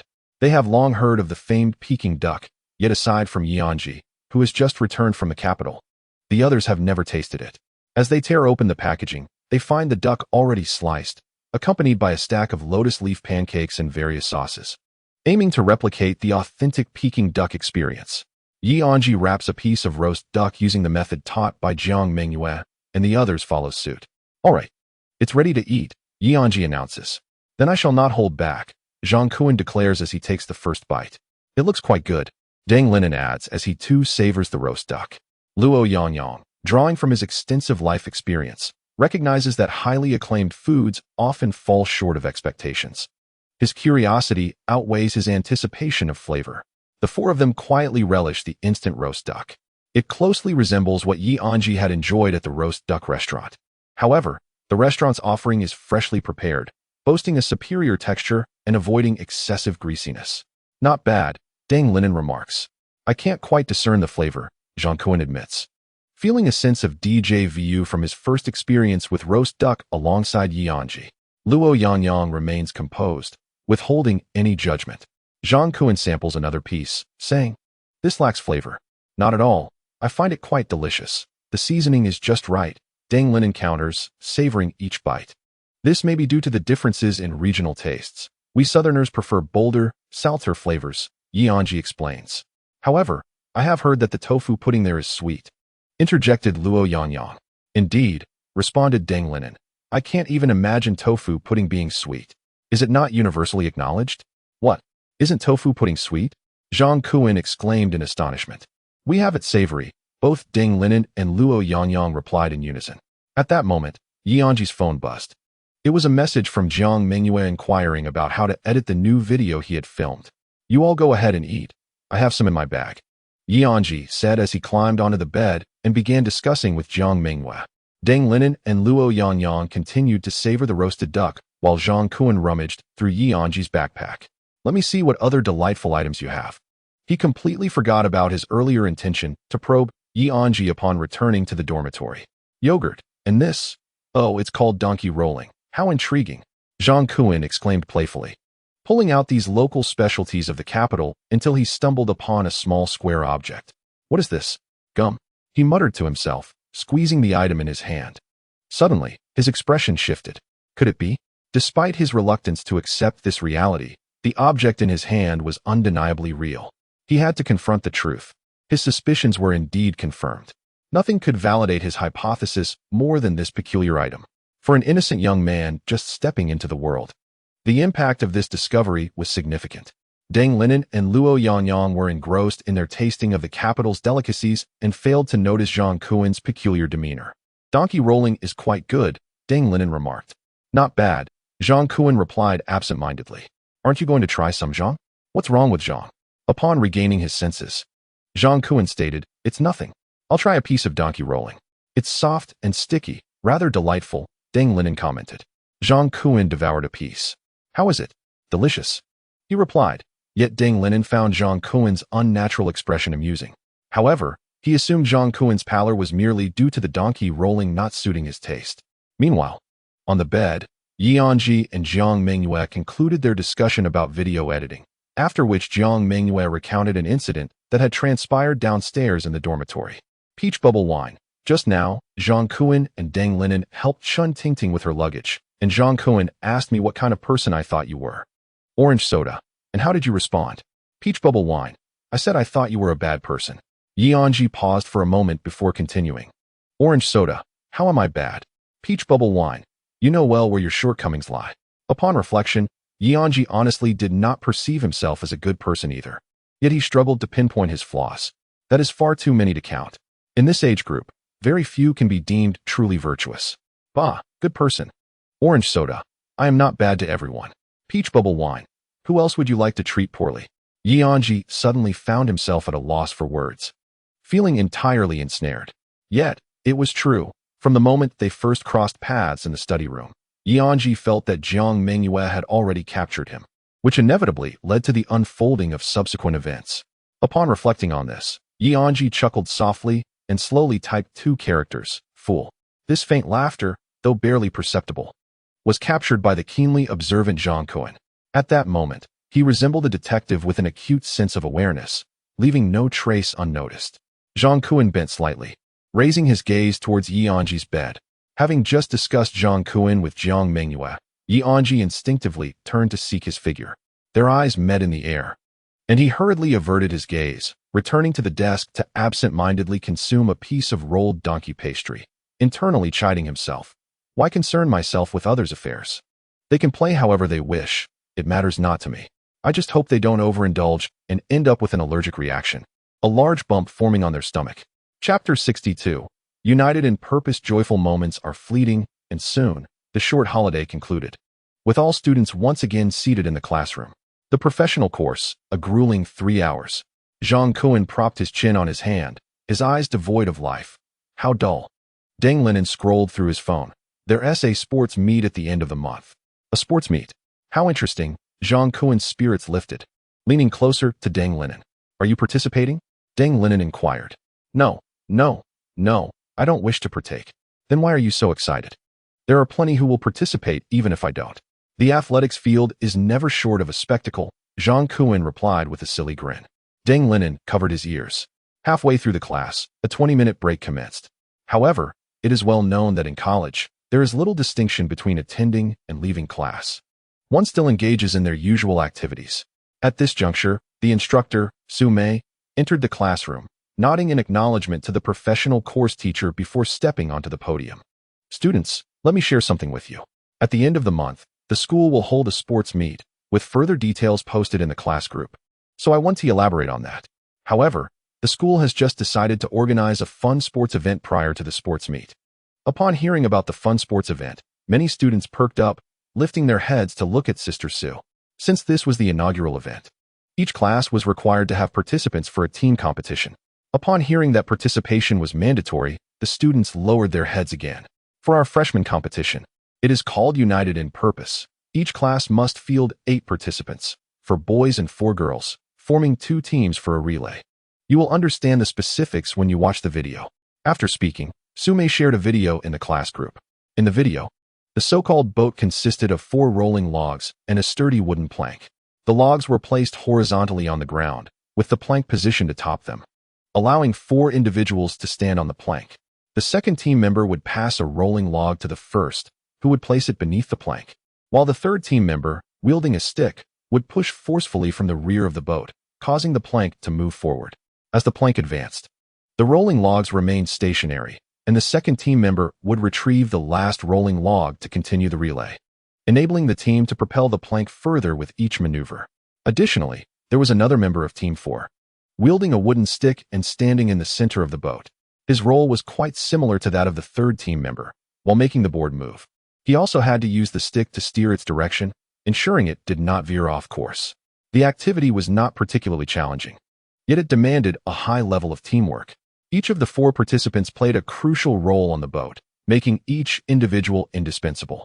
This encapsulates the essence of the competition's name, together in the same boat. Would any students like to participate? Sume inquired. In the classroom, students began to murmur amongst themselves. Hey, should we join?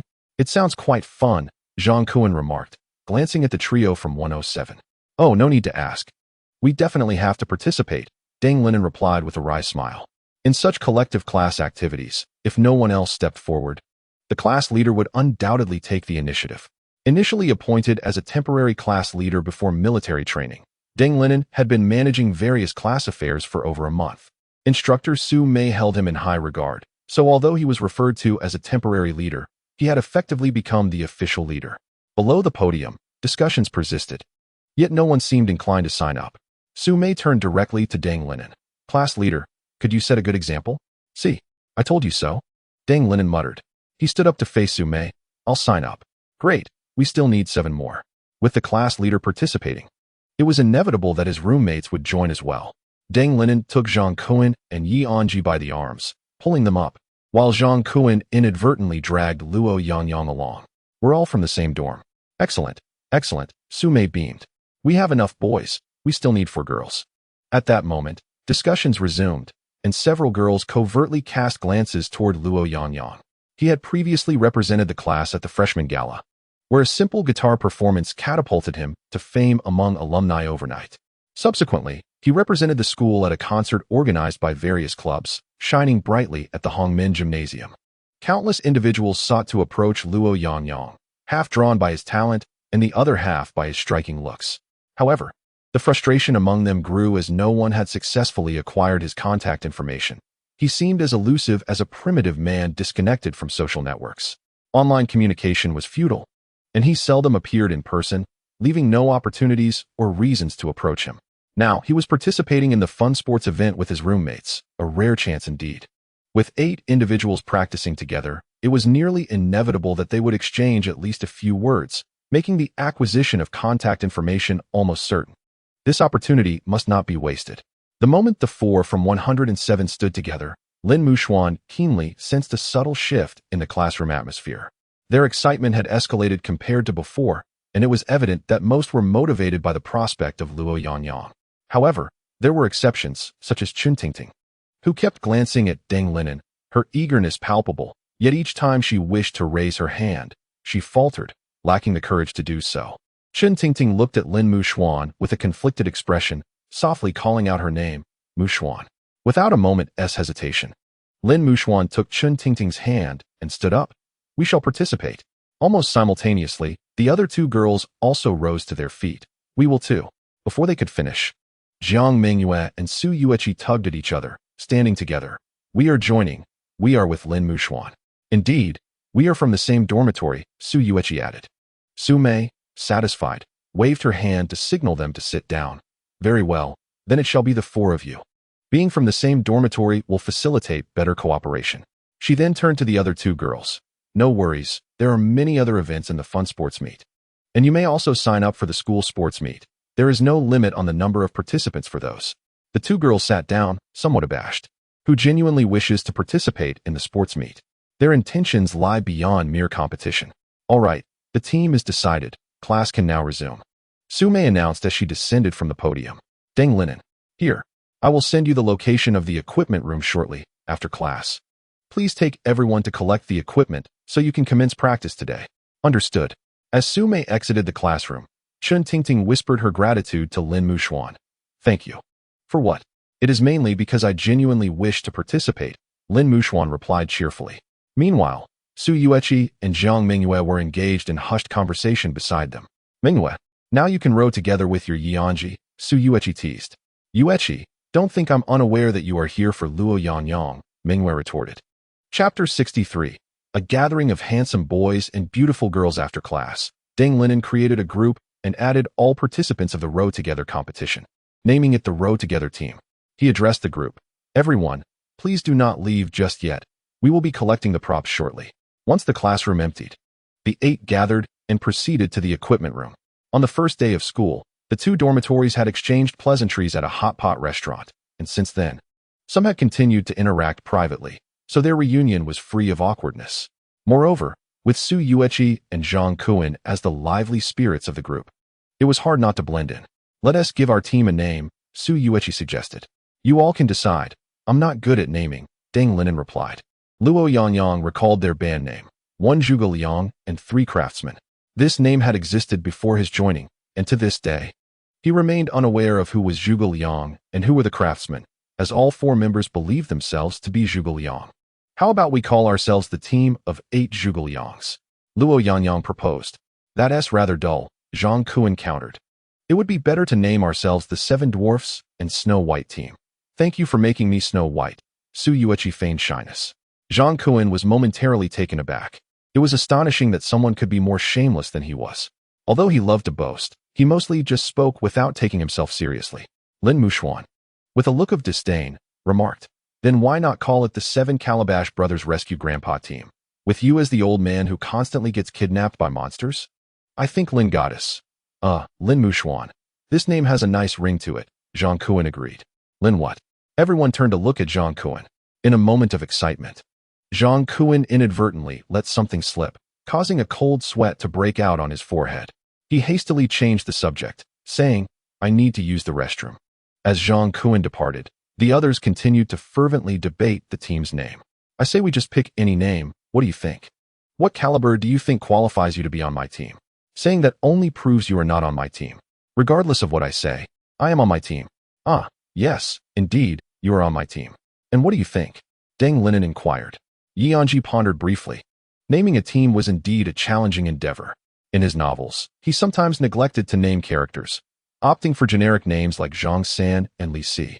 However, now that they needed a team name, it couldn't be too casual. It should possess a certain grandeur, one that would send shivers down the spine upon utterance. Invincible Tyrannosaurus Battle Squad, Anzhi suggested nonchalantly. Silence ensued. Jiang Mengyue, you come up with one.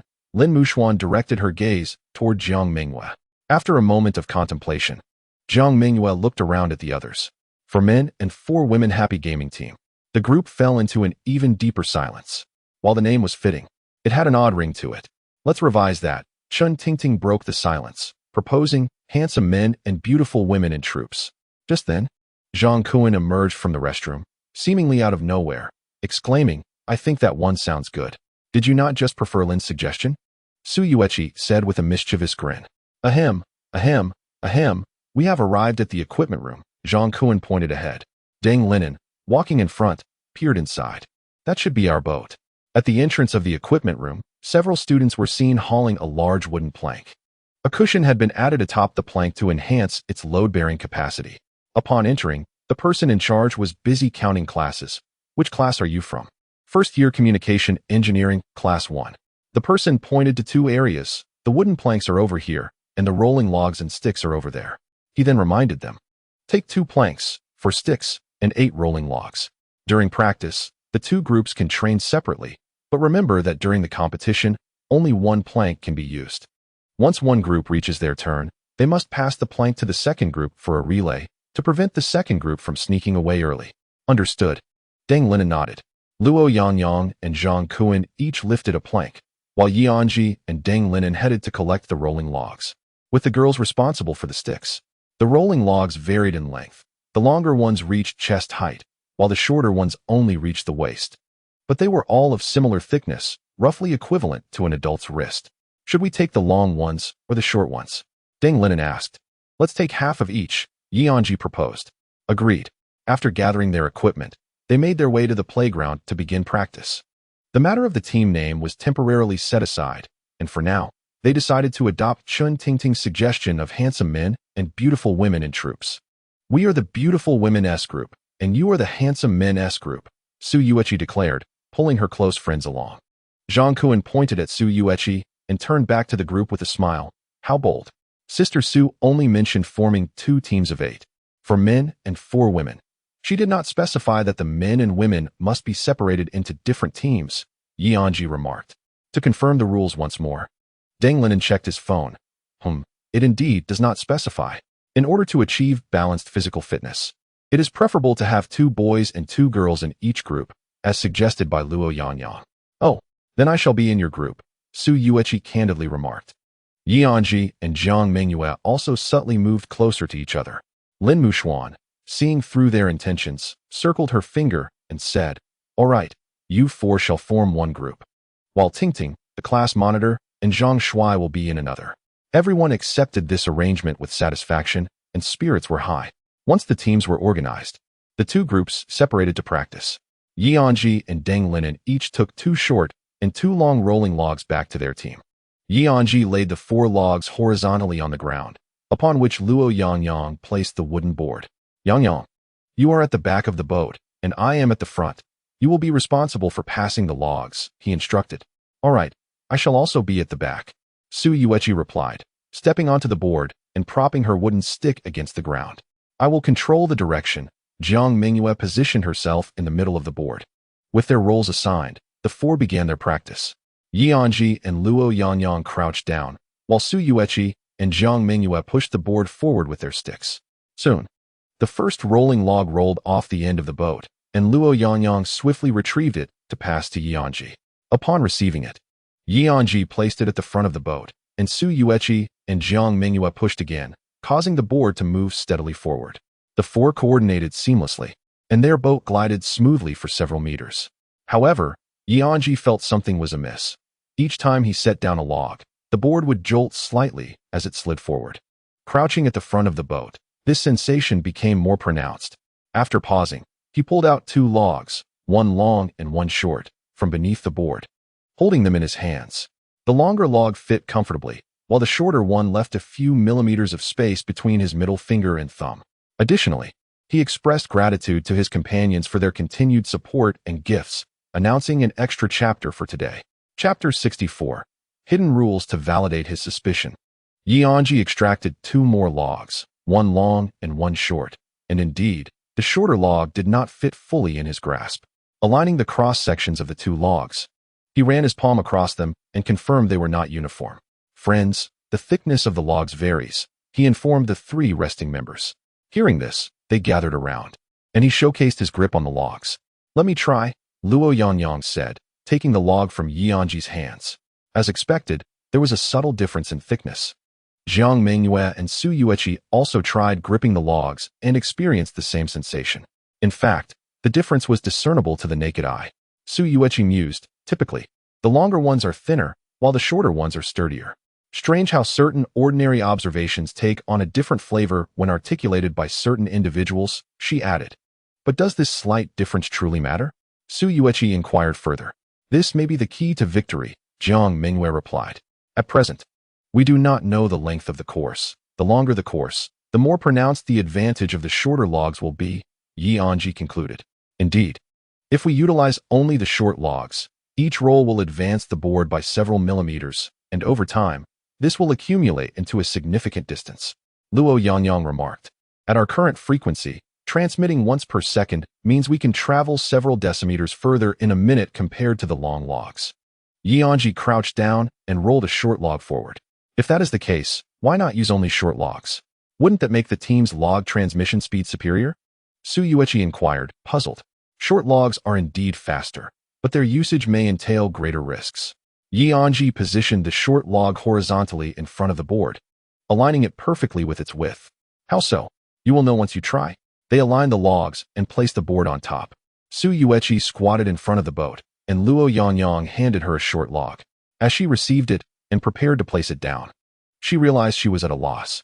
Holding the log occupied a portion of space, and if she placed it down, it would create a gap at the bottom of the board. Anzhi, how did you manage to place it earlier? Su Yueqi asked. I first positioned it beneath the board and then pushed it in with my palm, Anzhi replied. But the board is in motion. If placed in that manner, one end of the log will surely shift beneath the board, Jiang Mengyue remarked. Precisely, thus if we use only short logs, the entire boat will gradually veer off course. Anzhi concluded. Ah, I see, Su Yueqi suddenly comprehended. Therefore, the competition is not merely about which team transmits the logs faster. It also involves the skill and timing of placing the logs, as well as the team member controlling the direction who must remain vigilant. Jiang Mengyue tapped the stick in her hand. High risk, high reward. Intriguing, Luo Yangyang chuckled. If we utilized 2 long and 2 short logs, it would amalgamate the shortcomings of both types. The safest approach remains to use only long logs. Anzhi exchanged a long log for Su Yueqi. She received it and effortlessly placed it beneath the board. At the other end, the log extended beyond the board, serving as a guide to determine the parallelism of the logs and facilitating subsequent adjustments. This game is far more intricate than it appears on the surface, Su Yueqi mused. Scratching her head, Sister Su mentioned this is the first time a fun sports meeting is being held. It seems the school places considerable importance on it, Luo Yangyang noted. So how shall we choose? Su Yueqi asked. The group reflected for a moment before exchanging knowing smiles. Although they had deciphered the hidden rules of the game and recognized the safety of the long logs, they unanimously opted for the faster, yet less forgiving short logs. Jiang Mengyue's adventurous spirit was evident throughout, while Anzhi had always favored high-risk, high-reward endeavors. Luo Yangyang found the short logs more engaging, and Su Yueqi was simply eager to play. Let us discuss with the class monitor about swapping logs, Jiang Mengyue suggested excitedly. All right. Anzhi extracted 2 long logs and approached Deng Linen, just as Zhang Kuan arrived with 2 short logs. And go, what are you doing?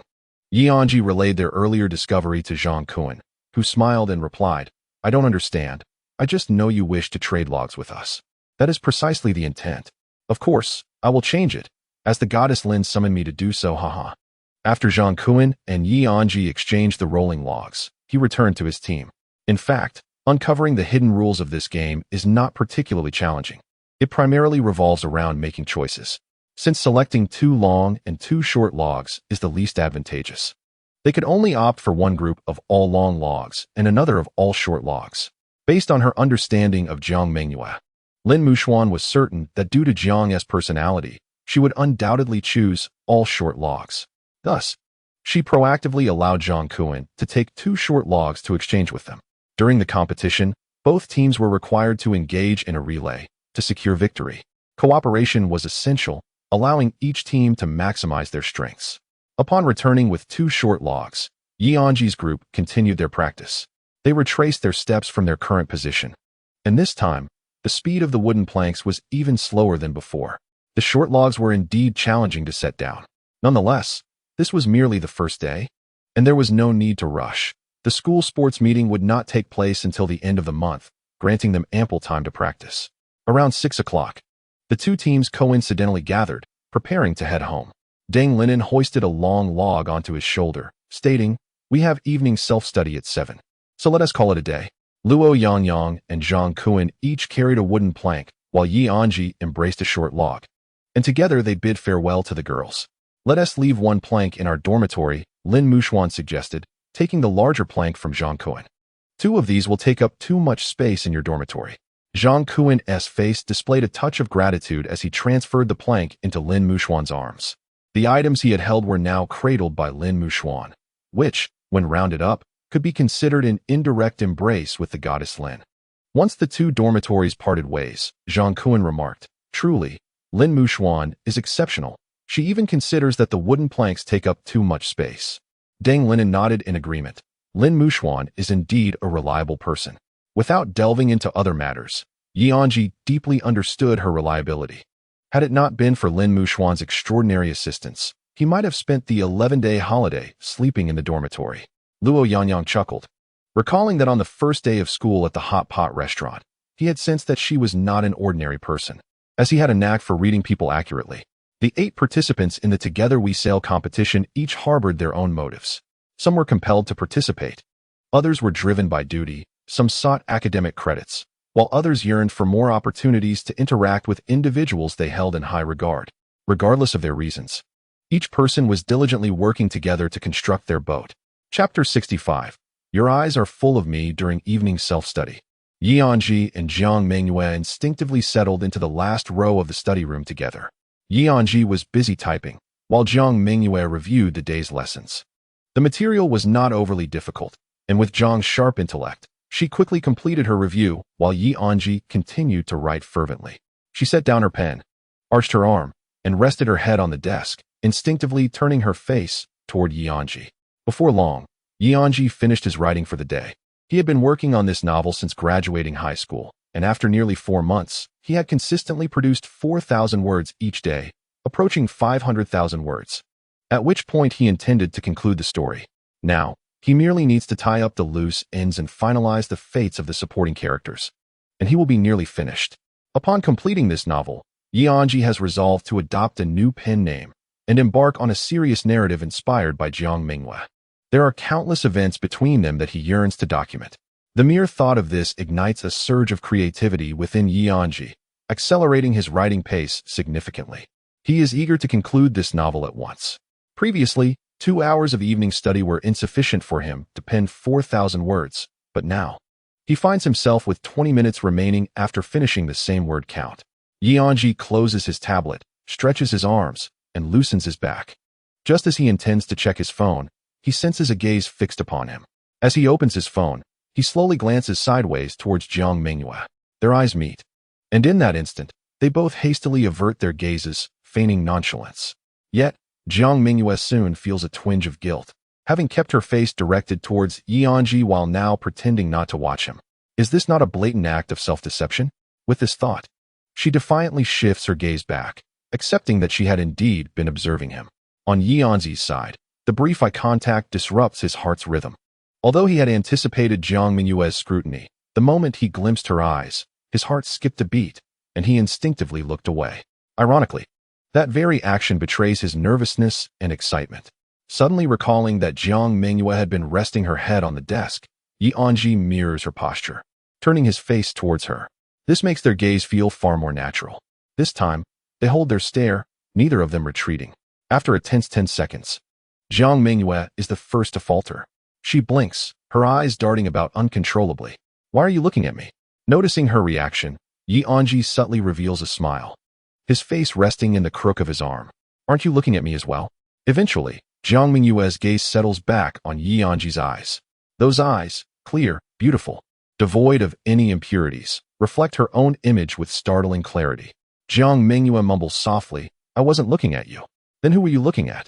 "Myself." "What do you mean?" Jiang Mengyue's tone is ambiguous. "Your eyes are filled with me." At this, Anzhi's pupils dilate. Overwhelmed, he buries his face deeper into his arm. His heart races uncontrollably. Now, it is Jiang Mengyue's turn to stifle a laugh, her amusement more unrestrained than Anzhi's earlier mirth.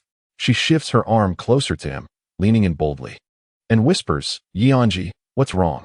"Nothing," comes Anzhi's muffled response from the crook of his arm. "Are you shy?" With a sudden jolt, Anzhi nearly loses his balance as the metal chair slides back, its legs screeching against the floor. In this round of skirmish, Jiang Mengyue emerged victoriously. Anzhi raised his head from the crook of his elbow and discovered that Jiang Mengyue was now closer to him than before, almost within reach. Compelled by an irresistible urge, he extended a finger towards her. Noticing this, Jiang Mengyue mirrored his action, her finger inching toward him as well. Their fingertips moved slowly across the table, yet they hesitated to make contact, as if the mere touch could trigger an extraordinary event.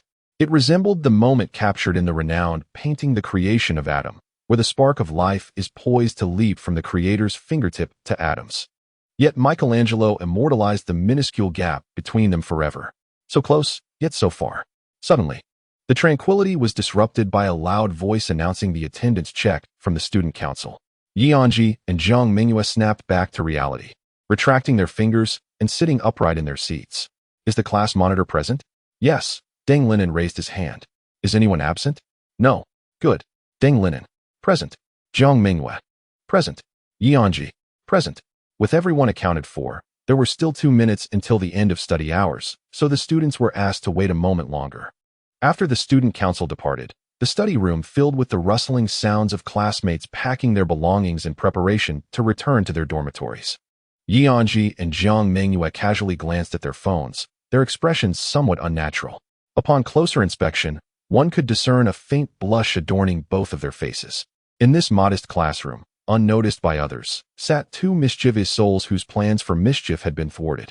Once most of the students had left, Han Jingyu took out his streaming equipment to begin a broadcast, while Anzhi and Jiang Mengyue leisurely gathered their things and sauntered out of the classroom.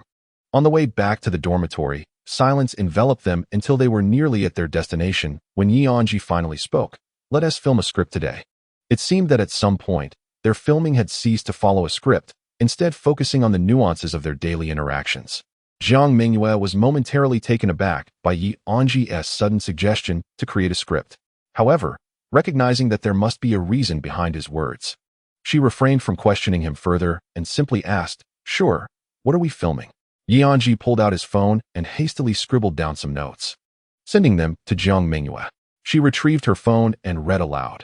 Anan, in pursuit of the 7-colored lotus, resolves to scale the highest peak in Jincheng. After enduring numerous challenges, he finally locates the flower's resting place. Just as he is about to pluck the most beautiful flower in the world, he unexpectedly falls victim to a wicked curse, transforming into a statue that tumbles down the cliff. Fortunately, the statue is resilient and remains intact. However, to break the curse, his dearest friend, Jiang Mengyue, must touch him with her fingertip to convey the spark of life. Chapter 66. The Lamb and the Butcher. Ha ha ha. What is this? Jiang Mengyue erupted into laughter upon finishing the text sent by Anzhi. Regardless of her laughter, Anzhi remained unmoved. By the time she regained her composure from the joy, the latter had already raised her phone, commencing the recording. Has it begun? Jiang Mengyue inquired. Anzhi stood frozen in place, silent, resembling a statue. Jiang Mengyue promptly grasped the situation and began to circle around Anzhi, studying her.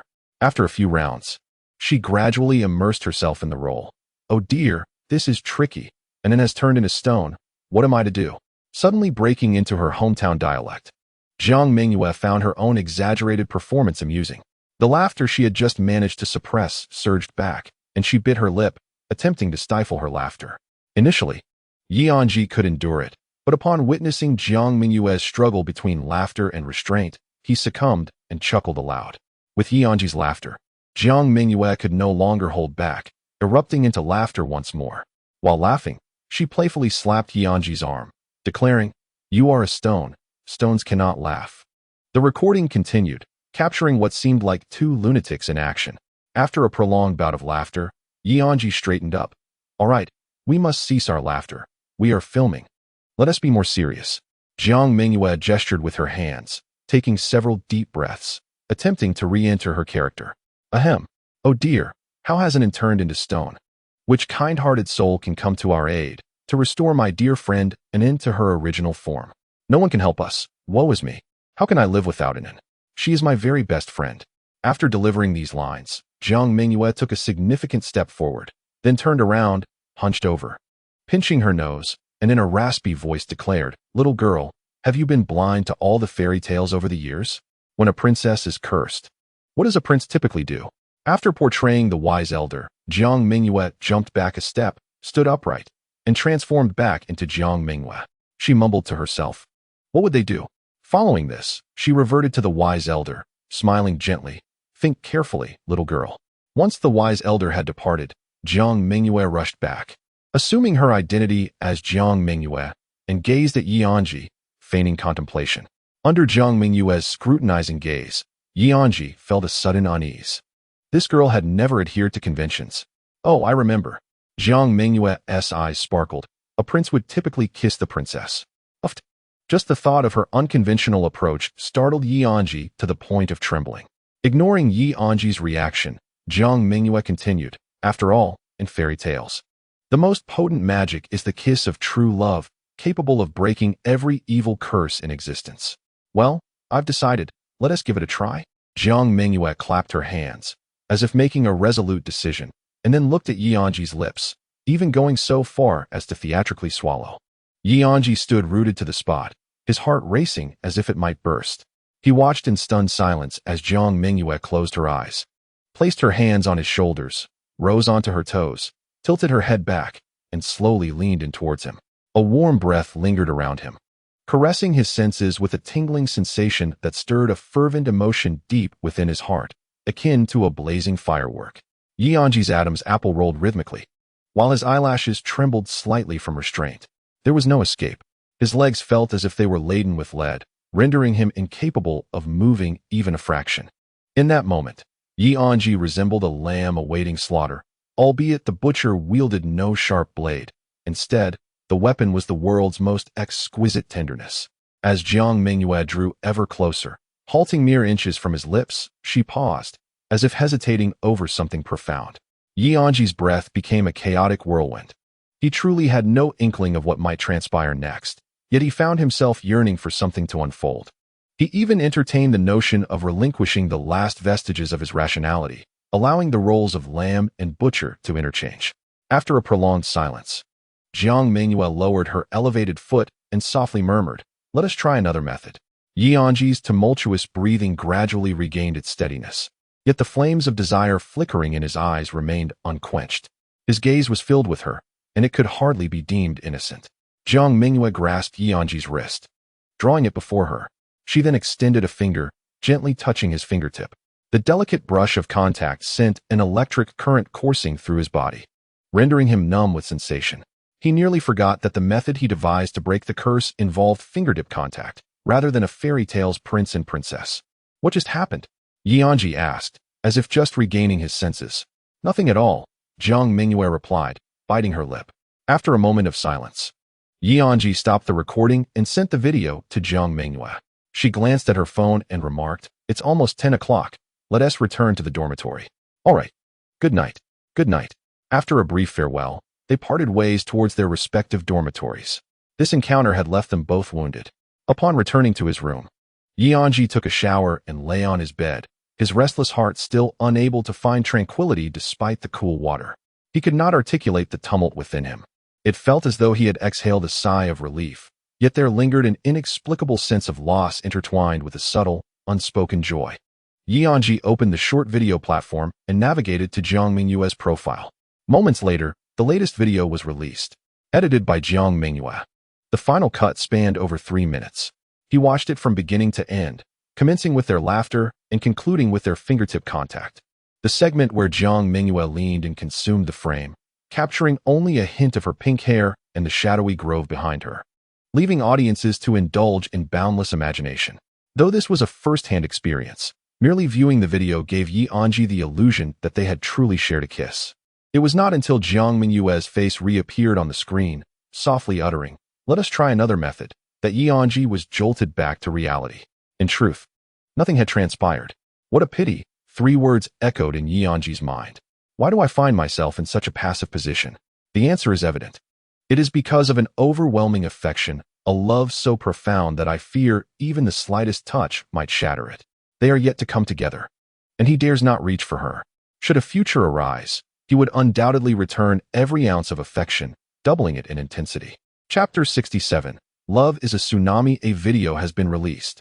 During a tranquil lunchtime, Zhang Kuen's exclamation caught the attention of the other 3 in room 107. "What video?" they exclaimed.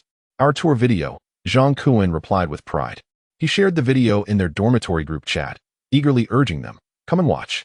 They propped their phones on the table and began to relish Zhang Kuen's much-anticipated theatrical performance.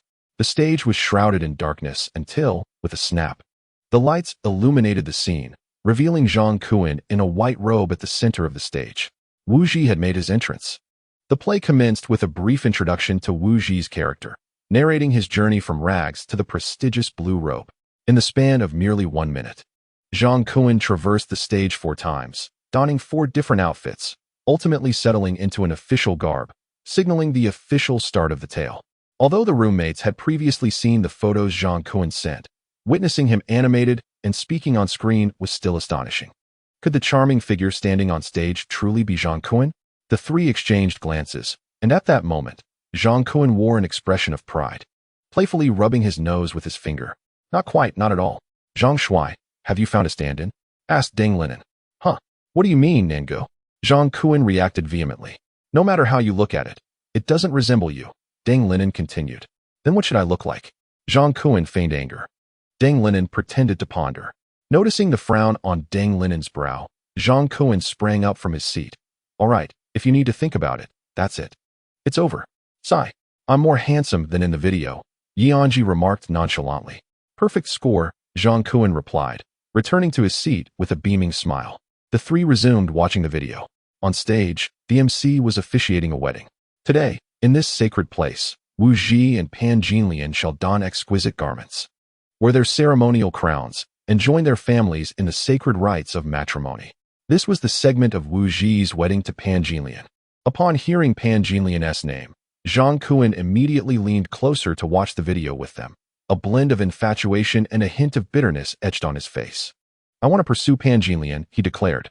The others recalled his words from a recent holiday, when they had not grasped the full meaning behind his statement, mistaking it for another of Jiang Mengyue's casual boasts. Now, upon seeing Pan Jinlian in person, the truth dawned upon them. Jiang Mengyue was intent on winning over the actress portraying Pan Jinlian.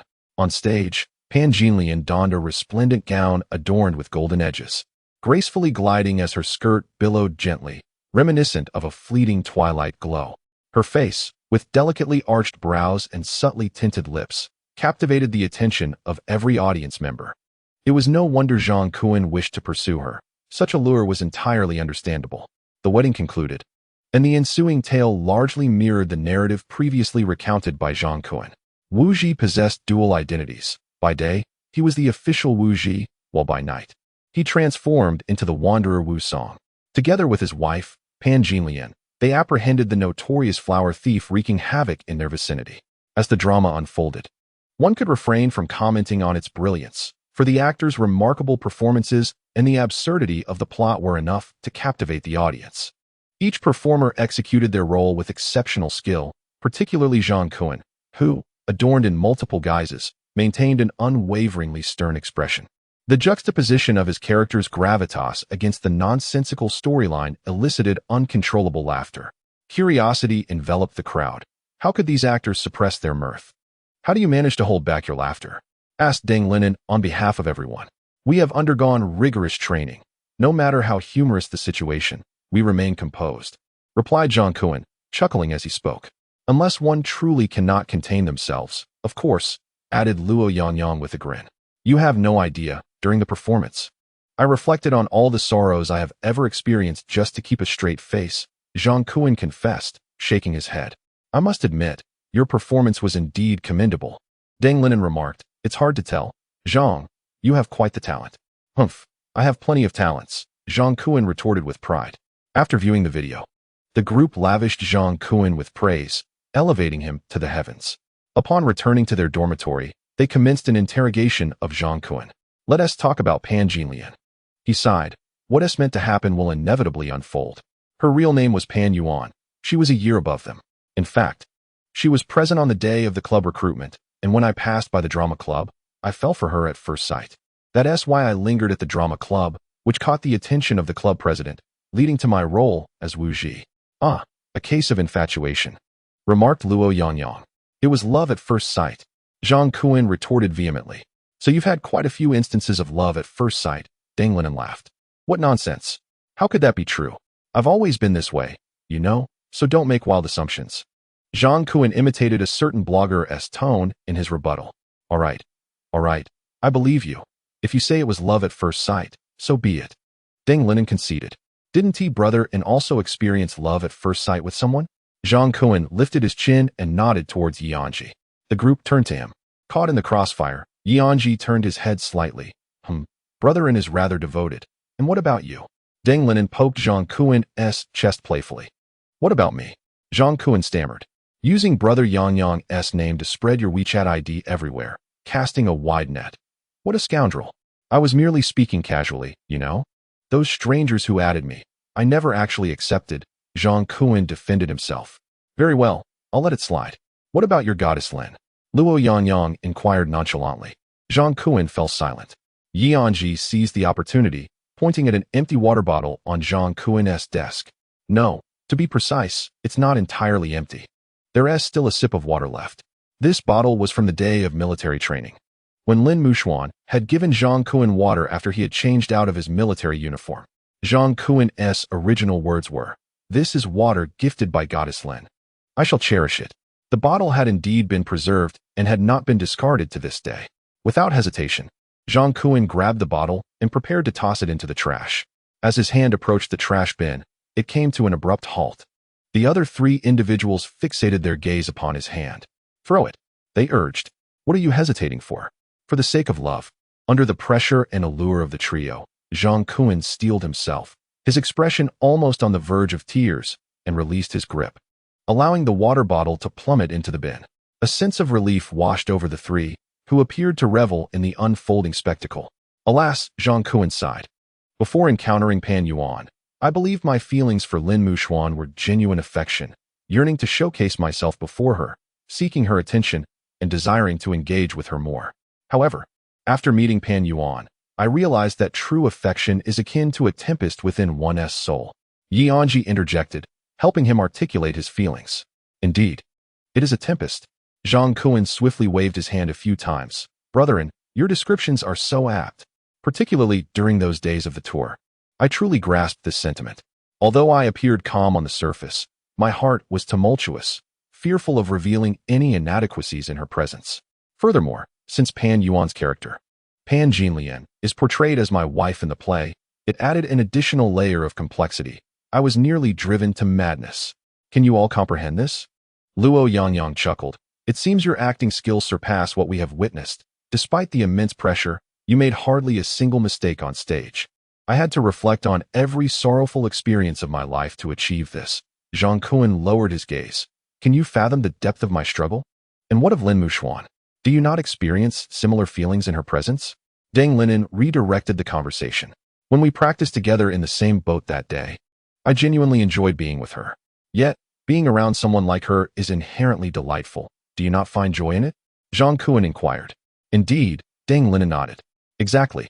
The desire to engage with Lin Mushuan stems purely from her admirable qualities, whereas the urge to connect with Pan Yuan arises from my perception of her uniqueness. It's centered around me. Articulating this took Jiang Mengye 19 years of linguistic development. Well said, Jiang, Deng Linen remarked with a smile. With regard to Lin Mushuan, I would say it is less about affection and more about. Jiang Mengye found himself at a loss for words. It is admiration. Anzhi assisted him.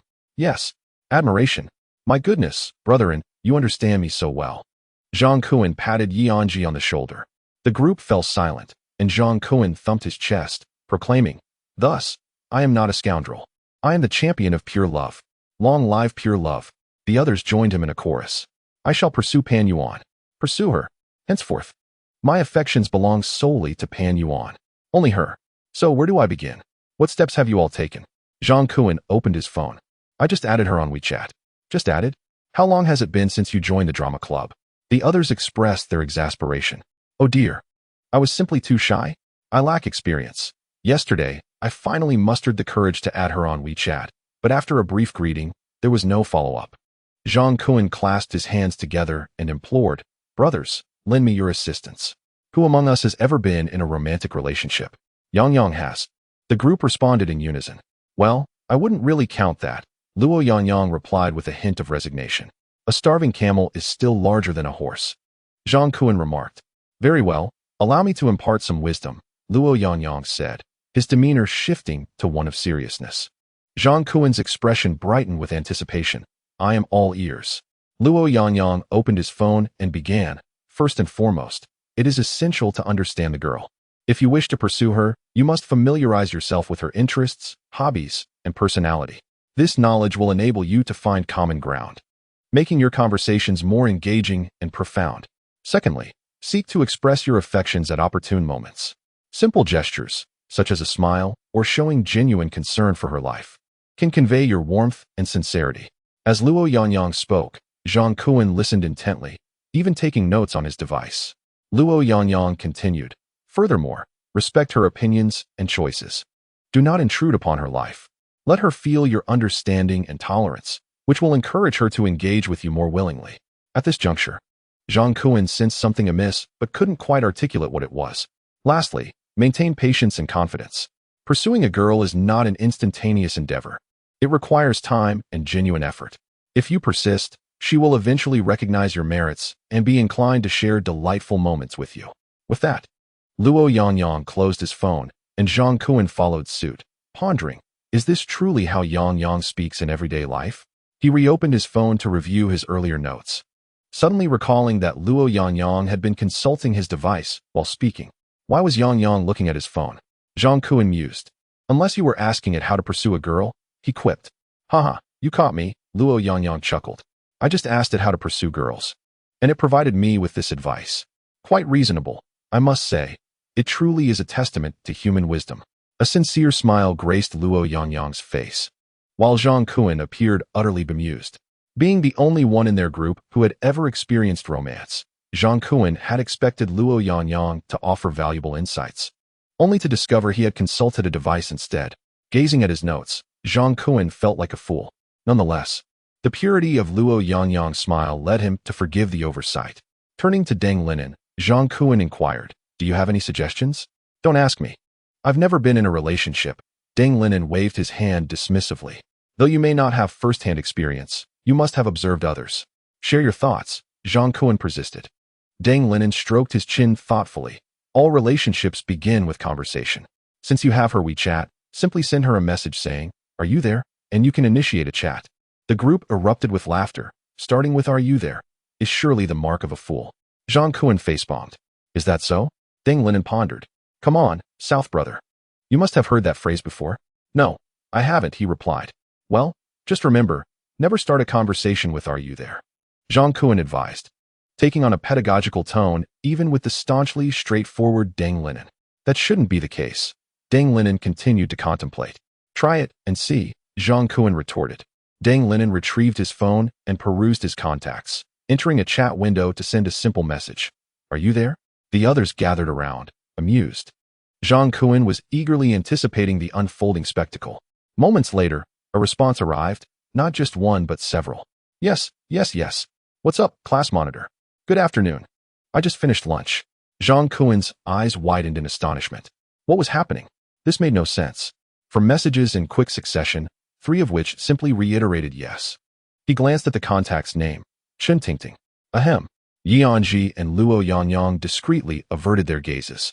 Deng Linen surveyed the group, sensing the palpable awkwardness. "Well, I'll head to bed now," he declared, shutting his phone and climbing into his bunk, for there was a pressing matter at hand. The fool was I all along. Zhang Kuan lamented, slumping in his seat.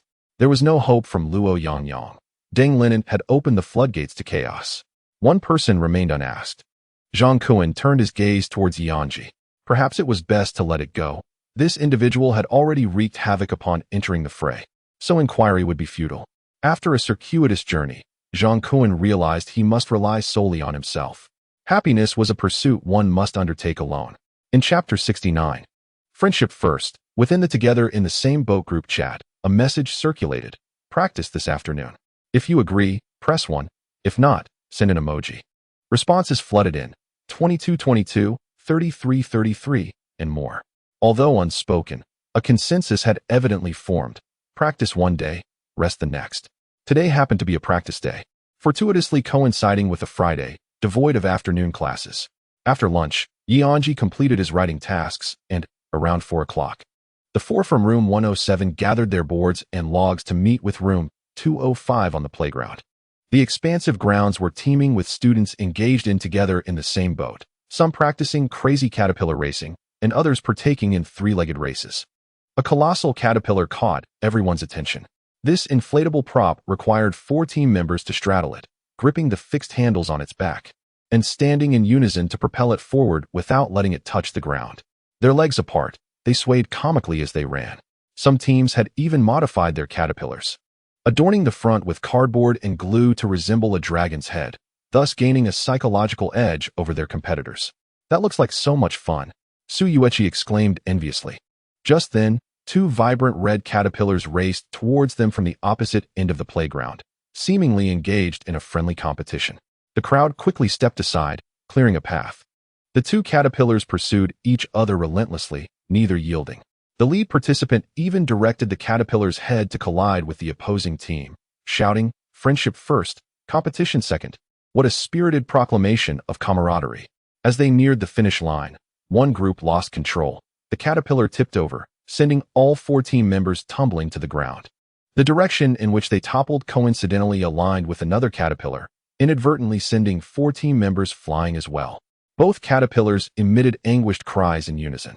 After a brief interval of over 10 seconds, they clumsily rose from the ground, graciously supporting one another. They then clasped hands tightly, their faces adorned with malicious smiles. Harboring a desire to crush each other's hands. Friendship first, friendship foremost. It was hardly amusing. Suyuechi quickly retracted her statement. "Anzhi," among the caterpillars. Someone called out Anzhi's name. Following the voice, Anzhi saw the president of the makeup club, Song Ran. "Hello, President. Are you also participating in the fun sports meet?" Song Ran left her team and approached. "Yes, our freshman event is working together in a boat." Upon glancing at their equipment, Song Ran quickly surmised the gameplay upon seeing the rolling logs. "I wish we could swap. Playing caterpillar with that bunch of lunatics is nothing but chaos." After exchanging a few words, Song Ran noticed a girl with pink hair in Anzhi's team.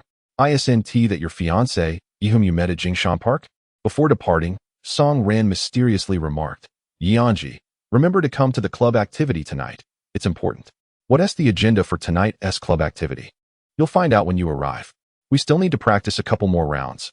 I'll take my leave now." Once Song Ran departed, Zhang Kuan instinctively glanced twice more. Is she your club president?" "Yes. She is quite attractive."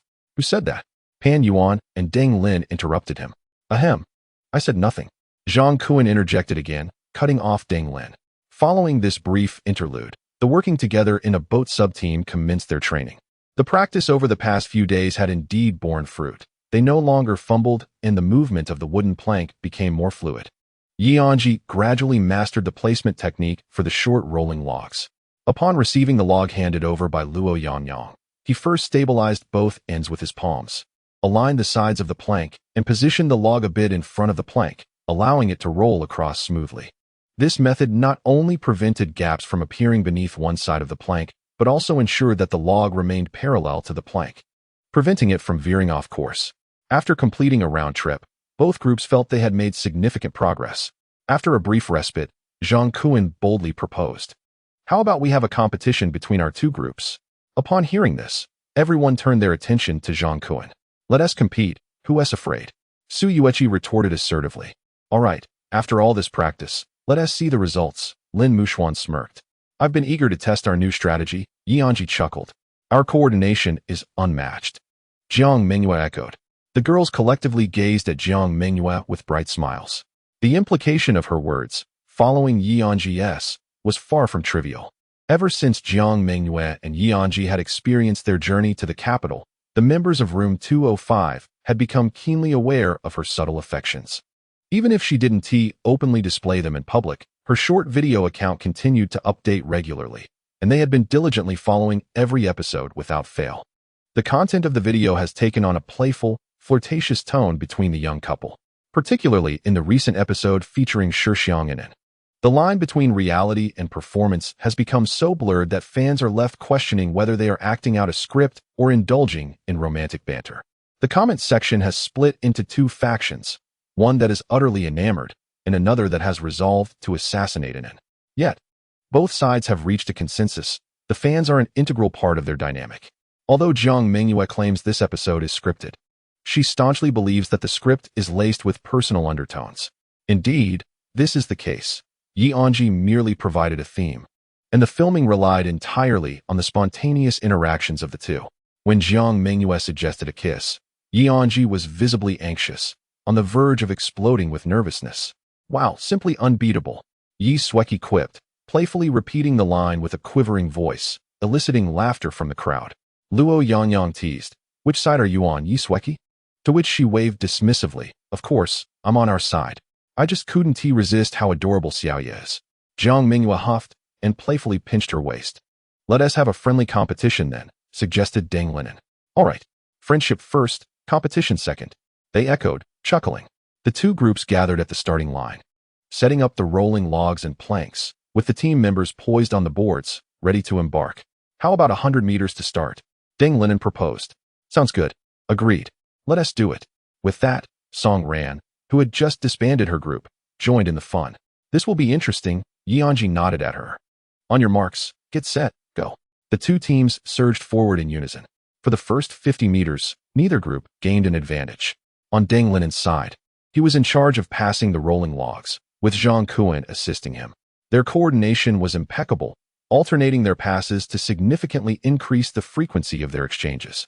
The faster the logs were passed, the quicker their vessel moved. On Anzhi's side, though they faced a disadvantage due to the shorter logs, their speed was still commendable. Aided by the log's diameter, Song Ran closely monitored the progress of both teams, noting that sometimes Anzhi led, other times Deng Linen, until they reached the finish line. The outcome remained uncertain. "Approximately 30 meters to go. Keep it up," Song Ran encouraged. "It's time," Anzhi declared to his teammates. They all nodded, their expressions sharpening with determination. "Let them witness our exhilarating combination technique," Jiang Mengyue shouted excitedly. 1, 2, 3, moon sauce and sauce, yang sauce. Sueki instantly got into the spirit. "It's your turn, Luo Yangyang," she prompted. Luo Yangyang appeared somewhat hesitant, struggling to utter the embarrassing name of their combo technique. "Hurry up, Luo Yangyang. Without the skill name, we cannot execute the move," Sueki urged once more. "Never mind, having witnessed grand spectacles. One might say that I have been somewhat influenced by the eccentricities of my companions after spending so much time with Aki. After all, calling out a name is not a monumental task." Luo Yangyang took a deep breath and proclaimed, "With a thunderous roar, we advance through the waves, employing a dual approach." "Excellent," Su Yuechi exclaimed as she thrust the wooden stick forcefully against the ground, invoking the appearance of our vessel. The wooden board surged forward, and beneath it, two rolling logs materialized. Luo Yangyang, quick-witted and agile, seized the moment, picking up the two logs and handing them to Anzhi. Anzhi swiftly accepted the logs, wedging one beneath the board and positioning the other flatly in front, just as they had done previously. As the board accelerated abruptly, the log placed beneath it predictably shifted, causing the board's trajectory to deviate. Jiang Mengyue, seizing the opportune moment, pushed against the board's movement with her stick in the opposite direction, realigning its course. The scene left Deng Linen's group in a state of astonishment. They had simultaneously relayed two logs. The vessel, comprised of a single board and 4 logs, could be likened to a vehicle losing its front wheels when 2 logs were transferred at once. If the rhythm faltered even slightly, the front of the board could tumble to the ground, necessitating considerable time to rectify its motion. However, with impeccable rhythm, if the logs were inserted before the board made contact with the ground, it could gain significant acceleration. Given that shorter logs were more challenging to place beneath the board, the frequency of transfer would consequently diminish. To counter this limitation, Anzhi's group devised this strategy. Utilizing shorter logs inherently bore a lower margin for error, and transferring 2 logs at once would further decrease the tolerance for mistakes. Yet, without the courage to gamble, where lies the opportunity for victory? Their initial choice of shorter logs was imbued with a measure of risk. Only 10 meters remaining. Song Ran called out loudly. Anzhi focused intently ahead. "Let us try once more." Although their vessel had surged ahead by half a meter due to the recent acceleration, maintaining steady control would secure their triumph in this friendly competition. It was precisely due to the nature of this friendly match that they could experiment without restraint. Mastering this technique would ensure they remained composed in a true contest. "Make your move," Jiang Mengyue declared, fully prepared. "Luo Yangyang," Su Yuechi shouted. This was truly remarkable. Luo Yangyang felt compelled to call out the name of their combined technique once more. With a thunderous roar, we advanced through the waves, employing a dual approach. This time, it sounded much more fluid than before, yet he still felt a tinge of embarrassment. Watching the handsome figure before him utter such an absurd name for their skill filled Su Yuechi with a peculiar thrill. Certainly, it was she who had conceived this name for their combined technique. Appear. Su Yuechi forcefully thrust the wooden stick into the ground, causing the board to accelerate instantly and propel forward. Just as Luo Yangyang was about to retrieve the rolling logs that had slipped from beneath the board, he was suddenly taken aback. The vessel's rear had abruptly expelled 3 logs, and soon after, a 4th log followed suit. Their wooden plank made intimate contact with the ground, gliding forward solely on inertia without the support of rolling logs, and soon came to a halt. Only half of the plank crossed the finish line, while the other half remained outside. On the other side, Deng Linen and his companions pursued victory with steadiness, making no mistakes as they guided the entire boat across the finish line. The competition concluded. Song Ran declared one team the victor. Huzzah! The 4 cheered exuberantly. Su Yuechi sheepishly descended from the plank, scratching her head and saying, "I apologize, I exerted too much force. It's all right, it's merely a friendly match." Jiang Mengyue consoled. According to the rules, only the tail of the boat crossing the line counts as officially finishing. Let us concede gracefully, Anzhi remarked. We need to practice more, Luo Yangyang added. Luo Yangyang, you should call out our combination technique's name more often. You seem a bit restrained, Su Yuechi teased with a mischievous smile. Could we possibly change the name? Luo Yangyang replied with a wry grin. No, Su Yuechi gestured across with her hands. Zhang Kuan swaggered over, since you lost. Treat us to cola. Su Yuechi retorted. That wasn't team mentioned before the match. A friendly match is still a contest. The winning side certainly deserves a reward. Zhang Kuan said playfully. I'll go buy it, Chen Tingting volunteered. Wait, we won, right? Zhang Kuan questioned, puzzled. Indeed, we won, hence we should encourage the losing side. Lin Muxuan remarked calmly. Zhang Kuan was about to protest, but Lin Muxuan interrupted. Class monitor, you accompany Tingting. Carrying so many bottles of cola will be quite heavy. All right. Deng Linen nodded. Looking at Chen Tingting, let us go buy the cola. MHM, Chen Tingting replied softly, following Deng Linen. Everyone discerned the underlying significance of this exchange. 10 minutes later, Chen Tingting and Deng Linen returned, carrying a bag of cola. The weight of the bottles was trivial for Deng Linen, yet they still shared the burden, each holding one end of the bag. Upon setting it down, Chen Tingting distributed the cola among the group. Eventually, only 2 bottles remained, and Chen Tingting casually presented one to Deng Linen. Class monitor, this is yours. Thank you. The bottle she offered bore a distinct print, featuring half a heart. The other half was in Chen Tingting's possession. This was her most heartfelt method of expression, shy as she was. To give you this bottle of cola, I handed each person one. Chapter 71. An important club activity as practice concluded, everyone dispersed. Some went to eat, while others retired for sleep, preparing for an all-nighter over the weekend. After finishing his meal, Anzhi proceeded to the academic building. During their practice of together in the same boat, Song Ran had repeatedly emphasized the significance of tonight's club activity, insisting they must attend. He was eager to discover just how important it truly was. Upon entering the classroom designated for the club activity, Song Ran greeted with a warm smile. You've arrived. Yes, you mentioned the club activity was of utmost importance. I dared not miss it, Anzhi replied. You'll soon see just how important it is, Song Ran said mysteriously. First, let us sign in. All right. After signing in, Anzhi routinely found her place next to Han Jingyue and sat down. Good evening. Good evening. Anzhi could not contain her curiosity and inquired. The president mentioned that tonight's club activity is of great importance. Do you have any insider information? Han Jingyue, a bit puzzled, replied. Important? She didn't mention anything to me. During the welcoming event, Han Jingyue had shared his experience as a cross-dressing streamer, which immediately caught Song Ran's attention. The two bonded over makeup discussions, and Han Jingyue's skills were so impressive that even Song Ran, the club president, was astonished. Although he was merely a freshman, Song Ran intended to groom him as the next president of the makeup club. Occasionally, she would discreetly update Han Jingyue about club activities to familiarize him with the operational direction. However, this time, the significant event that Anzhi referred to had not been specifically mentioned by Song Ran to Han Jingyue. Perhaps it is of great significance to you, while for others, it is merely a regular club activity, Han Jingyue suggested. Is that so? Anzhi pondered. With everyone present, Song Ran clapped her hands and announced from the podium. Let's begin.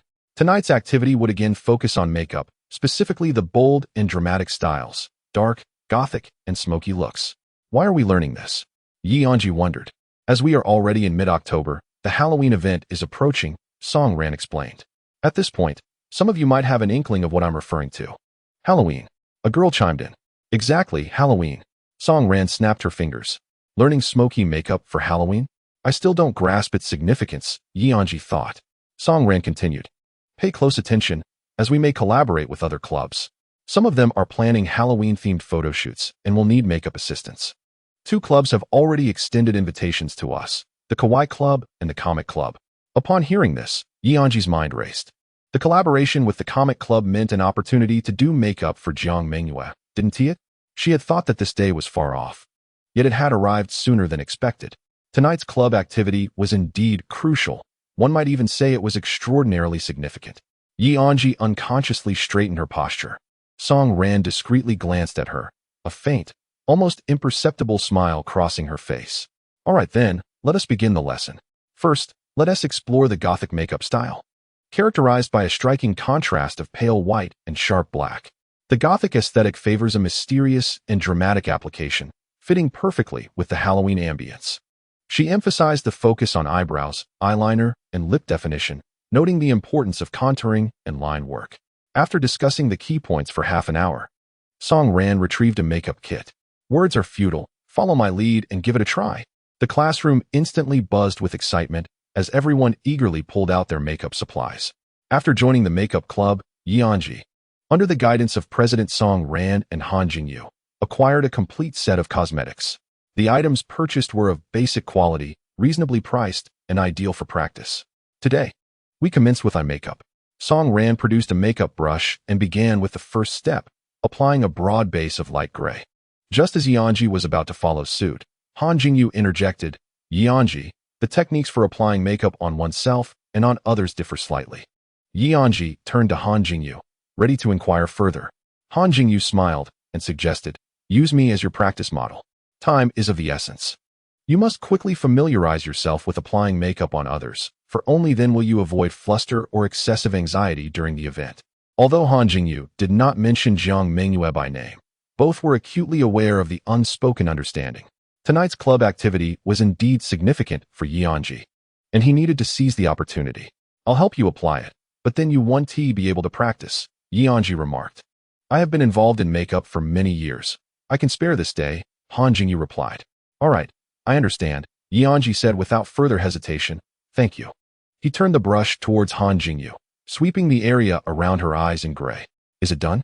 Song Ran scanned the classroom and noticed Anzhi intently working on Han Jingyue's face, prompting a broad smile to spread across her face. You're quite perceptive. Witnessing Anzhi's earnestness inspired her to adopt a more serious demeanor, as she had promised to teach him makeup, a responsibility she took to heart as president. Moreover, Song Ran genuinely wished to see Anzhi apply makeup on the pink-haired girl. Just imagining that scene brought her to the brink of tears. She did not want the girl to feel disappointed in Anzhi, nor did she wish for Anzhi to be disheartened by her. After half an hour, during the second step, Song Ran completed the final stroke. Has everyone finished one eye? Let us take a break and compare it with the other eye to see the effect. How does it look? Han Jingyu inquired. Anzhi pondered. Take a look yourself. He held the mirror up to Han Jingyu. She slightly turned her face to examine it. Overall, it's decent. But the lower lashes at the outer corner are too faint. Anzhi looked over. It seems so. Han Jingyu picked up an eyeliner and deepened that area. Advising Anzhi, be bold, don't hesitate too much. Understood. Anzhi nodded. Please feel free to point out any other shortcomings. Noticing Anzhi's serious demeanor, Han Jingyu's lips curled into a subtle smile. This part could be improved. Perhaps a thinner eyebrow would be better. And here, given the distinction between genders, you can afford to be a bit more flamboyant when the time comes. After a few minutes of rest, Song Ran picked up her makeup tools again. Now that we've rested, let us work on the other eye. I'll teach you a new technique. Chapter 72, The Big Moon and the Little Moon at 9 o'clock, the club activity concluded. Most members in the classroom felt satisfied with their makeup results. And Anzhi also felt accomplished. That concludes today's club meeting. We shall meet again next time. With that, Song Ran began to remove her makeup on the spot. Anzhi had not applied any makeup, thus he had no need to remove it. Han Jingyu, too, had opted not to remove his makeup, as he intended to go live today with his current look. At that moment, Jiang Mengyue sent a message to Anzhi. Peach Bubble Tipsy Wine, Anzhi. Our club activity is about to conclude. Without hesitation, Anzhi replied, I'll come to pick you up. Peach Bubble Tipsy Wine, okay. After bidding farewell to Han Jingyu, Anzhi made his way to the classroom where Jiang Mengyue's club was meeting. She was seated in the front row, adorned with a small red and black hat, embellished with a rose and feathers, surrounded by black tulle. Anzhi found the hat strikingly familiar. It was reminiscent of the Gothic style he had recently learned about. Jiang Mengyue's club was also preparing for Halloween. The sounds of chairs and desks being moved echoed through the classroom as students began to exit. Jiang Mengyue set her bench in order and glanced towards the door, where Anzhi waved at her. She promptly gathered her belongings and skipped over to him. Let us go? Upon exiting the scholarly building, Anzhi took out his phone and began recording. Jiang Mengyue, her face alight with joy, exclaimed, for Halloween, we're going to take a themed photo set in Gothic style.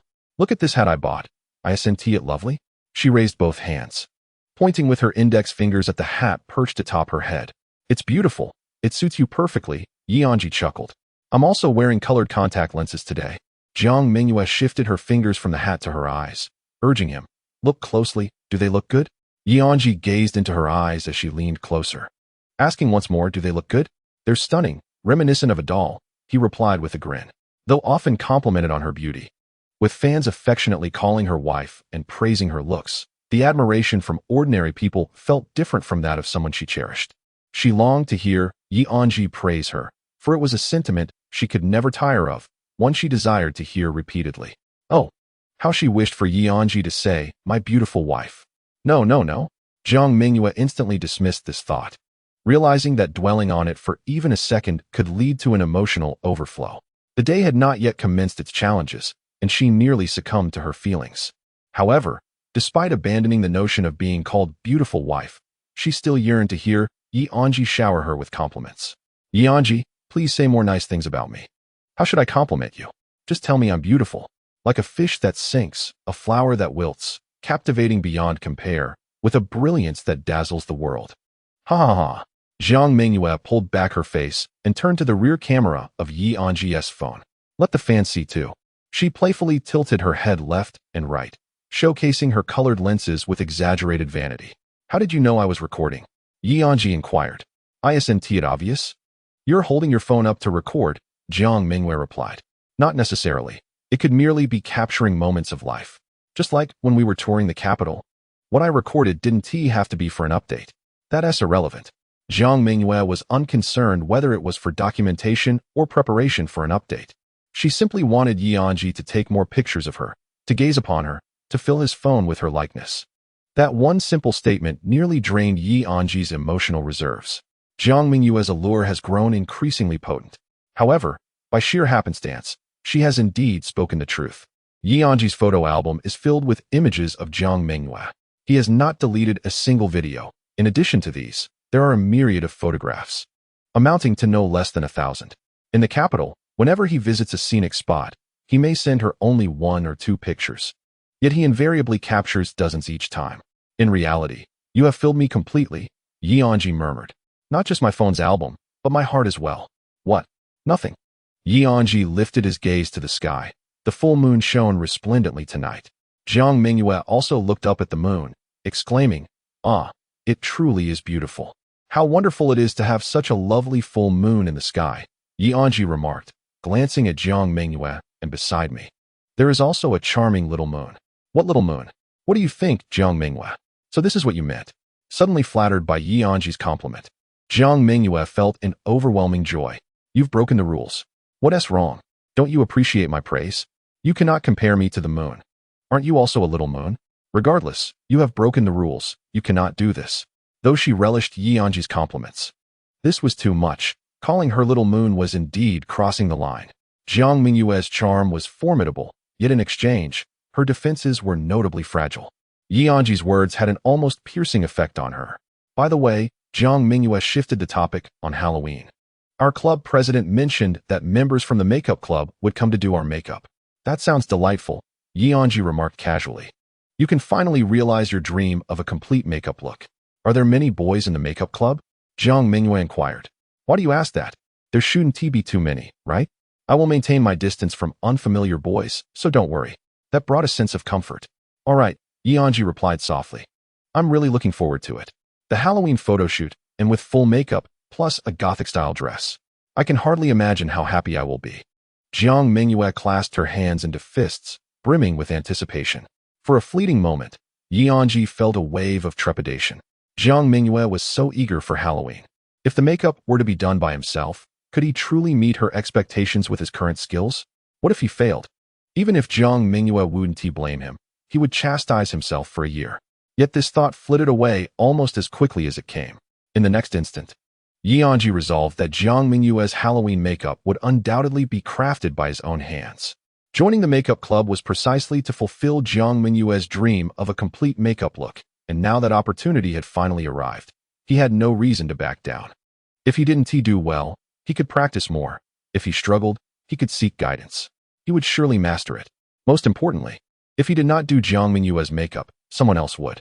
The mere thought of another's hands touching her soft, delicate face sent a pang of jealousy through him. This inexplicable possessiveness was overwhelming. Anzhi. Jiang Mengyue's voice brought Anzhi back to reality, as if a new film was about to be screened. Shall we go watch it tomorrow, being the weekend? Certainly. Chapter 73, Brother and On. The night before, Anzhi retired early, hoping to awaken with a refreshed spirit. At 9 o'clock, he rose to wash up, examining his reflection in the mirror while brushing his teeth. Though his hair was not particularly disheveled, a touch of gel could easily tame it. However, since it was Jiang Mengyue who had invited him, out of respect and a desire to present his finest self, he decided to wash his hair. For contemporary youth, washing one's hair and face before stepping out is the utmost expression of respect. Once prepared, Anzhi donned his clothes, slung his bag over his shoulder, and prepared to leave.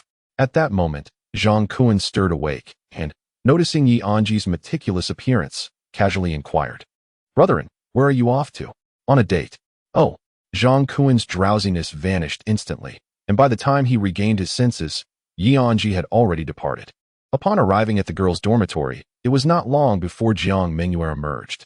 It was evident she had also dressed with care, a cardigan sweater paired with a long skirt.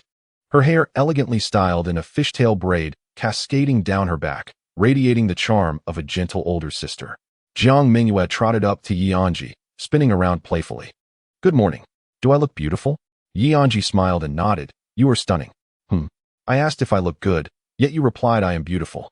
Nonetheless, stunning seems to carry a more favorable connotation than good-looking. Is it the person who is beautiful or the attire? Both the person and the attire are beautiful. And your hair is lovely too. Such delightful words. How I adore them.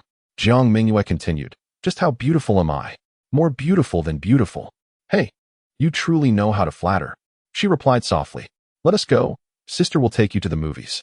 She walked ahead of Anzhi, beckoning him with a playful gesture. Observing Jiang Mengyue transform from her previous vivacity to this graceful demeanor was somewhat disconcerting, yet he found himself drawn to it. No, he mused, he must not be led like a lamb. Gathering courage, Anzhi teased, little Yaya is pretending to be the older sister now. Jiang Mengyue's cheeks flushed, and Anzhi had called her by that endearing nickname again. Yet, that was not the crux of the matter. What? Do I not appear to be an older sister? Casting a glance at her, he noted her cheeks were indeed flushed, much to his delight. An older sister would not be so easily embarrassed, he remarked. At his words, Jiang Mengyue's face grew even redder. Today, Anzhi's charm seemed to have reached unprecedented heights. In a moment of playful retaliation, Jiang Mengyue decided to unleash her ultimate move. Willing to go down in flames. Little Anin, don't be too mischievous. Anzhi was momentarily taken aback. Little Anin, what is that supposed to mean? Come on, let us go watch the movie. Jiang Mengyue called, hastening ahead. She could not allow Anzhi to witness her current expression. She felt her cheeks burning, undoubtedly crimson beyond measure. Once this tactic was employed, it could harm the enemy 800 while inflicting 1,000 on herself. Following Jiang Mengyue, Anzhi observed from behind. Noticing her ears had turned a lovely shade of red.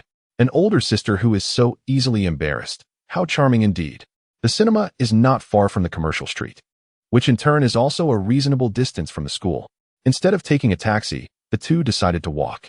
An hour later, they arrived at the cinema, with still an hour remaining before the film was set to begin. Prior to that, they opted to explore the entertainment area on the first floor of the cinema. As they entered the amusement zone, various gaming machines sparkled with vibrant lights, accompanied by pulsating music that beckoned people to come and play. Jiang Mengyue's attention was completely captivated by a row of claw machines in the corner, or more specifically, by the adorable plush toys within them. Who could resist such charming stuffed animals? Anzhi, I want a doll. Jiang Mengyue exclaimed excitedly, tugging at Anzhi's sleeve. Dolls are for little children. You are the older sister and should not act so childish, Anzhi teased. How dare you defy your elder sister? Such audacity. I shall ignore you, Jiang Mengyue retorted, turning away and rushing off to purchase tokens. Anzhi quickly followed her, and after she finished, he too acquired several tokens. Jiang Mengyue's gaze flitted back and forth across the row of claw machines, ultimately settling on one that housed a small cat plushie.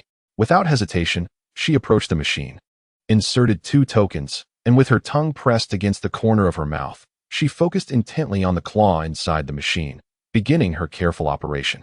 Targeting a seemingly easy-to-grab cat plushie, Jiang Mengyue pressed the button.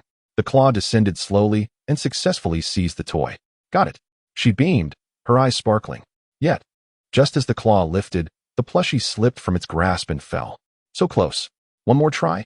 Jiang Mengyue declared, undeterred, and inserted another token. This time, however, she was met with failure once again. Let's try again. Yet again, she was unsuccessful. Releasing the joystick, she pointed at the claw inside the machine and turned to Anzhi with a disdainful smirk. The claw is faulty. Anzhi nodded in agreement. I can see that. Shall we switch to another machine? Jiang Mengyue glanced at the other claw machines, but none of the plushies were as endearing as the cat. She was particularly fond of that small cat plushie. One more attempt, she declared, inserting another token and sternly addressing the machine. This is your final chance. I advise you not to be ungrateful. With fluid motions, she maneuvered the joystick, aimed, and released the claw. But the operation was so deft that it didn't even graze the plushie's fur. Jiang Mengyue stifled a laugh in frustration, glancing around in search of an outlet for her ire, ultimately resorting to a frustrated stamp of her foot. Turning on her heel, she tugged at Anzhi's sleeve and began to walk away. After taking a couple of steps, she halted, her anger escalating as she reflected on how she had not even touched the toy during that last attempt. Anzhi, you must help me catch it, she insisted, tugging at his sleeve once more. You said dolls are only for children. You are not a child. Anzhi maintained his initial stance. Then I shall act like a child for 10 minutes. Jiang Mengyue retorted, growing impatient. Anzhi neither agreed nor disagreed. He found himself feeling unusually formidable that day and was curious to see what further tactics Jiang Mengyue might employ. Seeing that Anzhi remained unmoved, Jiang Mengyue bit her lip, her fingers gripping Anzhi's sleeve tightly, even her toes instinctively curling with pressure. She shook Anzhi's arm, adopting a sweet and coaxing tone. Please, and engage. This address, coupled with her tone, struck Anzhi like a fatal blow, shattering his self-assumed strength into mere wisps of illusion. Noticing a shift in Anzhi's expression, Jiang Mengyue blushed and sought to press her advantage. An engage. Anzhi cleared his throat, interrupting her. Let me give it a try. Chapter 74. Little ones. The two returned to the claw machine featuring a plush kitten, exuding an air of determination. It's all on you. Jiang Mengyue patted Anzhi on the back. He inserted 2 coins and began to focus intently on the task. His earlier restraint stemmed from a firm confidence in his skills at the claw machine. Jiang Mengyue, frustrated at her inability to win a toy, felt her spirits plummet, her repeated failures amplifying her disappointment. In the end, all Anzhi needed was a slight nudge to secure a toy and present it to Jiang Mengyue, transforming her joy from merely winning a toy to an even greater elation. This profound psychological contrast could magnify happiness infinitely and prolong it significantly. This was Anzhi's true intention. Although Anzhi had never been particularly fond of venturing outdoors, he would still frequent cinemas during holidays to broaden his horizons and gather inspiration. Cinemas often coexisted with entertainment venues full of various gaming apparatus. Yet Anzhi found his sole interest in claw machines. After all, who could resist the allure of adorable plush toys? Over time, He developed a unique set of techniques for mastering the claw machine. While his success rate was not exceptionally high, a reliability of around 40 to 50% was well within reach. As Anzhi deftly manipulated the joystick, the claw inside the machine mirrored his movements, swaying as it sought its target below. Timing his actions perfectly, he pressed the button, and the claw spiraled downwards, narrowly missing the toy's body. Jiang Mengyue watched, torn between frustration and amusement, as Anzhi proved to be less skilled than she was. In the next moment, the claw caught the string attached to the kitten's head, slowly lifting it up. Indeed, this was Anzhi's secret technique. Regardless of the claw's grip, if he could snag the string, success was almost guaranteed. Many toys and claw machines featured such strings, and this particular kitten was no exception. As Jiang Mengyue observed Anzhi's maneuver, her expression shifted from bemusement to utter astonishment, and finally, to intense anticipation. Got it, got it. The toy was gradually maneuvered to the exit, but when the claw released its grip, the toy fell, only to precariously teeter at the edge of the exit. Anzhi frowned slightly. Try again. Jiang Mengyue quickly inserted 2 more coins, her excitement palpable as if she were the one playing. Anzhi remained calm and composed, employing his earlier strategy to successfully lift the toy once more. Aiming for the exit, he relaxed the claw, and the toy landed squarely in the target zone. However, before they could celebrate, the toy unexpectedly bounced back into the machine after falling through the exit. Anzhi and Jiang Mengyue stood frozen in disbelief, exclaiming, "What on earth?" With a calmness reminiscent of Anzhi, he couldn't help but draw a sharp intake of breath, utterly astonished. The plush cat toy, initially adorned with an adorable smile, evoked a sense of insidiousness in Jiang Mengyue for the first time. She awkwardly glanced at Anzhi and laughed nonchalantly. "Actually, I didn't really want it that much. It's quite the actor, isn't it? Family, who understands? I was duped by the claw machine at the amusement center." Having departed from the claw machine, the two continued their exploration, seeking out other engaging diversions. Their interest lay solely in plush toys, and after a while, they stumbled upon another game that offered the chance to win dolls. This was a game involving small birds knocking down blocks. Each level featured 3 birds, and successfully toppling the blocks stacked in the challenge would deem them victorious. There were 6 levels in total. Conquering 4 would yield a doll, while triumphing in all 6 would reward them with a large doll. Anzhi's attention was instantly captivated by a large cat plush within the assortment. "It's for a delightful pink. Is there really a pink cat in this world? Oh no, a pink big cat," he mused. Although merely a toy, it was undeniably enchanting. Before Jiang Mengyue could voice her thoughts, Anzhi promptly seated himself at the game machine, declaring, "I want to play this." Seeing Anzhi take the initiative sparked Jiang Mengyue's curiosity. "Didn't you say only children like dolls? Have you become a child now?" With a smile illuminating his face, Anzhi replied, "Today, Jiang Mengyue, you've called me brother. I simply must win you a doll." "Humph." Jiang Mengyue turned her face away, asserting she was no child, but merely an older sister who adored plush toys. Today, she was determined to have Anzhi call her sister. Without delay, she settled before another game machine, proposing, "Let us have a competition to see who can win a doll first. The loser must accept a punishment." "What punishment?" "If I win, you must call me sister for an entire day. And if you win, I shall admit I am a child. And you must gift the doll to the little child." Anzhi chuckled, amused. "Is that even a punishment?" Jiang Mengyue crossed her arms defiantly, raising her chin. "I say it counts." Anzhi had initially intended to win the pink cat plush for Jiang Mengyue. As to him, she embodied the essence of a pink-haired kitten. The large cat and the small kitten, pink on pink, were a perfect match. However, with Jiang Mengyue proposing a competition, if he were to lose, he would have to call her sister, which was somewhat embarrassing. Yet, she had already referred to him as brother. In that light, it wasn't entirely a loss. Anzhi nodded in agreement. "All right, let us begin." They each inserted a coin and became wholly engrossed in the game. This was their inaugural encounter with this particular challenge. During the first round, they merely familiarized themselves with the gameplay, and by the 3rd level, they both met their defeat. They inserted another coin and resumed their battle. Drawing from their prior experience, Anzhi progressed to the 4th level this time. Successfully knocking down all the blocks, an unexpected twist resulted in the entire structure collapsing. The screen illuminated with a congratulatory message. "Congratulations on clearing the level. Please select next level or claim reward." Anzhi cast a glance at Jiang Mengyue, who remained engrossed in the game. At this moment, if he chose claim reward, victory would be his. However, his ambition was to conquer all 6 levels. Anzhi clicked next level, and the game progressed. Upon reaching the 5th level, the difficulty surged dramatically, akin to transitioning from basic arithmetic to advanced multiplication and division. The preceding 4 levels could be surmounted by mere luck. But the 5th level demanded precision. Without the right angle, defeat was inevitable. To advance, one must endure substantial trial and error. Undoubtedly, Anzhi faltered at this level. He inserted another coin for another attempt, yet he failed at the 4th level as well. It became evident that his earlier success was largely a matter of chance. Without a moment's sorrow for his defeat, Anzhi inserted another coin and embarked on a fresh challenge. Each failure was but a stepping stone towards eventual success. When Anzhi finally reached the threshold of the 6th level, Jiang Mengyue suddenly exclaimed with excitement, "I did it!" She retrieved a plush toy from the base of the arcade machine, cradling it beside her chin. "Anzhi, I have one." Chapter 75. Sister Mengyue Anzhi. "I have one." Jiang Mengyue waved the plush toy, revealing a small dog, comparable in size to those from the claw machines. "Impressive," Anzhi replied, his eyes brimming with affection.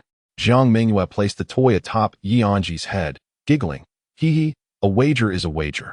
Now call me sister and let me hear it." Anzhi's smile faded slightly.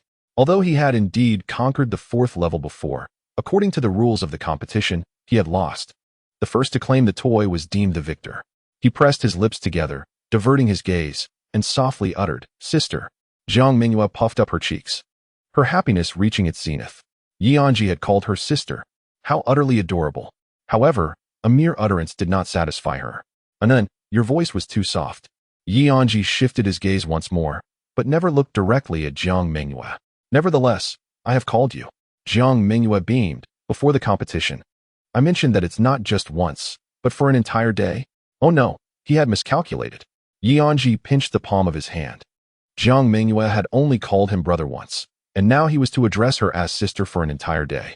Yet, seeing Jiang Mengyue so elated, perhaps it was not such a loss after all. Had he not vowed to safeguard her smile? Anzhi inexplicably reconciled with himself.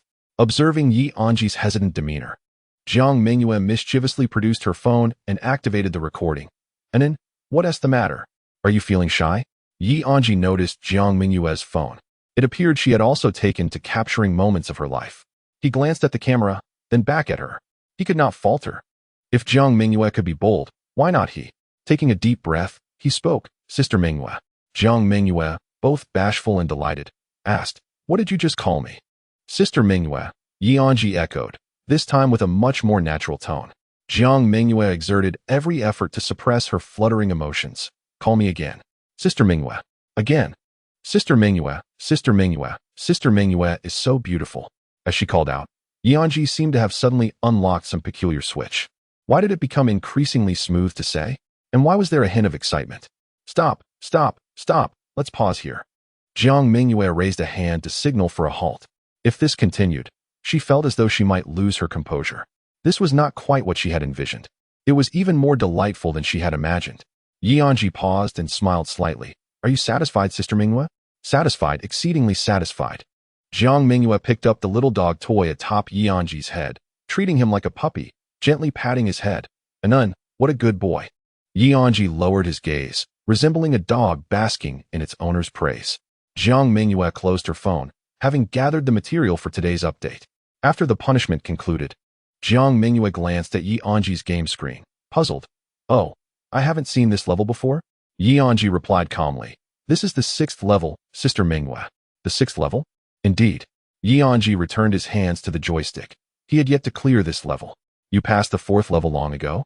3 or 4 times, perhaps." Jiang Mengyue was astounded. This was Anzhi's first foray into the 6th level, where blocks were stacked high, appearing remarkably sturdy. He had but one chance. Failure would mean starting over. With little time remaining before their movie began, he had to seize this opportunity. He aimed for a suitable position, pressed the button, and launched. Bang! The bird collided with the blocks, dislodging only a few, while the rest remained steadfast. Now only 2 birds remained. Anzhi frowned. This was proving to be quite challenging. Jiang Mengyue watched the game screen anxiously, silently praying for Anzhi's success. Although he had cleared the 4th level multiple times, he consistently opted for next level, clearly aspiring for something greater, those oversized dolls. This indicated that Anzhi was indifferent to winning or losing. If he lost, his intention was to call her sister to bring her joy. If he won, he could present her with the large doll. Realizing this, Jiang Mengyue was moved to the brink of tears. Such a man was difficult not to admire.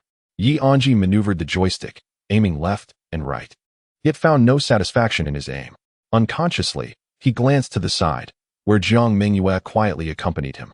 Sister Mengyue, a word of encouragement. Jiang Mengyue snapped back to reality, placing the little dog toy on Anzhi's thigh. Go for it, the puppy, and I will bless you. Thank you, sister. Anzhi smiled, his eyes narrowing into slits. Jiang Mengyue's lips quivered, tears threatening to spill. Anzhi's focus returned to the game screen. Thinking to himself, with the blessing of the one I hold dear, I cannot afford to lose. Bang! The second bird was launched, yet the blocks remained largely unaffected, save for a slight indentation where it had struck. The situation appeared rather bleak, yet Anzhi wore a smile. Fortune favors the bold. Without hesitation, Anzhi launched the third bird. All 3 birds struck the same spot.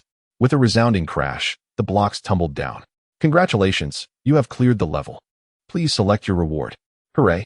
Jiang Mengyue exclaimed excitedly. And then, you are amazing. Anzhi had indeed made the right gamble. If one bird failed to topple the blocks, and the second met the same fate, how could one possibly succeed? The answer was singular. Aim all 3 birds at the center of the blocks and release them.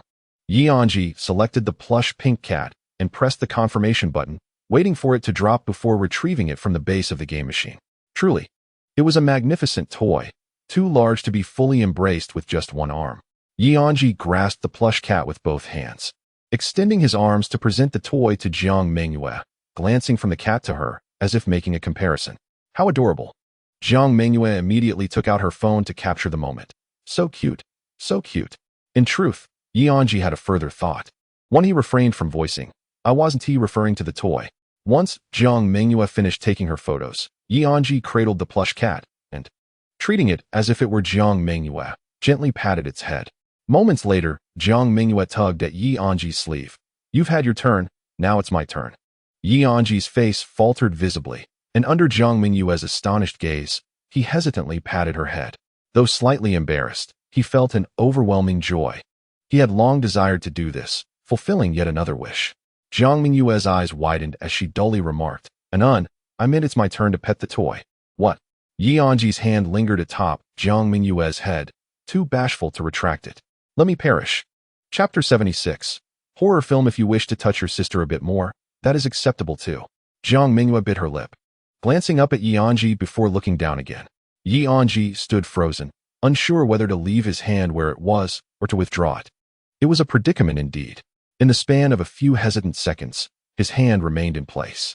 How infuriating. He could not control himself.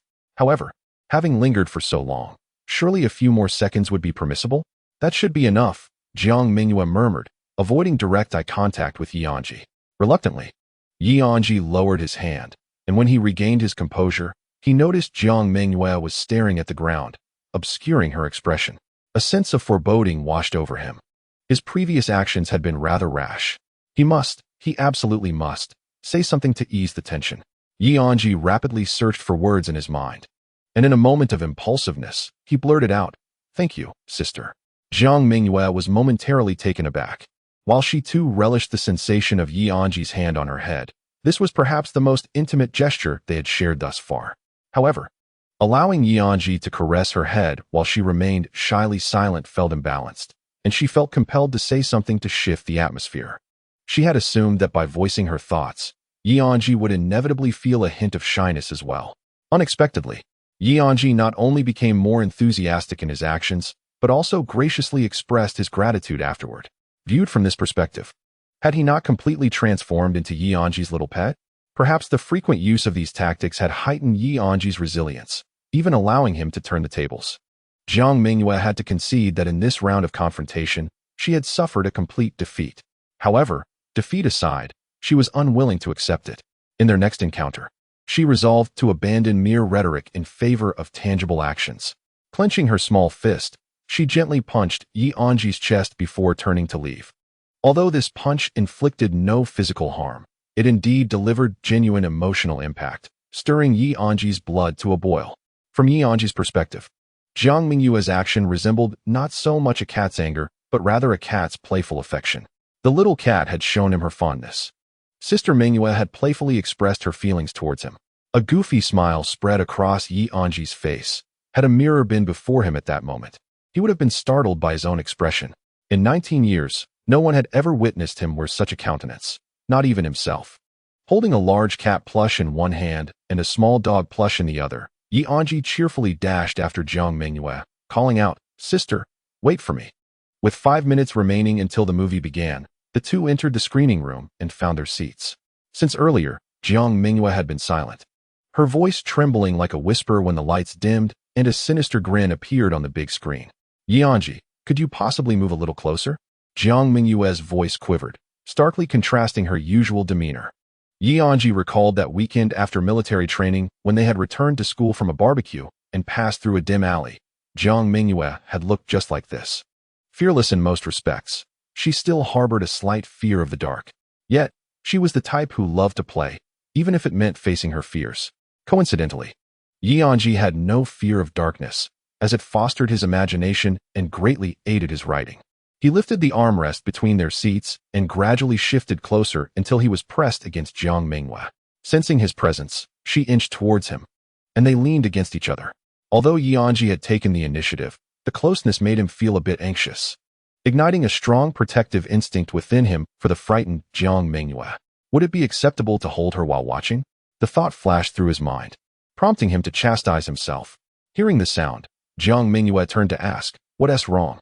Anzhi placed the large cat plush in her arms, saying, "Nothing. Just hug it. The big cat will protect you." "All right. And you?" she inquired. "I will too," he replied. Jiang Mengyue wrapped her arms around the plush, leaning her head on Anzhi's shoulder. The movie officially began, a foreign film centered around Halloween, and it was a horror flick. Jiang Mengyue intends to capture a series of photographs for Halloween, and watching this film will deepen her understanding of the holiday while stirring her emotions, enabling her to immerse herself more fully during the shoot, thus enhancing the overall effect. Anzhi is to assist Jiang Mengyue in applying her Halloween makeup, which presents him with a splendid opportunity for learning.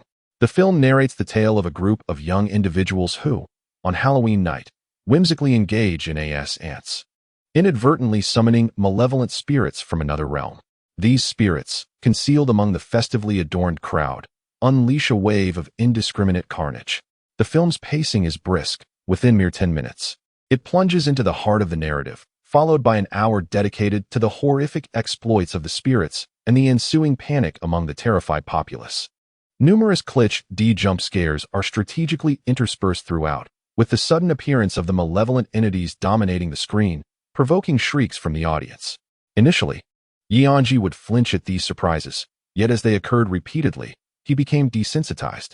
However, his attention gradually shifted away from the film, for with each jump scare, Jiang Mengyue, even if not startled to the point of screaming, instinctively nestled closer into Anzhi's embrace. After a few instances, Anzhi found himself genuinely cradling Jiang Mengyue as they watched the film. With a slight lift of his hand, he could envelop her entirely. Meanwhile, Jiang Mengyue was utterly captivated by the film's plot, oblivious to the intimacy of the moment. Anzhi glanced down at her face, the dim light from the screen casting a glow that illuminated her exquisite features. The film paled in comparison to her beauty. Suddenly, another jump scare erupted, causing Jiang Mengyue to shudder. Her eyes squeezed shut as she buried her face against Anzhi's chest, exclaiming, "So terrifying." Anzhi turned his gaze to the screen, realizing that the spirit had just completed a gruesome act, now smeared with blood, indeed, more chilling than before. Jiang Mengyue lifted her head, her eyes glistening with tears as she looked at Anzhi, saying, "Anzhi, I cannot bear to watch." Anzhi gently patted her to comfort her, then look away. "Yet," she replied, "but it is so captivating." With that, she turned her face back to the screen, only to quickly glance at Anzhi again. "But it truly is frightful." Anzhi struggled to suppress a smile, marveling at how adorably charming she was. He took Jiang Mengyue's hand, saying, "If you are scared, feel free to squeeze my hand." Although they had yet to reach the level of hugging, They had held hands numerous times, and one more instance felt entirely natural. Chapter 77. Sisterly affection. Jiang Mengyue nestled further into Anzhi's embrace, lifting one leg to rest upon his. One hand clutched a large cat plushie while the other held Anzhi's hand as she continued to watch the film. The proximity rendered their positions nearly indistinguishable from an embrace. Due to their closeness, Anzhi could distinctly detect a subtle fragrance emanating from Jiang Mengyue. This scent was not a potent floral aroma, but rather a delicate and tranquil essence, neither resembling shampoo nor laundry detergent. Anzhi found himself unable to articulate the nature of the fragrance. If he were to describe it, it seemed akin to a natural body scent. In the dim environment, one's senses become increasingly acute. The fragrance permeated into Anzhi's nostrils, causing him considerable discomfort, akin to a wild beast within him clamoring to break free from its constraints. Each passing moment became a test of endurance for him, a true trial of his patience. In an effort to divert his attention, he retrieved his phone and initiated a recording of their clasped hands. The film continued to unfold. At each climactic moment, Jiang Mengyue's hand involuntarily tightened around his, her fingertips deeply imprinting upon the back of his hand. This slight pain served to precariously uphold Anzhi's waning sanity. Observing the pronounced knuckles of Jiang Mengyue's hand as she exerted pressure was particularly intriguing to him. Soon, the film reached its conclusion. The young protagonists, by mere happenstance, discovered a method to seal the malevolent spirit, overcoming various tribulations before ultimately succeeding. Although the plot was a familiar trope, it remained a perennial favorite, as many viewers sought the fleeting solace and joy that cinema provides. As the credits rolled, Jiang Mengyue exhaled, her hand resting on her chest. A moment later, she chuckled dismissively. It wasn't so bad, ha ha ha. If not for the cold sweat in her palm, Anzhi might have been led to believe that she was genuinely unafraid. The screen transitioned to the end credits, the theater lights illuminating the space, prompting the audience to gradually exit. Jiang Mengyue closed her eyes and leaned back against her seat, seemingly in no rush to depart. Their hands remained entwined, neither willing to let go. Shall we go? Anzhi inquired tentatively. Let us rest a moment, Jiang Mengyue replied. While he relished the closeness, Anzhi found himself increasingly uncomfortable. He attempted to withdraw his hand, seeking a brief reprieve. However, as soon as he moved, Jiang Mengyue instinctively tightened her grip, sitting up alertly and surveying her surroundings like a startled kitten. Only when she saw the bright expanse around her did she finally relax and close her eyes once more. Aware of Jiang Mengyue's fear, Anzhi was taken aback by the extent of her terror, realizing that it had left her with lingering anxiety. He felt a twinge of guilt for contemplating the withdrawal of his hand in such a moment. Thus, he reciprocated with a gentle firmness, compelled to maintain their connection. It was not until the end credits concluded that Jiang Mengyue opened her eyes, her gaze falling upon their tightly clasped hands, a faint blush coloring her cheeks. Let us go, she said, attempting to retract her hand. This time, it was Anzhi who resisted her departure. After enduring such discomfort for so long, what was a little longer? He gently restrained her in her seat, asking, Are you still scared? I'm not scared at all, Jiang Mengyue replied weakly. If you're unafraid, why hold on so tightly? Anzhi teased, lifting their joined hands. You were the one who held on first, Jiang Mengyue countered, her tone lacking conviction. Anzhi then took out his phone, showing her the video he had just recorded. In the video, Anzhi's hand remained in a relaxed state, while Jiang Mengyue's hand repeatedly exerted pressure and then released, even pinching Anzhi's thumb. Watching the video, Jiang Mengyue couldn't help but pinch Anzhi's thumb again. How has Anzhi become so mischievous? There was a hint of fear, yet Jiang Mengyue shyly remarked that with Anzhi by her side, she felt no fear at all. Sincerity is indeed a formidable weapon, and she understood this well. Achieving her objective, Anzhi smiled gently and released her grip, prompting Jiang Mengyue to swiftly withdraw her hand, not missing the opportunity to retort. Do you really enjoy being close to your sister this much? After speaking, she embraced a large cat plush toy and left her seat. Anzhi was momentarily taken aback, never expecting Jiang Mengyue to counterattack with such finesse, catching her off guard. After a brief visit to the restroom, she exited the cinema, the sun now high in the sky, heralding a delightful lunchtime. What shall we eat? Jiang Mengyue inquired. Spicy hot pot, Anzhi replied. Jiang Mengyue was somewhat surprised, as it was the first time she had seen Anzhi so enthusiastic about food. The two arrived at a restaurant named Sunshine Spicy Hot Pot. After placing their orders, the staff typically asked, "What level of spiciness would you like? What options do you have?" Anzhi inquired. "Mild, medium, spicy, extra spicy, sour and spicy, golden broth, mushroom, tomato." Being from the south, Anzhi enjoyed bold flavors and replied, "Sour and spicy, please." The staff then turned to Jiang Mengyue and asked, "And you, young lady?" "As spicy as possible." Jiang Mengyue responded, "The more spice, the better. Our chili is quite fiery, you know," the staff cautioned. "No worries, I can handle it," she confidently asserted. "How about we add 2 extra spoonfuls of chili to the extra spicy base? If it's not enough, we can always add more." "Sounds good. Thank you, sister." The two found a vacant table to sit down. "Can you really handle that much spice?" Anzhi asked. "I am from Sichuan City," Jiang Mengyue replied with assurance.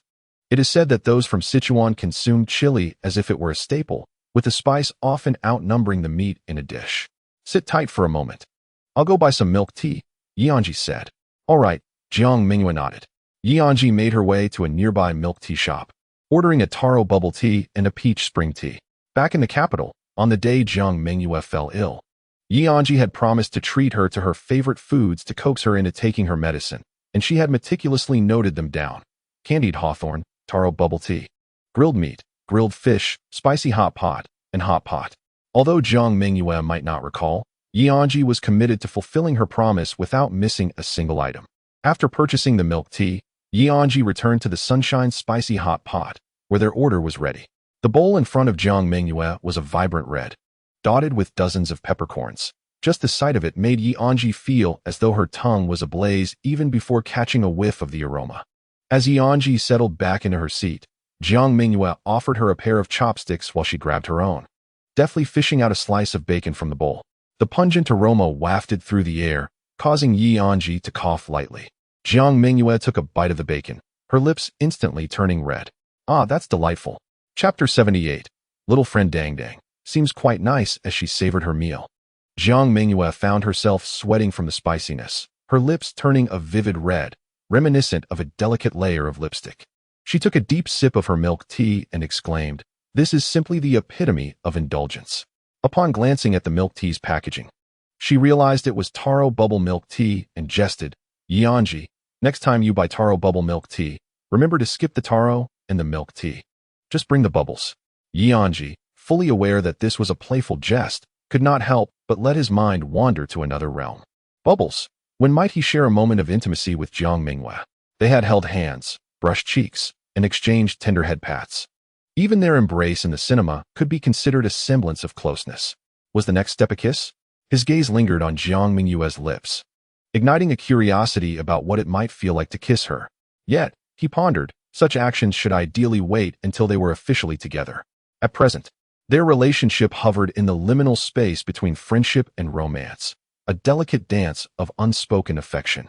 To transition from this ambiguous phase to a defined relationship, a sincere confession was required, one that arose from genuine feelings, rather than a contrived proposal that might impose undue pressure. A confession ought to be a declarative statement, not a question. The moment was not yet ripe. After all, their union was not merely for the sake of a kiss. Perceiving Anzhi's gaze upon her, Jiang Mengyue turned, mistakenly believing he was admiring her spicy hot pot. "Anzhi, would you care to try my super spicy hot pot?" Anzhi nodded, still somewhat dazed. Jiang Mengyue moved the bowl closer, pinching a slice of luncheon meat, on the verge of placing it into his bowl, but then reconsidered. If it mingled with Anzhi's broth, it would lose its purity. She wanted him to experience the unadulterated heat. Thus, reminiscent of a month prior in the barbecue restaurant, she brought the meat to his lips. "Little Anin, let me feed you." Many experiences, once tasted, change dramatically upon repetition. Jiang Mengyue felt no sense of impropriety. On the contrary, she regarded it as entirely natural to feed someone she affectionately dubbed little friend. Anzhi found it difficult to decline, slightly parting his lips and leaning forward to accept the morsel. At that moment, a staff member tidying up nearby happened to witness this delightful scene and chuckled softly. No wonder she is not deterred by the spice. She is so sweet. As Anzhi chewed, still unprepared for the fiery onslaught, he felt as though his mouth was ablaze. For the first time, the spice overwhelmed him, leaving him dazed. He hastily swallowed the meat and grabbed a bottle of peach-flavored tea, gulping it down in an attempt to soothe the burning sensation, which provided only minimal relief before he succumbed to a fit of coughs. Staring incredulously at Jiang Mengyue's hot pot, Anzhi questioned, "Is this truly fit for human consumption?" Amused by his predicament, Jiang Mengyue giggled, "Am I not human?" Anzhi hesitated for a moment. "You are a fairy." "Ha ha ha." Jiang Mengyue laughed heartily, truly relishing Anzhi's compliments. However, the spiciness of this hot pot had indeed reached an almost unbearable level. Even someone as adept at handling spice as Jiang Mengyue found herself flushed with heat. She set down her chopsticks, unbuttoned her clothing, and removed her cardigan, leaving only a fitted undershirt. Naturally, Anzhi, seated across from her, noticed the movement, and his heart skipped a beat. Jiang Mengyue's graceful figure was accentuated by the contours of her attire. It was no wonder she could indulge in food without gaining weight, as her curves were perfectly placed. Typically, she favored loose outerwear, effortlessly pulling off various styles, making it hard to imagine how alluring she could be beneath her layers. It was a troubling sensation, one of infatuation. Anzhi diverted his gaze and focused on his meal. He was acutely aware that his affection for Jiang Mengyue was not merely a superficial attraction to her beauty, but a profound affirmation of the soul. Everything beyond that was merely an embellishment, transforming like into a door. "Is it any better? Still spicy?" Jiang Mengyue inquired. "Not bad. Not as spicy as Sister Mengyue," Anzhi replied. Jiang Mengyue's cheeks flushed. She swore she had no intention of fishing for compliments, but was simply asking if it was still spicy. It was Anzhi who had unwittingly shifted the topic to her. "You only know how to say sweet nothings," she huffed, though she straightened her posture slightly. Her outfit for the day had been meticulously selected. The cardigan paired with a long skirt was meant to impress Anzhi, and she had yet to showcase the fitted undershirt. She particularly adored this piece. It was a splendid opportunity to display it. "Humph, little boy. Let us see if I can charm you into a smirk." "There's no paper left," Anzhi remarked, glancing at the empty paper box on the table. He picked it up and tossed it into the trash before fetching a new pack from another table and taking a seat beside Jiang Mengyue. She pouted. "No paper is your lie." After satisfying their hunger and thirst, they gathered their belongings and exited the hot pot shop. Although the sun shone brightly, a cool breeze lingered in the air. With November approaching, the temperature in Jinsheng was steadily declining. Jiang Mengyue couldn't help but shiver. Observing this, Anzhi placed the two dolls on a nearby bench and draped his cardigan over her shoulders. "You're cold, put it on." Jiang Mengyue crossed her arms defiantly. "I won't wear it." "Be good," Anzhi said as he stepped in front of her, taking her wrist and slipping it into the sleeve of the cardigan, then meticulously began buttoning it up from the bottom. Jiang Mengyue remained silent, quietly watching as Anzhi helped her dress. "Sister Mengyue, you've suddenly turned back into little Mengyue." As he reached the middle button, Jiang Mengyue noticed his hand tremor slightly, but his expression remained unperturbed. The tremor was instinctual. His affection for her, however, was a suppressed instinct. Anzhi fastened the last button and adjusted Jiang Mengyue's collar and cuffs, ensuring everything was neat before he finally lowered his hands and retrieved the two dolls from the bench. "All right, let us go." Jiang Mengyue took small steps, trailing beside Anzhi. After a while, she subtly reached out to grasp a corner of his clothing. "This little friend seems rather delightful." Chapter 79. The Puppy and the Kitten. Upon returning to school, Anzhi and Jiang Mengyue commenced the division of their spoils beneath the dormitory. Jiang Mengyue held the puppy doll close to her face, inspecting it before glancing at Anzhi. "This puppy resembles you. It's a gift for you." Anzhi reciprocated with the kitten doll, mimicking her actions. "This kitten resembles you. It's a gift for you." After exchanging their treasures, Jiang Mengyue embraced the kitten doll with both arms, her smile radiantly sweet. "Do you like it?" Anzhi inquired, feigning ignorance. "I love it," Jiang Mengyue replied emphatically. "How much do you love it?" "More than just love. As long as you like it. This is a pink-furred kitten." Anzhi casually stroked the doll's head, adding, "You are one too." Jiang Mengyue turned the doll towards herself, vigorously rubbing it, clearly unable to part with it. This action also bore a hint of venting her feelings. Anzhi had referred to the doll as a pink-furred kitten, yet he had only touched the doll, neglecting her. She felt slighted, irritated by the apparent favoritism. Just moments ago in the cinema, he had been so affectionate. Forget it, there will be other opportunities, she thought. After satisfying her urge to squeeze the doll, Jiang Mengyue once again embraced it tightly. "Thank you for this." I shall be a 30-second little friend. 30 seconds? Yes, just 30 seconds, she murmured, her lips moving hesitantly. Thank you, brother. And compared to her initial bewilderment upon hearing this address, this time a flicker of surprise and delight surged within her.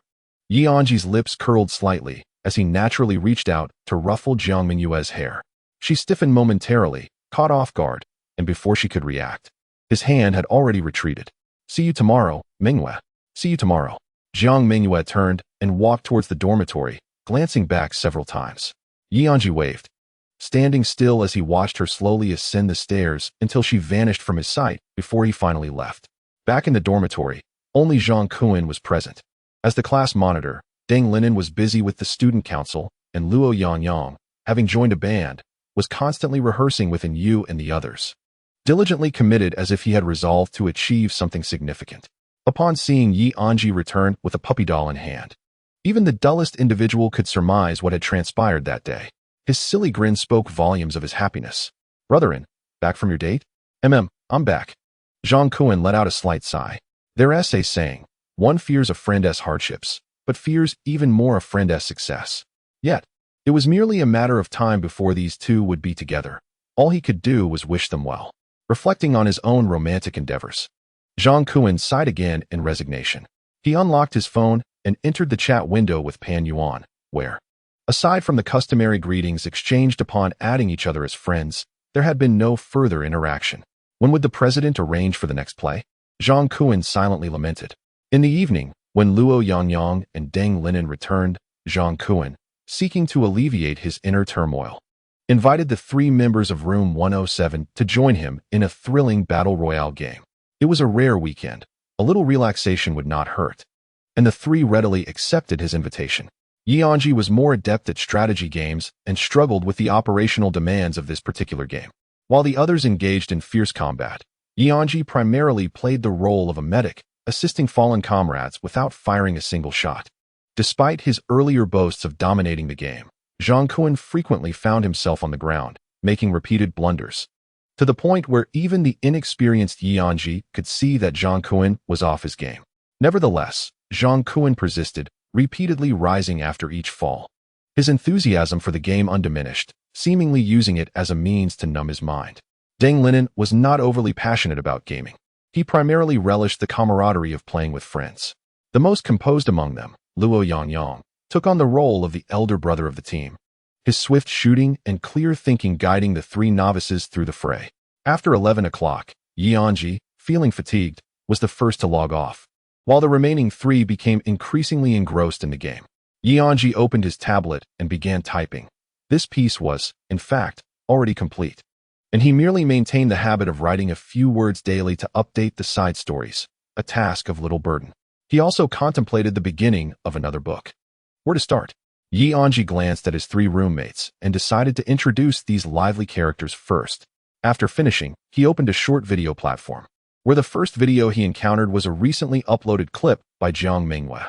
In this installment, the focus was on an N, the name Anzhi used after losing a doll competition, during which Jiang Mengyue had seized the opportunity to record a video, skillfully editing it into a complete piece. She cleverly concealed all moments where Anzhi's face appeared, without altering the video's original content. This was because Anzhi had mentioned that an N should not be shown. This air of mystery was crucial for the audience's immersion in the video. As long as an N remained faceless, every viewer could envision themselves as an N moments later. Jiang Mengyue sent a message. Are you asleep? Anzhi replied. Not yet. I'll send you a good night message before I sleep. Taozi Pao Pao Mi Sunjiu. Why, can I call you now? Without a moment's hesitation, Anzhi dialed her number. Jiang Mengyue answered immediately. What's wrong? Anzhi inquired. Although Jiang Mengyue answered the call, she remained silent, continuing to type. My roommates have all gone to sleep, and the lights in the dormitory are off. As soon as I close my eyes, I think about the movie we watched today, and I can't fall asleep at all. Are you scared? At this moment, Jiang Mengyue dropped her stubbornness and admitted, yes. Have your roommates fallen asleep? If I hear you talk, I won't be scared anymore. Anzhi glanced at his roommates. There is someone on the mountaintop. Damn it, daring to touch the tiger's rear. Oh, South brother, save me. Wait for me, I'll be there soon. Anzhi increased the volume. They are still awake. I will keep you company, do not be afraid. Taozi bubbled tipsy wine. All right, tell me a story. A story, you say? Anzhi pondered for a moment, then agreed. Very well, I shall tell you a tale. Once upon a time, there was a little dog and a little cat. They were childhood friends who grew up together.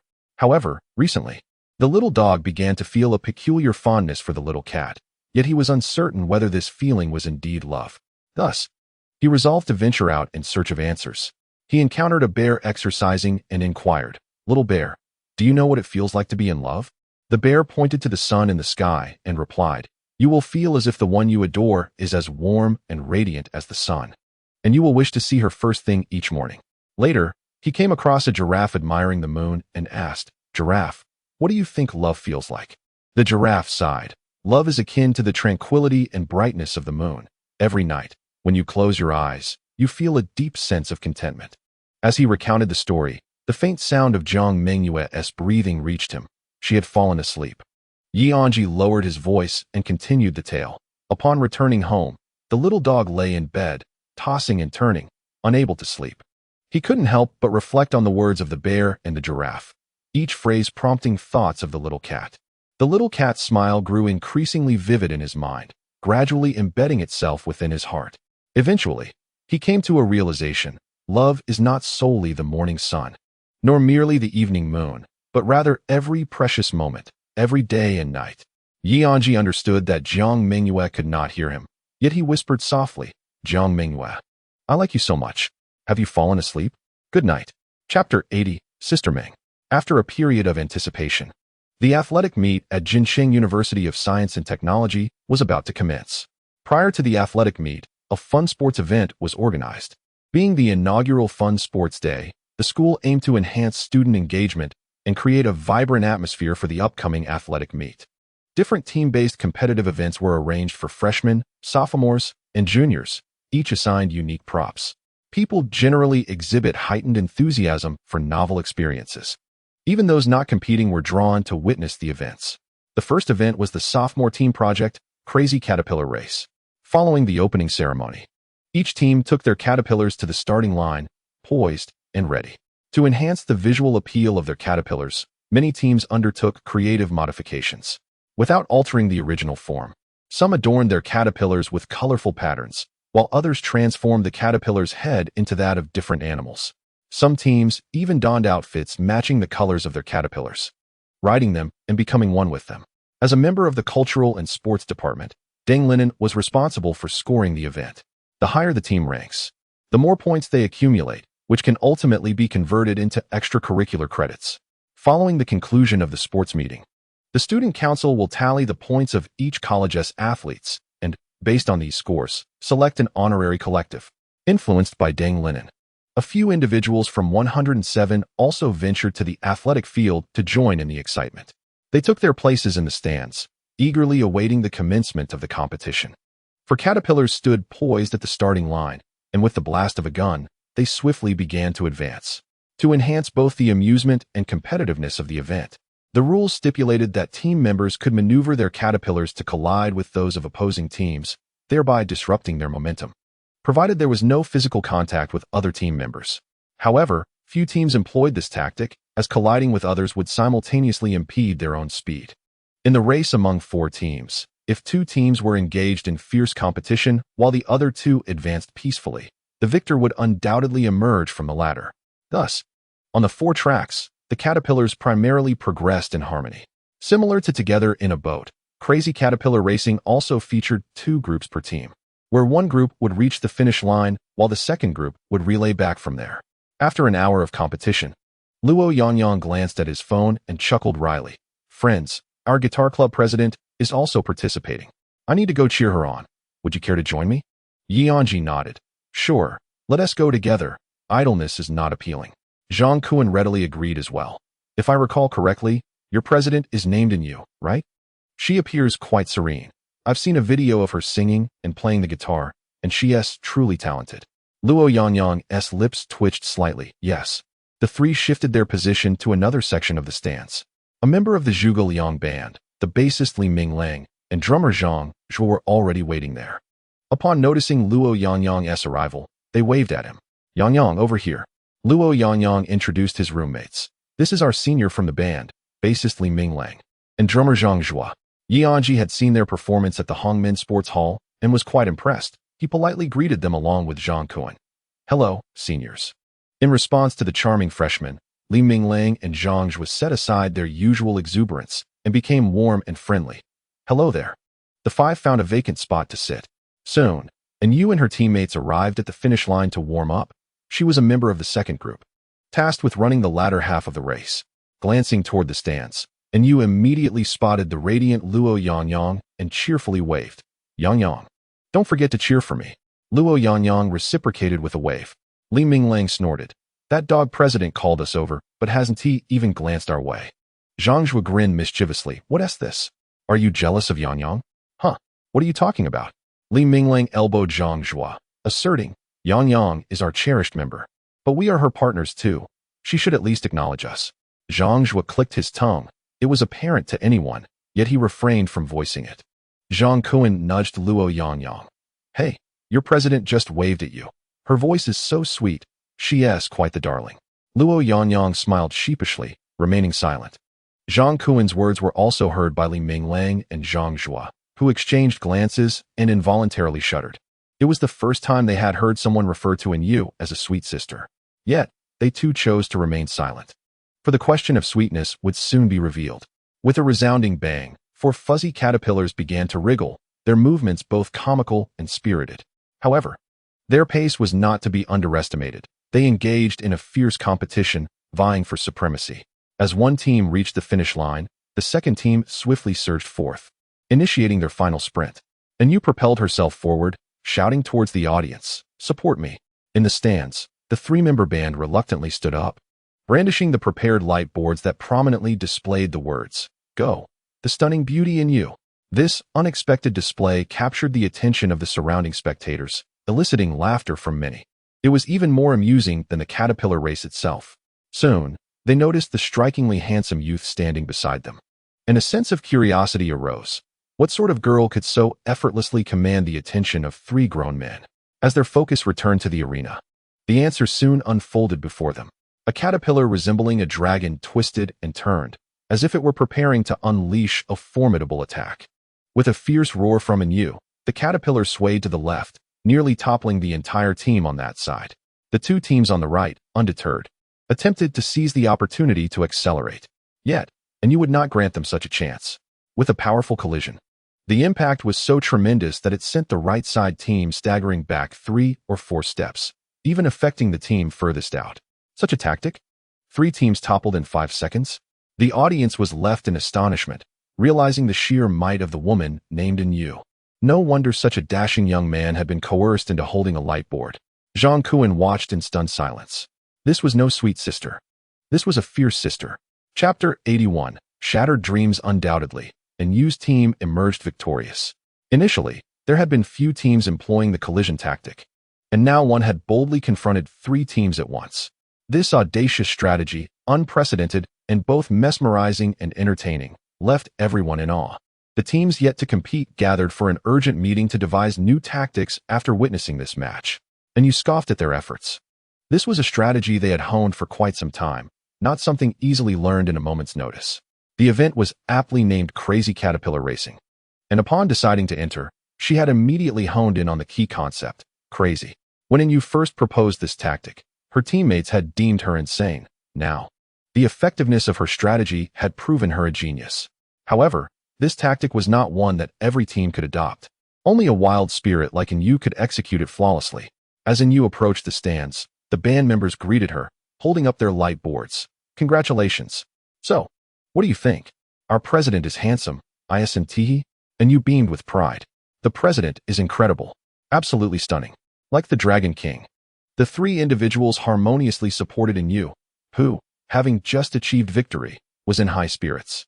At that moment, anyone daring to dampen her enthusiasm would surely face dire consequences. Yang, isn't your competition about to commence? Anyu inquired. Soon, Luo Yang responded.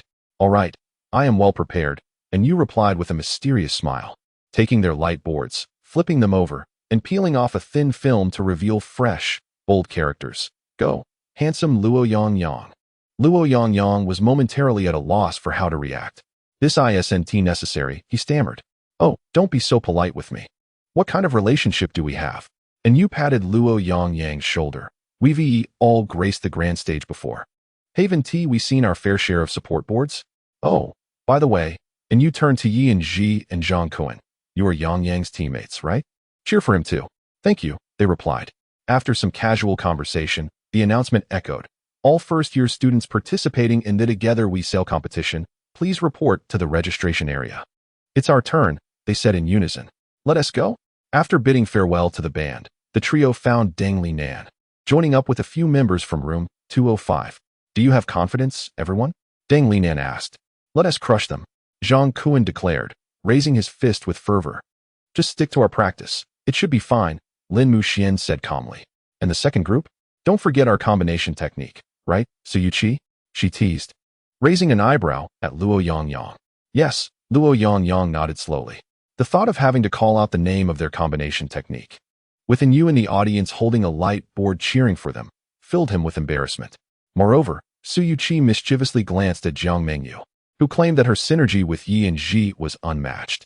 Jiang Mengyue playfully punched Suyuchi. I was talking about us. Oh, right, you too.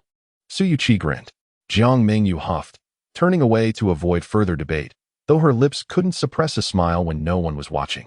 As they engaged in light banter and warmed up while waiting for the judges to prepare, Lin Muxian gathered everyone together, extending her hand. Let us rally for ourselves. Yes. Chen Tingting placed her hand atop, followed by Deng Li Nan, Zhang Kuan, and then the second group, Suyuchi, Luo Yangyang, and Yi Ji, all joining in. Only Jiang Mengyue remained off to the side, giggling. Mengyue, Lin Muxian called out.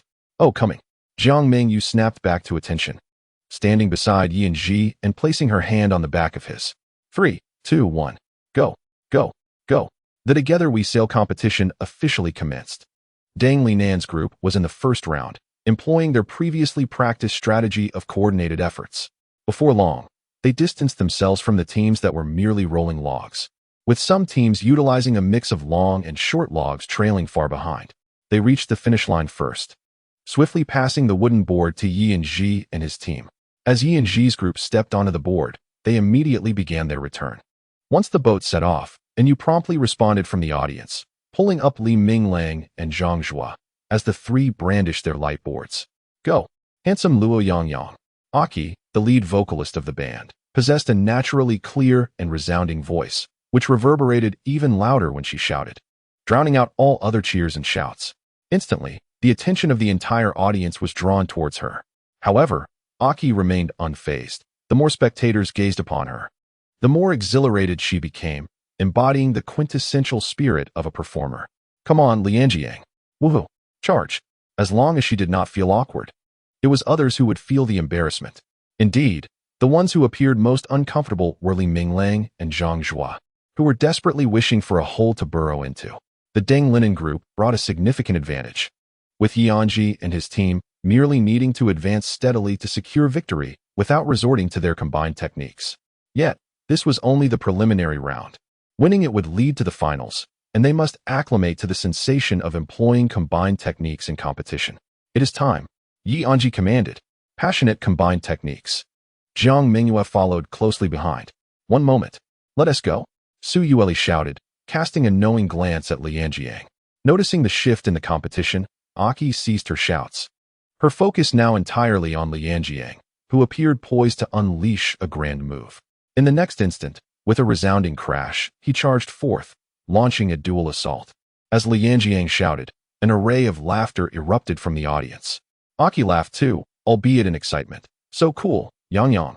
I didn't expect you to have moves. Overcome with enthusiasm, Aki shouted her own techniques. Divine Dragon-S Tail. Fierce Dragon Charge. Get them. Yet, the spectacle did not end there. She grabbed a nearby individual and exclaimed, Did you see that? The coolest one is my guitarist. The innocent classmate, startled, nodded fervently, wishing to escape the situation. Under the dual pressure from both the competition and the audience, Lianjiang felt on the verge of breaking down. Once, he had performed guitar solos in front of thousands at the Hongmen Sports Hall without flinching, yearning for an even grander stage. Yet now, In a mere fun sports event with 100 onlookers, he felt utterly shattered. Some individuals can heal a lifetime with certain moments. Others, however, require a lifetime to mend specific moments. When the competition concluded, they secured first place, successfully advancing to the finals. Aki rushed down from the audience to congratulate him. Congratulations. Yang. Did you hear my cheers? I did. Remember to cheer for me in the afternoon finals too. Yes, we have the finals this afternoon. You must come and cheer for me. What is wrong with you? Nothing, Lianjiang replied, managing a stiff smile, his expression reflecting a sense of being overwhelmed. Chapter 82. Team competition finals. With the morning matches concluded, the finals commenced in the afternoon. The first event was the sophomore crazy caterpillar race. The 4 teams that completed the preliminary round in the shortest time advanced to the finals, where a single round would determine the victor. After lunch, Aki messaged Lianjiang. Hurry up, we're about to start. Lianjiang replied, Sorry, President, I have an upset stomach and can't make it right now. Please have seniorly record the match. I will silently cheer for you. Aki responded, Are you alright? Do you want me to ask Zhang Zhuo to bring you some medicine? Luo Yangyang. No need. I have already taken my medicine. Thank you, President. And alright. Please take care of yourself. Luo Yangyang, MHM. After ending the call, Luo Yangyang lay on the bed in a starfish position. He had managed to pass this time. But what would he do when it was his turn in the finals? And he would surely come then. Well, one step at a time. At the athletics field. Although Luo Yangyang could not come to cheer for her, Anzhi remained resolute in her pursuit of victory. Moreover, Li Minglang and Zhang Zhuo had been caught by her. At this moment, Anzhi was still unaware that she was about to face a fierce battle. After the finals of the crazy caterpillar race, the working together finals would follow immediately, so Anzhi and Zhang Kuan had also come early to watch. In the makeup community, President Song ran, Cuties, I have advanced to the finals. Come cheer for me when you have time. Anzhi looked towards the track. Song Ran's team was in lane 2, and beside her, in lane 3, was Anzhi's team. The two were strangers, yet Anzhi could already sense the palpable tension between the two teams. When Song Ran's team had faced off against Team 1 in a friendly match, they had charged recklessly, and if they could be so ruthless with their teammates, one could only imagine how they would treat their opponents. Anzhi's aggressive style was well known to all. What kind of sparks would these two teams ignite? Both were in Group 2, quietly waiting at the finish line for Group 1 to arrive. The 4 caterpillars, seeking victory, reached the finish line almost simultaneously. In an instant, Anzhi and Song Ran mounted their respective caterpillars and surged forward. Li Minglang and Zhang Zhuo, as they had in the morning, raised their light boards. Go. Beautiful Anzhi. However, with Luo Yangyang absent, their enthusiasm waned significantly. Before the race, Anzhi had asked Li Minglang to call Luo Yangyang. He had pretended to agree but was utterly indifferent. On the other side, the makeup community's large contingent cheered, President, go. President, you're amazing. Li Minglang and Zhang Zhuo exchanged smiles, surprised that someone could outshine Anzhi. On the track, Anzhi's group seized the opportunity to strike against Song Ran's group. The dragon's tail. Anzhi's caterpillar swerved sideways. Sensing the impending danger, Song Ran's group was not to be trifled with and quickly adjusted their stance. They were ready to engage. A loud crash echoed as the two caterpillars collided, both flipping over. Anzhi's teammates were taken aback. Could there really be someone even more reckless than Anzhi? Damn it. How dare they provoke us? Let's fight back. Song Ran's teammates quickly got back on their feet, preparing to launch a new offensive. Anzhi's temper flared. This was the first time she had been challenged. Damn them. Rampaging dragon. The two caterpillars collided relentlessly, each refusing to yield. During their tumultuous clash, the caterpillars in lanes 1 and 4 had already finished, determining the champions and runners-up, leaving only the battle for third place. The prize could be disregarded, but they must not allow their opponents to win. Those who dared to provoke them had truly bitten off more than they could chew. Bang! Bang! Bang! The two caterpillars continued to clash, ultimately crossing the finish line simultaneously. We crossed the line first. You're talking nonsense. Clearly, it was us. A fierce argument erupted between the two sides, and sensing the situation was escalating, the referee team hurried over to mediate the dispute. We understand that everyone is anxious. But please hold on. We have a complete video recording, and soon we will know which team crossed the finish line first. Meanwhile, an announcement echoed. Teams that have advanced to the Together We Sail finals, please proceed immediately to the Southern Athletic Field for registration. Zhang Zhuo set down his sign, Let us go cheer for Luo Yangyang. What about the president? Isn't she joining us? Li Minglang inquired. Observing their heated exchange, it was evident that a resolution would not be reached anytime soon. We should head over first. Li Minglang glanced in their direction and smiled helplessly. Indeed. Anzhi messaged Luo Yangyang and, accompanied by Zhang Kuan, made their way to the southern athletic field. The girls had already arrived with Deng Linen. Where is Luo Yangyang? Su Yueqi asked. I've messaged him, Anzhi replied. 2 minutes later, Luo Yangyang arrived, slightly delayed, looking around as if searching for something. Yangyang, we're here to cheer for you. Li Minglang waved from a distance. Luo Yangyang looked over, his heart racing. But he sighed in relief upon realizing Yu was absent. Thank you, Senior Li. As everyone gathered, Deng Linen surveyed the group and declared emphatically, this is the final showdown, my friends. We must secure victory. We will prevail. Deng Linen extended his hand. Let us rally once more. Chun Tingting immediately placed her hand atop his, casting him a fleeting glance before averting her gaze. The others followed suit, placing their hands on top. 3, 2, 1, go, go, go. The Together We Sail event, akin to the Crazy Caterpillar race, allowed only 4 teams to advance to the finals, where they would determine supremacy. The qualifying teams were formidable. Some, like Anzhi and his group, possessed unique skills in rolling logs, while others exhibited an impeccable synergy, flawlessly coordinating every phase without error. In the initial segment, Deng Linen's group executed a dual attack strategy to perfection, yet they still could not establish a significant lead over the other teams. Upon reaching the finish line, Deng Linen handed the plank to Anzhi, and, it's up to you now, good luck. Leave it to us. Anzhi responded as his group climbed onto the plank and set off immediately.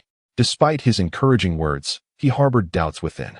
After traversing merely 10 meters, Anzhi resolved to employ a combination technique to gain an early advantage.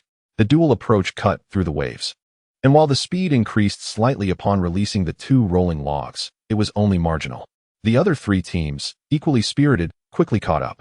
There was no choice but to utilize the technique again, and again, and again. After 5 consecutive attempts, Anzhi's group still could not pull away. The other teams relentlessly pursued, alternating between leading and trailing. The audience erupted with cheers of encouragement, truly a fierce contest. Observing from the sidelines, Zhang Zhuo couldn't help but express his admiration. As they neared the finish line, Anzhi knew he had to take a risk. Let us gamble. One more time. With a swift motion, Su Yueqi exerted herself. Unexpectedly, her excessive force caused 4 rolling logs to appear beneath the plank simultaneously. Before the astonished gazes of all, the board suddenly slid forward. The good news was that the entire board had crossed the line. The bad news was that Anzhi, who had been crouching at the very front of the board, fell off. Chapter 83, We Are Champions. The impact was so great that Anzhi lost his balance and fell to the ground, his knee making intimate contact with the surface, sliding half a meter away. Anzhi. Upon witnessing this scene, several individuals rushed over. Are you all right, Anzhi? Jiang Mengyue crouched beside him, her voice laced with concern. I'm still alive. Anzhi replied, rolling over to sit on the ground. Cough. You've got quite a bit of strength there, Luo Yangyang remarked to Su Yueqi. Su Yueqi, slightly taken aback, replied, I didn't expect it either. Anzhi did not hasten to rise, but instead looked towards the judges. Senior, did our result count? Before the judges could respond, someone from another team interjected, Isn't that a violation? You can't finish like that. The rolling logs are still outside. The judge raised a hand to dismiss the comment. That is a misconception, he clarified. After a brief pause, he continued. This is actually the most standard way to cross the finish line. What? The crowd gasped in astonishment. In fact, the rules had already hinted that one team must reach the finish line and then pass the board to the next team, which would return from the finish. The board was your boat, while the rolling logs were merely the waves that propelled the boat. As long as the entire board crossed the line and no one had left the board before crossing, the result would be valid. After hearing the judge's explanation, everyone fell silent. No one had anticipated that a miraculous display of strength would be the means of crossing the line.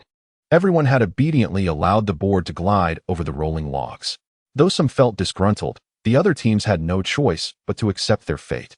Upon learning that their result was valid, Anzhi breathed a sigh of relief and turned to his teammates. We are the champions. Hooray! Su Yueqi exclaimed excitedly, her pride evident. I actually guessed it earlier, which is why I put in so much effort. Easy to say after the fact, Luo Yangyang chuckled resignedly. Winning is what matters, Anzhi smiled. However, Jiang Mengyue was not concerned with the outcome. She cautiously lifted Anzhi's pant leg to examine his injury. On his left knee, there was a gruesome, bloody wound that was quite alarming. Does it hurt? Jiang Mengyue inquired. Not too bad, Anzhi replied with a wry smile. It was my own fault for not keeping my balance.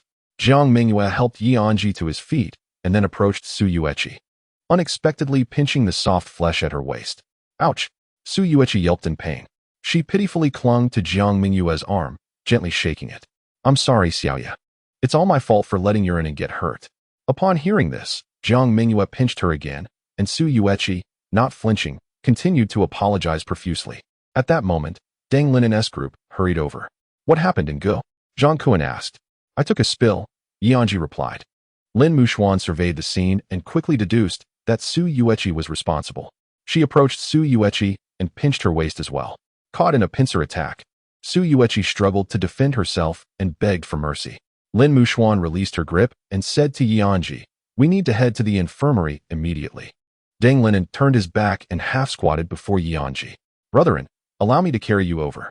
Anzhi nodded and climbed onto Deng Linen's back. Classmates, please do not rush to leave. The awards ceremony is about to commence, a judge suddenly interjected. What awards? My buddy is injured, Zhang Kuan retorted bitterly. Though Zhang Kuan often appeared carefree, he never faltered in critical moments. Winning a championship paled in comparison to helping a friend in need. It's just a minor injury. I will be fine, Anzhi reassured them. You all stay here. South brother can carry me over. That won't do. Zhang Kuan was about to protest when Lin Muxuan interrupted. The infirmary isn't far. Let the class monitor carry Anzhi over. With so many of us, we might just cause confusion. South brother is from the sports department. He will certainly have other matters to attend to. Who will look after Brotherin then? Zhang Kuan patted Anzhi's back, ready to follow, but Luo Yangyang calmly held him back. At that moment, Jiang Mengyue stepped forward. I will take care of Anzhi. She approached Deng Linen's side. Let us go. Class monitor, I will accompany you. All right. Deng Linen nodded and addressed everyone. You all stay here. Jiang Mengyue, and I will take Brotherin over. Zhang Kuan gazed blankly at Luo Yangyang, who cleared his throat and signaled him not to complicate matters. Lin Muxuan noticed the exchange, and, upon catching Luo Yangyang's gaze, they shared a subtle smile and nod of acknowledgement. After a while, the announcement rang out. Please. The following class teams, upon hearing your names, proceed to the podium to receive your awards. Freshman Communication Class 1, a gathering of handsome men and beautiful women. Freshman Photography Class 1, couples from 8 to 5. Freshman Traditional Chinese Medicine Class 2, the marvelous little flying heroes. Upon hearing the broadcast, Lin Muxuan led the group towards the podium. Come on, we must not let Anzhi down. Upon reaching the podium, the individual presenting the awards was a robust figure who nonetheless exuded intelligence. Principal Wang. Here is the championship medal. A member of the student council presented the medal to Principal Wang. Principal? Zhang Kuan suddenly felt anxious. Principal Wang is our school's vice principal, Chen Tingting explained. In university, the principal seldom made appearances, and many students graduated without ever knowing what the principal looked like. However, Chen Tingting, being part of the student council, had interacted with the administration and left a strong impression of the vice principal, who was both physically formidable and astute. Congratulations to you all, Principal Wang smiled as he lifted the medal. The team competition for freshmen was devised by me, and I embedded many subtleties within it. For instance, the distinction between the logs of varying lengths and the significance of the competition's name, working together in the same boat. Only those who grasp the rules can secure ultimate victory. You have demonstrated the importance of teamwork and showcased your cleverness. You are commendable. Principal Wang glanced at the medal. Zhang Kuan. Here. Zhang Kuan raised his hand and then bent down. Principal Wang draped the medal around his neck. Zhang Kuan straightened up, looking at the medal, which bore his name engraved upon it. The student accompanying the principal turned to Zhang Kuan and said, only the champion team will have their medals engraved. Zhang Kuan suddenly understood why the referee had advised them not to rush away earlier. Anzhi, Principal Wang called out.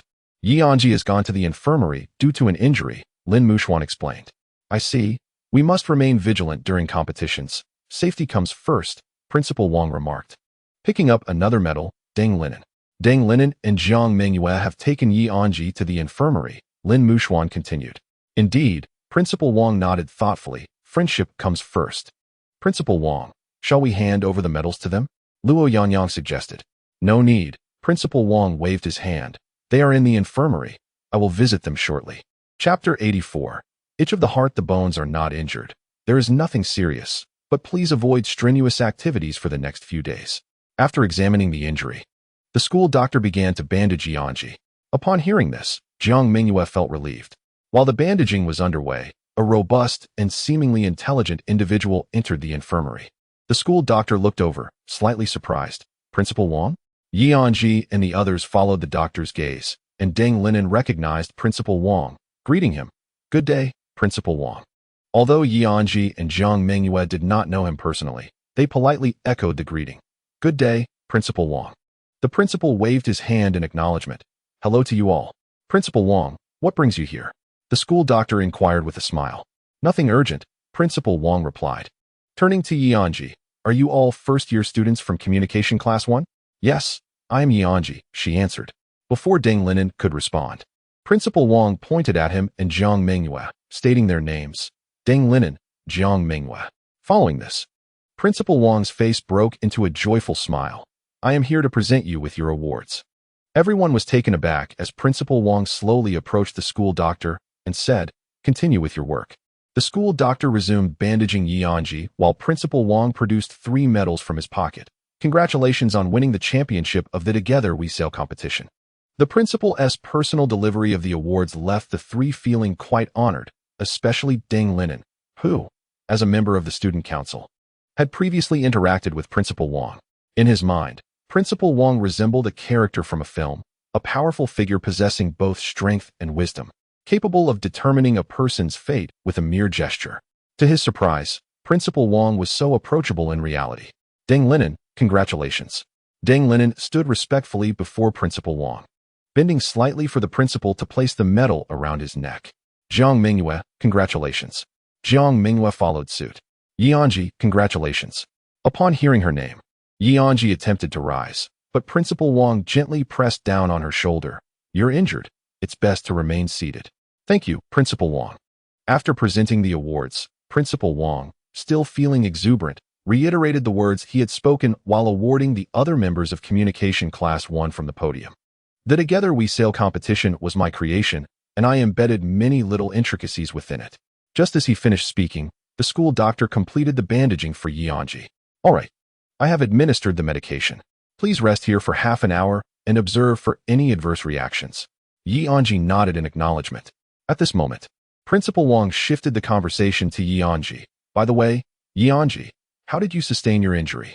I lost my balance on the plank. Yi Anzhi recounted the events of their competition.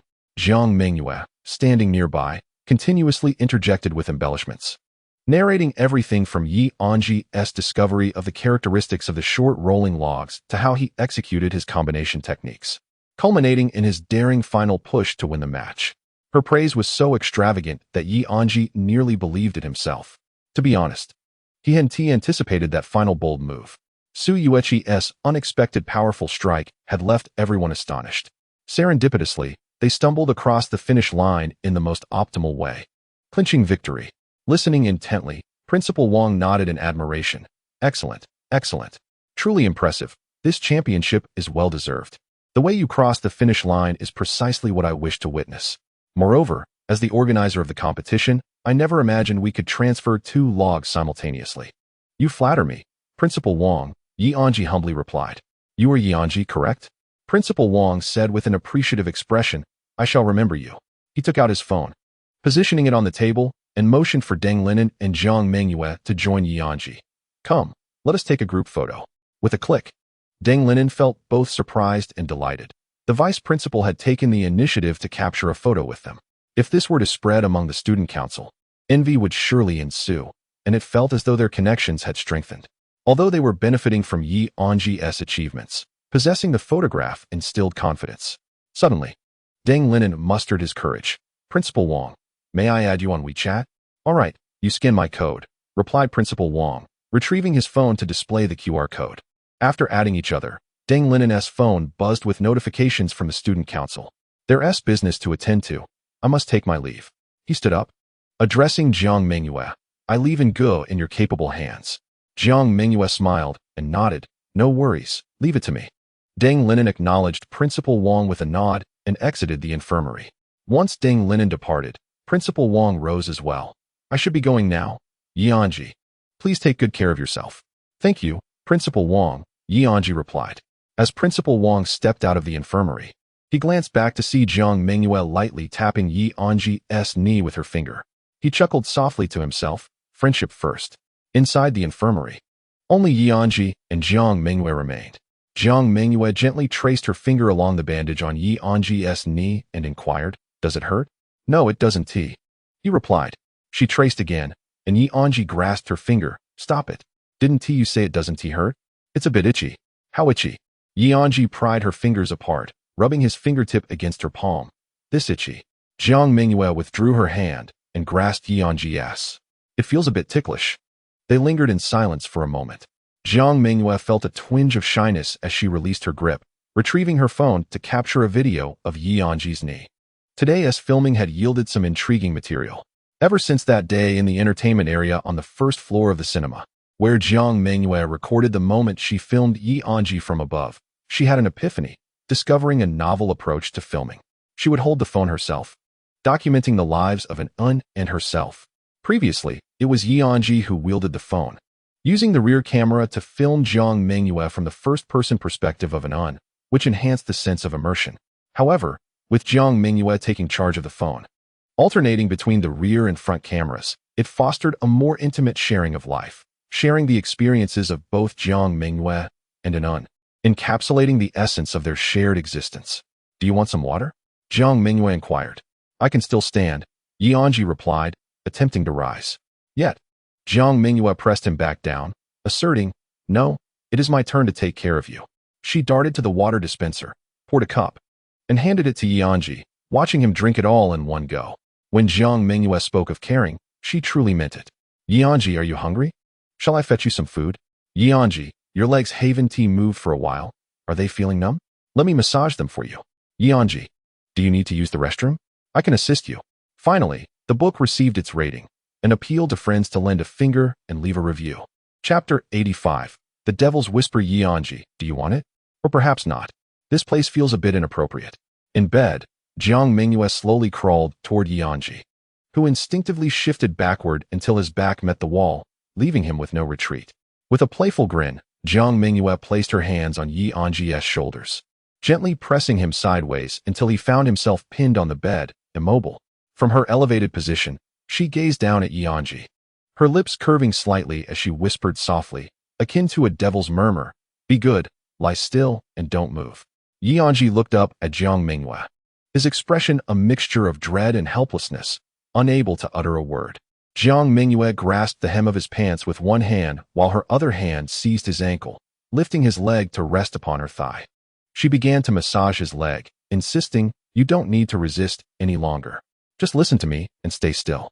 Her palm, half formed into a fist, began rhythmically striking Anzhi's thigh. "I just learned this massage technique from a video. Let us see if it feels good."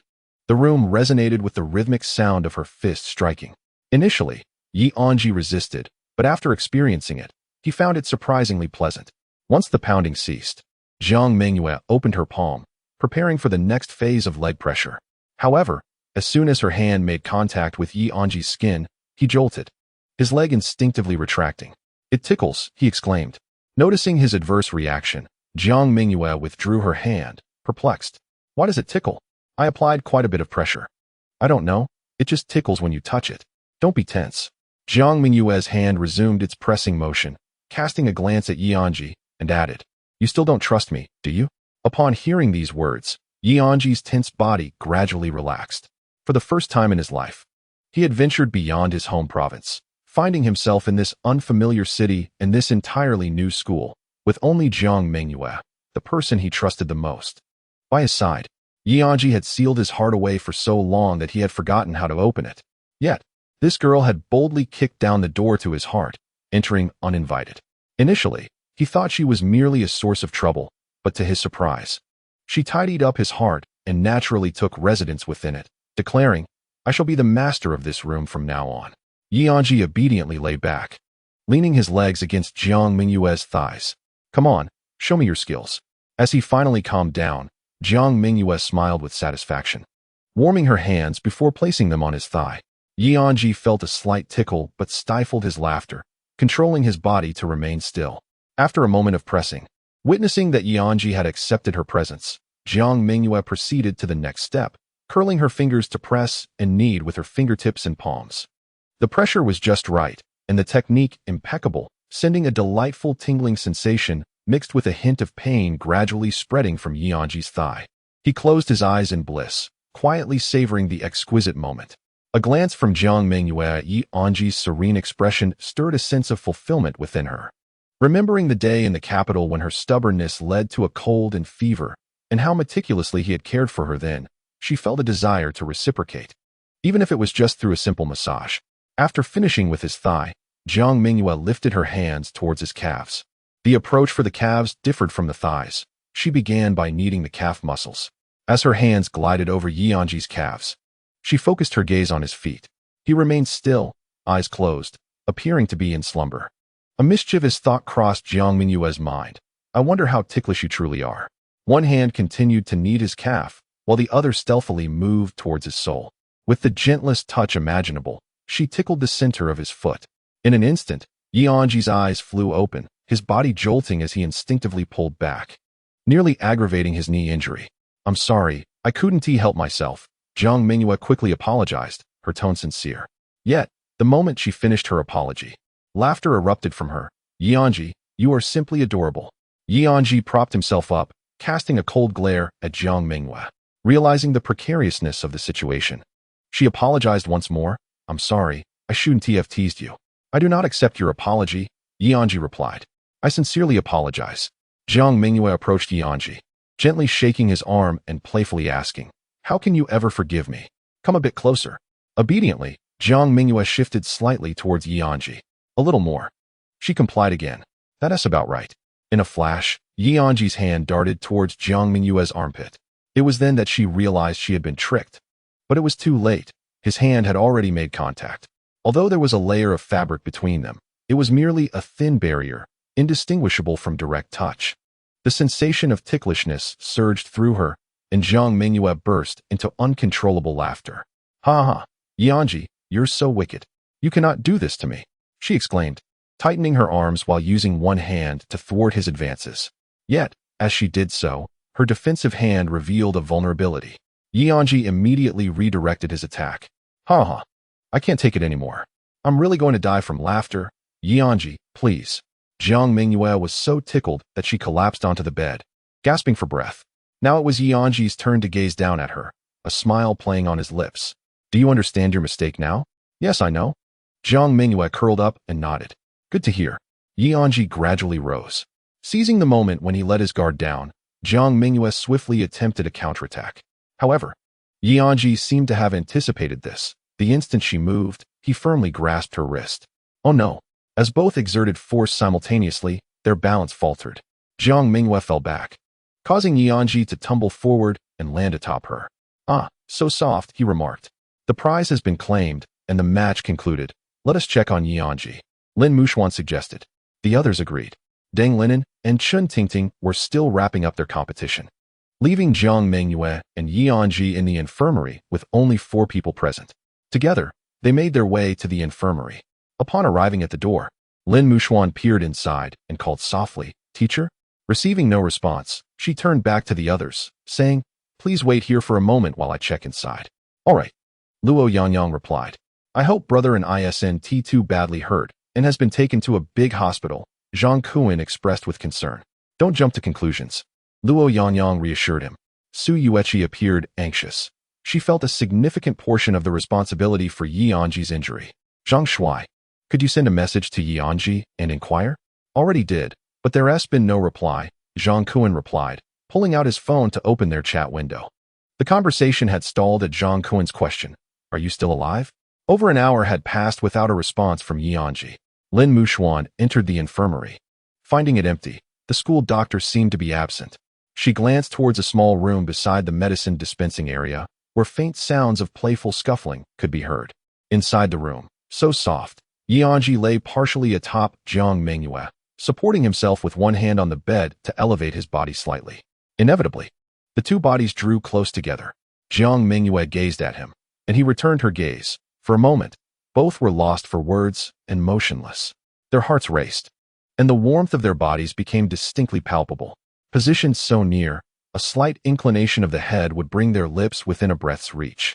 Meanwhile, Lin Muxuan approached the room with light, almost soundless steps.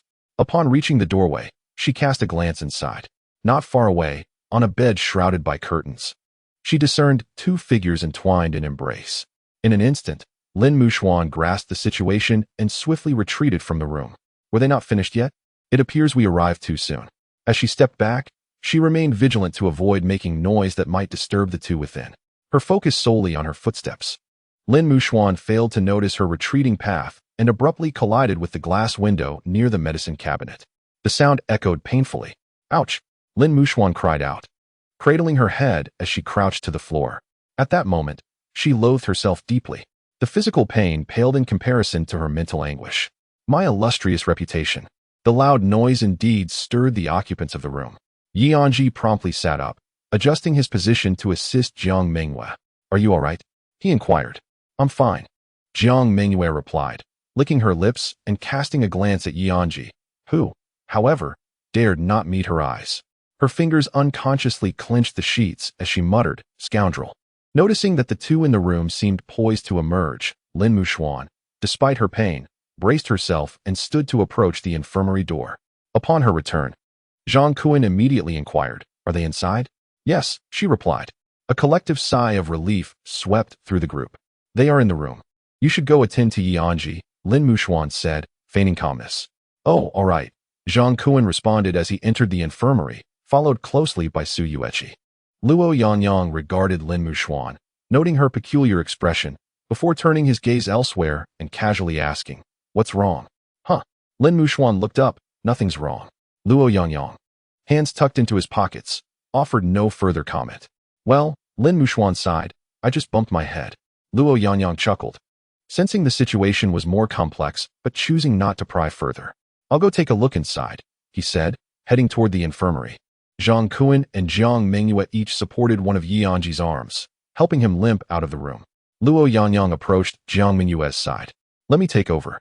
Jiang Mengyue released her hold on Anzhi, allowing Luo Yangyang to place his arm around his shoulder. How are you? The school doctor said it's nothing serious, no fractures. Anzhi replied. That's good to hear. Once seated outside on a chair, Anzhi glanced at his knee. The school doctor applied medication and advised me to wait half an hour for any adverse reactions. Now that an hour has passed, I feel fine. There shouldn't be any issues. Let us wait for the school doctor to return, Luo Yangyang suggested. Su Yueqi stood to the side, observing the bandages wrapped around Anzhi's knee. Normally unreserved, she suddenly became shy and hesitant. Biting her lip, she summoned her courage and bowed earnestly. Anzhi, I am truly sorry. This unexpected gesture left everyone present momentarily taken aback. It's nothing, just a minor injury, Anzhi replied, attributing it to her own lack of balance. In a way, it's not entirely a loss. First, I secured the championship, so my extracurricular credits for this semester are nearly fulfilled. Second, what happened in the infirmary, let us not count that. How about this? Once you've recovered, I'll treat our Together in Adversity team to a grand feast. Su Yueqi's inspiration struck. Oh, you said it. Zhang Kuan smirked, glancing sideways. Huh, who are you, handsome? Su Yueqi playfully placed a finger on her lips, feigning ignorance. Zhang Kuan pointed at her and turned to the others, chuckling. Haha, she called me handsome. Su Yueqi retorted. I've never encountered someone so adept at grasping the main point. As Su Yueqi proposed the dinner, Anzhi graciously shifted the conversation from her injury to the championship, to celebrate our victory. Champions! Hooray! We are champions! The crowd erupted in enthusiastic cheers. Shortly thereafter, the school doctor returned. I had to step out for a moment. He crouched before Anzhi, inquiring, how are you feeling? Is there any discomfort? Anzhi nodded. I'm fine. I don't feel any discomfort. The doctor stood up. Then all is well. Avoid strenuous activity for the next few days. We wouldn't want to risk a bone injury. Also, Remember to come back next week for a dressing change. All right. Thank you, sir. The doctor entered the room and emerged with 2 crutches in hand. You should use these for the next few days. No need. I am merely Ye's crutch, Jiang Mengyue said, patting his chest. All eyes turned toward Jiang Mengyue, making him feel a bit uneasy. I was just joking, he added, taking the crutches from the doctor. Chapter 87. Wu Song fights the tiger with a knee injury and bandages applied. Many tasks became inconvenient. For instance, taking a shower. Anzhi usually enjoyed a hot shower, letting the water cascade down from her head to her toes, an utterly delightful experience. However, that was no longer an option. Her knee could not come into contact with water. Standing at the bathroom door, holding a change of clothes yet lost in thought, Jiang Mengyue, having finished his own tasks, approached her and asked, "Do you want to take a shower?" Anzhi snapped back to reality. Yes. Jiang Mengyue glanced at her knee, pondering, is it inconvenient? Before Anzhi could respond, he continued, "Shall I help you?" "No need," she replied.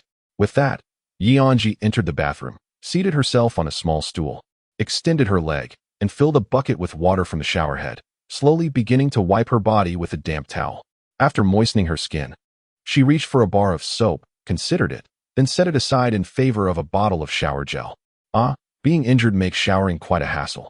Equally inconvenient is attending classes, as the journey from the dormitory to the department building is quite lengthy. Anzhi limps along, uncertain of when he might arrive. "Hurry up. We're going to be late." Jiang Mengyue, having overslept once again, flustered and hastily freshening up, grabs his textbook and rushes to catch up from behind. In no time, he reaches Anzhi's side. They exchange glances for a moment before Jiang Mengyue steps in front of Anzhi, bending slightly and squatting down. "Hop on." Nanga said he would come over shortly. Jiang Mengyue glances back, "Stop dawdling, get on." After a brief hesitation, Anzhi ultimately climbs onto Jiang Mengyue's back. Jiang Mengyue suddenly stands up and starts to run forward. With every few strides, Anzhi slides down a little. Eventually, Anzhi is unsure whether it is Jiang Mengyue carrying him or if he is merely hanging onto Jiang Mengyue. Jiang Mengyue enters the classroom with Anzhi on his back. Due to his humorous nature, most of the classmates have developed a good rapport with him. Upon witnessing this scene, they tease, "Oh, how sweet. A romantic moment. Just like Zhu Beiji carrying his wife." Anzhi sighs. Being injured makes everything so inconvenient. The team events of the fun sports meet have concluded, but many individual or small group events remain, such as the ball carry race, one-legged rooster fight, and rolling wheels. In the arena for the one-legged rooster fight, 2 contestants stand on one leg, raising the other, their knees facing each other. They eye one another intently, neither daring to make a move, both searching for the perfect opportunity. In the audience, the 107 dormitory, having come along with Deng Linen, observes the spectacle. "And go. You go," Jiang Mengyue points at the 2 participants in the one-legged rooster fight. "Me?" Anzhi is taken aback. "Think about it, with your knee injury. They certainly wouldn't dare to collide with you. Isn't that an automatic win?" Jiang Mengyue chuckles. Suddenly, one of the contestants lets out a fierce roar, launching into a ferocious attack like a mighty tiger. He takes a large step forward, leaping into the air, his knee descending like a colossal hammer. The other contestant, caught completely off guard and lacking any instinct for defense, is startled before he even feels the assault, his leg buckling beneath him as he falls to the ground. The tiger-like man claims victory without a fight. The match is over. The referee blows the whistle. "Contestant, will you choose to defend your title or exchange for points?" "I will defend," the man replies without hesitation. "Very well." The referee blows the whistle again. "Next contestant, please." The man shakes his head, his fleshy visage quivering, exuding an intimidating aura. 18 years old, terrified of campus violence. Jiang Mengyue gulps. "I suspect this guy has 2 lives behind him. Forget it and go. Don't go looking for death." Anzhi responds helplessly, "I never said I wanted to go. Are there any other contestants?" The referee calls out to the audience. No one dares to move. The referee encourages, "This student has already won 10 matches. Anyone who defeats him will earn a significant amount of points, which can be exchanged for credits. Isn't that enticing?" Yet, no one moves, entirely paralyzed by fear. "Is there no one else?" The referee addressed the Tiger Man, saying, "Apologies, my friend, but there are no competitors left. You can only exchange your victories for points." The Tiger Man appeared slightly disheartened, his fierce aura dissipating as he responded, "Let's wait for a minute. Come, let us observe something else." With that, Jiang Mengyue rose to his feet. Hey, senior, someone has arrived. The Tiger Man gestured to the referee, pointing at Jiang Mengyue. Ah, splendid. The referee exclaimed, rushing over to seize Jiang Mengyue, urging, come along. Jiang Mengyue, bewildered, replied, huh? Me? Yes, indeed. The moment I laid eyes upon you, I perceived a certain unassuming charm, suggesting that you possess remarkable skills, truly a martial arts master, the referee effusively praised. Overwhelmed by the referee's chaotic compliments, Jiang Mengyue found himself at a loss, following the referee onto the stage. Anzhi tilted his head, muttering to himself, I sent unassuming charm a pejorative? Watching Jiang Mengyue ascend the stage, the Tiger Man's mind raced with thoughts. Dark-skinned, athlete, formidable. It seemed he was no ordinary opponent. The Tiger Man scoffed, raising his foot. Come forth, dark-skinned athlete. Jiang Mengyue, taken aback, retorted defiantly, I am none other than the valiant Wu Song. Laughter erupted from the audience. What a wonderfully juvenile display. Someone remarked. No, there are two of them. The dark-skinned athlete appeared oddly familiar. I've seen videos of him on the competition stage. He truly embodies Wu Song. What? Is this a jest? It cannot be. Absolutely true. Let me see if I can locate that video. At that moment, Jiang Mengyue felt inexplicably undaunted, even possessed by an urge to bring down the imposing tiger before him. The match begins. The referee declared. The Tiger Man, no longer cautious as in the previous round, unleashed a fierce assault on Jiang Mengyue.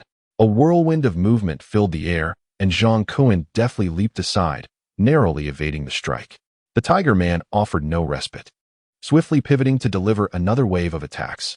Jiang Mengyue soared once more, evading yet again. Frustrated, the Tiger Man exclaimed, Is evasion all you can do? Jiang Mengyue replied with a grin. Have you never heard the tale of Wu Song slaying the tiger? The Tiger Man bared his fangs, questioning, What do you mean? Jiang Mengyue's gaze sharpened with intensity. I mean, I am here to bring you down, you ferocious beast. Chapter 88. The final 4 moves. The match concluded. The referee whistled, casting a gaze upon the stage filled with admiration. Truly, he had chosen well. The dark-skinned athlete had withstood the Tiger Man's ferocity for 2 rounds before succumbing. On the verdant arena, Jiang Mengyue lay sprawled, eyes vacant, a visage of bewilderment. He was merely an actor portraying Wu Song, while his opponent was a real tiger. The referee assisted Jiang Mengyue in sitting up, offering consolation. Fear not, my friend, you performed admirably. Jiang Mengyue felt no desire to move, nor did he wish to continue living. Meanwhile, the Tiger Man raised his arms in triumph, basking in the cheers of victory, while someone in the audience, reveling in the spectacle, shouted, Tiger King. The joys and sorrows of humanity are not mutually comprehensible. I merely find their clamor disruptive. Luo Yangyang and Anzhi descended from the audience, patting Jiang Mengyue on the back. It's all right. You were compelled to take the stage. If you lose, you lose. Don't push yourself too hard. But a man cannot admit defeat. Jiang Mengyue retorted, though his defiance lacked vigor, revealing his true state of uncertainty. A few individuals shifted in the audience, and Jiang Mengyue's gaze inadvertently wandered in their direction. Suddenly, as if jolted from a stupor, he sprang up, facing the referee. Senior, I request to fight again. The referee wore an expression of understanding. Student, as the referee, I certainly desire to enliven the atmosphere, which is why I brought you into the ring. However, do not overexert yourself. This Tiger King has yet to taste defeat. Ignoring the warning, Jiang Mengyue coldly insisted. I request a rematch. Luo Yangyang and Anzhi exchanged glances, perplexed. What is happening? Has Jiang Mengyue lost his mind? It's unnecessary, the referee advised. I insist on a rematch, Jiang Mengyue replied with unwavering conviction. The referee pondered, struggling with the situation. He finally invoked the competition rules. According to the regulations, a contestant cannot compete consecutively unless they have won and retained their position, as this might unfairly benefit the opponent. Benefit him? Nonsense. Jiang Mengyue seethed, lowering his voice. I will take him down. The referee found himself in a dilemma. I used my left leg previously. May I switch to my right leg for this round? Consider it as 2 separate fighters. If I win, I will forfeit the points. If I lose, I accept my fate. Jiang Mengyue was resolute in his desire to fight again. The referee, unable to dissuade him, sighed in resignation. Very well, go ahead. I acknowledge your determination. Jiang Mengyue calmly brushed off the dust from his attire, his steps resolute as he returned to the ring. The referee approached the Tiger King to explain the situation, and the Tiger King grinned widely, returning to the arena. Brother, you are truly tenacious. I forgot to pat your head earlier. Jiang Mengyue disregarded him, lifting his leg and standing on one foot. Enough chatter, let us dance. The Tiger King smiled, remarking, villagers are everywhere. I didn't realize you managed to evade me twice last time. This round, I will strike you down. With that, the Tiger King lifted his leg, assuming an offensive stance. In an instant, a formidable aura enveloped the arena, inducing a suffocating tension akin to a constricting serpent. Before the match commenced, Jiang Mengyue cast one last glance at the audience. Indeed, that person had arrived, the long-missed Pan Yuan, the one who occupied his thoughts incessantly. How could he possibly retreat in the presence of someone he cherished? The match began. Jiang Mengyue bent his leg, propelled forward with determination. In the previous round, he had employed a strategy akin to Wu Song battling the tiger, evading 3 attacks before countering. Yet, he had focused solely on dodging and forgotten to retaliate, resulting in his downfall. This time, he would change tactics, opting for a direct assault. Although his opponent was larger, Jiang Mengyue preferred to wear a floral shirt. This maneuver was titled Unyielding. As the Tiger King charged towards him, he did not hesitate to meet the challenge head-on. Throughout numerous battles, he had never retreated, facing every attack directly. Bang! The collision of knees produced a muffled thud, not particularly loud. Yet Jiang Mengyue felt as though he had slammed into an impenetrable wall. Pain surged through his knee, causing him to stagger backward several paces. Simultaneously, the formidable Tiger King also retreated 2 steps. But his movement was not due to instability. Rather, it was a tactical withdrawal in preparation for his next onslaught. Gathering his strength, Tiger King launched himself forward, initiating the second round. Brother, I never expected you to be quite the fighter, Tiger King exclaimed, exhilaration evident in his voice as he charged. Come on. Jiang Mengyue bent low, his supporting legs swiftly shifting. Although his opponent's force was overwhelming, Jiang Mengyue's resilience shone through. This technique was aptly named Defiance. Bang! Another collision ensued, and this time, the impact was even fiercer. Jiang Mengyue felt his bones jolt, and he was sent reeling several meters back, nearly teetering off the stage. The referee gasped, unable to watch the unfolding drama. Anzhi rubbed his knee, suddenly aware of a twinge of pain. Oh, still standing? Tiger King, slightly taken aback, regarded Jiang Mengyue with newfound respect. In the previous round, Jiang Mengyue had deftly evaded 2 of his attacks, only to be flipped during the third. This led Tiger King to underestimate him, perceiving him as a mere soft target devoid of true combat prowess. However, after 2 successive collisions, Jiang Mengyue remained unyielding. The fire ignited within Tiger King. He trembled with excitement, for Jiang Mengyue was the first opponent all day to truly ignite his passion for battle. Without allowing a moment for respite, the third round commenced immediately. There were no extravagant techniques, merely the raw power of instinct. The third clash, despite the opponent's superior strength, Jiang Mengyue was buoyed by the gaze of someone he cherished. This maneuver was called In the Name of Love. Bang! As the impact concluded, Jiang Mengyue felt as though his bones might disintegrate, particularly in his lower half, where sensation briefly flickered away. Yet, he remained steadfast. He could not fall. He dared not fall. Jiang Mengyue's lips began to tremble. In the name of love had been invoked, yet victory still eluded him. According to the narrative arc of anime, this was the protagonist's ultimate technique. Regardless of the adversary's might, whenever the protagonist recalled the reasons he could not lose, an unfathomable power would surge forth, vanquishing the foe. Yet, anime remained fiction, and reality was merely reality. Concepts of willpower, friendship, love, and bonds could not bestow genuine strength. These ideals were figments of imagination. Only through personal effort could one achieve victory. Was it time to resort to that long-forgotten technique? Jiang Mengyue furrowed his brow. Given the present circumstances, it appeared to be his sole recourse. With no other option, he resolved to attempt this ancient move, hoping it had not faded into obscurity. Jiang Mengyue leaped, spinning his body in a circle, turning his back to Tiger King, one shoulder raised while the other dipped. Although victory seemed nearly assured for his opponent, Jiang Mengyue's name was Jiang Mengyue. This technique was simply titled Mengyue.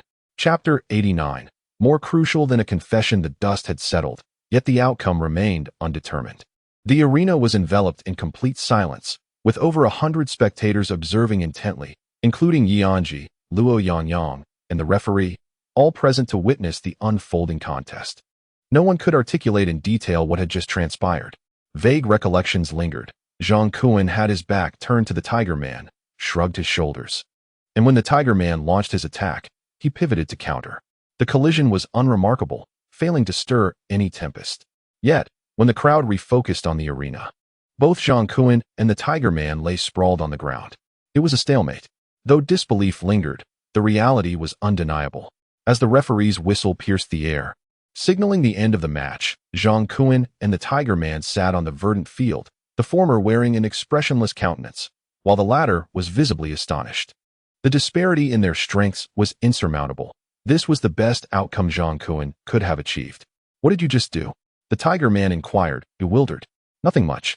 Just reminisced about an old acquaintance," Jiang Mengyue replied, his tone indifferent. The Tiger Man rose and approached Jiang Mengyue, looking down at him from a height. Before extending a hand, "What is your name?" Jiang Mengyue grasped his hand firmly. "Jiang Mengyue." With a swift motion, the Tiger Man hoisted him up, Wang Xiaoping. The two stood on the green field, hands clasped, enveloped in silence for a considerable time, until Wang Xiaoping broke it with a compliment. "You're quite impressive." Jiang Mengyue nodded slightly. Among men, excessive words are unnecessary. The unspoken bond forged through conflict speaks volumes. And a simple acknowledgement of one's prowess serves as the highest form of praise. They released each other's hands and descended from the arena. Jiang Mengyue approached Anzhi and Luo Yangyang, casting a backward glance. "Ghana." Wang Xiaoping smiled knowingly. "Ghana." Luo Yangyang patted the grass clippings off Jiang Mengyue's shoulders and asked, "How did you suddenly become so formidable?" After a moment's hesitation, Jiang Mengyue murmured, "Pan Yuan." Luo Yangyang's eyes widened in understanding, and he stealthily followed Jiang Mengyue's gaze to the audience.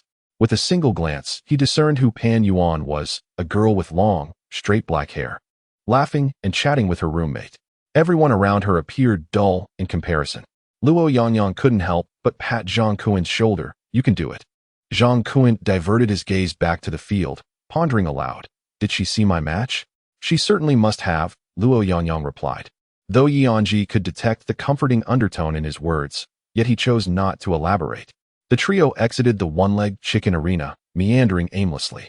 The amusing sports meet had seamlessly followed the university games, interspersed with a day of classes, and after a week of various events. The athletic festivities for the academic year had concluded. Anzhi's leg injury had significantly improved. He could at least walk normally now, and according to medical advice, he needed to change his bandage that evening. Coincidentally, today marked the university's Halloween, a day of great significance for Anzhi. For tonight, he would be applying makeup for Jiang Mengyue for the very first time, a preparation he had meticulously planned for over a month. From scratch, he learned the art of makeup, diligently attending every club activity and watching numerous makeup tutorials. All of this was in anticipation of the day he could adorn Jiang Mengyue in full makeup. Today was that much anticipated moment. Under the pretext of changing his bandage, Anzhi requested leave from evening study sessions from his instructor, Sister Sue, and made his way to the infirmary. The school doctor carefully unwrapped the bandage from Anzhi's leg and inquired, "How does it feel?" Anzhi replied, "I can walk normally now." The recovery seems quite satisfactory," the doctor remarked as he retrieved a fresh roll of bandage to reapply it. As he worked, he paused, directing his gaze towards Anzhi. Sensing something amiss, Anzhi reciprocated the look, asking, "What is it, teacher? Your leg appears to be trembling." "Is it?" "It is," Anzhi confirmed. "Is there anywhere else that feels uncomfortable?" "No, I assure you, I can walk normally."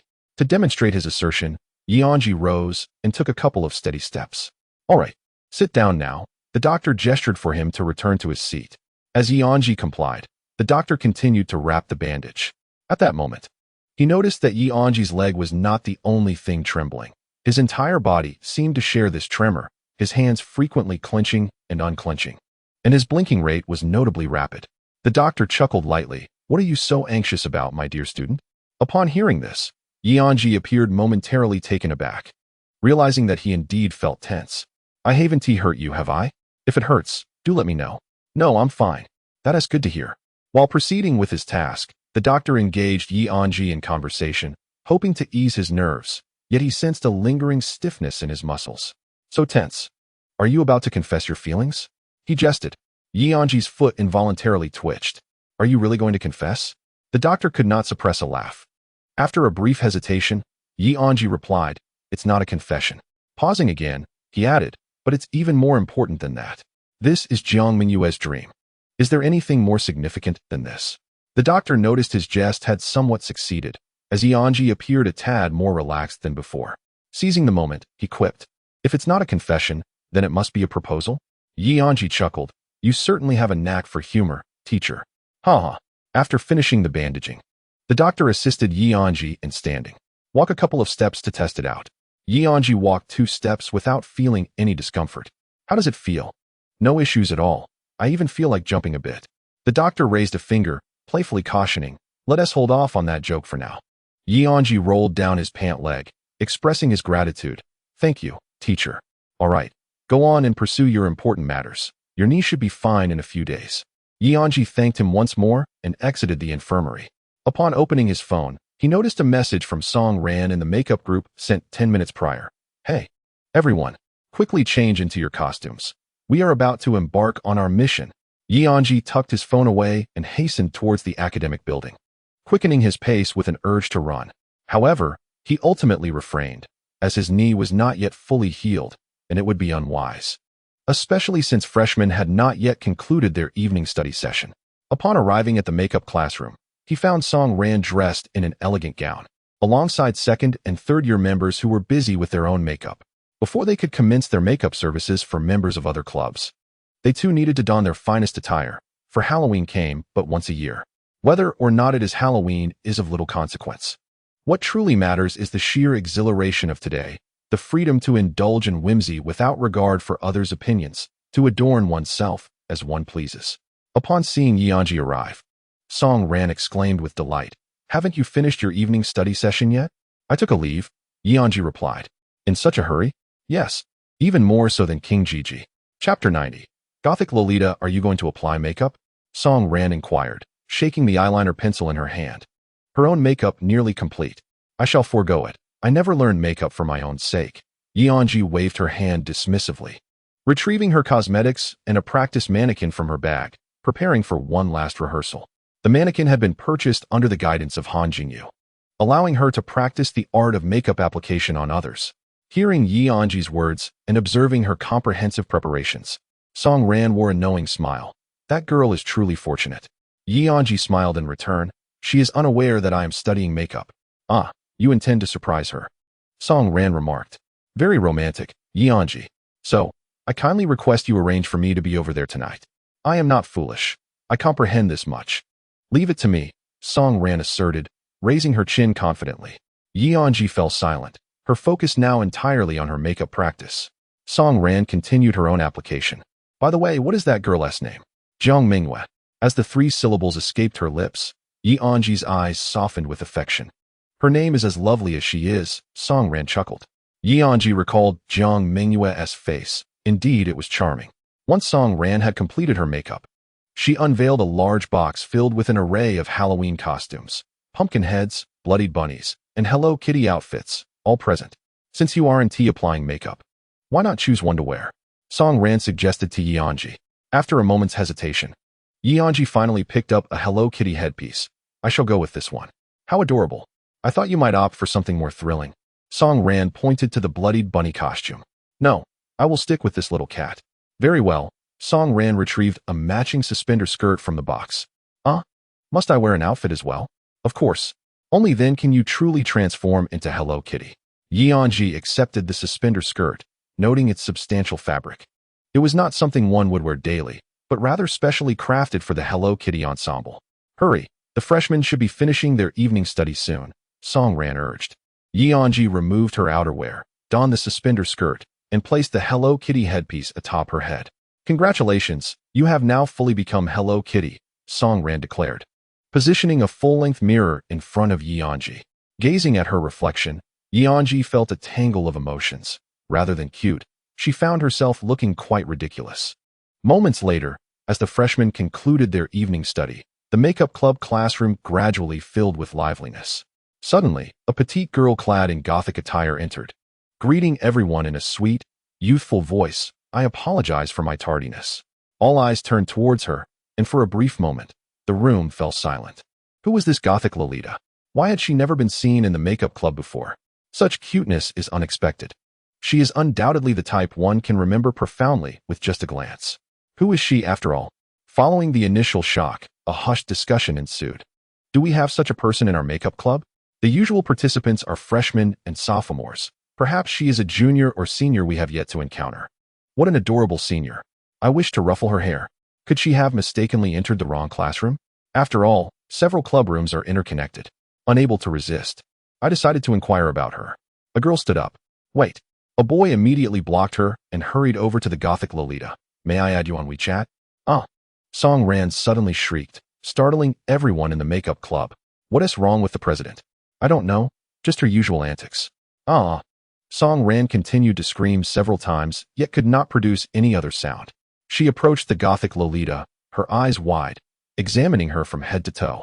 A boy beside her poked Song Ran and remarked, President, you look like a lovesick fool. Han Han. Song Ran gasped excitedly. Han Jingyu. She finally exclaimed. What?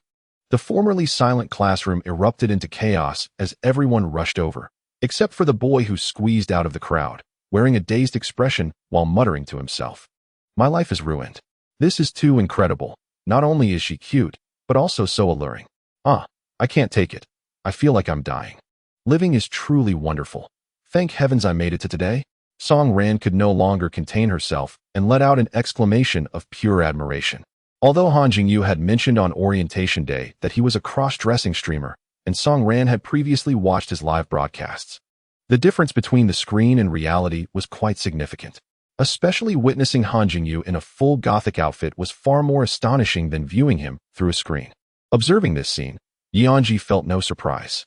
He and Jiang Mengyue had also been equally astonished when they first saw Han Jingyu live streaming in women's clothing in the study room. President, you're being overly dramatic. Han Jingyu remarked, reverting to his original voice with a gentle smile. That smile nearly brought Song Ran to her knees. Ah, I'm done for. May I take a photo? A girl in the crowd shouted. Of course, Han Jingyu replied in a falsetto. I want one too. You go behind me. I'm a guy. I should go first. Huh, why are you even here? The crowd buzzed with excitement. Seizing the opportunity to take pictures with Han Jingyu before heading to the athletic field, where they would be unable to approach him amidst the throng of various characters. After taking several photos, Han Jingyu approached Anzhi. What do you think? I'm not sure, Anzhi replied, setting down his eyeliner. Han Jingyu glanced at the makeup mannequin, which Anzhi had already fully adorned. Everything seems fine.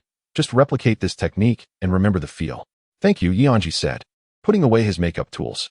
Your success is the greatest reward for me, Han Jingyu said, tilting his head with a smile, extending his fist towards Anzhi. Anzhi gently tapped his fist, and an unspoken understanding lingered in the air. The comic club was urging them on. Students from Group 1, come with me. Song Ran beckoned to everyone. Anzhi tidied his belongings and adjusted the Hello Kitty headpiece before approaching Song Ran. She counted the attendees. All right, we're all here. Let's go? After all this practice, it's time to showcase our skills. They set off. Chapter 91. I am your makeup artist after the evening's self-study session. Jiang Mengyue changed into her outfit and arrived at the comic club classroom, eagerly awaiting the makeup club's arrival. She was on the verge of realizing her full makeup dream. Her excitement palpable throughout the day. After donning her gothic dress, her enthusiasm soared to new heights. She quickly snapped a selfie and sent it to Anzhi. Look at how pretty I am. Absolutely stunning. A girl from the comic club chimed in. Can I take a picture with you? Sure. Jiang Mengyue replied with a smile. I want to join too. A boy interjected, approaching her. Jiang Mengyue hesitated momentarily, unsure whether to agree. I want in as well. Another voice called out. As two girls approached, positioning themselves beside Jiang Mengyue, leaving the boy to awkwardly stand behind her, peeking over. Jiang Mengyue raised her phone. 3, 2, 1, cheese. The makeup club members arrived. The president of the comic club, Chen Kursin, announced to the crowd, please take your seats according to your numbers. Okay. The comic club members returned to their designated spots. Jiang Mengyue glanced at her phone. Anzhi had yet to respond. Typically, he would reply immediately. What could he possibly be doing during the evening study session? Her mind began to wander. She activated the front camera, pouted her lips in a feigned expression of grievance, and took a selfie to send to Anzhi. Under Song Ran's guidance, the makeup club members entered the comic club classroom. Here they come, the great makeup artist, Song. Chen Kursin welcomed them warmly. Song Ran and the other leaders shook hands. Too kind, too kind. Upon seeing Song Ran, Jiang Mengyue paused for a moment. She had previously served as a judge when they practiced working together. Back then, Yi and Ji mentioned that Song Ran was their president. But hadn't Yi and Ji joined the literary club? What connection did that have with the makeup club? Or was Song Ran the president of both?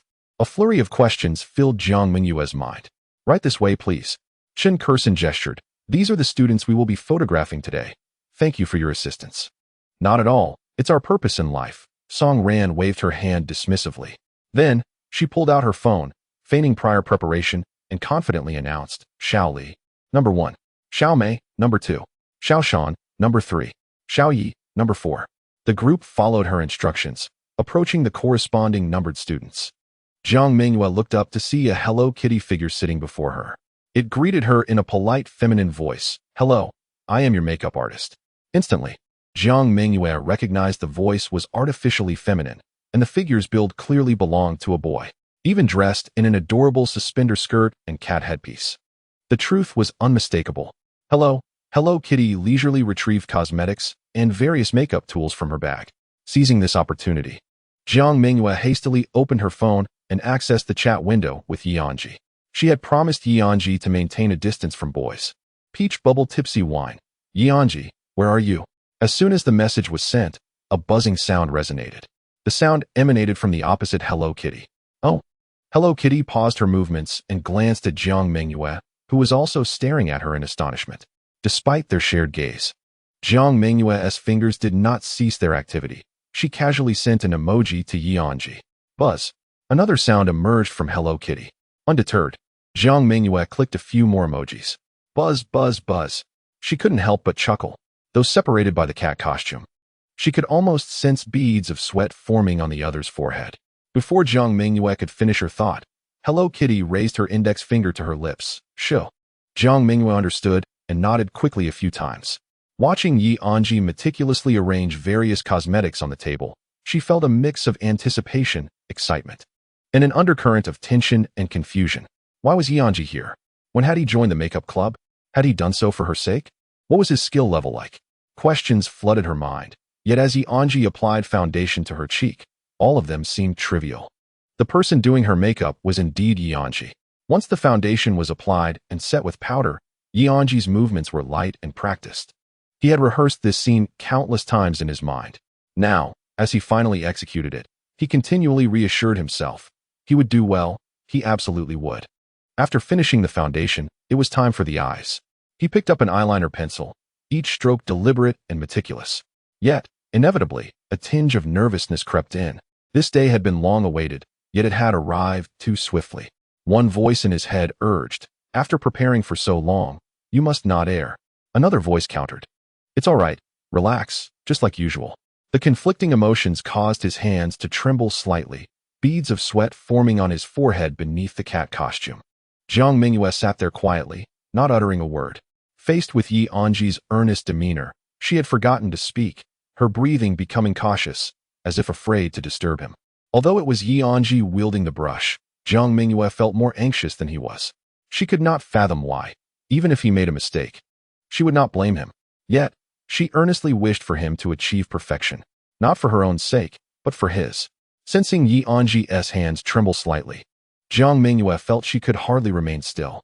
Her hand quietly reached for the back of Yi Anzhi's hand, gently taking it and placing it against her cheek. She closed her eyes, savoring the warmth emanating from his palm. Yi Anzhi's hand caressed Jiang Mengyue's cheek, while Jiang Mengyue's hand delicately rested upon Yi Anzhi's. This gesture created a balance, dispelling any tremors. Yi Anzhi cradled Jiang Mengyue's face, devoid of any superfluous movements, simply gazing at the enchanting girl before him, his anxious heart gradually finding solace. The hand that held the brush grew steadier. After completing her brows and eyes, Yi Anzhi picked up a lip balm and lip gloss. First applying a layer to Jiang Mengyue's lips, then spreading a touch of lipstick on his fingertip to apply the makeup. This method allowed for better control over the application and positioning of the lipstick, while the warmth of his hand facilitated the lipstick's fusion with her lips. His fingertip glided gently across her supple, moist lips, which felt soft and warm, leaving a delicate and velvety impression after the lipstick was applied. Was this the sensation of a girl's lips? He felt an overwhelming desire to press against them. Chapter 92. Not just a little napper, but also a little crybaby. With the makeup complete, Anzhi set aside his tools and gazed at the exquisite face before him, a surge of emotion rising within him. He had accomplished it. He had fulfilled the dream of adorning the girl he cherished. Jiang Mengyue still held his hand against her cheek, remaining motionless. Had she fallen asleep? Her brows fluttered slightly, yet her eyes remained closed, nuzzling further into his palm. How could she possibly sleep like this? Truly a little napper. Anzhi smiled softly, extending his other hand to gently pinch Jiang Mengyue's cheek. She slowly opened her eyes, inquiring, "What is it?" "All done," Anzhi replied. "What do you mean, all done?" she asked, withdrawing his hand from her face but not relinquishing her hold, instead unconsciously rubbing his palm. "Your makeup is finished," he explained, retrieving a mirror from the side. "Take a look." Jiang Mengyue blinked, the tiny sparkles on her eyelashes flickering like stars in the night sky, more radiant than any celestial body. She tilted her head to gaze at her reflection, momentarily taken aback. The image mirrored in the glass was poetic and picturesque, resembling a meticulously crafted work of art. This beauty, unlike her usual understated elegance, was imbued with a vibrant allure. Anzhi's deft hands seemed to have cast a spell, seamlessly blending her essence with her makeup. Jiang Mengyue's lips parted slightly, her bright eyes brimming with astonishment, tinged with a hint of bashful delight. She struggled to find the appropriate words to articulate her feelings at that moment, ultimately asking in a daze, "Is this really me?" "Of course it is you," Anzhi replied with a smile. "Anzhi, I look so beautiful." "Yes, Sister Mengyue is the most beautiful." Upon hearing this, Jiang Mengyue glanced between Anzhi and the mirror, her eyes beginning to well with tears. Her already clear gaze now appeared veiled with a thin mist of autumn, rendering her even more captivating. "No, I can't cry. It will ruin the makeup," she murmured, tilting her head back, her nostrils gently flaring. "Not only a little napper, but also a little crybaby," Anzhi remarked, producing a tissue to gently wipe away the tears gathering at the corners of her eyes. Jiang Mengyue tightly squeezed Anzhi's hand and expressed her gratitude. "Thank you, Anzhi." Anzhi continued her task, softly acknowledging her with a gentle hum. Was she thanking Anzhi for fulfilling her dream of a complete makeup look, or for wiping away her tears? Perhaps both, yet neither fully encapsulated her feelings. The mere presence of Anzhi was deserving of gratitude. "Anzhi, what is it?" "There is something I've longed to say," Jiang Mengyue hesitated before admitting. "I forgot to wear my colored contacts." "I'll help you." Suddenly, Song Ran reappeared from seemingly nowhere. "President?" Anzhi turned to Song Ran. "Leave it to me," Song Ran declared confidently. "All right, I entrust it to you." Anzhi rose from her seat, allowing Jiang Mengyue to retrieve her contacts from her bag. Song Ran approached Jiang Mengyue, took the contacts, but before beginning, she paused, turning away and bracing herself against the wall, gasping for air. "What's wrong, President?" Anzhi inquired. Song Ran glanced at Anzhi and pinched her thigh. "I can't. I need a moment to recover. I'm about to swoon from the cuteness." "You're being dramatic." Anzhi chuckled. "No, I'm serious. I have no defense against such adorable girls, especially one so beautifully made up, and especially since you did it yourself. I simply cannot handle it." "President, there is something I'm unsure if I should say," Jiang Mengyue interjected. Song Ran raised an eyebrow. "What is it?" "You have no defense against charming boys either." "Uft." Song Ran smacked her thigh, urging silence. Jiang Mengyue observed the two, filled with curiosity. After taking a deep breath to steady herself, Song Ran returned to Jiang Mengyue, opened the contact lens case, and began her work. "Can you really do this, Senior Song?" Jiang Mengyue asked. "Logically, the contacts should be applied before makeup, but for you, I can assure you I will succeed," Song Ran affirmed with determination. "Why are you so certain about me?" "Because when faced with beauty, one often finds an extraordinary strength within."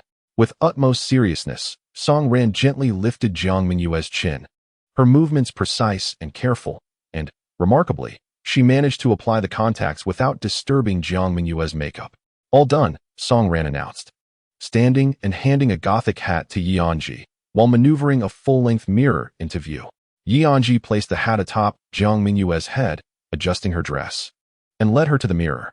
"Behold, the complete Jiang Mengyue." Jiang Mengyue scrutinized her reflection for a moment and then turned to Anzhi, beaming with a radiant smile. "Let us dazzle the crowd together." At that moment, The other members of the makeup club had also finished beautifying their partners. The president of the comic club, Chen Kursen, approached Song Ran once more, extending her hand. Master makeup artist Song, I am immensely grateful. Song Ran grasped her hand firmly. Do not thank just me. This is a collective effort of our makeup club members. Ah, indeed, what master makeup artist Song says is true. Chen Kursen released Song Ran's hand and bowed to each member of the makeup club. Thank you, crazy babe. Thank you, 8-foot-tall person. Thank you, Miss Mimi. Thank you. Hello, kitty. Apart from Song Ran, Chen Kursen is unfamiliar with the names of the other members of the makeup club and can only refer to them by their character names. Surprisingly, these names predominantly belong to various figures from horror films and urban legends, with the exception of Anzhi. Observing his teammates from the makeup club, he noted that although they portrayed terrifying characters, they had been given a humane treatment, devoid of excessive bloodshed and violence, making them appear rather charming. Turning his gaze towards the members of the comic club, he found them dressed adorably as gothic Lolitas. Finally, he glanced at himself and realized that his Hello Kitty costume stood out awkwardly among a crowd of ghouls, witches, gothic Lolitas, and medieval noblewomen. However, it seemed that no one minded, as their sole objective for the evening was to revel in the festivities. Chapter 93, Halloween Night. It wasn't that they couldn't afford a trip to a psychiatric hospital. Rather, the university's Halloween celebration offered greater value. On the athletic field, a plethora of peculiar costumes emerged. One individual was entirely wrapped in green snake skin bags and transparent tape, leaving not even a hint of their face exposed, with the words confidential delivery affixed to their chest. Nearby, a man with high cheekbones, darkened brows, and sparse hair, who appeared to have had little rest, sat on the ground, chuckling softly, with a sign around his neck proclaiming, studying architecture. Not far away, 6 robust men with dark skin and clad in black suits worked in unison to lift a coffin onto their shoulders. As familiar music played, they broke into a celebratory dance, prompting admiration for their professionalism. Costumes resembling a leopard, Zhu Beiji, Batman, Ultraman, and phrases like I shall bring evil to justice. This is sheer alarmism, and first, I am not called Wei were no longer astonishing. Among this eccentric gathering, pumpkin heads, zombies, and ghosts seemed almost conventional. Anzhi followed the members of the comic club to the athletic field, where a professional photography team awaited them. Chen Kursen approached to greet them. Good evening, everyone. Good evening. Tonight, we shall be photographing these children, correct? Indeed, they are all our delightful members. Thank you for your assistance. Not at all. It is our honor to capture such charming children. After exchanging pleasantries, the photographers began to unpack and adjust their professional equipment. Jiang Mengyue nudged Anzhi's shoulder, saying, I'm off now. Anzhi nodded in response. Okay, go ahead. The photo shoot was a collaboration initiated by a renowned comic magazine that sought out the comic club at the university. The comic club organized all the photography arrangements, while the magazine covered all expenses, aiming to produce the most exquisite photographs for publication in the upcoming issue. Unlike the makeup club, a newly established organization, the comic club had existed for over a decade, having matured into a well-established group. Such photo shoots occurred several times a year. All right, we're about to begin. The photographer signaled to everyone. Let us start with a group photo. Everyone gathered together. Under the photographer's guidance, the members of the comic club posed delightfully in various charming stances. Anzhi quietly approached the photographer from behind, meticulously observing his shooting techniques and silently learning. Although Jiang Mengyue claimed he was her finest photographer, the only one who knew how to capture her beauty, Anzhi understood that his photographic skills paled in comparison to those of a professional. He grasped the essence of Jiang Mengyue. But a professional photographer comprehends the very nature of beauty. It is the harmonious blend of both that truly unveils Jiang Mengyue's allure. Indeed, she was breathtakingly beautiful. At some point, Chen Kursen had appeared beside Anzhi. Yes, she is the most beautiful, he mused, a gentle smile gracing his lips, his gaze filled with affection. Donning a Hello Kitty headpiece, Chen Kursen could not discern Anzhi's expression, yet the tone of his voice conveyed a distinct sentiment. What is your name? She inquired. Anzhi, he replied. Anzhi, Chen Kursen repeated, then introduced herself. I am Chen Kursen. Hello. Hello. Chen Kursen smiled back. Jiang Mengyue adores you. Anzhi was momentarily taken aback. I have been watching Jiang Mengyue. Should I not say that I like her? While you certainly know your own feelings, you may not fully perceive the depth of hers for you. After a brief pause, Anzhi asked, "What makes you say that?"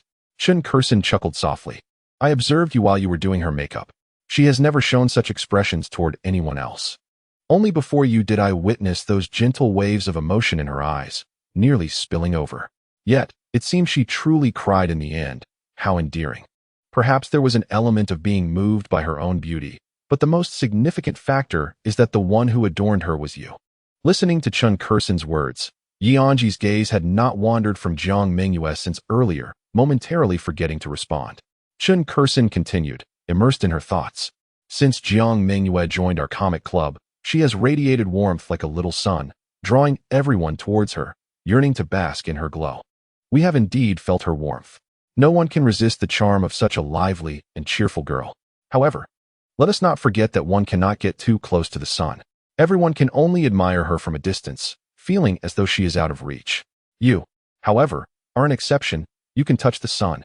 With that, Chen Kursen glanced around, noticing that a considerable crowd had gathered at the shooting location, forming a circle while maintaining a respectful distance, all pulling out their phones to capture the moment. Under ordinary circumstances, one would need permission to photograph another. But on Halloween night, no one shied away from taking pictures, nor did anyone refuse. This was the simplest expression of admiration for each other's costumes and makeup. "How adorable. Is this a professional model?" "No way. She's a member of our school's comic club. Are there such delightful girls in the comic club? I regret not joining. I want to go over and take a group photo." As whispers circulated among the onlookers, the photographer raised a hand, signaling the members of the comic club, "Children, let us take a brief respite."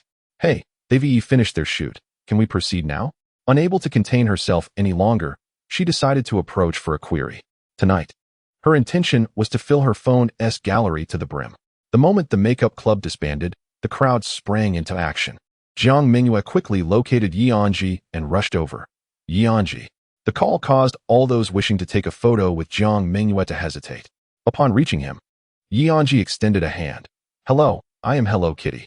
Jiang Mengyue paused, reciprocating the gesture as she grasped Anzhi's hand. "Hello, I am Jiang Mengyue. Sister Mengyue. It's a pleasure to meet you." "Hello Kitty. I am equally delighted to make your acquaintance." "Sister Mengyue, may we take a photo together?" "Certainly." Jiang Mengyue positioned herself beside Anzhi and readily pulled out her phone. Chen Kursen suddenly raised her hand. "Allow me to take your picture." "Thank you, President." Jiang Mengyue smiled. Chen Kursen took the phone from Jiang Mengyue, positioned herself a short distance away, and half-squatted. "Come a little closer." Jiang Mengyue tilted her head slightly towards Anzhi. Chen Kursen pressed the shutter. In that fleeting moment, time froze, capturing the first photograph of Anzhi and Jiang Mengyue together. Though it was ostensibly a picture of Hello Kitty and Jiang Mengyue, the fact that Anzhi was inside the cat costume rendered it, by extension, a shared image between them. Chen Kursen returned the phone to Jiang Mengyue. Just as the photography team called out, the second set of photos is about to commence. Jiang Mengyue handed her phone to Anzhi. "You take a look at the photos first. I'll go for my shoot now." "All right, go ahead." The members of the comic club returned to the shooting area, while the photographer called to Chen Kursen. "President Chen, come over and see if this angle works." Chen Kursen waved her hand. "I'll be right there." "Sister Chen," Anzhi called, "thank you for sharing that with me." Chen Kursen smiled. "Though I cannot discern your appearance beneath the cat costume, I believe I shall recognize you next time we meet." With that, she turned and walked towards the photography team. After exchanging a few words with the photographer, the shooting resumed.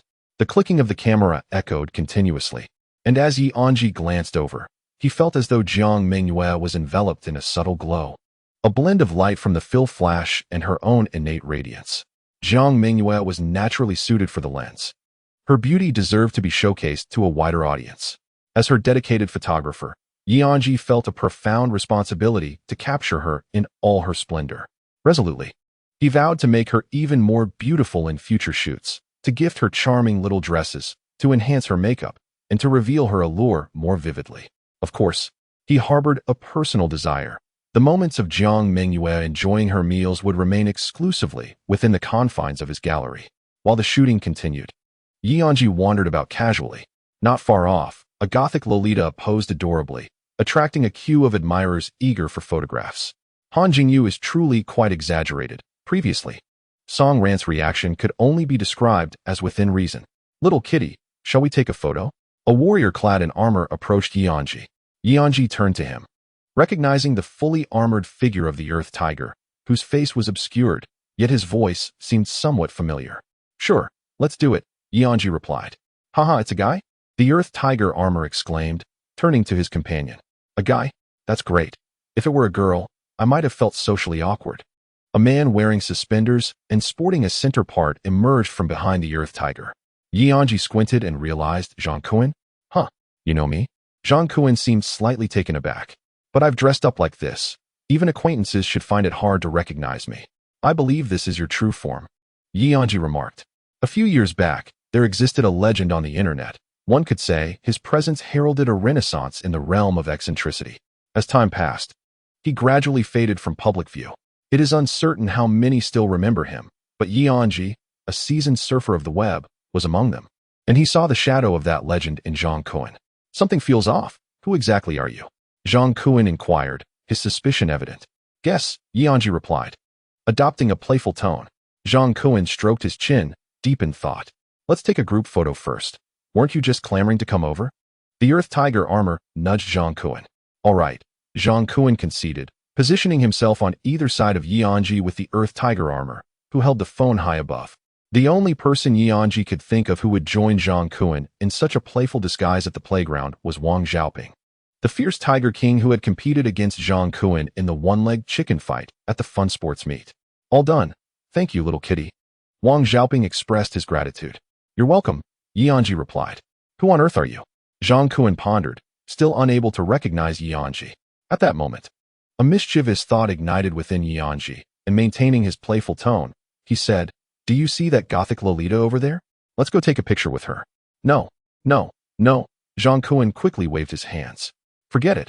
I'll be so nervous in front of a cute girl that I won't be able to speak. What are you afraid of? Wang Xiaoping prodded Jiang Mengyue. Men should be bold. In this day and age, whether one is ugly or handsome, poor or wealthy, anyone can find a partner. It's just the timid who cannot. Oh, come on. Jiang Mengyue shook off Wang Xiaoping's hand. Do you even have a partner? I do. Wang Xiaoping replied. Huh. Wang Xiaoping pulled out his phone, scrolling through it before presenting it to Jiang Mengyue. Look, this is my girlfriend. Isn't she beautiful? Hee hee. Even though we don't attend the same school, we talk on the phone every day. Jiang Mengyue's mouth twitched. You truly are infuriating. Listening to Wang Xiaoping's high-pitched banter, Anzhi momentarily found it hard to reconcile him with the robust figure from that day. Indeed, people often transform into entirely different beings in the presence of someone they admire. Enough chit-chat. Let me lead you to Jingyue, Anzhi declared, guiding the two towards their destination. Wang Xiaoping grabbed Jiang Mengyue's arm, following closely behind Anzhi. Don't be timid.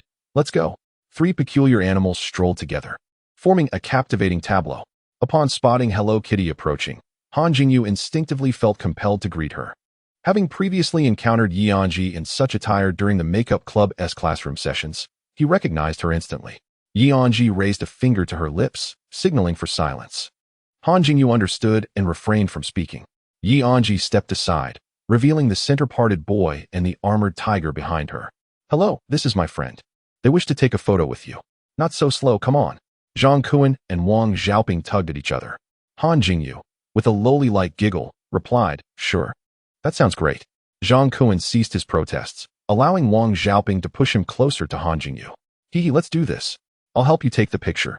Anzhi said, grabbing Jiang Mengyue's phone and moving aside to snap several photos. All done. After finishing, Jiang Mengyue stared at the album with a silly grin. Wow. That was so easy to get a group photo. At that moment, Wang Xiaoping urged Jiang Mengyue.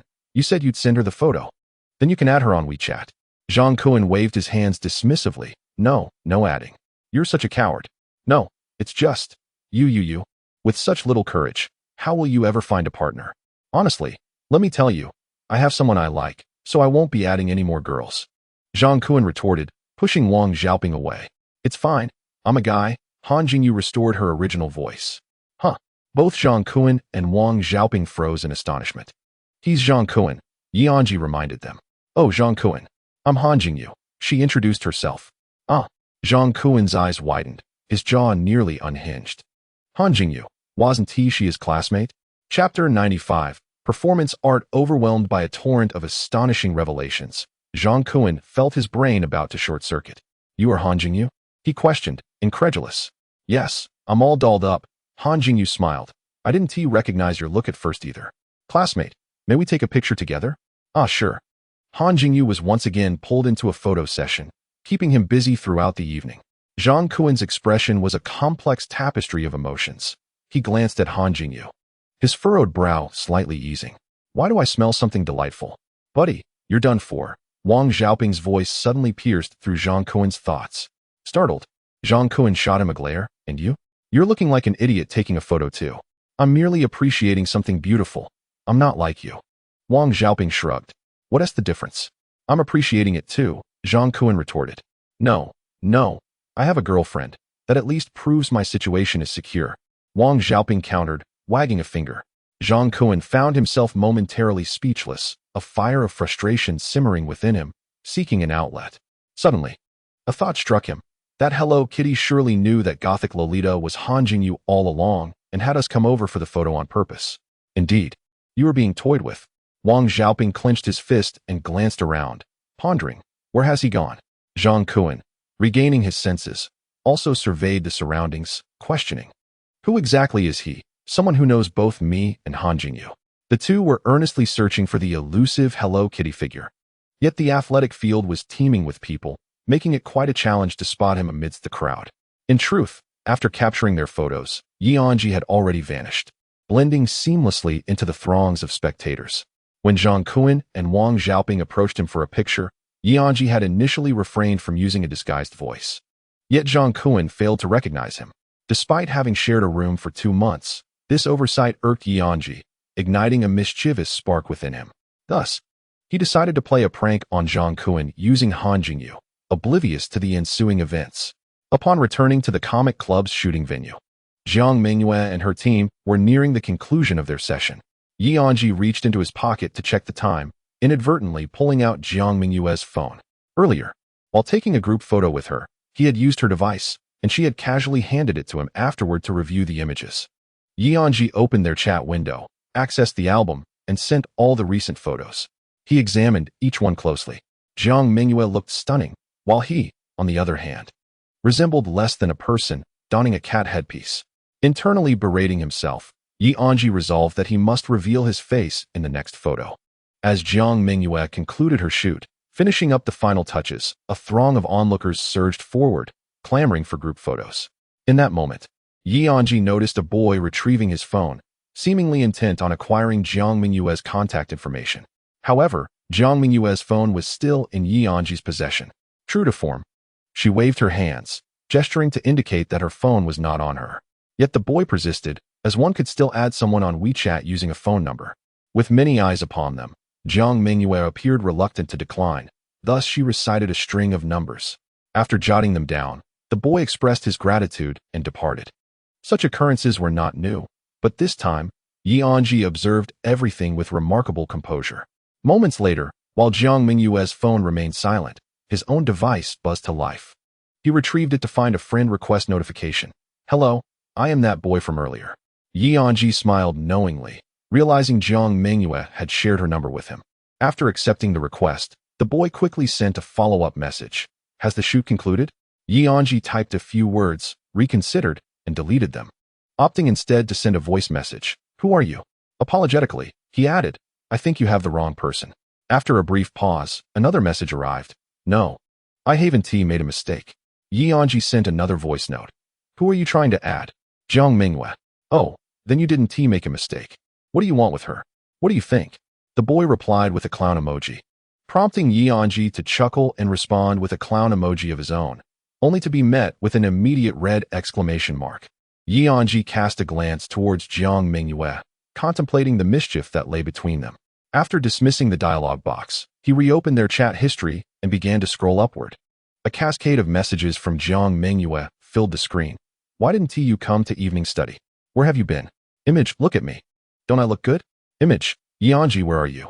Animated emoji, animated emoji, animated emoji. These were all messages he had been unable to respond to during his transit from the makeup club to the comic club. Sitting on the verdant grass, he struck his thigh a few times in self-reproach, muttering to himself, Anzhi, you heartless wretch, how could you leave so many messages unanswered? Despite the harshness of his words, a smile of contentment graced his face. He picked up his phone and quickly began to type. I went to change my bandage during evening study. The school nurse said my knee is nearly healed. Then I went to the makeup club. You must have a ton of questions, and I'll explain everything later. You look stunning. Xiaoya is the prettiest. Sorry for not replying sooner. I'll make it up to you one by one. Animated emoji, animated emoji. Though Jiang Mengyue was not physically present, Anzhi engaged in animated conversation with two phones in hand, eliciting curious glances from passers-by who might have mistaken him for a lunatic. Yet, on Halloween night, who was not a little eccentric? Perhaps it was a form of performance art? Once the comic club had wrapped up its activities, Jiang Mengyue finally managed to escape and hurried towards Anzhi, waving from a distance. Anzhi, I'm here. He stood up and returned her phone. You've arrived. I missed you so much. Huh. Jiang Mengyue tilted her head, smiling gently. It's only been 10 minutes apart. Yet I still missed you dearly. To mask her own shyness, Jiang Mengyue opened her phone, revealing a series of Anzhi's messages. As she read through them, she pursed her lips and playfully punched Anzhi's chest. You silly. Chapter 96. I only have feelings for you. Anzhi removed his cat ear hood, and the two strolled leisurely around the track. Jiang Mengyue took the initiative to pull out her phone to start today's shoot. Just now after we finished the photo shoot, a boy came over to flirt with me. Isn't that a good thing? It shows you have charm. Do you really think so? Partly true, partly false. What do you mean? Which part is false and which is true? How do you think? Wait. Jiang Mengyue interjected, raising a hand. Doesn't this conversation feel oddly familiar? A glimmer of amusement danced in Anzhi's eyes. Our first video had a similar plot. Jiang Mengyue placed a finger to her lips. It does seem that way. But that time it was scripted. This time. Anzhi raised an eyebrow. This time it's real. Jiang Mengyue replied. Someone really did come to flirt with me. Then what was the meaning behind your earlier statement? Which part was false and which part was true? Anzhi leaned slightly closer to the camera, yet refrained from exposing his face. The first part was a falsehood, while the latter rang true. Jiang Mengyue's eyes darted as she inquired. What did you just say? I mentioned that your charm is indeed genuine. A hearty laughter erupted from Jiang Mengyue, delighted by Anzhi's compliment. A boy approached you for a chat. What transpired thereafter? Anzhi feigned ignorance, asking. He wished to add me on WeChat, but I claimed my phone was not with me. At that moment, your phone was indeed with me. Yet he persisted, stating that a phone number would suffice. Did you provide it to him? I did. With so many witnesses present, it would have been quite rude not to. Upon saying this, Jiang Mengyue glanced at Anzhi and instantly detected a hint of displeasure etched across his face. Hee, this little jealous one is truly adorable. Anzhi softly acknowledged with an O. However, Jiang Mengyue playfully nudged Anzhi with her shoulder. I actually gave him your number, ha. Observing Anzhi once more, she noticed that any trace of discontent vanished, replaced by a radiant smile, though he said nothing. Witnessing Anzhi's smile, Jiang Mengyue joined in the laughter. So, what do you think? Am I brilliant or what? Anzhi affectionately ruffled Jiang Mengyue's hair. Indeed, you are splendid. Jiang Mengyue turned her face away, grinning. See, my cleverness has left you quite amused. Unbeknownst to her, however, Anzhi was already aware of everything. His previous remarks were merely a performance in sync with Jiang Mengyue, and the displeasure on his face was a deliberate act. Yet his joy was genuine. His affirmation of truly splendid was sincere. Jiang Mengyue switched off the recording, satisfied that she had secured content for today's update. Glancing at the clock, it read 10:40 p.m., with the dormitory's curfew set for 11. The crowd at the athletic field had significantly dwindled compared to earlier, yet a few souls remained, singing in the center. It's nearly 11, Jiang Mengyue remarked, her tone tinged with reluctance. The dormitory will close soon, Anzhi stated, yet he showed no intention of leaving. I wish to linger a bit longer with you. Jiang Mengyue swayed slightly, bumping into Anzhi's shoulder with each gentle sway. Anzhi gestured towards the center of the athletic field. They haven't left either. Shall we go take a look? Absolutely, Jiang Mengyue readily agreed. The duo made their way to the center of the athletic field, where a girl donned as a slit-mouthed woman passionately sang, surrounded by couples reluctant to part and various elaborately costumed figures. Hey everyone, the slit-mouthed woman beckoned. Join me in this revelry. The club president was indeed quite audacious, singing at such a late hour and not allowing anyone to depart. Might it be possible that while some individuals dress as various monsters for Halloween, The true monsters finally reveal their true natures on this occasion? This possibility cannot be dismissed. Beside the slit-mouthed woman, 3 men leaned wearily together, one a bass-playing zombie, another Thor, and the last a vampire prince. Indeed, the group present was none other than Zhuge Liang and his trio of cobblers. The lady in the cracked mouth, and you, concluded a line and disdainfully glanced at the 3. Why is everyone down? Get up and have some fun. No one responded, so and you forcefully pulled the bassist. The zombie Li Ming Lang, to his feet. Come on, accompany me. Li Ming Lang, nearly begging for mercy, protested, after singing for an entire night. Are you sure your voice is still fine? My fingers are practically smoking. And you dismissed him with a cold remark, novice. Under normal circumstances, Li Ming Lang would have retaliated against such ridicule, but in his current state of exhaustion, he conceded, yes, I am a novice. And you turned her attention to Thor, Zhang Zhua, who hastily shielded his face with his hand. Don't look at me. I can't help. Finally, she directed her gaze towards the vampire prince, Luo Yangyang. President, and you displayed a mischievous smile, while Li Ming Lang and Zhang Zhua could refuse her, Luo Yangyang, being a junior, was somewhat compelled by bloodline pressure. And you tugged at Luo Yangyang. Come on. President, I truly can't play anymore. Despite the pressure from his lineage, Luo Yangyang wished to resist. No need to play, just join me in a duet. And you retrieved her phone and connected it to a Bluetooth speaker. You haven't warmed up yet tonight. You may be tired from playing guitar, but surely you can't refuse to sing with me. Luo Yangyang sighed. And you picked up the microphone and handed another to Luo Yangyang. With so many young couples here, let us sing a love song, shall we, Yangyang? Could I possibly say no? Would I dare? Luo Yangyang nodded. All right. Let us sing Only Feel For You. As the music began, Luo Yangyang initiated the male vocal part. An unresolved gaze, my heart like a needle in the ocean, merely guessing, my appetite diminished, somewhat annoying yet somewhat charming. Next, it was in U.S. turn for the female part. Romance is not my forte, my reactions are rather slow, I am not cautious, choosing the wrong colors, yet paradoxically, I adore your clumsiness. Listening to the song, Jiang Mengyue and Anzhi settled down. She removed her gothic little top hat and placed it on Anzhi's head, then took his cat headpiece from his arms and donned it herself. Now I am Hello Kitty. Following the rhythm of the music, Jiang Mengyue happily swayed her head. As she did so, she leaned against Anzhi's shoulder. How adorably sweet, without a care in the world. Anzhi looked at Jiang Mengyue as the song continued. No matter how wide or distant the road, as long as you hold my hand, it feels secure. I will be obedient and clingy, gentle and considerate, never indifferent. Until the final line, I only feel for you. Through the cat headpiece, Anzhi softly kissed her. I only feel for you. Chapter 97. Serenity and Delight. Thank you, everyone. After finishing the song, and you executed a graceful 360-degree bow. The onlookers erupted in applause. Encore. Yangyang, they're asking for another. And you turned to Luo Yangyang, her eyes sparkling with joy. President, it's almost 11. Luo Yangyang smiled ruefully. What is there to fear? There are so many people here. And you checked her phone and declared, last song. All right. The crowd applauded once more. Jiang Mengyue joined in, cheering without a hint of concern for the time. She turned to look at Anzhi, only to realize how close she was to him. Just moments ago, she seemed to sense that something extraordinary had occurred, though she was not entirely certain. Or perhaps, she was too apprehensive to affirm it.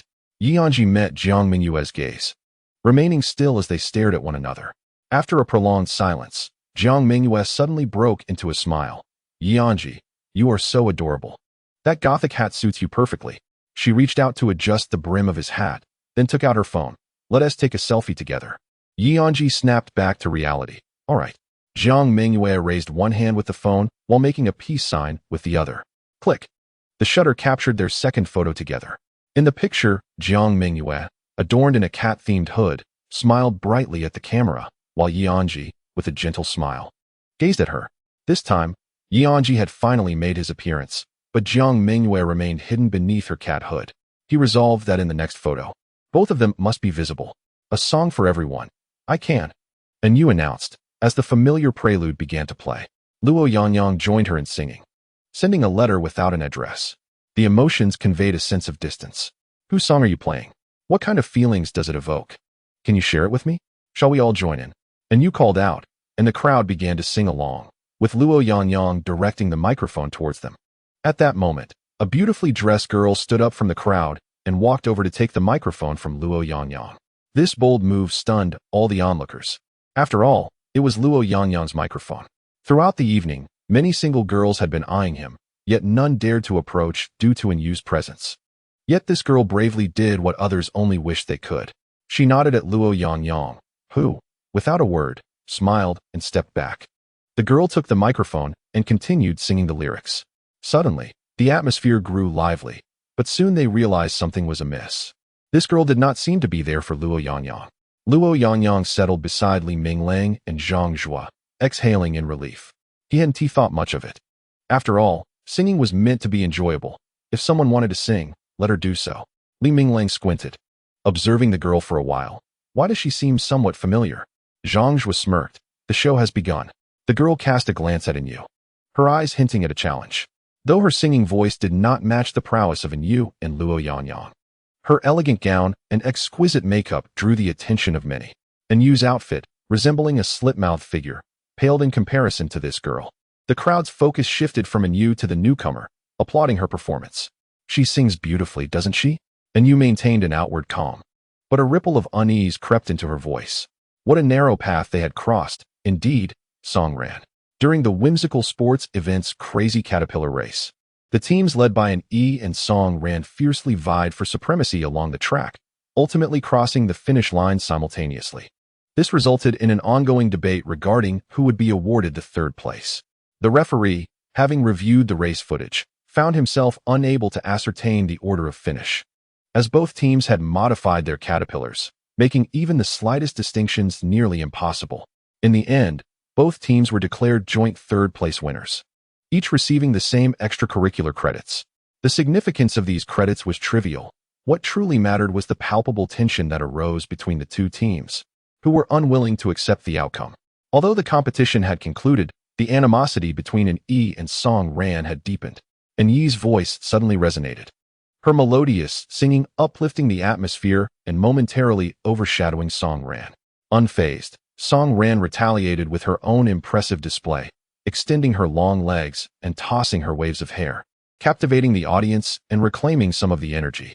Despite both singing a love song, the uninformed spectators could sense an underlying tension, a delightful yet provocative ambience that tantalized both the visual and auditory senses. As an E and Song Ran engaged in an intense gaze, they gradually inched closer, their hearts echoing sentiments of longing. I do not wish to part from you again.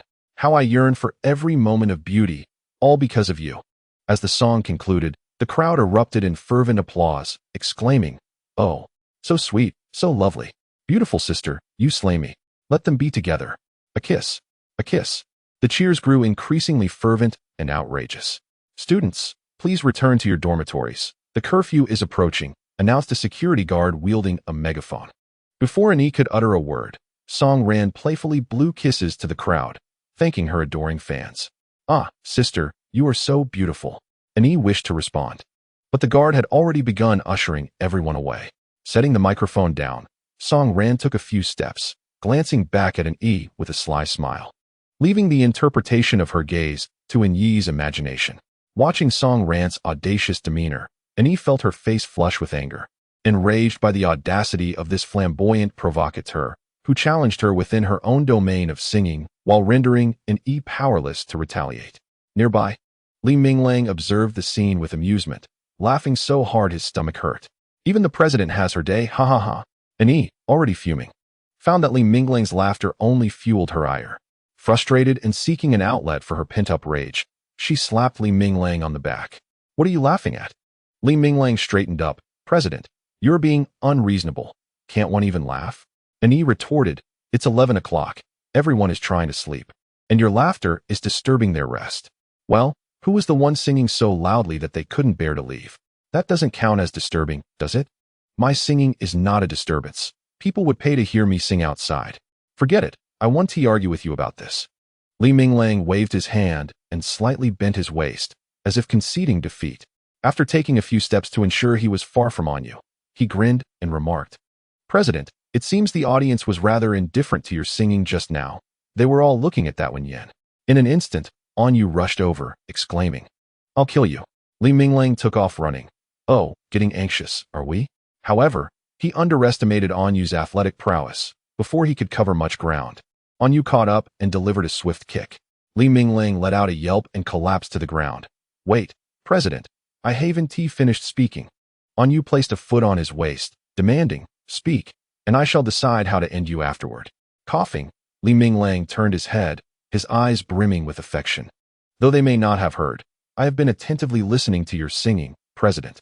You sing beautifully, unparalleled in this world, incomparable to anyone." Hearing Li Minglang's words, Anyu momentarily lost her focus, forgetting her intent. "Really?" Li Minglang rose from the ground. "Indeed." "Humph." Anyu turned her face away. "Don't think flattery will spare you."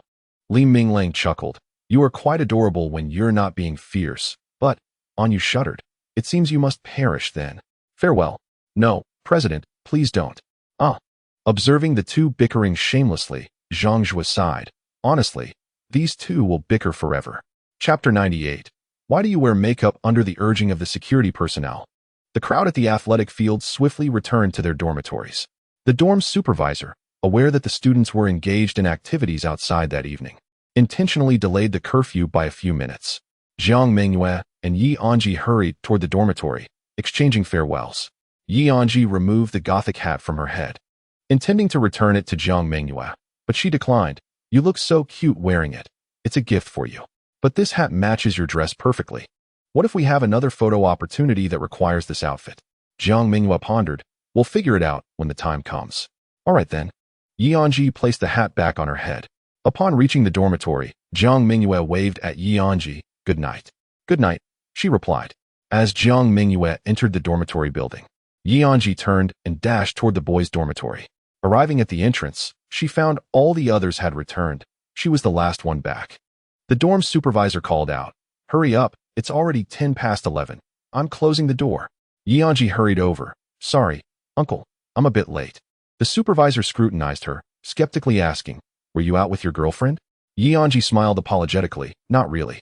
"Not really?" A flicker of displeasure crossed the supervisor's face. "Then why are you back so late?" Anzhi hesitated. "Well, sort of." The supervisor's irritation dissipated. "As long as you admit it, you may go." After Anzhi left, the supervisor stepped outside the dormitory, glancing around before hesitating to close the door. Even during regular times, without events like tonight, the boys' dormitory usually remained open a few minutes longer than the girls' dormitory. Such are the nuances of human interaction. Those who understand, understand. These are the remnants of the dorm supervisor's experience. As anticipated, a minute later, a young man hurriedly approached, exclaiming, "Uncle, Uncle, wait." The dormitory supervisor barked back. "What time is it? Do you have any sense of time?" The young man quickly apologized. "I'm sorry, Uncle. I just escorted my girlfriend back to her dorm. I promise I'll be quicker next time." "Next time, don't come back." "What?" The supervisor waved his hand dismissively. "All right, just go back this time, but remember, it's a warning." "Thank you, Uncle."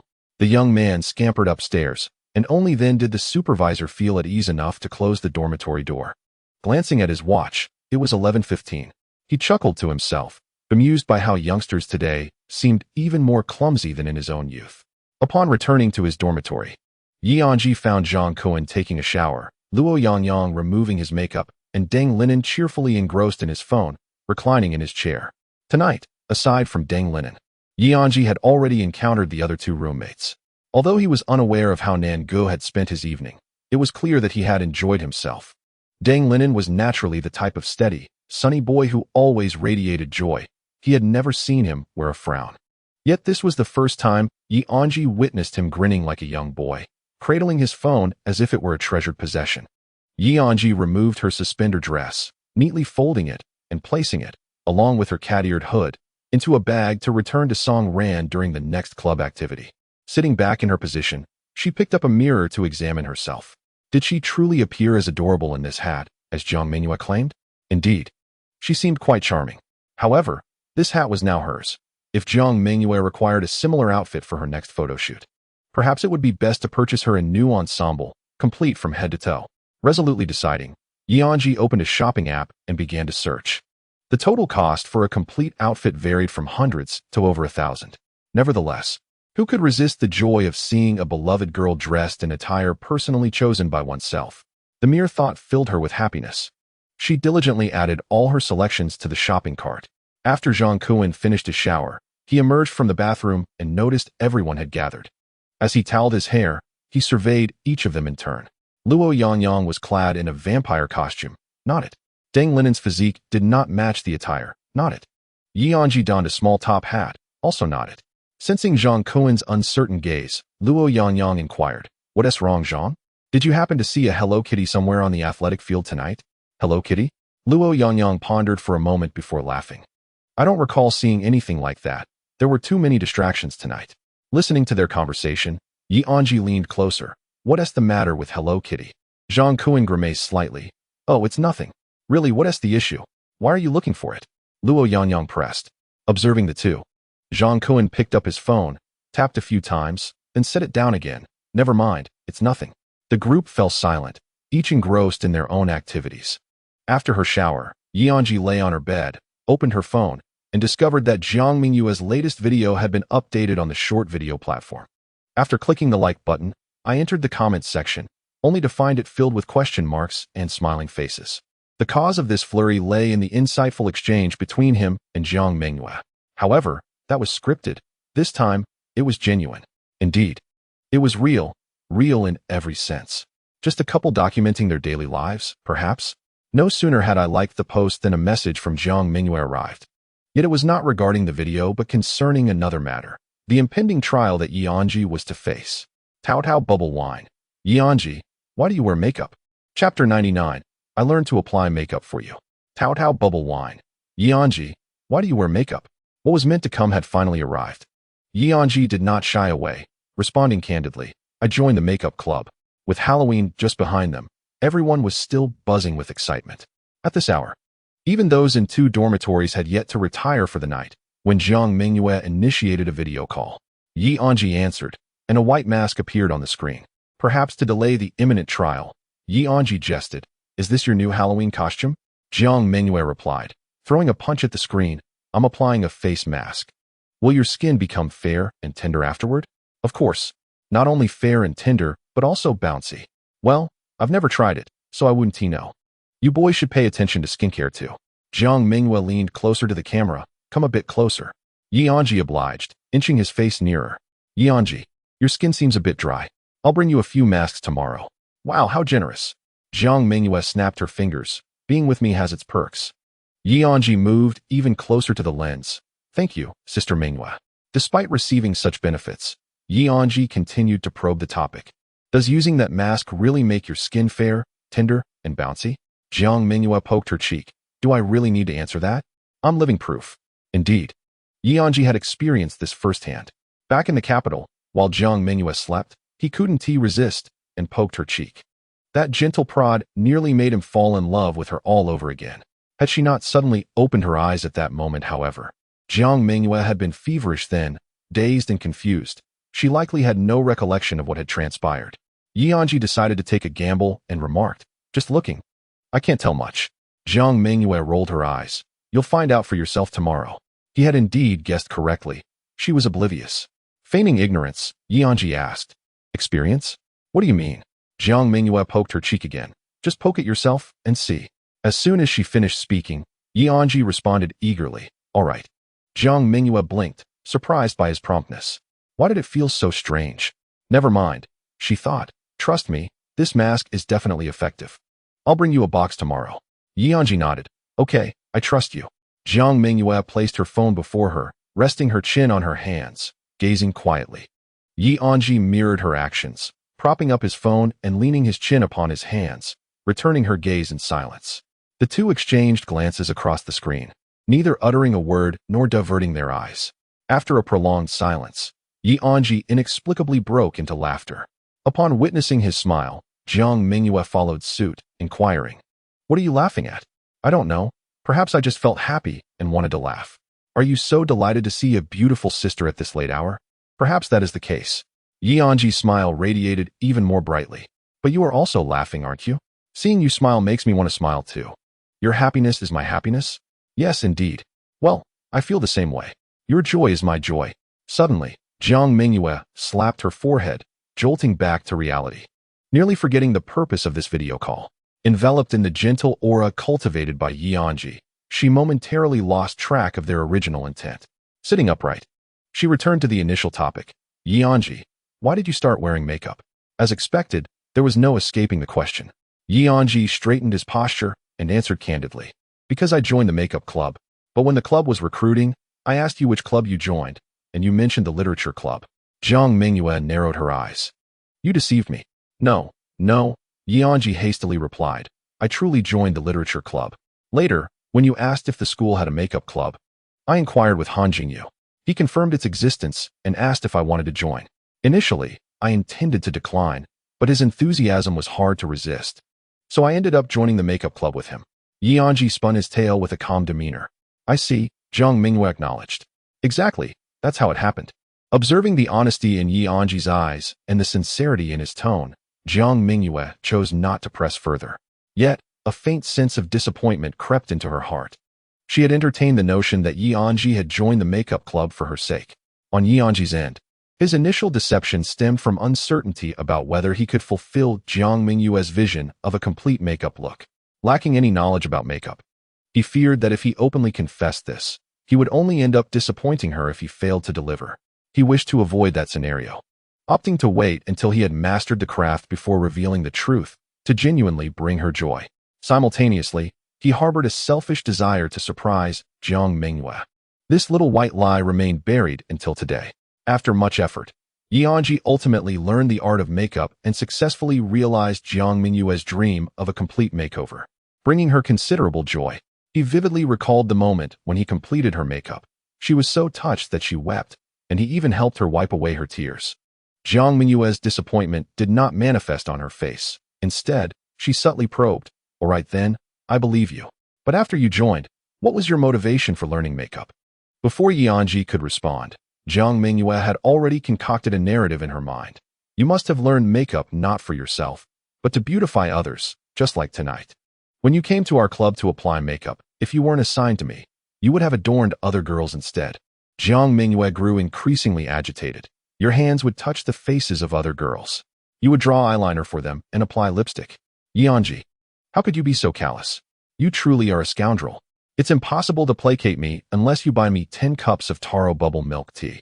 The choice is yours. It's for you, Anzhi immediately replied.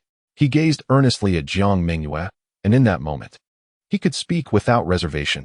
I learned makeup for you. Chapter 100.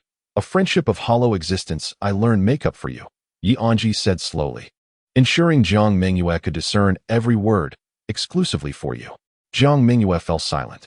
After joining the makeup club, I envisioned that once I mastered the art of makeup, I would certainly do your makeup, not just once but countless times, however many you desire.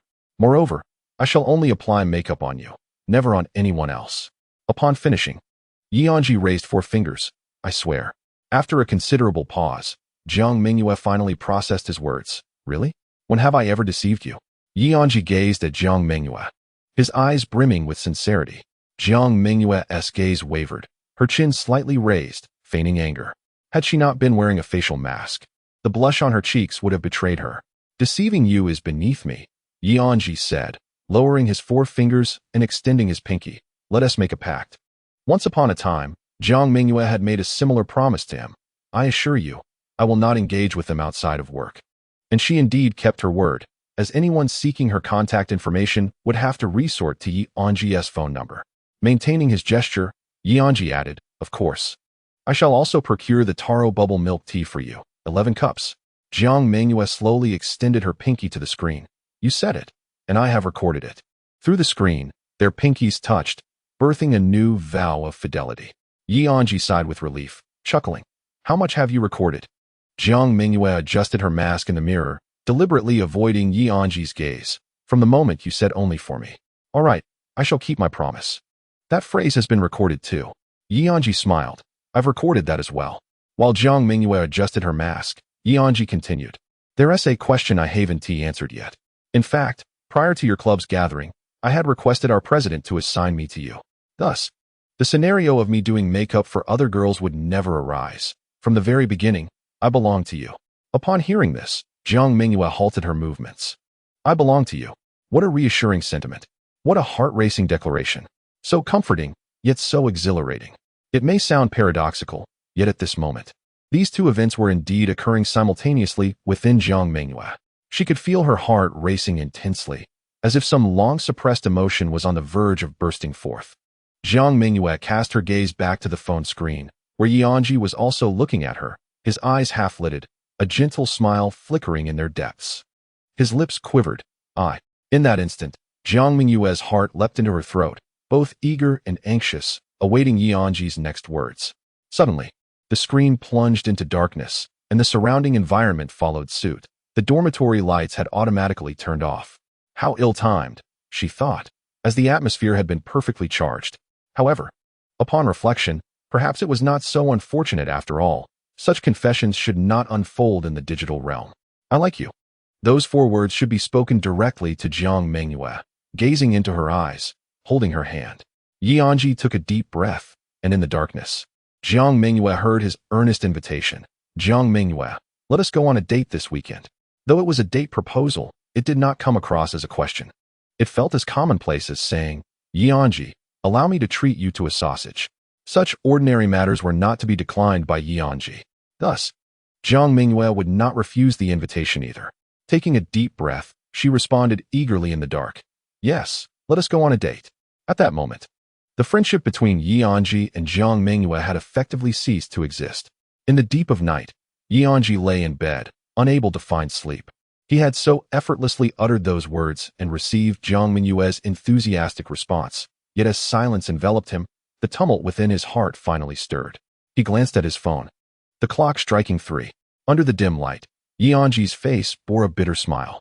He was experiencing insomnia for the first time in his life, a result of excitement and happiness. It was somewhat amusing to think that one could lose sleep from sheer joy. Typically, what does one do when unable to sleep? Jiang Mengyue had provided the answer. He recalled the night before Halloween when they had watched a horror film together. After the screening, Jiang Mengyue had been quite frightened. Unable to sleep that night, she had called Anzhi, and listening to his voice had lulled her into slumber. If one cannot sleep, perhaps the sound of a beloved's voice could provide solace. What a splendid method. Anzhi opened his phone again. It was far too late to call Jiang Mengyue, so he navigated to her short video account. Donning his headphones, he began watching their very first video, filled to the brim with her voice. Anun, did you know? This afternoon during military training, before I brought you water, a boy tried to flirt with me. What does that mean? Which part is fake and which part is real? You're teasing me. Never mind, I won't hold it against you. But I did not respond to him. As music played, the video came to an end. Anzhi ventured into the comment section, a realm he had not explored in quite some time. He was oblivious to the moment when the most liked comment transformed into the place where dreams begin. How splendid a phrase it is. It not only conveys the fans' adoration for the new series, but also encapsulates the enchanting tale of an and Jiang Mengyue, which is now unfolding. Concurrently, in the tapestry of reality, this marks the inception of his own narrative with Jiang Mengyue. The journey thus far has been nothing short of a dream. Back then, he could hardly fathom that, in just over 2 months, he would be utterly captivated. That very evening, they fortuitously filmed a scene reminiscent of the first episode, where Jiang Mengyue was approached by an admirer, ultimately rebuffing their advances before seeking praise. However, that instance was scripted, whereas this moment was genuine, truly authentic. The dream commenced at that juncture, extending to the present day, finally creating a complete circle. Thus, awakening from the dream, he returns to reality. From this day forth, a new dream begins. Anzhi continued to scroll through the videos, each word and gesture of Jiang Mengyue resonating deeply within him. Alas, his drowsiness seemed to dissipate once more. Perhaps it would be best not to sleep at all. He rose from his bed, retrieving his tablet to compose his thoughts. Only the written word can soothe the soul. Just as he was about to begin, Anzhi found himself momentarily paralyzed. While he intended to write, the content eluded him. Searching through his mind, he found himself inundated with visions of Jiang Mengyue. There was no escaping it. Thus, he resolved to write about her, focusing on this very evening. He would capture her as the sleepy cat, her moments of tearfulness, and her bursts of jealousy. He would recount her inquiries, "Am I amazing?" and her cheerful proposal, "All right, let us go on a date."